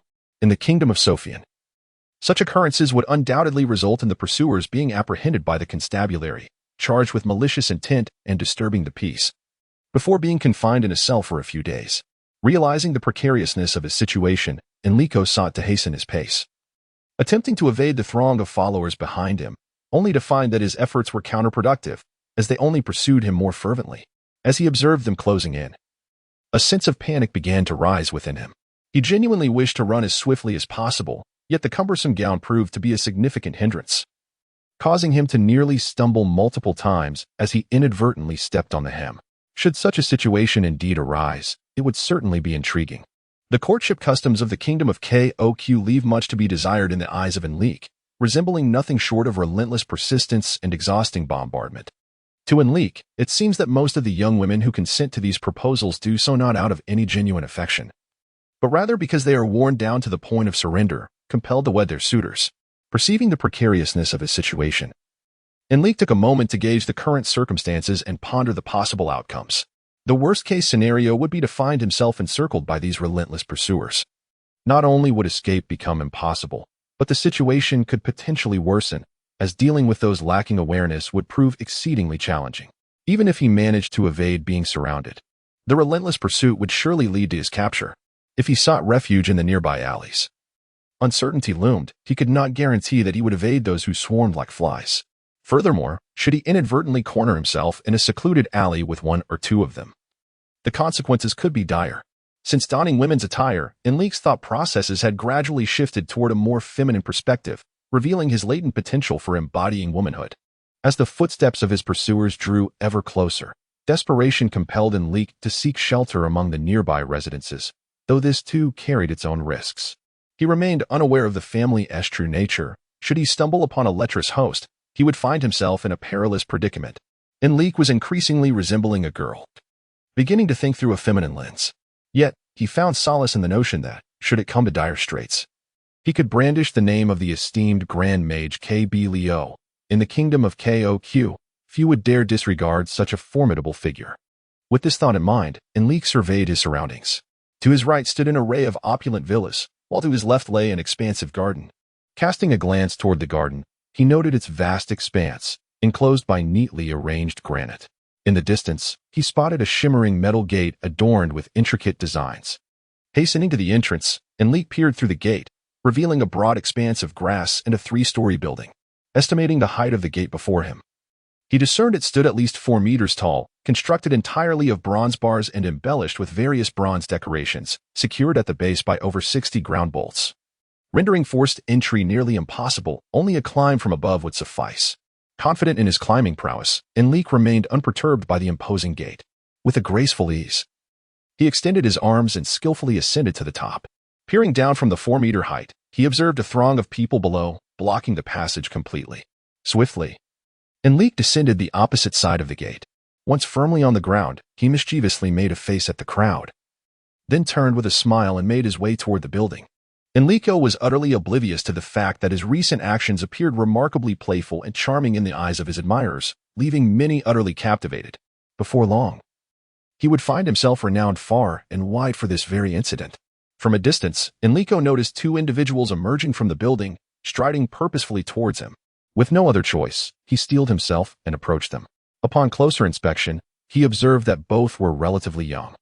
The slightly older of the 2 sported a neatly trimmed mustache above his lips and wore a pair of black-rimmed glasses perched on his nose. His raven-black hair was meticulously styled, and he donned a sleek black leather vest, complemented by a dark navy overcoat. aside from the pipe resting in his pocket. One could say he bore no adornments whatsoever. The other individual contrasted sharply with him, exuding a vibrant energy more befitting a youth. His wild golden locks flowed freely, paired with striking blue eyes and a prominent nose, projecting an air of proud confidence. Yet, this pride was not mere arrogance. Enrico found it difficult to articulate precisely what it was, only feeling that these two individuals were distinctly extraordinary. They, in turn, were equally taken aback by Enrico's presence. Initially, they had merely intended to ascertain the commotion outside, having received reports from their servants about a gathering of people. They assumed a significant event had transpired, prompting them to discreetly bolster their guards. To their surprise, just as they had readied their protective forces, news of an outsider's intrusion reached them. Peering through the window facing the entrance, they could not suppress their amusement and irritation, as they quickly recognized that this was merely a tempest of admirers surrounding a beautiful woman, a phenomenon that occurred countless times daily in Vitebsk. However, they could hardly commend the young lady in question. Her attire was so ostentatious that it was no wonder she attracted such a swarm of suitors. In truth, she was courting trouble. Furthermore, her garb was as tasteless as it could be, suggesting that a girl clad in such fashion would hardly be remarkable. And the onlooker's taste was woefully deficient. Upon hearing his companion's remarks, the previously silent youth remained wordless, yet the ensuing events left both of them utterly astonished. They watched as the girl at the entrance, agile as a monkey, swiftly scaled the door and ungraciously perched herself on the ledge, gazing down. It was only then that the previously taciturn young man chuckled and remarked to his now emboldened companion, "It seems it is not the taste of Vitebsk that has diminished, but rather that these ladies possess a more compelling character, capable of drawing attention." The golden-haired youth, awestruck by the spectacle, murmured, "Impressive, indeed. She is quite wild, far wilder than your sister. How entertaining. Are you interested in having a closer look?" The more composed young man replied, "Certainly. What more is there to discuss? I am keen to discover just what manner of wild girl she truly is." Two individuals emerged from the room with great enthusiasm, initially driven by mere curiosity to discover the nature of the woman who could attract such a multitude of admirers. In their minds, they had already concluded that she must be a stunningly alluring young noblewoman from the countryside or the daughter of a wealthy local magnate. For only such women would delight in donning garments that were both ostentatiously bright and devoid of taste. These two figures could be regarded as among the most prominent in the kingdom of Kaoki, surrounded by countless beauties, all vying for their favor. Thus, they prided themselves on their worldly experience, rarely finding a woman who could genuinely pique their interest. To their astonishment, upon encountering Enrico, they were utterly taken aback. Firstly, Enrico's feminine attire was far beyond their expectations, revealing not a mature and seductive beauty, but rather a youthful visage. Enrico, being quite young, was further disguised by makeup artists who had padded the chest with thick sponges. However, this could not compensate for the stark anatomical differences between genders. The skilled makeup artist endeavored to present Enrico as a rather youthful girl who had not yet reached full maturity, coupled with Enrico's naturally petite stature. The effect of the makeup became even more pronounced, rendering Enrico a delicate and innocent beauty in the eyes of the two young men. Moreover, the striking contrast to Enrico's flowing gown was her serene demeanor, exuding grace and elegance, a rarity in the kingdom of Kaoki. The sister of one of the more mature young men was renowned as a beauty in Vitebsk, yet both men found her type of beauty unappealing, as they remarked. She was rather wild and untamed, a preference only their esteemed friend, the emperor, seemed to admire. Moments ago, when Enrico had climbed the grand entrance, they had anticipated another wild mare of a beauty, but upon closer inspection, they discovered she was, in fact, a gentle lamb. Naturally, Enrico's earlier indiscreet behavior was interpreted by these two somewhat pompous young men as a delightful testament to innocence and unrefined purity. However, being well-versed and of high standing, they quickly regained their composure. Had they behaved like the other ruffians outside, pursuing her the moment they met, Enrico would have been at a loss for how to respond. Finally catching her breath, Enrico sought to avoid further complications and wished to clarify her situation, regardless of its necessity. She felt it prudent to mention the esteemed archmage Cobra Leo, as this would surely secure her position. Thus, before either of the young men could interject, she spoke up. Esteemed gentlemen, I sincerely apologize for intruding upon your residence. Please allow me to seek refuge here momentarily. I shall depart shortly. If you could kindly relay a message to my uncle, I believe he will promptly send someone to fetch me. My uncle's name is Cobra Leo, a magician. Cobra Leo? The young man with golden hair exclaimed loudly. Although the other individual remained silent, it did not imply that he was entirely unfazed. Rather, he was simply a person of great depth, concealing his emotions beneath a stoic exterior. May I inquire, dear miss, are you referring to the esteemed Grand Sorcerer Kobe Leo? The young man asked politely. Indeed, Enrico replied, feeling a sense of relief. Despite having been in this place for only 2 days, he was well aware of the immense reputation that the formidable bear of a man held here. Simply invoking his name would undoubtedly help to resolve the matter at hand. So, you are Mr. Kobe Leo's niece? I shall promptly send word to Mr. Kobe Leo and invite you to my humble abode for a moment of respite, the gracious host declared. The golden-haired youth was evidently filled with doubt. He was quite knowledgeable about all matters concerning the Grand Sorcerer Kobe Leo. Yet he had never heard of him having a niece, let alone such a beautiful young lady. If the girl before him was not fabricating her claim, there must be some underlying truth to this situation. Enrico pondered whether the hefty bear had shared the existence of this so-called niece with his family. What if they were unaware of this impostor? That would certainly spell trouble. Hence, he hastily interjected. I forgot to mention to you both.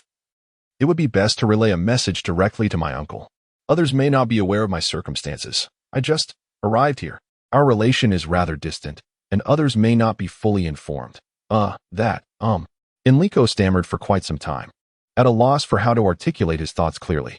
The two listeners, however, seemed to believe they understood him, though whether they genuinely comprehended his meaning was another matter entirely.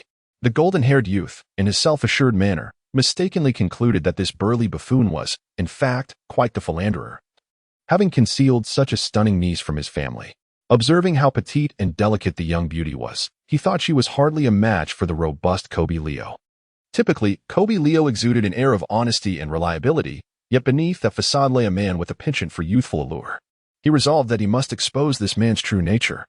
If he could take advantage of this opportunity to bring down the old fellow while simultaneously claiming the lovely young lady for himself, it would be all the better. However, he feared that such trivial matters would not genuinely threaten the elder's standing. Otherwise, he could simply keep the young woman for himself.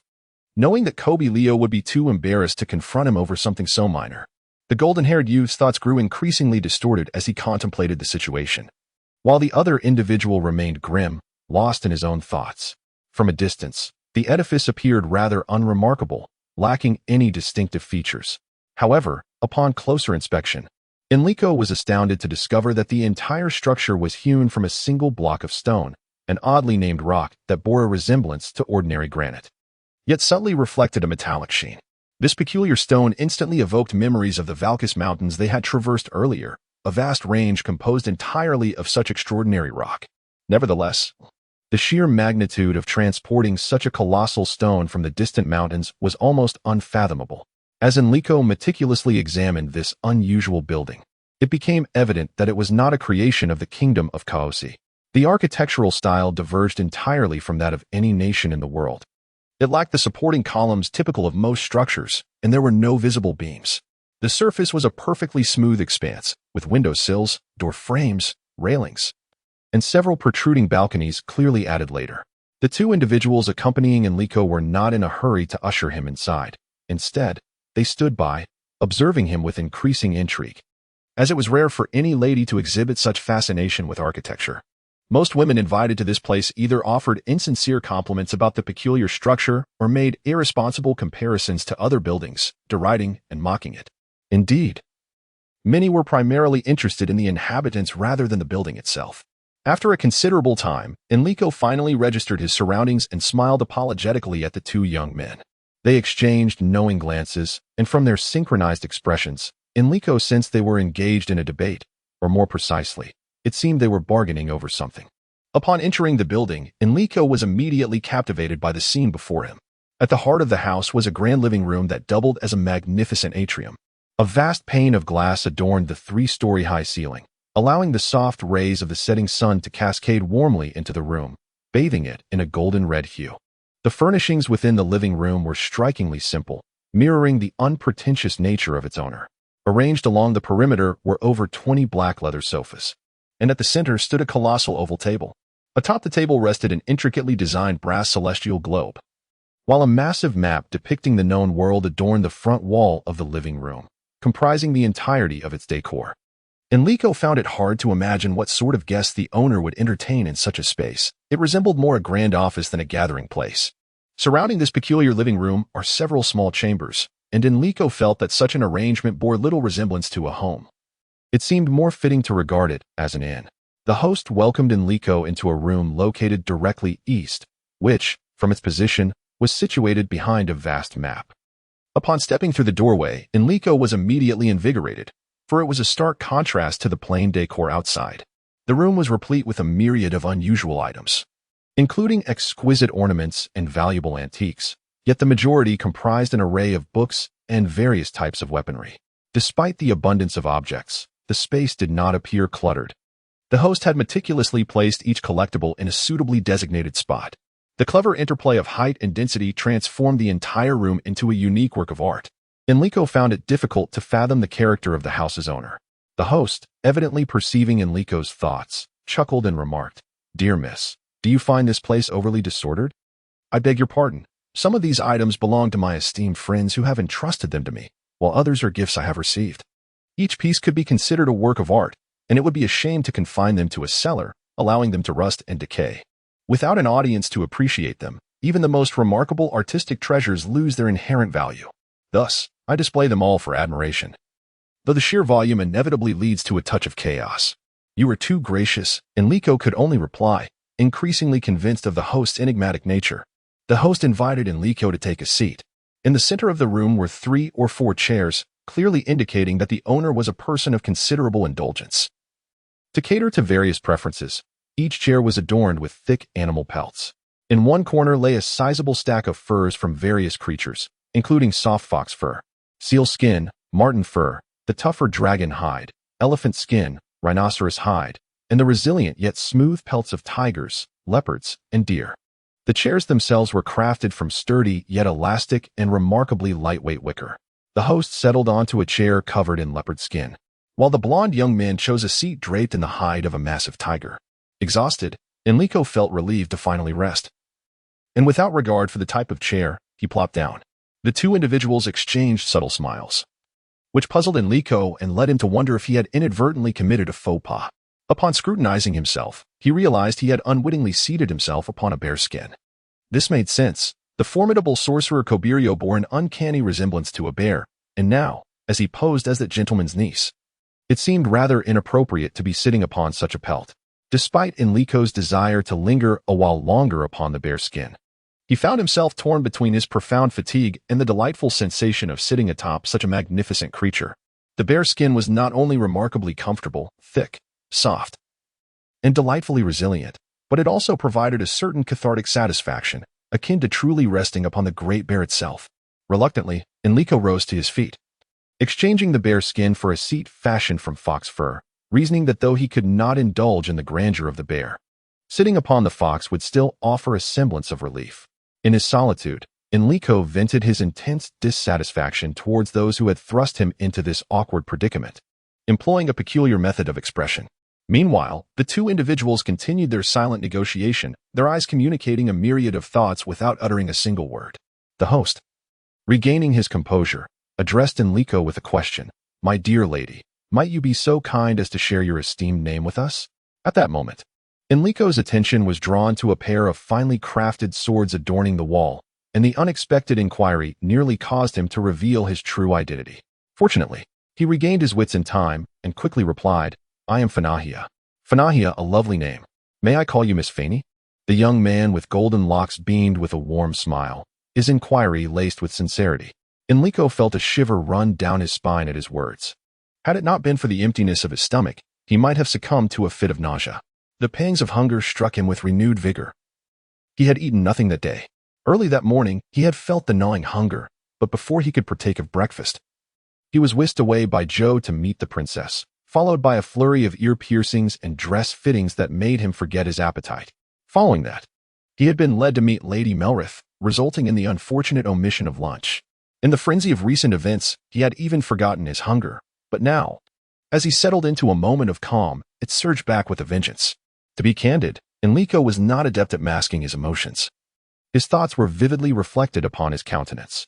His eyes fixated hungrily on the phoenix fruit tree, its golden red fruits glistening with fullness, revealing his covetous desire to anyone who glanced in his direction. The two young men were unperturbed by his longing. They had recognized Enrico's charmingly oblivious nature since she had climbed over the railing. In fact, they found it endearing. Compared to the insipid women who concealed their true selves beneath layers of superficiality, this innocent and delightful little scatterbrain was indeed a rare gem. The host of the house promptly invited Enrico and his companions to partake in dinner. Such a sincere invitation was one that Enrico could never refuse. It was a mystery what enchanting method the host employed, but soon two maids wheeled in a dining cart from outside. The host himself began to unveil an array of delectable dishes from the cart, artfully arranging them across the table. As Enrico beheld the exquisite and aromatic delicacies, he struggled not to drool, exerting every ounce of his willpower, observing his eyes glistening with desire for the food. The young man with golden hair could not help but inquire, "Miss Fanny, are you truly that famished?" Enrico, wholly absorbed in the culinary delights before him, paid no heed to the golden-haired youth's presumptuous use of that distasteful nickname. After uttering his last remark, Enrico seized his knife and fork, launching an unreserved assault on the sumptuous spread. At the table, only Enrico indulged wholeheartedly in the feast, while the other two, disinterested in the food, each held a glass of fine wine, savoring its rich flavor while eagerly observing Enrico's unique and amusing manner of eating. Truth be told, due to the prolonged and rigorous training under Her Highness, Enrico's dining etiquette was undeniably refined, albeit he consumed his food with remarkable speed and urgency, his mouth scarcely pausing, and his utensils flailing about incessantly. Were this spectacle to reach the eyes of the princess, it would surely incite her to fury. Only after the final morsel did Enrico exhale with relief, utterly satisfied with the dinner, which, indeed, surpassed the grand banquet hosted by His Majesty the Emperor in their honor the previous day. Today he was famished, and in the warm hospitality of the host. Free from the stern gaze of the princess, Enrico felt a delightful sense of ease. This meal was a truly gratifying experience. He inclined his body slightly, straightened his posture, and addressed the host. "I am profoundly grateful for your generous hospitality, which I shall remember for a lifetime. However, it is getting rather late. May I inquire if you have already contacted my uncle?" Upon finishing his statement, he stood and approached Enrico, elegantly extending his left hand. Truth be told, had it not been for his need, Enrico would have preferred to ignore this haughty young man, yet he reluctantly extended his right hand. This entire exchange did not escape the notice of the host, whose subtly raised mustache betrayed his amusement. Had it not been for Enrico's presence, he would have erupted in hearty laughter. "Once more, I extend my gratitude for your generous hospitality," Enrico remarked politely to the host before taking his leave. After the golden-haired young man closed the door and departed with Enrico, a sound echoed as the wall adorned with two slender swords pivoted, revealing a stunning beauty emerging from behind a concealed door. The allure of this woman rivaled that of Enrico in her feminine attire, yet their characteristics stood in stark contrast. This enchanting figure radiated an untamed wildness, her flowing black hair cascading behind her in defiance, curling gracefully. Her large eyes sparkled with a depth and sharpness unfitting for a girl, resembling a drawn sword poised to shred its adversaries, while the slight upward curve of her lips suggested a perpetual mockery of those around her. Dressed in a modest, deep purple gown, her only embellishment was a rose-red silk sash tied around her waist. Upon stepping through the hidden doorway, she strode directly to face the owner of the room, nonchalantly crossing her right leg over her left, displaying little semblance of a demure lady. "Could you not at least attempt to behave like a girl?" the owner remarked, shaking his head at her demeanor. "Like a girl? Much like the one who just left?" the beauty retorted with a tone steeped in sarcasm. She then leaned over to snatch a bottle of wine from the still-set dining table and, with a flick of her wrist, retrieved a crystal goblet from a drawer beneath the table.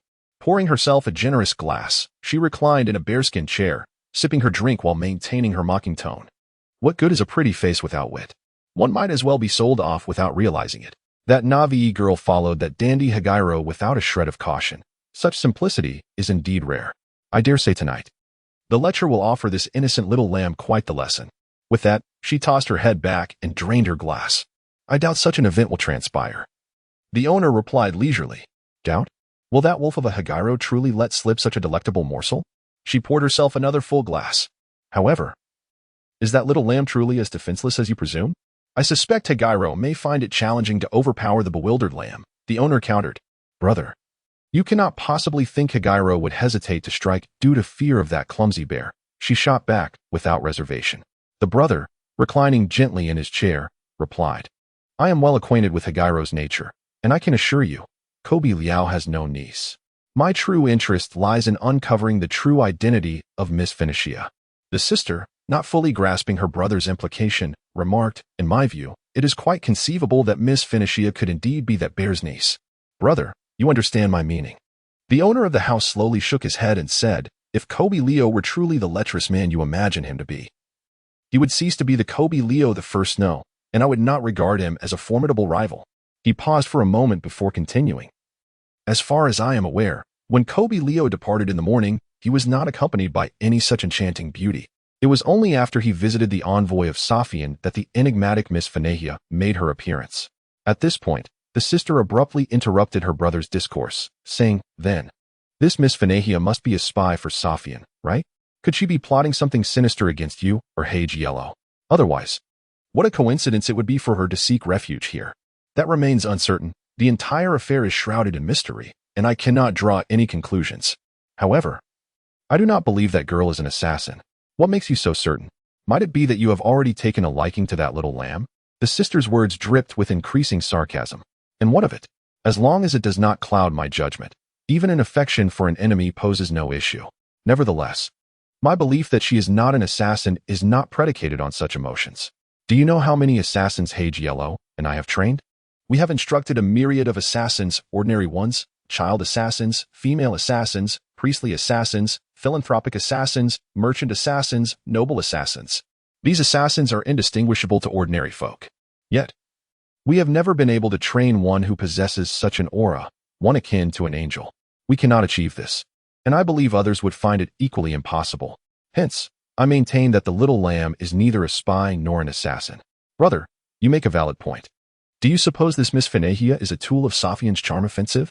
From the current outcome, it appears that Sophian's stratagem is remarkably effective. It seems you both have already taken the bait. Upon hearing his sister's remarks, the owner of the house did not refute her. He merely smiled slightly and replied, since Sophian has arranged such a tempting bait, it would be a pity not to partake, provided we are careful not to swallow the hook along with it. I believe Hage Elo shares this sentiment. Ah, so you both are fully aware yet feigning ignorance, leaving me, an outsider, to fret for your well-being. Ah, sister, do you truly think so little of my capabilities? Whether you are capable or not remains to be seen. That beauty retorted, you are already one step behind Hage Yellow. By tomorrow morning, that little lamb may have been devoured whole by the great wolf, leaving you with naught but the thought of lamb soup. That I am quite at ease with. Even if the little lamb were initially intended for us, she would not so easily allow us to consume her. Otherwise, she would lose her intrinsic value, which would be quite a loss. I do not believe that those Sophians would be so generous. Hence, I am certain that little lamb possesses the means to safeguard itself. Perhaps this is indeed the case, is it not? The master of the house revealed a faint, almost imperceptible smile as he addressed the wall opposite him. With a sound reminiscent of a sigh, that wall suddenly pivoted, and from within emerged a sorcerer draped entirely in a blood-red robe. He approached the master of the house, seated himself, and spoke, Mr. Samaret, your audacity just now is truly remarkable. I trust you will adhere to the agreement between us, for I must ensure your safety. Henceforth, you must never meet strangers without my permission. Ha ha. Mr. Derricks, you seem agitated. I apologize for my earlier indiscretion, the master of the house responded cheerfully, gesturing towards his sister as he continued, now, I implore you to elucidate for my sister what sets that young lady apart. As I am eager to hear the complete account. Since the sorcerer had entered the room, the beautiful lady had remained silently seated in her chair, sipping her drink. She was acutely aware that her brother always carried such a mysterious shadow with him, one that lingered even in his sleep. She held a strong aversion to this sorcerer, perceiving him as an enigmatic figure devoid of the need for rest, exuding an otherworldly aura, an exceedingly unnatural essence, a sense of inhumanity. Were it not for the fact that this sorcerer, like any normal being, required sustenance, she would have regarded him merely as a lifeless husk. However, despite her disdain for this enigmatic figure, she was fully cognizant of his formidable power. He placed one hand gently atop a crystal orb, rubbing it softly. And within the orb, countless points of light began to emerge. These points flickered in a plethora of hues, some resplendent, others rather dim. Among them, 3 clusters of light stood out conspicuously. He pointed to the most prominent fiery red cluster and spoke in a deliberately slow tone. This represents the magical power possessed by Leo. His absolute magical prowess surpasses all others, and only he is capable of wielding such potent forbidden spells. Nevertheless, in the realm of magic, the strength of one's power does not signify everything. It is also contingent on how one employs that strength. In this regard, despite Leo's ability to use forbidden spells, he is not particularly fearsome. Far more challenging are the other 2 individuals. He gestured towards another dazzling golden light and remarked, "What truly renders me uneasy is this one. Melon, endowed with divine strength. He can perceive all, including you, me, and the future of this world. That is the pinnacle of power. However, such power cannot be wielded to assist anyone. Melon is, at best, an observer standing in opposition to us. He will neither aid us nor genuinely confront us. In a certain sense, he remains utterly indifferent to the larger scheme of things." He rotated the crystal ball and pointed at the last shimmering mass of indeterminate deep purple light, saying, "Here lies someone capable of opposing me. One of the sorcerers of Safian, a mage who has devoted his life to the god of the underworld in exchange for formidable power. The nature of his strength remains a mystery, much like the uncertainty of how one will meet their demise. The power of the god of the underworld is never revealed to the living." He paused for a moment, gently tossing the crystal ball into the air. It glided in a brilliant arc before descending gracefully before the owner of the house, where it hovered, rising and falling in midair. "Do you see that, my lord?"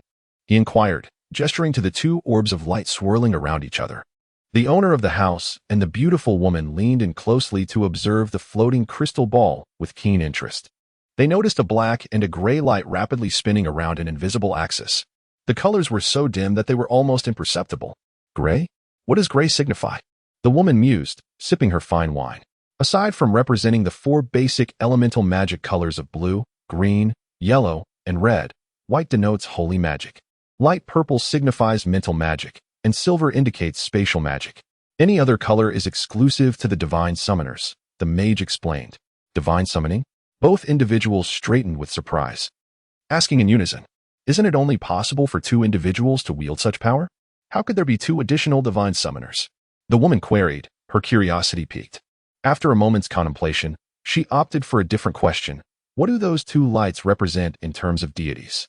Black absolutely does not represent a god. Only the high demon race possesses the characteristic of black magic.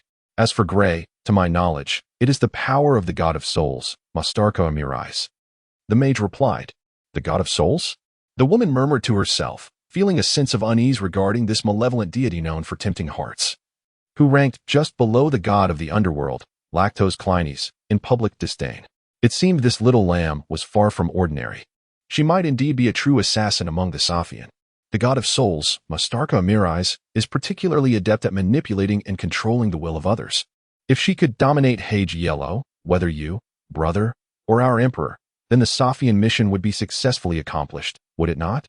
Upon hearing his sister's scornful yet insightful remarks, the owner of the house fell into a deep reverie, noticing the mage remaining silent. The woman pressed on with her inquiry, "And what does the black light represent? Could it be that the lady possesses both divine and magical powers?" "I share a keen interest in this matter as well.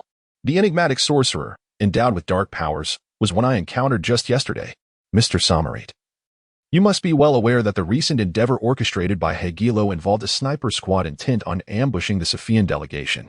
You are also cognizant of the audacious individuals who were entirely vanquished by Leo's forbidden spell. Furthermore, it is imperative to note that an unprecedented confrontation of forbidden spells transpired during this incident. Rumors suggest that a sorcerer from the Safian delegation managed to shatter Leo's spell. At this juncture, the mysterious magus gently raised the crystal orb in his hand and continued, "The black radiance signifies the young sorcerer, Enrico Proth, a clandestine member of the Safian delegation who broke the forbidden magic." The 2 siblings, intently listening to the sorcerer's narrative, were filled with curiosity. The host of the abode could no longer contain himself and interjected, "Pray tell, what exactly is the relationship between them? Why do these 2 beams of light so peculiarly entwine?" Upon hearing the host's inquiry, the sorcerer deliberated long and carefully before responding. "I am not entirely certain of the specifics, but I can assert that the bond between these 2 individuals is profoundly intimate, to the extent that they are inseparable. One might say they are a pair of fated twin stars, inextricably linked. Oh, such a close connection, indeed? How remarkably rare, the young gentleman murmured, his tone betraying a hint of jealousy. Brother, are you feeling envious? Is your confidence wavering? The sister's tone grew increasingly mocking. Shall I lend you my assistance? Granting you the chance to approach that little lamb? Assist me? Knowing your character all too well, Shamanic retorted with playful sarcasm, I fear your intentions may be ulterior. Are you harboring feelings for her yourself? Do you wish to seize the opportunity under the guise of helping me? The sister, not contesting her brother's assertion, merely raised an eyebrow, offering him a haughty and disdainful smile before shrugging her shoulders, wine bottle in hand, and striding towards the door. With a final huff, she slammed the door shut behind her. Meanwhile, in another corner of the city, Enrico sat in an opulent carriage alongside a young man with golden hair. From the self-introduction he had just heard, he learned that the young man was named Hegelo and held the title of Duke. However, Enrico felt little astonishment at this revelation. In the kingdom of Kakichi, numerous noble titles abound, with many inheriting the esteemed ranks of Marquis or Duke at a tender age. Among these individuals, a substantial portion are merely empty titles, lacking any genuine power or influence. These individuals indulge in a life of excess, reveling in luxury and hedonism, while idly passing their days amidst the trappings of opulence, their sole pursuit being the relentless chase of fashion and trends. In Enrico's eyes, the Duke of Hegelo was no different from those aristocrats who could be found on every street corner, flaunting their embroidered pillow-like bags. This carriage exemplified that notion, fashionable yet opulent, smooth yet comfortable. Enrico had always admired the way these aristocrats managed their lives, and this carriage was far more comfortable than Kobe Leo's. The interior space was significantly more expansive than that of Kobe Leo's carriage. However, despite this, Enrico still felt quite cramped, as the Duke continually leaned in closer, pressing against him. Enrico had retreated to the far right of the carriage, nestled against the window. He turned his head, facing the glass, through which the bustling nightscape of Vidsk unfolded before him. Observing the enchanting night scene from the carriage was an entirely different experience than being immersed in it. Enrico endeavored to divert his thoughts to these beautiful sights, attempting to forget the insufferable young rogue beside him. Yet, he never doubted whether the Duke was taking him to the desired destination. Perhaps it was Enrico's pitiable character that rendered him perpetually susceptible to bullying. Individuals like Victor, Chris, Joe, and the princess had taken advantage of his docility. As Enrico pondered his circumstances, the carriage gradually approached an immense and luxurious estate. The expanse of this estate could rival the villa they had come from, yet unlike the previous location, it was filled with a variety of buildings. Enrico wondered if that clumsy bear enjoyed frequently relocating its den.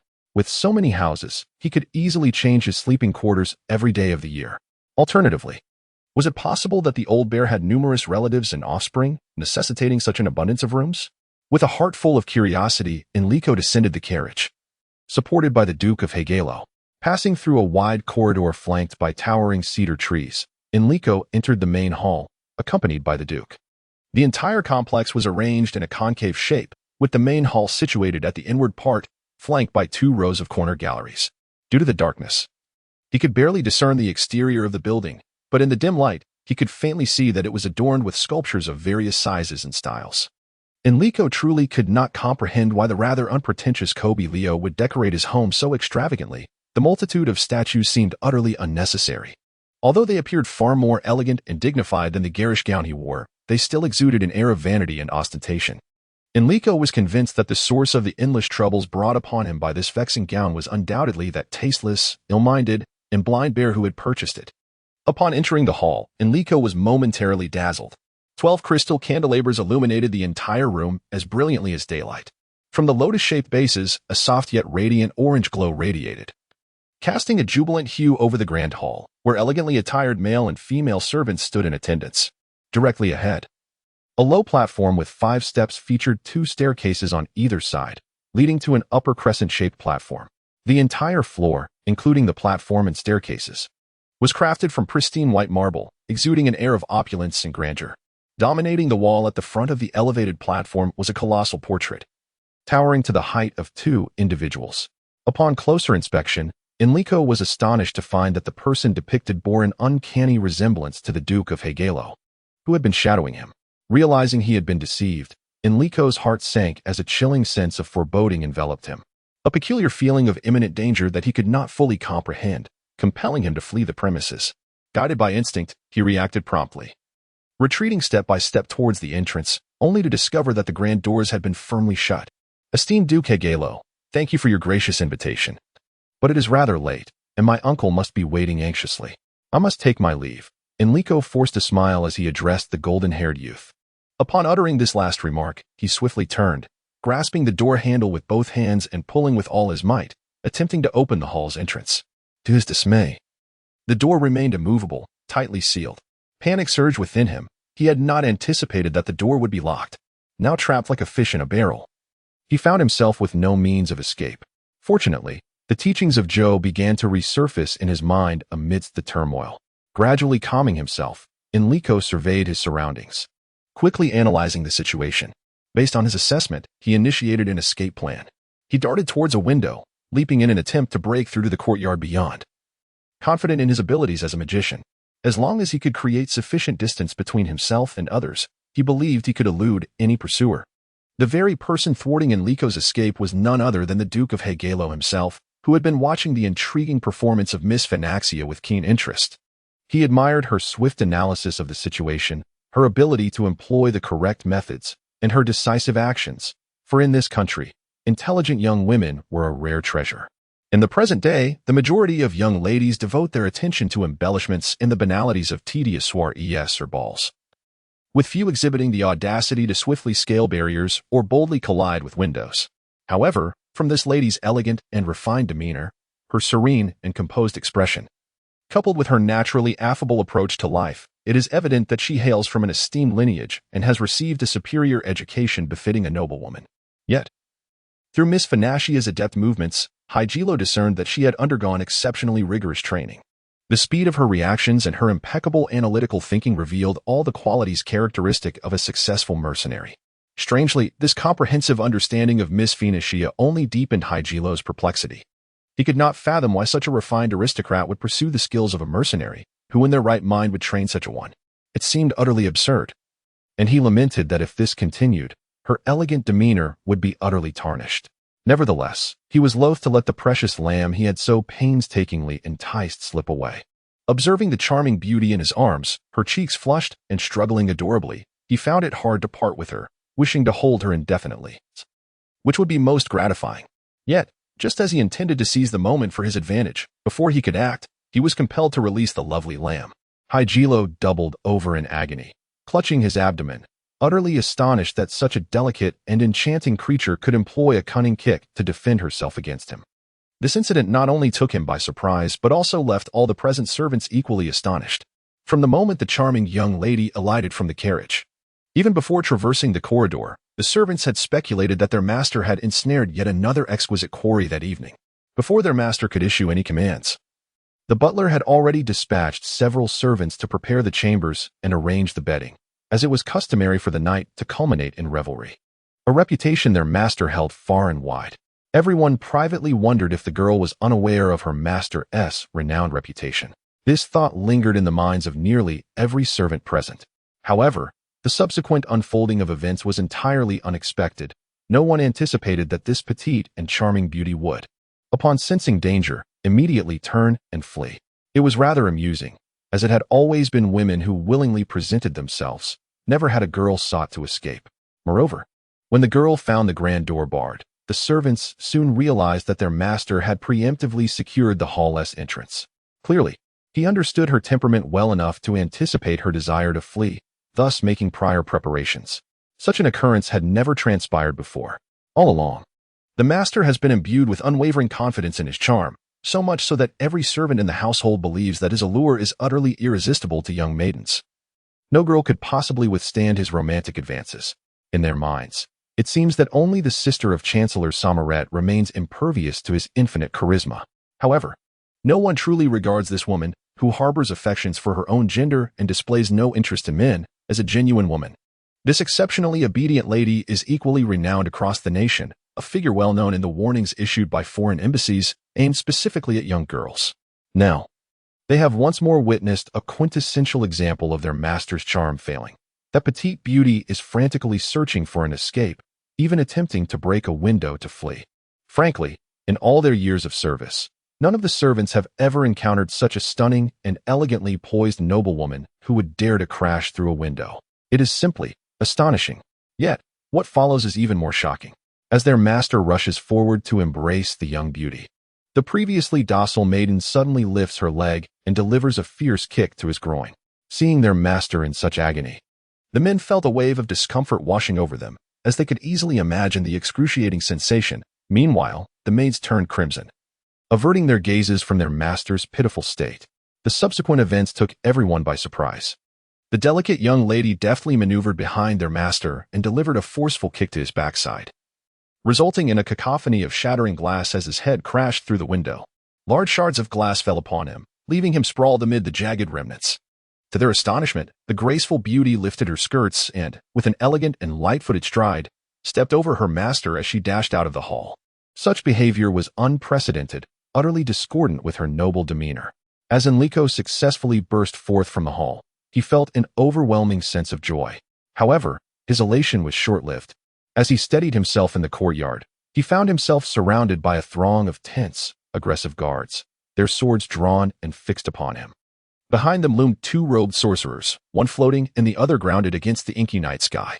Confronted with this daunting scene, Enrico realized that escape was not in his destiny. He could hardly fathom the background of this frivolous dandy. How could he be accompanied by such a multitude of guards? Not to mention two sorcerers flanking him? After all, sorcerers, as rare talents, would seldom deign to accept the role of bodyguards, a profession they deemed exceedingly undignified. Moreover, those who can afford to hire a magical bodyguard are certainly not ordinary nobles.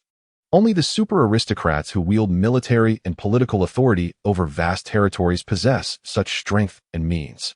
Furthermore, Enrico could distinctly sense from the synchronized movements of the guards and their formidable presence that these individuals were far from being mere commoners. If his estimation was not flawed, each of them should possess the prowess of at least a mid-ranking knight. To have such skilled knights willingly serve as one's protectors indicates that the seemingly frivolous character behind them is no ordinary figure. For the first time, Enrico felt a curiosity about the identity of the golden-haired youth. However, it was evidently not the moment for curiosity. The vigilant guards surrounding him and the two mages hovering above cast a pall over Enrico's spirits. Moreover, the waves of fury emanating from behind him sent a chill down his spine. The aura he exuded was akin to a thunderous tempest, poised to unleash its might, creating an overwhelming sense of pressure that was utterly formidable to Enrico, whose disposition was relatively timid. This oppressive force could easily shatter him. Otherwise, he would not have so readily entered into an unequal contract under monsters' threats in the demon realm. Nor would he have allowed himself to be bullied by Clis to the extent of selling himself into servitude. Likewise, he would not have permitted the princess to toy with him, even submitting to being dressed in women's attire without resistance. However, as Enrico was determined to keep his secret of cross-dressing hidden, he braced himself, striving to appear stronger. Yet, such efforts were evidently in vain. Anyone could discern from his pale visage and trembling demeanor that he was indeed quite frightened. Observing his panicked expression brought immense satisfaction to Duke Hegelo, for his previous anger was not directed at this charming young lady. Rather, he was incensed by the ungrateful guards and the overly dutiful bodyguards who had intruded. If word got out, where would his dignity lie? It would likely spread throughout the city, proclaiming that Duke Hegelo, a paragon of the Holy Knights, had attempted to engage in nefarious deeds against a vulnerable girl, only to be thwarted by her throwing him out of the window due to his ineptitude. In the end, the esteemed Holy Knight had to rely on his guards, along with the assistance of two mages, to subdue the girl. The mere thought of such a reputation circulating made him apprehensive, as he would become the subject of ridicule among his peers, including the emperor himself. Particularly Shamanic, who also had an eye for the young lady, would undoubtedly be the first to mock him mercilessly. Furthermore, this individual had a sister with a peculiar temperament, who was equally fond of deriding others. On ordinary days, she would take great pleasure in tormenting him, and should she seize upon such an opportunity, he feared that his days of peace would be irrevocably shattered. Upon reflecting on this, how could one expect him not to be consumed by rage? Yet unexpectedly, this led to an unforeseen outcome. The sight of the petite and adorable young lady before him, appearing so pitiful, filled Hegelo with a sense of exuberance. With this thought, Hegelo exaggerated his display of formidable presence and menacing aura, leaving Miss Phynaxia pale and flustered, utterly at a loss. However, he held a profound admiration for her tenacity, for despite her apparent fragility, she stood her ground instead of collapsing to the floor. One must consider how many desperate villains and ruthless scoundrels would tremble in fear and fall to their knees at the mere sight of his imposing demeanor. Moreover, during the annual recruitment of exceptional new knights, Page Arrow required that these young aspirants withstand his overwhelming and tyrannical presence, maintaining their composure and meeting his gaze. A feat accomplished by fewer than 1 in 10. Yet, the delicate beauty before him, though struggling, managed to achieve this, surprising him with the lion-hearted courage concealed beneath her gentle exterior. Reflecting upon Miss Phynaxia's recent actions, he internally noted her agility akin to that of a leopard and the nimbleness reminiscent of a monkey. Suddenly, discomfort washed over him. That kick had been rather ruthless, and he inwardly chastised her for possessing the audacity of a wild boar to strike a man in such a manner. He resolved that once they were in the privacy of the chamber, he would impart a lesson to this impudent girl, ensuring she understood the grave consequences of her actions. As Page Arrow advanced towards the visibly panicked young lady, he believed that with just a little more pressure, he could compel her to submit. However, the subsequent series of events unfolded in a manner he could not have anticipated. The young beauty slowly raised her hands, though a glimmer of fear flickered in her eyes. It was overshadowed by an indomitable resolve. Her slightly furrowed brow, the subtle uplift of her eyebrows, and her chin raised ever so slightly all exuded an unwavering determination. The outstretched arms formed gentle circles, the silk sleeves billowing gracefully in the breeze. What had initially appeared as an ordinary dress now radiated an air of nobility and elegance. The hem fluttering softly, swaying as if embodying the ethereal quality she projected, an essence that transcended the mundane world, detached from all earthly ties. This aura was entirely otherworldly. Creating a sensation of both proximity and distance, it felt as though one could reach out and embrace her, yet simultaneously. She seemed to exist in a realm so far removed that not even the vastest landscapes could adequately convey the chasm between them. It feels as though merely a fleeting second has passed, so brief that one could barely blink, yet it also stretches on interminably, as if an entire lifetime were required to endure it, accompanied by an otherworldly elegance and a sensation akin to being swept by the wind. Hegelio could distinctly hear every exquisite note emanating from the lips of the enchanting maiden. It transcended mere sound. He struggled to find the words to describe it, for it was a melody, an ineffably beautiful melody. However, as this enchanting tune resonated, an unfamiliar sense of impending crisis arose within Hegelio's heart, a foreboding feeling whose origins eluded even him. Suddenly, this sense of peril intensified dramatically. Without the luxury of thought, instinct propelled him forward with remarkable speed. Yet his intuition warned him that it was already too late. He summoned all his strength and unleashed 2 powerful bursts of energy toward the charming young lady before him. Yet these energies were not intended as an assault against her. Rather, the first enveloped the lovely maiden entirely, akin to adorning her in a thick armor of energy, while the other gently pushed her away. Alas, it was all in vain. For amidst the inky blackness of the night sky, the 2 sorcerers had already taken the initiative. For fierce blades of wind swiftly sliced through the air, cleaving through the barrier of energy he had barely managed to conjure. The beloved maiden let out a heart-wrenching cry, and with a spray of crimson droplets, Miss Phynaxia's frail form gradually crumpled to the ground. Quick, summon the priest. Hurry, fetch the finest priest. Hegelio shouted frantically, his reason slipping away. Witnessing their valiant commander, his eyes ablaze with rage and grief, tilt his head back and howl at the heavens instilled a profound fear in all the brave guards present. They had never seen their commander, renowned for his ferocity and coldness on the battlefield, display such a terrifying countenance. Even those noble knights who had long served under this formidable leader felt an overwhelming sense of dread. Hegelio bent down, scrutinizing the gravely injured Miss Phynaxia before him. A long gash marred her delicate skin, extending from beneath her earring at the right ear, trailing down her neck to her throat. As a master of various combat techniques, Hegelio could discern at a glance that this wound, if not treated promptly, would surely prove fatal, given the severity of her injuries. No ordinary priest could hope to assist her, and he would never allow those lesser priests to experiment with their rudimentary skills on his beloved. In this moment of desperation, a suitable candidate emerged in Hegelio's tumultuous mind. It seemed that, given the gravity of the situation, he had no choice but to seek the aid of that esteemed individual. Were it not for the imminent peril facing his cherished one, he would have preferred to avoid disturbing such a distinguished presence. On one hand, he wished to spare that esteemed individual any distress. On the other, he sought to avoid unnecessary complications, for the excessive concern exhibited by that individual often proved overwhelming. This personage had never regarded him as a formidable and exceptional commander, nor did they perceive him as a mature adult capable of self-care.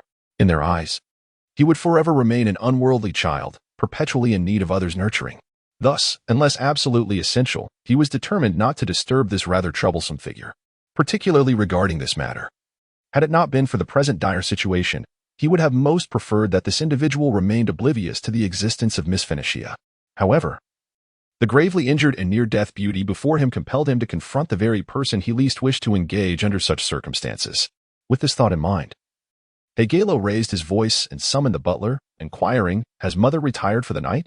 If she has not yet fallen asleep, please request her maid to bring her to the parlor at once, stating that someone is injured and requires her assistance."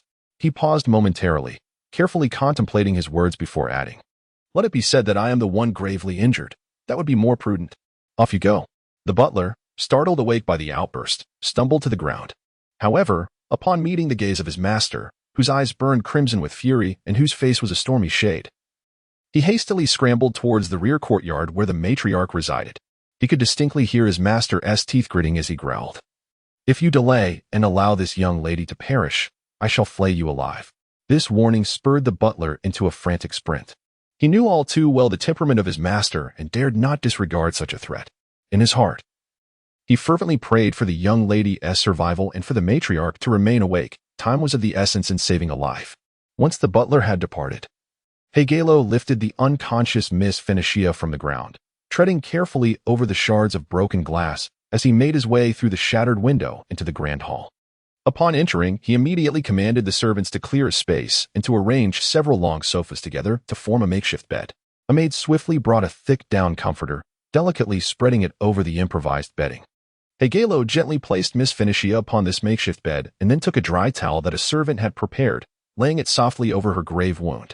Having a considerable understanding of various combat injuries, he knew that such a critical wound should not be recklessly handled beyond applying pressure to stem the bleeding, lest he inadvertently jeopardize her life before the arrival of a specialist. Now he could only beseech the divine beings of the heavenly realm to grant this beautiful lady before him more time, and to urge his esteemed mother to arrive swiftly. Perhaps it was indeed due to his fervent prayers that, not long after, he witnessed the breathless butler leading his mother into the room. Though Hegelo was a formidable commander in the eyes of his subordinates, a powerful lord among the nobles of the outer territories, a significant regional official in the emperor's estimation, and a prominent figure among the hardliners in the court, in his mother's gaze, he would forever remain a child who had yet to grow up, just as he had anticipated upon entering. His mother hurried over to inspect him closely for any signs of injury. This was a trial for Hegelo, as anyone else present would have easily discerned who truly required medical attention. Unable to contain himself, he addressed his mother. "Mother, I sincerely apologize for disturbing you at this late hour, but the situation is dire. One of my friends is gravely injured and on the brink of death. Only you can save her life. So please, I implore you to see if her condition is critical." It was only then that the noble Duchess Saloti, Hegelo's mother, noticed the true patient lying on the makeshift bed. She moved around, meticulously examining the young woman whose pallor betrayed the severity of her blood loss. Hegelo waited anxiously by, questioning whether his mother was genuinely assessing the patient's condition or merely contemplating a potential match. However, the next words from his mother dispelled all his doubts. Upon hearing her, Hegelo nearly fainted. His mother was indeed considering a match. At a loss for words regarding her behavior, he urged, "Mother, please, expedite your treatment. This is a life-threatening injury, and if we delay, it may be too late." Witnessing her son's profound concern filled the Duchess with joy. It was evident that he was entirely earnest this time, unlike before, when he merely indulged in fleeting pleasures. Moreover, she found the young lady lying there quite satisfactory. To calm her son's anxious and tumultuous heart, the mother reassured him, "Do not worry, my child. Your beloved shall be fine." With that, the lady composed herself and began to gently chant. A bright light began to gather in the palm of her hand. As the radiance intensified, the mark of the benevolent and kind goddess of life, Hellenized Ilena, emerged. The Duchess of Saloti delicately pressed the emblem of the goddess onto the wound of the patient. As the luminous mark flickered rhythmically, the dreadful wound gradually healed, swiftly giving rise to new skin. In no time, the ghastly injury was completely closed, leaving only a faint pink trace. Hegelo gently caressed the solitary scar that remained. Lost in his thoughts, observing her son's troubled expression, his mother offered reassurance, saying, "Do not worry, my child, this mark will soon vanish. And I promise you will have a flawless beloved." Hearing his mother's complete misinterpretation, Page Elo could only muster a bittersweet smile. How could he convey to her that his initial desire was merely to indulge in the moment, and then, by dawn, either entrust this girl to Samarit or return her to the Safian people, severing all ties with her? Yet, this was not the crux of his turmoil. Deep within, he was profoundly perplexed. He not only struggled to articulate his feelings to his mother, but he was even more at a loss as to how to explain to himself the source of his unrest and disquiet. Why had he felt such anguish when Miss Finahia was gravely injured? Why did he feel elation when his mother expressed such admiration for the girl? Why? As a mother, how could the Duchess of Soroti fail to perceive her son's inner turmoil? "Could you share more about this child? I am quite intrigued," she inquired. Page Elo was at a loss for words. After much contemplation, he ultimately resolved to conceal the intricate connections between Miss Finahia and the Safian people, as well as Samarit's speculations regarding her. Thus, he collected his scattered thoughts and stated, "This young lady is the niece of the Grand Sorcerer Kobe Leo, named Finahia." At this juncture, he found himself at a loss for further words, pausing for a considerable time in silence. The Duchess of Soroti was taken aback. Although she seldom engaged in her son's political affairs, she possessed a substantial understanding of the nation's political landscape. She was aware that her son and the Grand Sorcerer Kobe Leo were vehement adversaries with opposing views. Logically, it would be difficult for her son to form a bond with the niece of his political enemy. Although the girl's attire was rather coarse, she appeared remarkably innocent, entirely unlike the vain and superficial noblewomen who lusted after her son's status and prestige or were blindly enamored by his physical allure. In this regard, the girl bore a striking resemblance to her father, a trait inherent to their family lineage. It was precisely due to this character that the family had endured countless misfortunes and tragedies throughout history. Thus, the mother silently resolved to do everything within her power to help her son realize his true desires. She was unwilling to witness tragedy befall her son. And for this cursed family, such occurrences were the most perilous and terrifying. No matter how valiant a hero one might be, they would inevitably suffer tremendous setbacks and ruin their reputation in this matter. This was a shackle that had bound the family for centuries, a fatal nightmare. All of this stemmed from that dreadful curse, that terrifying malediction.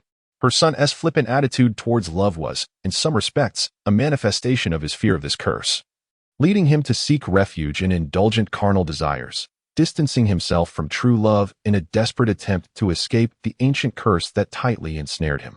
However, it became evident that when the all-powerful deity of love knocked on the door, all his previous efforts were utterly in vain, and he remained ensnared by the whims of fate.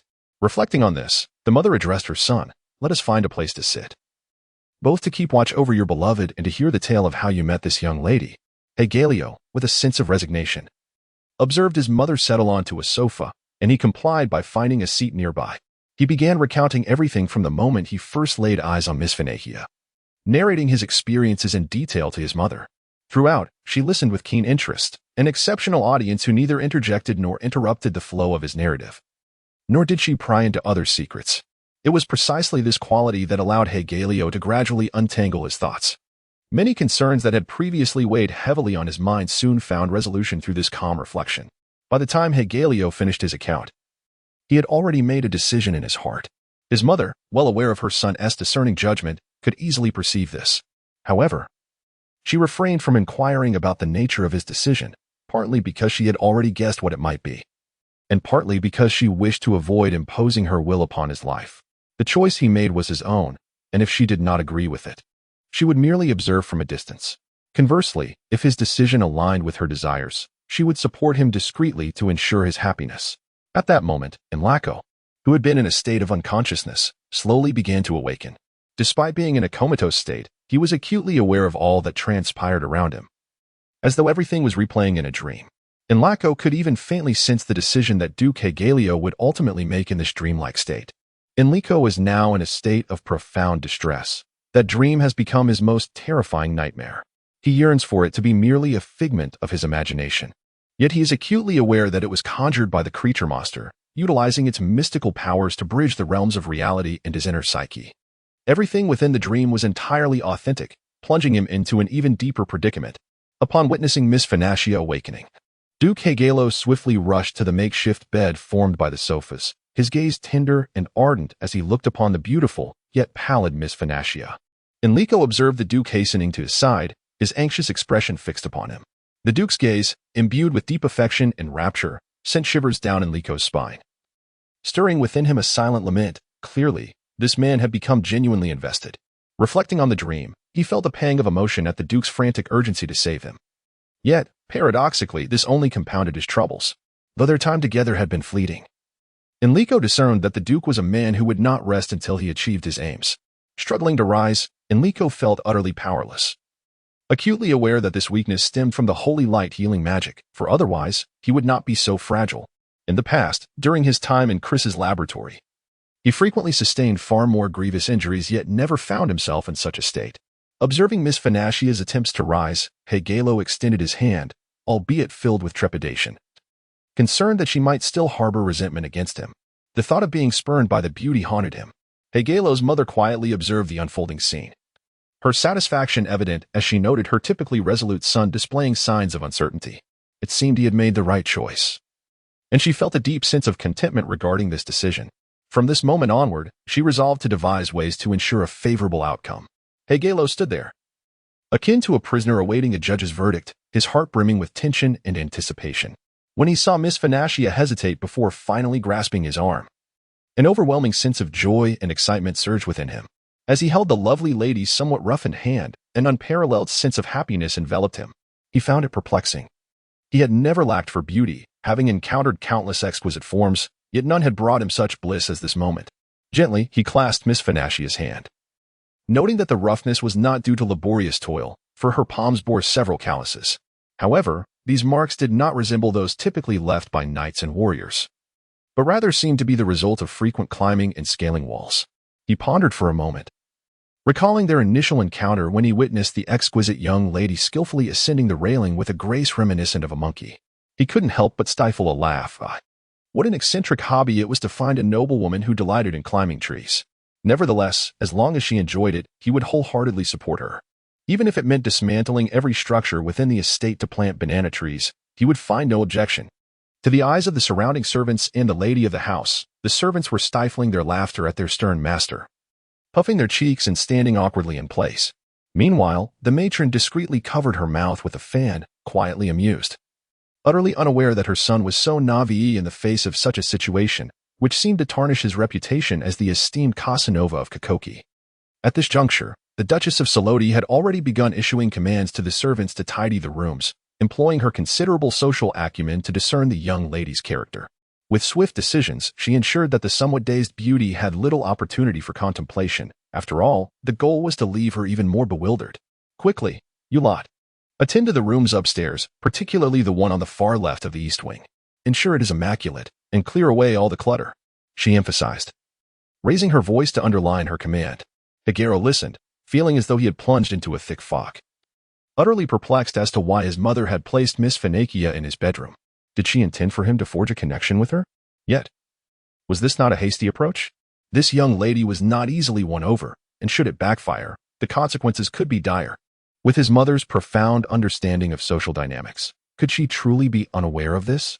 However, in the presence of Miss Fanakia, Hegero felt it inappropriate to inquire further. My dear mother, what was your intention with that arrangement? Hegero asked eagerly. Even you fail to perceive it? I have arranged for the young lady to rest in your chamber. Tomorrow morning, you shall visit the esteemed Grand Magus Cobirial to deliver a message and extend your regards. Meanwhile, I shall invite my close friends over for a visit, allowing them to behold your beloved. Can you imagine their thoughts upon discovering that she is resting in your room? At this, the lady revealed a playful smile that belied her years.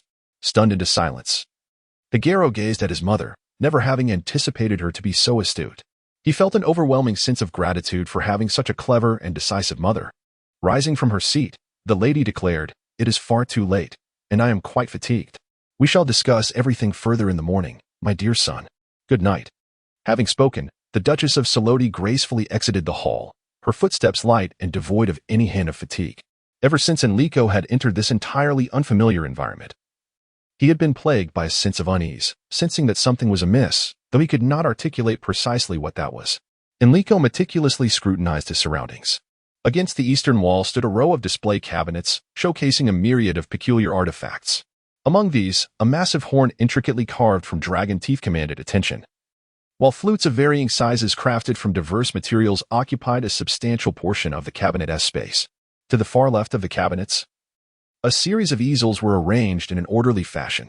Enrico gently withdrew a couple of the boards, noting that they were evidently the work of a singular artist, whose talent was quite remarkable. From the imagery, Enrico discerned the intentions of the creator with clarity. Enthralled, he examined each painting, noting that the artistic technique in each one demonstrated increasing sophistication. However, for reasons unknown, the subject matter seemed to grow increasingly uninspired, particularly in the latter pieces, which almost exclusively depicted portraits. The initial few portraits contained deeper nuances, yet as he progressed, the works devolved into mere displays of technical prowess, leading to a monotonous climax of female nudes. Overwhelmed by ennui, Enrico felt fatigue wash over him. He collapsed onto the bed, which was soft and inviting, precisely what he needed at that moment. Without bothering to remove his clothing, he burrowed under the covers. As he lay quietly, he realized the bed was exceedingly spacious, ample enough to accommodate 5 or 6 individuals. However, weariness overpowered him, and despite his internal admonitions to remain vigilant in the face of potential danger, the allure of slumber was irresistible, and he soon succumbed to a deep sleep. The morning chorus of birdsong roused Enrico from his dreams, and he struggled to rise. Yet the lingering effects of the enchanted slumber left him feeling utterly drained. The first act upon awakening was to inspect himself thoroughly, ensuring that his garments had remained undisturbed. Only when he confirmed that he still wore the blood-stained gown did a wave of concern wash over him. What would he do when the master sent a replacement gown? He could not allow anyone to assist him in dressing, nor did he possess the knowledge to don such feminine attire. This posed a significant dilemma. Lost in these troubling thoughts, Enrico found himself ensnared in a web of anxiety. Yet, he was not alone in his early morning troubles. Another soul, equally distressed and at a loss, paced before a grand door, the flustered Duke of Hegelo. Last night, he had not slept a wink. As dawn began to break, he hastily roused his servant from the warmth of the bed, barely allowing time for breakfast before urgently summoning the coachman to hasten the carriage towards the residence of the great archmage, Cobilio. The drowsy coachman, still half asleep, nearly toppled the carriage into the ditch on several occasions. Upon arriving at the grand estate of Archmage Cobilio, he found the imposing front gate firmly shut, and the entire house shrouded in darkness. After what felt like an eternity, a bleary-eyed doorman emerged to open the door. As the gate swung open, Hegelo could hardly contain his impatience. He had intended to maintain his composure and inform the doorman in a leisurely tone of his visit, but the urgency of the moment overcame him. He roughly seized the doorman by the arm, shaking him as if he were sifting grain, which fully roused the young man from his stupor. Releasing the startled doorman, Hegelo pointed to himself and declared, "I am Duke Hegelo, here to visit Lord Cobilio. Hurry and announce my presence." The bewildered butler, awakened from his dreams, regarded the flustered doorman with astonishment. However, the news the doorman brought was even more shocking. He could scarcely fathom why Duke Hegelo, a sworn adversary of his master, would choose such an early hour for a visit. It was truly unexpected. Peering through the window, the butler discerned, despite the dim morning light and the mist obscuring his view, that the figure with the flowing golden hair and characteristic hurried gait could unmistakably be none other than Duke Hegelo. The butler instructed the doorman to escort the Duke to the parlor while he personally roused Lord Cobilio. The great Archmage Cobilio, still lost in a deep slumber, had never been awakened at such an early hour before. Groggy, he gazed at the old butler, but the news he received gradually brought him to full awareness. He was no stranger to Duke Hegelo. In fact, they were bitter enemies at court. Cobilio was acutely aware of Hegelo's notorious habit of dragging others from their beds, having even interrupted the emperor's rest on a whim. Yet, he had always targeted the younger, more carefree individuals, never troubling himself, an elder adversary. What could have compelled him to seek out Cobilio today? With this thought lingering, Cobilio, despite his reluctance to rise, resolved to reluctantly prepare himself to host this rare visitor. In the parlor, the impatient Hegelo had grown weary of waiting, inwardly lamenting how long it took to rouse the old bear. However, the long wait was finally nearing its conclusion. A heavy thud echoed down the staircase, although this alone did not confirm it was Cobilio. However, the unmistakable creaking of the wooden steps, strained under the weight of his hefty frame, left no room for doubt. Only this large, portly bear of a man could elicit such sounds from the notoriously sturdy Qingyang wood floor. Indeed, Cobilio gradually descended the stairs, clad in his timeless wizard's robe that had remained unchanged for a century. After exchanging pleasantries, the butler personally served a grand platter of rich, fatty meat, Kobe Ao gestured toward the dish, inviting Duke Hage Arrow to join him for breakfast. The Duke was well aware of this gluttonous bear's habit of entertaining guests while indulging in food, a trait that paralleled his own penchant for dragging others from their slumber at dawn, two prevalent topics of gossip in the streets of Kyochi. As rumored, this fellow required a substantial serving of such heavy fare early in the morning, making it difficult for anyone else to maintain their appetite in the face of his grotesque eating habits. Suddenly, a vivid image of his beloved from the previous night at Samaret's home flashed through Hage Arrow's mind, her adorably amusing way of eating.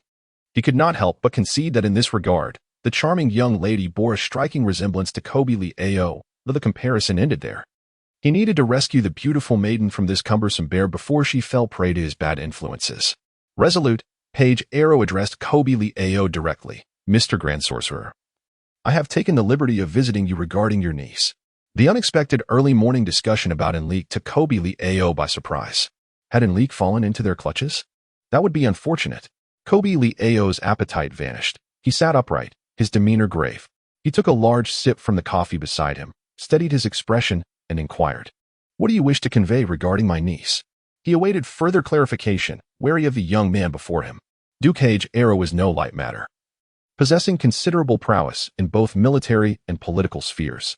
Known for his unyielding nature, he earned the title of the golden-haired god of war, the son of the sun, and was renowned alongside the young Chancellor Samaret as the twin heroes of sun and moon.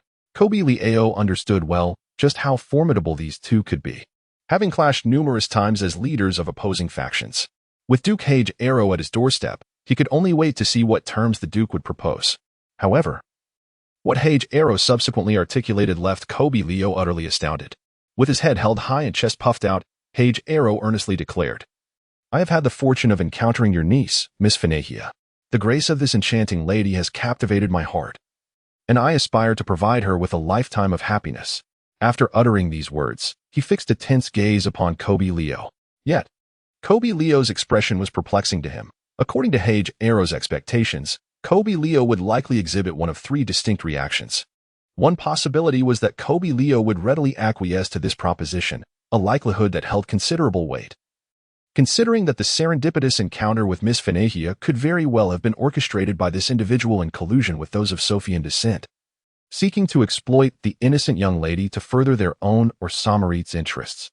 The final possibility was that Kobe Ao would neither affirm nor oppose the matter, but instead question the motives and intentions behind it. Should such a scenario unfold, it would suggest that this entire affair might indeed be a mere coincidence. However, Kobe Ao's response was entirely unexpected for Hage Arrow. It was evident that the news had taken Kobe Ao by surprise. His mouth hung agape to such an extent that Hage Arrow mused that even if he were to insert the cup and saucer of coffee he held into it, there would be ample room. "What did you say? I cannot comprehend. Please repeat that." Kobe Ao stammered. Hage Arrow abruptly rose and approached Kobe Ao, raising his voice to assert, "I am fond of your niece. I wish to marry her." At this juncture, Hage Arrow was certain that Kobe Ao would grasp the gravity of his statement. However, what transpired next was beyond his wildest imaginings. A thunderous burst of laughter erupted from Kobe Ao's massive maw, accompanied by an impolite display of his head resting against the dining table, clutching his abdomen in mirth. Such a demeanor was hardly befitting of a man of his years. Even if it were directed at himself, such loud laughter would be deemed exceedingly impolite. Hage Arrow was not one to tolerate mockery with equanimity. With ire, he addressed Kobe Ao, saying, "Esteemed Mr. Kobe Ao, if you find this matter so amusing, then laugh to your heart's content. I shall not disturb you further. Farewell." With that, he spun on his heel and stormed out of the room like a gust of wind. Even after he had taken his seat in the carriage, the resounding, hearty laughter from Kobe Ao's residence echoed in his ears, persisting for quite some time. As Hage Arrow's thoughts began to settle, he found himself puzzled. What could possibly be so humorous to provoke such mirth from the bear of a man? Kobe Ao was not known for his acerbic wit, nor was he one to make a fuss over trivialities. What could have evoked such laughter? Burdened with countless perplexing enigmas, Hage Arrow sat within the carriage, en route to the abode of Samarit, his sole confidant. At this moment, he desperately required an astute individual to elucidate the myriad of mysterious and peculiar occurrences surrounding him. After Hage Arrow's departure, a considerable amount of time elapsed before Kobe Ao, with great effort, managed to stifle his laughter. Suddenly, he sprang to his feet and, with a clumsy gait, dashed out the door. However, perhaps influenced by Kobe Leo's infectious merriment, most of those present felt a sense of ease. Witnessing this fellow's exuberance offered reassurance that calamity was unlikely. Yet, this sentiment did not extend to Kate and Jerry. After enduring an entire day of harrowing training, they had only just been granted mercy by Her Highness to rest at dawn, only to be roused once more before they could truly slumber. Now, these two young individuals had developed an intense aversion to the foolishly grinning old bear. Eventually, among the group, there was a rather impatient soul who voiced his confusion regarding Kobe Leo's inexplicable laughter. This individual was none other than the young prince. Through his relentless efforts, the prince finally succeeded in silencing Kobe Leo, who, panting heavily and speaking incoherently, exclaimed, Enrico has been found. Found. This fellow is with Duke Hage Arrow. That Hage Arrow came to me to say, he fancies Enrico. He intends to marry Enrico. Haha. Upon uttering these words, the grand sorcerer succumbed once more to an uncontrollable fit of laughter. The revelation from Kobe Leo left everyone present in a state of astonishment. Prior to their departure from the kingdom of Sophian, they had scrutinized the primary leaders of the hardliners from the kingdom of Kaoki, and Duke Hage Arrow was indeed a renowned figure. His military genius was matched only by his illustrious reputation among women, a fact well known to all in attendance. It was indeed quite intriguing that such a notorious libertine, accustomed to the charms of countless beauties, would find himself captivated by the cross-dressing Enrico. The majority of the group could not contain their laughter, with Joe laughing the hardest, reveling in the unexpected outcome of his original idea to have Enrico dress as a woman. It seemed that Enrico's performance in this role was not merely a success. It was a remarkable display of talent that warranted further exploration rather than waste. Kate and Jerry, initially amused yet hesitant to mock a companion, found it increasingly difficult to suppress their laughter, especially as they witnessed Beltina, another trial participant and fellow companion of Enrico, laughing heartily. Soon, they too succumbed to laughter. And to their surprise, all their fatigue evaporated in an instant. The only one standing there in bewilderment, gazing at everyone, was the esteemed prince. Ming, laughing heartily, took it upon himself to explain, providing a detailed description of Enrico's transformation into a woman. The young prince beside him listened with rapt attention, expressing his discontent at Ming for not informing him of such an amusing event beforehand, lamenting that he could not partake in such a delightful experience. Unlike others, the princess, upon hearing Kobe Leo's words, was initially taken aback but soon became invigorated. Anyone present could discern from the sparkle in her eyes that she was concocting a scheme. In a corner, Kate and Jerry silently mourned for their unfortunate companion. It was evident that the poor trial participant had been entirely abandoned by the princess, whose sense of duty surpassed all else. They could almost envision Enrico being lavishly wrapped in a splendid gift box, adorned with shimmering gold foil and tied up with exquisite silk ribbons, destined to be presented to the illustrious Duke Hage Ailua. The two exchanged glances, their previously jovial expressions turning pale, as they inwardly feared that this formidable princess might become addicted to such whims, leaving them next in line. Meanwhile, the old fox, Jiao, appeared inscrutable. Yet his mischievous grin revealed that he was up to no good. He leisurely remarked, "Our dear little Enrico is quite remarkable, effortlessly reeling in a big catch. But does Enrico truly understand the nature of Duke Hage Ailua?" It dawned on everyone that Enrico was utterly ignorant of the Duke's reputation, unlike Beltina and her companions, who had been thoroughly briefed on the peculiar customs of the kingdom of Kaochi before their mission.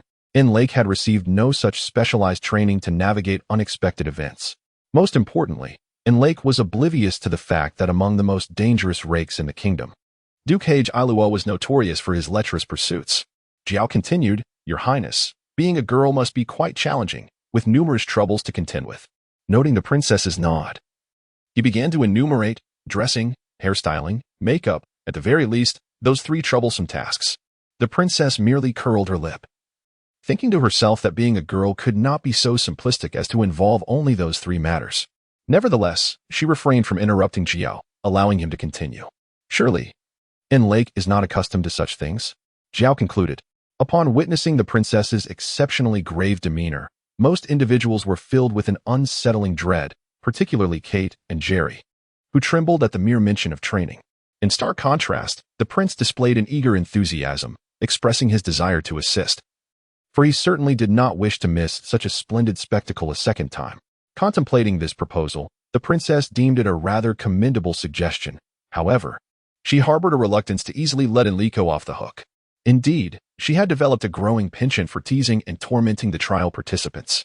Moreover, finding a suitable maidservant was no simple task, as Duke Hegalo's residence resembled a den of perilous beasts.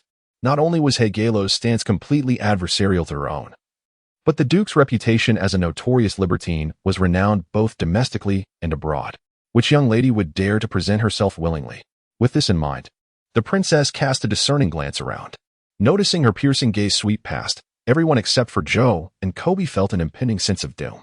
Suddenly, a figure darted swiftly through the door, slamming it shut with a resounding thud. In truth, when Joe proposed that idea, Beltina sensed something amiss. She discreetly retreated to the doorway, prepared to escape swiftly should the situation turn dire. Meanwhile, Kate and Jerry, witnessing their companion's successful flight, silently regretted not having thought of such a strategy themselves. Now, with Enrico and Beltina both in the mix, the princess would undoubtedly turn her attention towards them. The two unfortunate souls huddled as closely as possible into the corners of the room, fervently praying to the divine, imploring not to be noticed by the princess, lest they face dire consequences. It remains uncertain whether their hasty prayers went unanswered due to insincerity or because the celestial beings were simply too occupied to come to the aid of these two unfortunate youths. Regardless, the princess's attention soon fixated upon them. At that moment, Kate and Jerry resembled two timid mice ensnared by the gaze of a colossal serpent. Trembling and pressed tightly into the corners, their pallid faces slick with cold sweat, a sight both comical and pitiful. Yet, no one laughed at their expense. Nearly everyone was preoccupied with their own concerns. Even the prince was anxious, and the burly figure of the robust, bearded man was secretly apprehensive, repeatedly stroking his facial hair to ensure the princess clearly recognized him, an unalterable visage indeed. Among all, only Joe appeared willing to undertake the task. His thick skin rendered him indifferent to others' perceptions. He yearned to witness the unparalleled spectacle up close, for it promised to be exceedingly entertaining. However, he was acutely aware that, given his appearance, it was utterly impossible for him to masquerade as a rural matron, and should he attempt to play the role of a maid, his pretense would be discernible from a mile away. He possessed no such talent, leaving him to lament his predicament. While he wallowed in self-pity, Princess had already made her decision. A modest deep blue carriage entered the opulent estate of Duke Hegaro. Once the carriage came to a halt, a large figure laboriously emerged from within. The servants of the Duke's residence needed no introduction. They immediately deduced that the visitor was none other than the esteemed Grand Sorcerer Lord Kobe Liao. The butler hurried over, acutely aware that he could not afford to slight such a renowned figure. This was not merely due to Lord Kobe Liao's elevated status or formidable powers. After all, within the court, his own master and Lord Kobe Liao were leaders of opposing factions. He had no reason to fear or fawn over the sorcerer. However, the situation had shifted as his master had taken a fancy to the sorcerer's niece.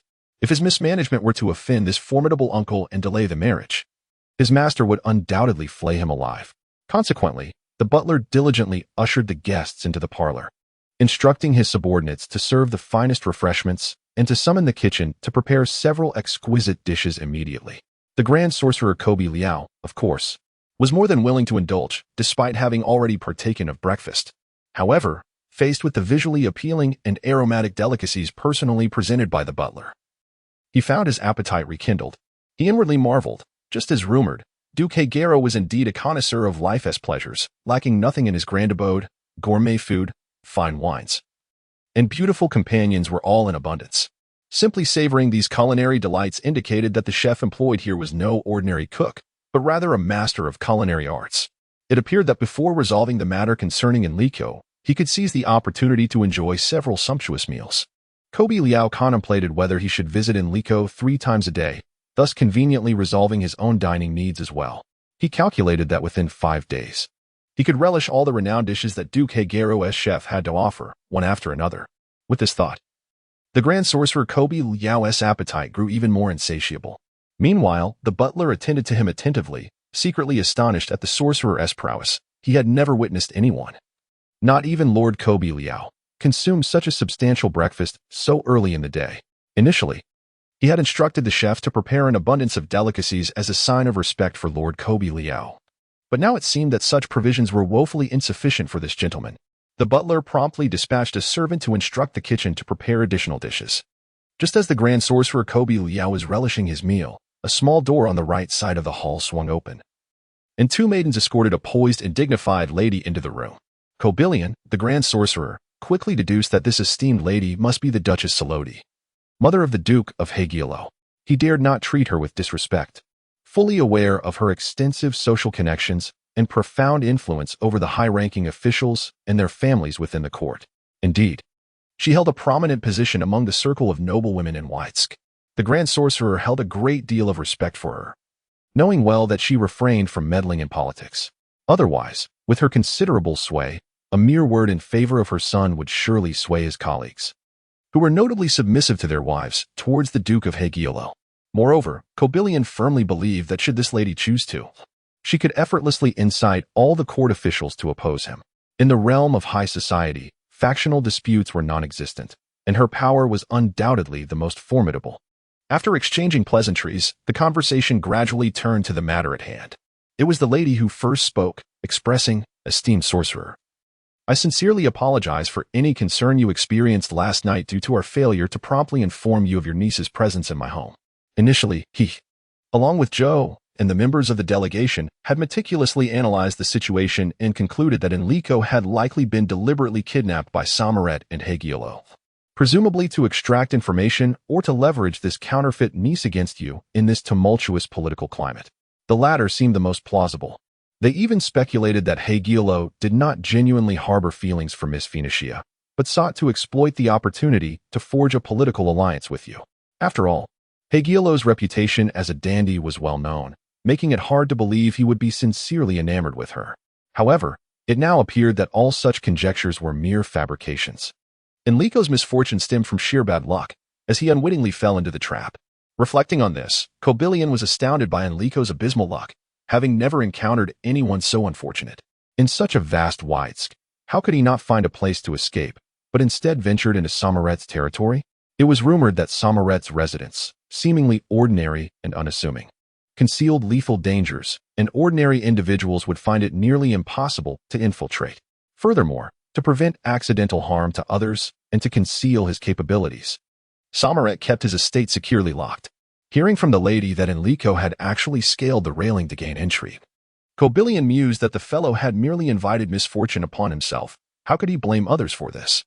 Nonetheless, Cobillion harbored some doubts about the veracity of the lady's account, particularly regarding her statement that Enrico had fallen and sustained injuries during the altercation.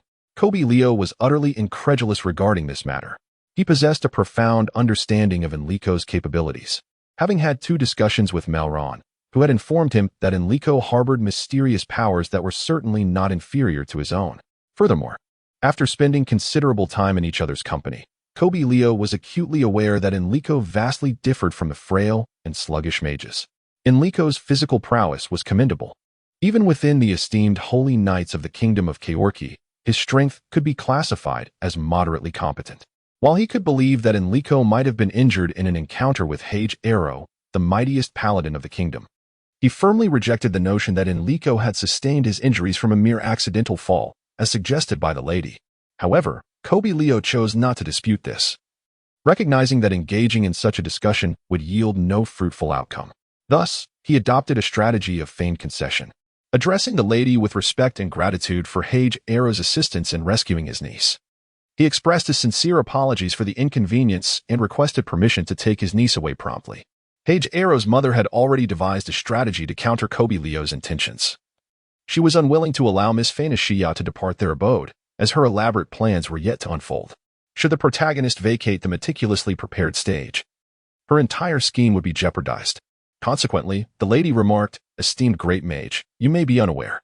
After a brief pause, she continued, "My son, Hage Arrow, has been utterly captivated by your niece, Miss Phoenicia, since their first encounter. He has fallen deeply in love with her. Although I recognize that you and my son hold divergent political views, I earnestly beseech you to consider his heartfelt desires." Upon hearing this, Cobillion nearly burst into laughter. Fortunately, he had visited Melron en route, who had provided him with a herbal concoction designed to stabilize his spirits and soothe his emotions, enabling him to maintain composure. According to his plan, he intended to prolong the suspense for both the lady and Hage Arrow, employing the tactic of feigned withdrawal, a strategy meticulously deliberated with Joe. In response to Kobe Leo's demeanor, Hage Arrow's mother remained prepared. She understood her son's reputation all too well. It was entirely reasonable for others to harbor reservations. Moreover, persuading the great mage, who was politically opposed to her son, would be no simple task. With this in mind, she hastened to defend her son, articulating truths that only a mother could fully comprehend. Kobe Leo listened patiently, though he remained unaffected by her words, as the matters at hand were of no concern to him. Enrico was not his niece, and whether Hage Arrow's affections were genuine or feigned mattered little to him.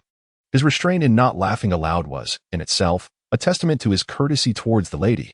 When the lady finally expressed her weariness, Kobe Liao seized the opportunity to change the subject, though he exerted little effort in doing so. He deftly shifted the burden of the conversation onto Enrico's parents, whom he had never mentioned before, providing himself with ample justification for refusal. Miss Fenahaya's parents would undoubtedly oppose the union. However, it was evident that Hage Elo's mother was equally relentless and unwavering in her stance. She persistently emphasized that as long as the two individuals were emotionally attuned, parental constraints should not deter their pursuit of happiness. True parental love, she argued, necessitates consideration of the children's happiness above all. The lady presented an array of arguments to validate her viewpoint, citing numerous love stories from antiquity to modernity, employing various positive and negative examples in an attempt to persuade Kobe Liao. Presently, Kobe Liao found himself in a state of considerable distress. He felt fortunate that this lady did not seem inclined to engage in political maneuvering. Otherwise, given her innate qualities as a born politician, he would stand no chance against her. She was far more formidable than her son, leaving him with no room for rebuttal.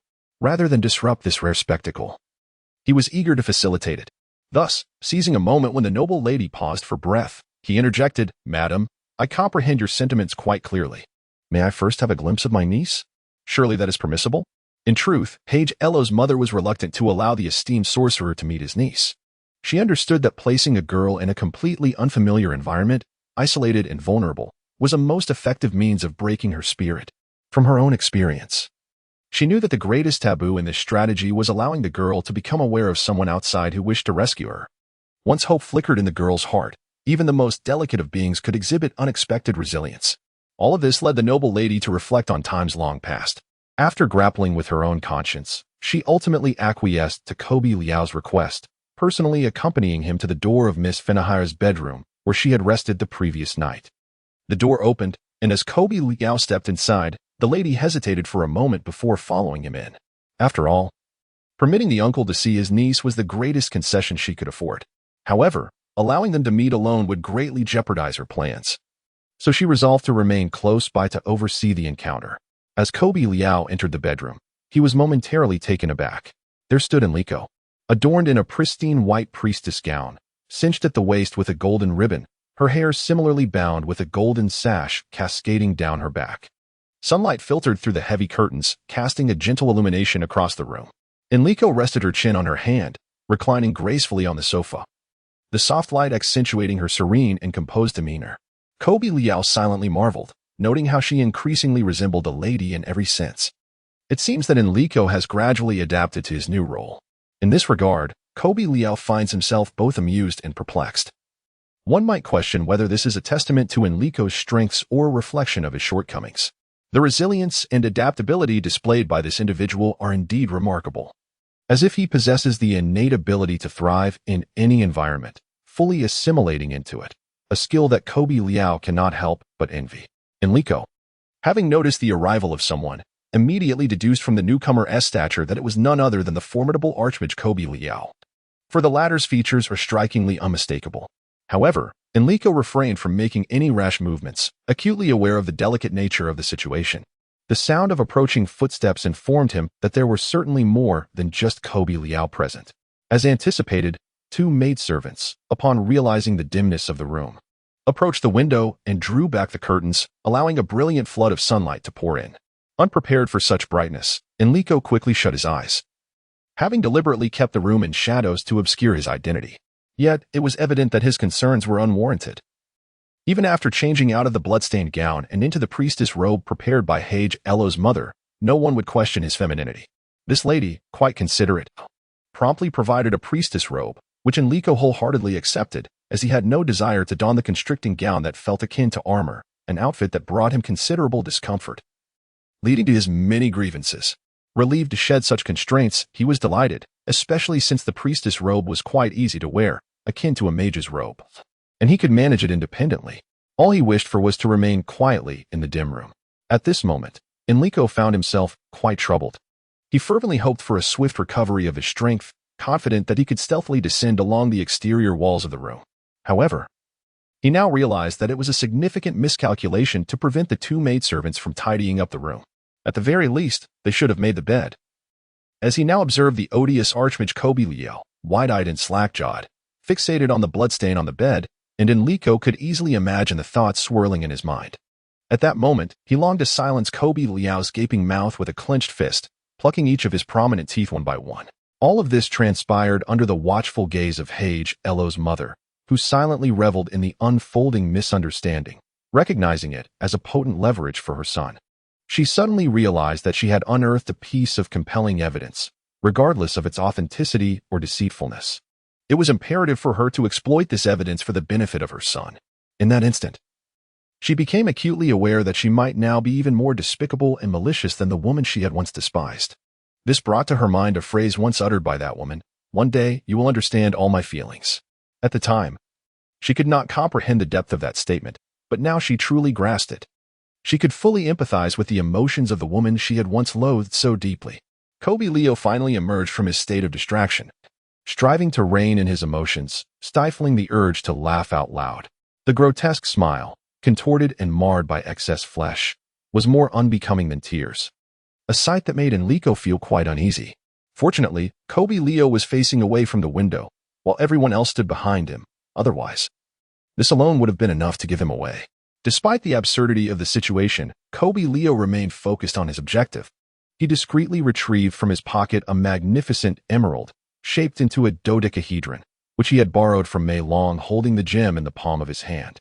He stealthily etched a cross upon its surface, causing the emerald to shimmer with vibrant hues, deepening in color with each passing moment. As the artifact's unnoticeable transformation took place, Coelio could distinctly sense someone closely observing his every move. However, he was not taken aback. It was only natural that he would be under scrutiny. Recognizing the presence of a hidden watcher, Coelio decided to put on a performance for the enigmatic guest, confident in his acting skills.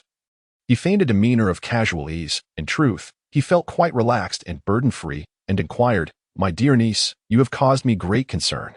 Is everything all right? My beloved niece, are you well? Where are you hurt, dear niece? I trust nothing is amiss. My sweet niece, my little niece." Dear niece. Coelio was fully aware of the thoughts swirling in Enrico's mind. However, he remained indifferent, finding amusement in the act of toying with someone. Thus, he cradled Enrico's head, turning it this way and that, meticulously searching for non-existent wounds, knowing full well he would uncover nothing. This was merely an opportunity to draw closer to Enrico. Meanwhile, Coelio discreetly activated the artifact's mysterious power.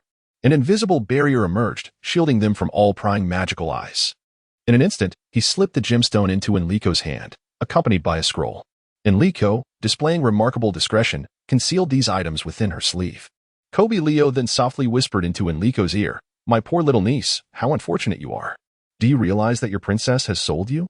With that, he took a couple of steps back, wearing an expression that was a curious blend of amusement and mockery. With a solemn expression, he turned to Hagarello's mother and said gravely, "Esteemed madam, if it pleases you, I would like to discuss matters concerning my niece." Hagarello's mother felt a profound sense of relief that Coelio did not express a desire to whisk her niece away immediately. However, she believed it prudent to converse privately with the esteemed sorcerer. Thus, she extended an invitation to Coelio to the adjacent small parlor for a more thorough discussion. Coelio graciously accepted the proposal, for he, too, wished to avoid discussing sensitive topics in front of Enrico. Witnessing the two individuals depart his room, seemingly pleased with their arrangement, Enrico was overwhelmed with both anger and anxiety. Unbeknownst to him, the matters they deliberated were of utmost importance to him. Enrico then contemplated the wall that separated the two rooms. Swiftly, he dashed to the wall, pressing his ear against it, straining to eavesdrop. Despite Enrico's excellent hearing and formidable mental acuity as a magician, the wall proved too thick to discern the conversation clearly. with great effort. He could only catch fragments of the dialogue, predominantly the booming voice of the great sorcerer Kobe Leo, who spoke with considerable volume. Suddenly, a series of knocks echoed, followed by the opening of the main door as two maids entered, one after the other, to tidy the room. Enrico did wish for someone to organize the space, but the timing was far from ideal. His thoughts were already consumed by the discussions taking place in the small parlor next door. Thus, he paced restlessly within his chamber, eager for the maids to complete their tasks and depart, allowing him to resume his clandestine listening. Once the two maids finished their duties and exited, Enrico swiftly returned to the wall, repressing his ear against it, striving to overhear the conversation once more. Unbeknownst to him, his every action was being observed by two onlookers. In the opposite room, two young individuals, Shamanic and Hagarello, were watching the scene unfold through the window. Ever since Hagarello had stormed out of Kobe Leo's residence that morning, he had made his way directly to Samaric's home. Samaric was well known for being a night owl, rarely rising before 3 in the afternoon. This had become common knowledge throughout the land. Hence, few dared to disturb the esteemed chancellor so early in the day, with Hagarello being one of the rare exceptions capable of rousing him from his slumber. Early in the morning, Samaret was roused from his slumber by an old friend, Hagarello, whose demeanor was charged with urgency. Instantly, Samaret sensed that something significant was afoot. However, he could never have anticipated that Hagarello sought him out for such a trivial matter. He mused internally, pondering the absurdity of Hagarello's intrusion into his repose over such a trifling issue. Was he truly expected to serve as a romantic advisor to the esteemed chancellor of the kingdom of Kosi? Such inquiries were far better suited for his cherished younger sister than for him. Yet, beyond his irritation with Hagarello's incessant chatter about matters of the heart, Samaret found himself intrigued by the peculiar reaction of Kobe Leo regarding the situation, a reaction that was entirely unexpected. No explanation, regardless of its nature, could adequately account for this strange phenomenon. Samaret felt his mind beleaguered by the conundrum, prompting him to hasten to the cupboard, where he retrieved a porcelain vial. He poured a handful of pills into his palm and swallowed them with a single gulp. After a brief interval, he turned to Hagarello, now invigorated, and remarked, "Engaging in idle speculation is of little benefit. Instead, let us observe the developments and see what further actions Kobe Leo may undertake." He then picked up a small bell from the table and rang it lightly twice, summoning the servants to present a sumptuous breakfast. Gesturing towards the lavish spread before them, he invited Hagarello to join him. As Samaret watched Hagarello darting about like a restless child, he couldn't help but find humor in the situation. What had transpired to cause this agitation? It was a stark contrast to Hagarello's usual composed demeanor, akin to a mountain standing firm in the face of adversity. Could it be that the enchanting magic of that little lamb had ensnared this dandy so thoroughly that he was unable to extricate himself? Samaret, with an appetite for the opulent breakfast laid out before him, puzzled Hagarello. How could this man, seemingly unfazed, align himself with him? Given his robust hunger so early in the day, one would expect him to form an alliance with the formidable bear, Kobe Leo, instead. As they indulged in their lavish meal, one savoring each bite while the other paced restlessly around the table, news arrived from Samaret's subordinates. They awaited further intelligence, while Samaret continued to relish his breakfast, seemingly undisturbed. Hagarello, however, had settled into a quiet demeanor, with Kobe Leo poised to take further action. The situation was bound to evolve. Intelligence reports came in every 5 minutes, leaving Samaret utterly astonished. Moreover, for Kobe Leo, who laughed the hardest among them, he possesses the clearest understanding. This formidable sorcerer is not particularly astute. Apart from his magical prowess, he lacks any remarkable abilities. Nevertheless, his integrity is beyond doubt. For this reason, Samaret has never regarded him as a significantly dangerous adversary. A person of noble character is often swayed by their moral compass when making decisions, which can hinder their ability to make sound choices. However, it is precisely this aspect that leaves Samaret perplexed about what could have prompted such unrestrained laughter from Kobe Leo. He is aware that since the demise of the old Chancellor Ross, Kobe Leo has rarely laughed heartily. The heavy burden he carries has rendered him incapable of mirth. Could something possibly allow him to cast aside those pressures and laugh? Samaret is deeply curious about this. In this regard, both Samaret and Hagarello share a mutual understanding. They know that Kobe Leo has a habit of seeking counsel from the High Priest Melron when confronted with particularly challenging dilemmas. Most of these difficulties arise when someone dear to Kobe Leo finds themselves in grave peril. His visit to the High Priest Melron must surely concern the esteemed Miss Finahia. This indicates at least two things. First, that Miss Finahia is indeed someone of significant concern to Kobe Liao. Second, that this incident might genuinely be an accident. Had it not been so, Kobe Liao would have likely received a forewarning from Melron, thus eliminating the need for his hurried visit to seek assistance. Regarding the second point, their sentiments diverge significantly. Page Arrow finds himself elated. Since the previous evening, he has been consumed by anxiety, caught in a dilemma of uncertainty.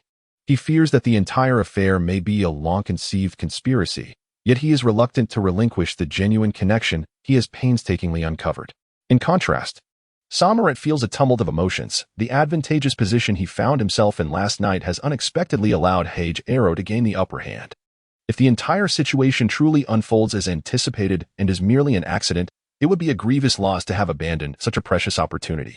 However, both men soon regain their composure, and there is no need for them to deliberate on their next course of action.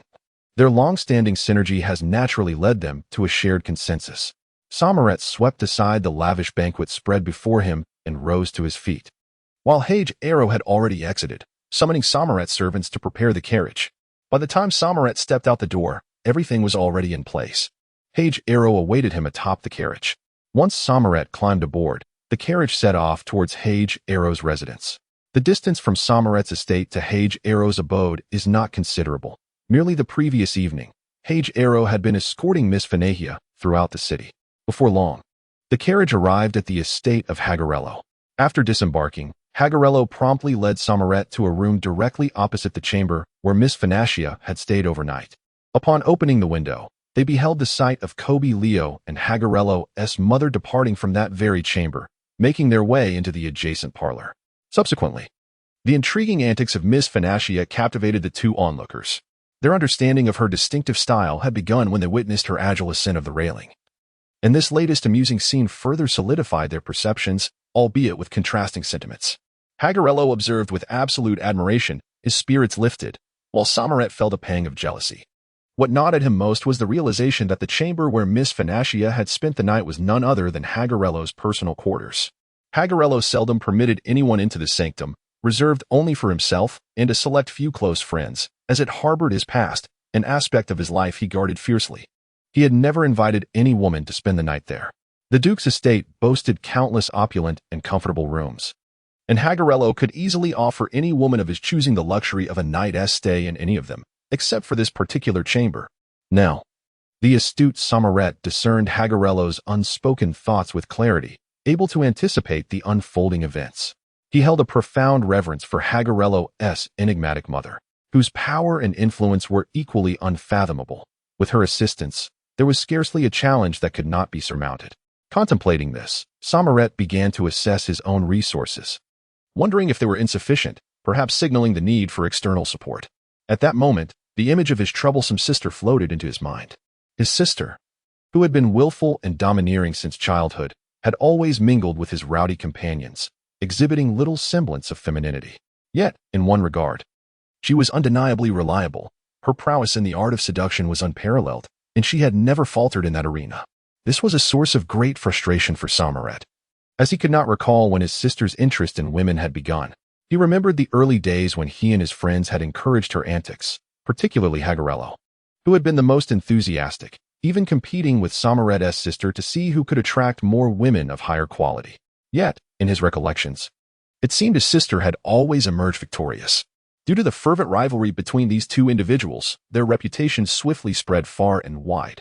Both of them ranked prominently on the list of playboys in the capital, Vitebsk. One was the foremost seducer, while the other was the second most notorious. I recall how my sister, despite triumphing over Page Arrow on numerous occasions, would often fly into a rage whenever she found herself trailing behind him on the list. At that time, everyone would insist that Page Arrow's position ahead of her was a result of his superior allure. Little did I know that I would now find myself in a position of needing to solicit her assistance. Samaret felt a pang of distress. He knew his sister all too well. She would never engage in anything devoid of personal gain. Ordinary matters held no appeal for her, and to persuade her to help, he would need to ensure that this capricious girl also stood to benefit. This notion left Samaret profoundly reluctant, for Miss Finahia's unique charm was something he deeply admired. Once his sister intervened, it was likely that such allure would dissipate within days. Such an outcome was not what Samaret desired. yet without his sister's aid. He stood no chance against Hage Arrow, the notorious playboy, a dilemma that left him torn. However, observing the amusing spectacle outside his window alleviated one concern. Miss Fanahia was certainly not an intentional spy or assassin. Both men speculated about her identity. The most plausible theory being that she and Princess Sophie of the Kingdom of Sophian were engaged in a dual strategy to entice the Emperor. In Samarit's heart lingered another secret. He had not revealed to Hage Arrow that Miss Fanahia and the formidable magical apprentice, Enrico, were destined twins of fate. The nature of their connection eluded him. Furthermore, he withheld the knowledge of Miss Fanahia's identity as a divine summoner from Hage Arrow. In truth, he harbored a crucial piece of information he had yet to share: his unyielding determination to win Miss Fanahia's affection. He had two compelling reasons for this. First, he did not wish to jeopardize the alliance between the two of them due to this lady. Given the current circumstances, although Hage Arrow had previously been a notorious playboy, he was now serious, and the influence of Miss Fanahia over him was significant. Should this influence continue to flourish, it was conceivable that one day, Hage Arrow might withdraw from their alliance. No one understood better than Samarit that Hage Arrow had perpetually sought a form of pursuit, a source of solace, stemming from the nightmares and dreams of his youth. In a sense, Hage Arrow resembled a snail in search of the perfect shell to call home. Now, this snail, devoid of a shell, is tightly bound to itself. However, once it discovers the shell it seeks, a formidable barrier will arise between its close alliance with Hage Arrow and itself. Thus, it is imperative that Hage Arrow never finds the shell of his dreams. Moreover, Samarit harbors no fear that this will jeopardize his alliance with Hage Arrow, for he understands that the shell-less Hage Arrow is utterly dependent on him. As for the second reason, it is even more straightforward. From the very outset, he resolved that regardless of whether Miss Fanahia is a spy or an assassin, he must possess this extraordinary lady. She ought to be the most remarkable piece in his vast collection, a unique treasure of unparalleled value. However, the worth of Miss Fanahia is merely that of a personal collectible. Neither Hage Arrow nor his own sister can be truly considered as playboys, a belief he firmly holds. Hage Arrow is indeed searching, striving to find his shell, while his sister seeks attention to stave off loneliness. Neither can be deemed a playboy. The true playboy is he himself, for he is unyielding to emotions, driven solely by the appreciation and collection of beauty. Yet, until now, he has never encountered a collectible worthy of such fervor. He has not been blind to beauty. In fact, his sister is renowned as the most beautiful woman in Vitsk. And while several other beauties possess unique charms, he has scrutinized them through the discerning eyes of a collector, yet none of these distinct qualities have ever piqued his interest. He does not like them, not in the slightest. His sister resembles a demon rose growing atop an iceberg, enchanting yet thorny. At first glance, she indeed evokes a breathtaking astonishment, but prolonged observation leads one to a sense of retreat from this demon rose. This can be evidenced by his former companions, who initially pursued his sister with great enthusiasm, only to gradually withdraw, save for one enigmatic emperor. Samarit is quite aware that the emperor did not leverage his elevated status to compel rivals to retreat. This emperor is fiercely competitive. He relishes the thrill of rivalry, deriving enjoyment from the contest. Additionally, the culture of the Kaosi kingdom is notably liberal, even radical, in matters of love, which reassures Samarit that he need not fear the competition with Hage Arrow jeopardizing their alliance. As for the other two beauties, if one were to draw a metaphor for the princess, the sacred rose flourishing in a volcanic crater would be the most fitting tribute. If removed from such an environment, the sacred rose could not possibly survive. For a beauty that is fundamentally unworthy of admiration, Samarit has always exhibited a profound lack of interest. What he seeks are treasures imbued with unique charisma and distinctive qualities, rather than mere beautiful facades. As for the whimsical princess, Samarit is even less captivated. Not only does he find her unappealing, but even the dandy Hage Arrow shares his disinterest. This princess resembles the enchanting yet treacherous blood-tinged agave growing on a pirate's isle, exquisitely beautiful, yet harboring deadly poison beneath her allure. Samarit is acutely aware of the other identity concealed within this noble princess, one that is rather loathsome. It is precisely because of this peculiar identity that she, much like the blood-tinged agave, incessantly absorbs the toxic essence of her surroundings, enhancing her striking beauty. However, such allure holds no fascination for those who truly appreciate the art of beauty. As for Miss Fanahia, although Samarit does not fully grasp her true identity, she remains an enigma, akin to the princess, sharing a similar status. Nevertheless, this matters little to Samaret, in his eyes. Miss Phoenicia is a tulip, one that embodies natural harmony and innocence. Unlike the agave that absorbs toxins, the tulip is free from thorns like the rose, and does not necessitate the fiery environment of a volcanic crater for its growth. This tulip can be cherished alone or used to adorn oneself. In an era where vibrant artificial flowers crafted from silk and satin reign supreme, true, naturally harmonious beauties are becoming increasingly rare. Within the vast kingdom of Kaosi, countless beauties exist, yet to Samaret, the others are merely intricately designed and novel imitations. They enhance their allure with perfumes and dyes. But such artificial blooms are only suitable for the common folk. As the chancellor of the Kaosi kingdom, Samaret's appreciation is reserved solely for genuine flowers, and he insists that his collection must consist of renowned specimens. If true, exquisite flowers are absent, he shuns even the artificial, for he requires no embellishments akin to those of the mundane. Only the finest blooms are worthy of his admiration, particularly the naturally harmonious tulip. In the small sitting room of Duke Hegero's estate, the Grand Mage Kobylieo and Hegero's mother are engaged in a fervent debate. In the adjacent bedroom and opposite room, 3 pairs of sharply pointed ears strain to catch every morsel of their conversation.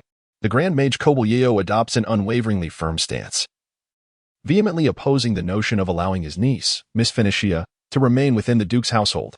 His resolute attitude leaves no room for negotiation. However, his arguments are few and repetitive. First, it is ill-reputed for a young lady to reside in another's home, inviting gossip. Second, Phoenicia's parents would undoubtedly disapprove of such a match. And third, Hegero is a notorious dandy, a character he cannot abide.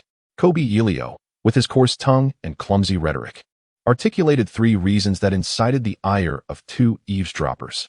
The neighboring Enrico discerned the underlying meanings of Kobylileo's words with ease.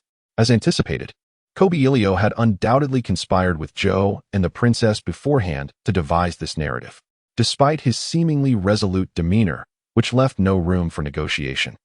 Each of his utterances bore a hint of ambiguity, refraining from absolute finality. If this hulking bear truly desired to rescue himself, he need not utter a single word, but could simply seize himself and depart. Who would dare obstruct him, given his formidable reputation? This alone suggested that these individuals were intent on keeping him ensnared in this contentious place. In another room, a figure was equally incensed, Hegero. Due to the distance, he and Samaret observed the unfolding events in the small parlor through a magical crystal designed for surveillance. Thus, Hegero comprehended the dialogue between Kobylieo and his mother far better than Miss Phoenicia, who was laboriously eavesdropping. Naturally, the provocation he experienced was significantly more intense. Frankly, Hegero could no longer tolerate the grand sorcerer Kobylieo incessantly enumerating his flaws. Impulsive temper, a debauched playboy lifestyle, extravagant living, lewd companions, and a tarnished reputation. Even including poor upbringing and a lack of noble demeanor. These were all laid bare as his shortcomings. Hegero was indeed seething with rage. To some extent, he was willing to acknowledge the initial criticisms, as his reputation was hardly commendable. If his temper was deemed too fiery, he accepted that. He had indeed associated with a plethora of dubious companions, including the esteemed chancellor beside him, and even the current emperor was not exempt from this circle of dubious friends. A fact that did not irk him. However, the audacity of this old bear to declare his upbringing deficient was utterly intolerable, especially delivered in the presence of his mother. Hegero inwardly cursed, questioning whether a man who feasted and reveled in front of guests could be considered well-mannered. The final remark incited an unparalleled fury within Hegero. He was notably meticulous about his appearance. Enrico, who did not recognize Hegero as the paragon of the sun's son, possessing noble demeanor and etiquette, second to none, with no one daring to claim the first position. Yet this bear, among the multitude of nobles in the kingdom of Kaosi, was notorious for his lack of grace, and no one regarded him as a true noble in matters of etiquette. The audacity of this individual to criticize him on that front was infuriating. Under normal circumstances, Hegero would have dismissed the grand sorcerer Kobylileo's remarks as mere bear-like bluster, unworthy of his concern, and would not have been provoked to such a state. This situation arises entirely from Hegero's excessive regard for Kobylileo's opinions about him. For reasons unknown, he has increasingly come to view Kobylieo as akin to the esteemed uncle of Miss Phoenicia. This perplexity is something he cannot elucidate. Moreover, these remarks were made in the presence of the 2 individuals he holds most dear. Page Arrow, however, harbors no concerns regarding his mother's thoughts. He is acutely aware of her understanding of him. His genuine worry lies with Miss Phenaxia, who is eavesdropping intently from the adjacent room. He wishes to avoid leaving any unfavorable impression on her. It is evident that this somewhat oblivious lady has never heard of him, nor has she come across the rumors and tales surrounding his notorious reputation as a dandy. Consequently, last night, he urgently summoned all the servants of the household, commanding them to refrain from letting any disparaging stories about him reach Miss Phenaxia's ears. He even issued a stern warning that anyone who dared defy this order would find themselves and their entire family condemned to a lifetime of hard labor in the labor camps of Casina. He can only pray fervently that the lady did not catch a single word uttered from his clumsy lips. Watching from the sidelines, Shamanic found the situation quite amusing. In his recollection, Page Arrow had never behaved in such a manner. It seems the ancient adage that love renders one foolish holds true. The typically astute Page Arrow fails to perceive that despite Kobe Liao's bluster, he is increasingly at a disadvantage in the eloquent exchanges with Page Arrow's mother. The boisterous bear can now only manage a few repetitive phrases, devoid of originality or compelling arguments, compared to Page Arrow's articulate and shrewd mother. Kobe Liao is utterly outmatched. Nevertheless, although Shamanic recognizes Kobe Liao's inevitable defeat in this verbal duel, he is reluctant to miss the opportunity to further incite discord between Page Arrow and Kobe Liao. With a tone of feigned calmness, Shamanic remarked, "I believe Kobe Liao's concerns are entirely justified. If I had a niece like that, I would certainly not allow her to reside in the home of a notorious lecher like you." At this juncture, Shamanic suddenly broke into laughter. Observing his old friend's mockingly amused expression and listening to his seemingly half-serious words, Page Arrow could hardly contain his ire. In this respect, Kobe Liao had indeed been quite courteous. However, the accuracy of his old friend's words only served to exacerbate Page Arrow's frustration, for he found himself devoid of any grounds for rebuttal. Noticing his old friend glaring at him as if intent on consuming him whole, Shamanic secretly reveled in his delight. He continued that Kobe Liao is quite a rigid individual. He stands completely apart from us, entrenched in his own camp. I dare say you lack the ability to persuade him. If only he were the type to weigh pros and cons, it would be a far simpler matter. In truth, Page Arrow had already pondered these issues the previous night. He found himself in a great deal of distress, for this Kobe Liao is notoriously obstinate. Aside from the High Priest Melon, there is hardly anyone who could sway this stubborn bear, and persuading Melon to assist us is certainly no less challenging than convincing Kobe Liao. Shamanic then remarked, however, we must not dismiss the possibility that this entire affair is merely a conspiracy. Although, at present, it seems Miss Phenaxia is unaware, she may very well be a bait, a sacrificial pawn. It is entirely plausible that even Kobe Liao is oblivious, which is quite understandable. We have engaged in similar tactics ourselves. If this entire scheme were orchestrated without the knowledge of that Joe from Safiyin, I would not be surprised. If it is indeed a design crafted by the upper echelons of Safiyin, only the princess among them would be privy to such knowledge. Yet, should this be a bait, it would ultimately be presented for your consumption. At this juncture, Shamanic paused, contemplating before continuing. What I fear are two possibilities. Firstly, if this situation is merely a coincidence, then, my lord, you may find yourself devoid of hope. Yet, speaking of coincidence, I still harbor some doubt. If it were truly a coincidence, that lady should not be unaware of your reputation as a lecher, should she? Upon hearing this, Page Arrow chuckled awkwardly. As for the second possibility, it is that this bait is not intended for your enjoyment. Its true target lies elsewhere. At this, Shamanic ceased speaking. Page Arrow was well aware of whom his old friend referred to. The previous day, he had speculated that Miss Phenaxia was prepared by the Safiyin to be presented to His Majesty Emperor Hecoles III, IV, judging by the intelligence they had gathered. At least that princess bore such a mission. Thus, it is entirely possible that the Safiyins have been secretly formulating an auxiliary plan, a likelihood that is quite substantial. Moreover, considering Miss Phenaxia's qualities, her chances of achieving her objectives far surpass those of the princess. Shamanic continued, if that is indeed the case, the entire affair becomes comprehensible. The Safiyins wish to draw Miss Phenaxia closer to His Majesty, but how might they accomplish this? Through Kobe Liao's introduction? Would he even consent to such a thing? Let us not forget, this fellow is exceedingly inflexible, and we are well aware of his loyalty to the Emperor. Would he be willing to engage in actions that could jeopardize His Majesty? Furthermore, Kobe Liao's political views align with the interests of the Safiyins. Would His Majesty accept a beauty presented through Kobe Liao by the Safians? Surely, our emperor is not so incompetent. Moreover, this would undoubtedly undermine the esteemed position of Kobe Liao in the eyes of His Majesty the Emperor, which would be detrimental for the Sofian people. If we were to forego the path through Kobe Liao, how else could we possibly deliver the enchanting beauty into the hands of His Majesty?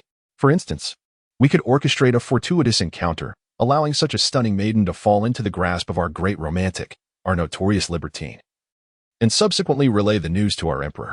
What would transpire then? In this manner, the fair maiden would be conveyed to His Majesty through our means. Entirely detached from Kobe Liao, however, two significant challenges arise. Firstly, it is imperative that our notorious libertine does not indulge in any prior encounters with the maiden, lest our efforts be rendered futile. Secondly, the young beauty must remain oblivious to the true nature of our libertine, for fear that such knowledge would terrify her. Would you not agree? Thus, this meticulously crafted scheme could unfold without the need for Kobe Liao's awareness or assistance from other Sofian compatriots, effortlessly and seamlessly resolving the entire affair. Upon hearing the words of Samaret, Page Luo could clearly delineate the contours of the situation in his mind. He could not help but marvel at the ingenuity of the Sofian kingdom. If this was indeed the case, their capacity for devising such a scheme was formidable. It appears that the Sofian kingdom, renowned for its adherence to tradition and honor, also harbors a treacherously cunning side. Page Luo and Samaret deliberated on the matter twice, growing increasingly convinced of its veracity, for it offered a comprehensive explanation of the circumstances. In light of this, Page Luo had already devised a strategy. Recognizing this glaring weakness in the plan, he understood that by exploiting it, he could resolve the situation to his advantage, ensuring that he would not incur any losses. With this thought, Page Luo's expression gradually relaxed, and the sharp critiques from the great sorcerer Kobe Liao, transmitted through the surveillance crystal, became far more tolerable. Page Luo even began to appreciate the clumsiness of Kobe Liao's rhetoric. However, Samaret was reluctant to allow Page Luo to resolve matters so easily. Should he achieve his desired outcome, Samaret's own plans for acquisition would be utterly thwarted, and Page Luo would become further ensnared by the young beauty. Samaret was acutely aware of this, for he understood Page Luo all too well, recognizing that their greatest divergence lay in Page Luo's vestige of conscience. If, as Page Luo envisioned, he were to succeed, and if this Miss Phoenicia were indeed the perfect fade that Page Luo had long sought, then the flicker of conscience buried deep within Page Luo would be ignited, leading him to break free from Samaret's control. This was a scenario he wished to avoid at all costs. Therefore, Samaret hastily doused the flames of optimism with a dose of cold reality. He merely remarked, "Old friend, you have finally come to a realization. Very well, once Kobe Liao departs, you shall be able to execute your plan. Congratulations, and I wish you a delightful evening. However, do not forget that I was the one who accompanied you to see that little lamb. Yesterday, I graciously offered you that little lamb. You cannot possibly forget me. Once you tire of it, do remember to hand it over to me." Samaret glanced at Page Luo, whose face was contorted with barely concealed anger, and continued, "Is it not so? If you wish to win the affection of this beauty, this method is the most reliable, and it will also extinguish the hopes of those Safian people entirely. Do not tell me that this time you are serious. If you proceed in such a manner, you shall never capture the heart of that little lamb. In time, you are bound to grow weary of it, so rather than waste it, why not pass it on to me?" At this point, Samaret chose to remain silent, aware of how far he could push the conversation. The next steps were for Page Luo to contemplate. He knew his old friend well enough to realize that Page Luo was astute, and too much discussion would be counterproductive. Indeed, Page Luo's expression revealed his anxiety, and witnessing that expression filled Samaret with delight. For he understood that his old friend was once again ensnared in a web of conflicting desires. At that moment, the discussions in the small parlor gradually subsided. Evidently, Kobe Liao and Page Luo's mother had reached some form of agreement.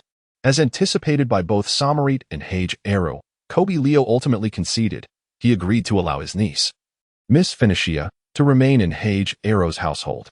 However, this arrangement was time-limited, lasting only 5 days. After 5 days, Miss Phoenicia was to attend the Victory Day celebration hosted by the royal family and participate in the grand banquet that followed the parade. Once the banquet concluded, Kobe Liao would reclaim his niece, leaving Page Luo with a mere 5 days. During this 5-day period, Page Luo could approach Miss Phoenicia at will, and she must not refuse to meet with him. Of course, the condition was to ensure the preservation of Miss Phoenicia's reputation, a point that Kobe Leo reiterated emphatically. Should Hage Arrow manage to win the heart of his niece within this time frame, Kobe Leo would not oppose their union. Regarding the original plan for Miss Phoenicia to undergo 6 days of etiquette training under Countess Merlith, Hage Arrow's mother asserted that she would take responsibility for that matter. Upon hearing his mother's statement, Hage Arrow immediately summoned his servants into the room. He instructed them to prepare the carriage swiftly and procure the most luxurious and exquisite garments for women, intending to personally present them to Miss Phoenicia.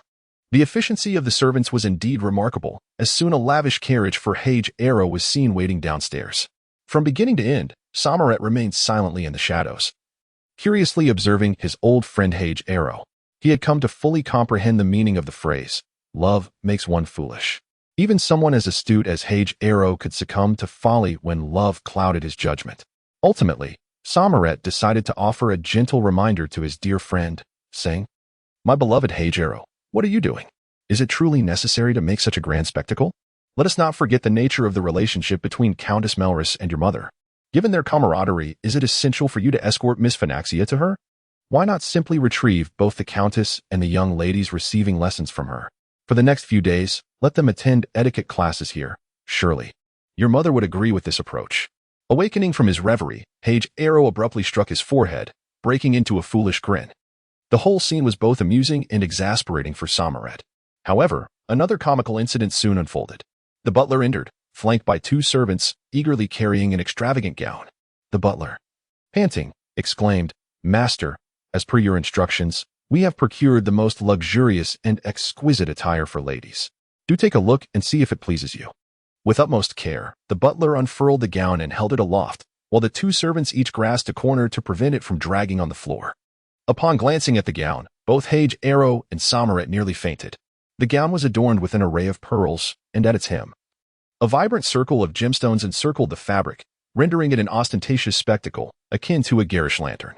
Samaret quickly turned away, fearing he might burst into laughter at the absurdity. He mused to himself how the butler had managed to select such a tasteless garment. In truth, compared to this gown, the attire worn by Miss Phoenicia the previous day was exceedingly elegant. Hage Arrow, on the other hand, felt an overwhelming sense of humiliation. Angrily, he advanced and yanked the gown down, hastily crumpling it into a ball before delivering a swift kick to the 3 bumbling servants, sending them sprawling out the door. He then shot an awkward smile at Samaret, self-deprecatingly remarking, "I merely chose this servant for his diligence and loyalty. Who would have thought him so foolish? Huh. It appears I must swiftly seek a more astute individual for the role of butler."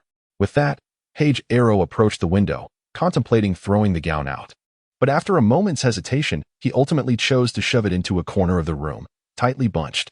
Meanwhile, Kobe Leo and Hage Arrow's mother had exited the small parlor, intending to inform Miss Phoenicia of the decisions that had been made in the adjacent room. Upon entering the room, one could see Miss Phoenicia lying quietly on the bed, her face shrouded and her demeanor exceedingly impudent. However, Lady Higilo seemed unconcerned by such rudeness. Kobe Leo approached the bedside and called for a considerable time before Miss Phoenicia finally lifted her pillow, revealing a face that bore a look of utter fatigue. Kobe Leo, indifferent to Enrico's current mood, proceeded to recount in meticulous detail the matters he had discussed with Lady Higilo in the adjacent sitting room. He concluded with a note of affection, "My dear niece Phoenicia, should you require anything, do not hesitate to inform me. As your uncle, I shall certainly see to it." In truth, Enrico had long been eavesdropping through the walls separating the 2 rooms. His teeth clenched in a fury that made him wish to strip the skin from the corpulent bear, slicing its flesh to prepare a sumptuous bear hot pot, of course seasoned with a generous serving of old fox meat sauce. He was entirely convinced that this nefarious scheme was the handiwork of Joe, with the clumsy bear serving as an enthusiastic accomplice, disregarding any semblance of camaraderie. Enrico sighed deeply, lamenting his poor judgment in friendships and the misfortune of befriending such a detrimental companion. This scoundrel showed no loyalty, even exacerbating Enrico's plight, plunging him deeper into this murky quagmire. How could he not be consumed by rage at such thoughts? With a voice cold and strained, he managed to utter through clenched teeth, "My dear uncle, I find this place rather chilly. Might you procure some warm animal pelts for me? I do not require much. Merely 2 bearskin quilts, 2 bearskin mattresses, 2 bearskin blankets, 2 bearskin rugs, along with 2 bearskin cushions should suffice." The Duchess of Salodi, who had been quietly listening, nearly succumbed to laughter but, thanks to her impeccable composure, managed to suppress her amusement, to spare the esteemed Archmage Kobe Leo any embarrassment. She inquired with genuine concern, "Miss Phanahia, from this day forth, you shall be our honored guest. Should you have any needs, please do not hesitate to express them. I shall do my utmost to fulfill your wishes. By the way, what would you like for breakfast? I shall have it prepared at once. Braised bear paw." Enrico replied without a moment's hesitation. The Archmage Kobe Leo, however, was wholly unconcerned by such demands. His own bear skin was of considerable thickness, impervious to harm, though not as resilient as Joe's fox fur. With a jovial demeanor, he allowed Enrico's mockery to wash over him without a hint of anger. As he prepared to leave Enrico's chamber, Kobe Leo turned to the recumbent figure of Enrico and said, "Phanahia, my dear niece, shortly I shall send a maid to attend to you, and I will procure a lovely gown for you, ensuring your satisfaction." With that, Kobe Leo wobbled out of the room, his hefty frame swaying as he departed. Certainly, all of this unfolded before the watchful eyes of two individuals, Samaret and Hagero, who were unreservedly amused by the spectacle of mocking the Grand Sorcerer Kobe Leo. The recent scene was undeniably entertaining. It was astonishing that someone dared to utter such an extensive tirade in front of Kobe Leo, a rare and remarkable occurrence, especially considering that this individual was ostensibly Kobe Leo's niece. It was likely that even if recounted to others, few would believe it. Hagero's mother had been escorting the Grand Sorcerer Kobe Leo to the entrance, where he happened upon a group of elegantly poised noblewomen approaching. With great enthusiasm, Hagero's mother greeted the refined ladies, and after a warm exchange of pleasantries, she introduced the Grand Sorcerer Kobe Leo to the gathered company. In truth, the noblewomen had already surmised that the stout and imposing figure clad in wizardly attire was none other than the Grand Sorcerer Kobe Leo. However, none dared to assert it, for it was beyond imagination that the Grand Sorcerer would visit the mother of his arch-nemesis, Duke Hagero, an utterly inconceivable event. The Grand Sorcerer Kobe Leo graciously greeted each noblewoman. Well aware of the influence they wielded, even the Emperor would think twice before offending these women who held sway in the shadows. Nevertheless, he had no desire to linger amidst such incessantly chattering ladies, and promptly bid farewell to Hagero's mother, hastily boarding his carriage to make his retreat to the palace. After seeing off the Grand Sorcerer, Hagero's mother joyfully welcomed her closest friends into the hall. Once the group of distinguished ladies engaged in their customary chatter, Hagero's mother eagerly recounted the peculiar and romantic encounter that had transpired between her son and a breathtaking beauty the previous night. This noblewoman possessed not only the oratory skills of an astute politician but also the storytelling prowess of a remarkable novelist. For those noblewomen indifferent to political affairs, nothing captivated them more than tales of romantic love. Thus, upon hearing such a vividly romantic narrative, their spirits were instantly lifted, and they clamored to meet the enchanting young lady. Seeing her scheme unfold successfully, Hagero's mother was thoroughly pleased. In truth, she had meticulously orchestrated every detail, having summoned her maids early that morning to extend invitations to her dear friends for a gathering, carefully curating the guest list. Each individual invited was a person of considerable potential, including 2 members of the royal family, encompassing nearly all the influential women of high society in the kingdom of Kaosi. The influence wielded by these women is formidable enough to dominate any high-ranking official in the kingdom of Kaoki. Even the emperor himself would hesitate to defy such a vast coalition of power.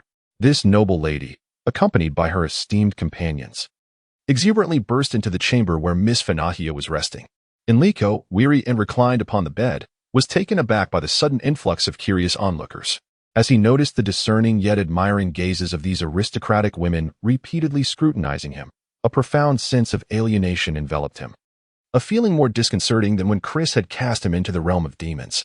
This overwhelming sensation was a haunting terror, gradually eroding his spirit. Enrico had never felt such profound loneliness and helplessness as he did in that moment. Suddenly, he observed that the eyes of the noble women were fixated upon the floor beneath him. Hastily, he glanced down, and the sight nearly caused him to faint. A pool of blood had seeped from beneath the covers, prompting him to recall the suspicious behavior of the 2 maids who had entered to tidy the room. Enrico's face flushed crimson, though he could not comprehend the cause of his embarrassment. He merely understood that there was no way to absolve himself of the situation. He could effortlessly surmise the thoughts swirling in the minds of those women, and their twinkling eyes, filled with mirth, only confirmed his suspicions. Such gazes rendered Enrico profoundly uncomfortable, leaving him in a state of agitation. Fortunately, Hagelo's mother, recognizing that her objective had been accomplished, deemed it unnecessary for the young girl to endure further anxiety and fear. Thus, she beckoned her friends to the adjacent sitting room to continue their lively discourse. Hegalo's mother was well aware that such smiles indicated that this girl, whom she so favored, had been acknowledged by the highest echelons of Kaoki's social elite. From this moment forth, she would officially be recognized as a member of the upper aristocracy in Kaoki. This endorsement carried even greater weight than a royal title. For in Kaoki, the esteemed women of long-established noble lineage did not regard a person's aristocratic status solely through the lens of courtly titles. They were far more concerned with one's lineage and inherent nobility of character.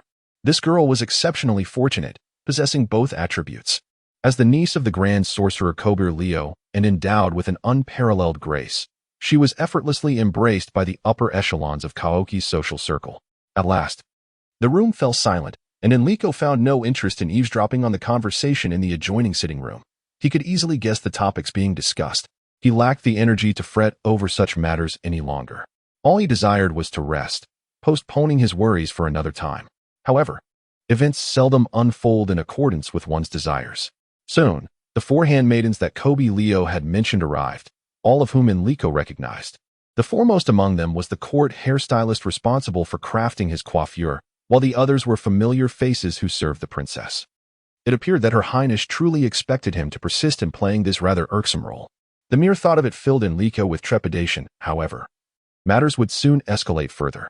To his astonishment, the overly attentive host had invited Countess Merlith to their abode. Enrico had not forgotten the reason behind his current predicament, which ultimately stemmed from that infernal etiquette training. Yet, what alternatives did he possess? Reluctantly, he rose from his bed and obediently followed the 2 ladies downstairs. Upon reaching the lower level, Enrico was taken aback by the sheer number of guests. It resembled a grand ball in full swing. Among them were the noble women who had intruded upon his chamber earlier, as well as 20 young ladies of noble birth who had undergone etiquette training alongside him at Countess Merlith's. Furthermore, several of the women appeared strikingly familiar, as if they had graced the lavish royal banquet 2 days prior. Enrico was genuinely concerned that these individuals might perceive his unease.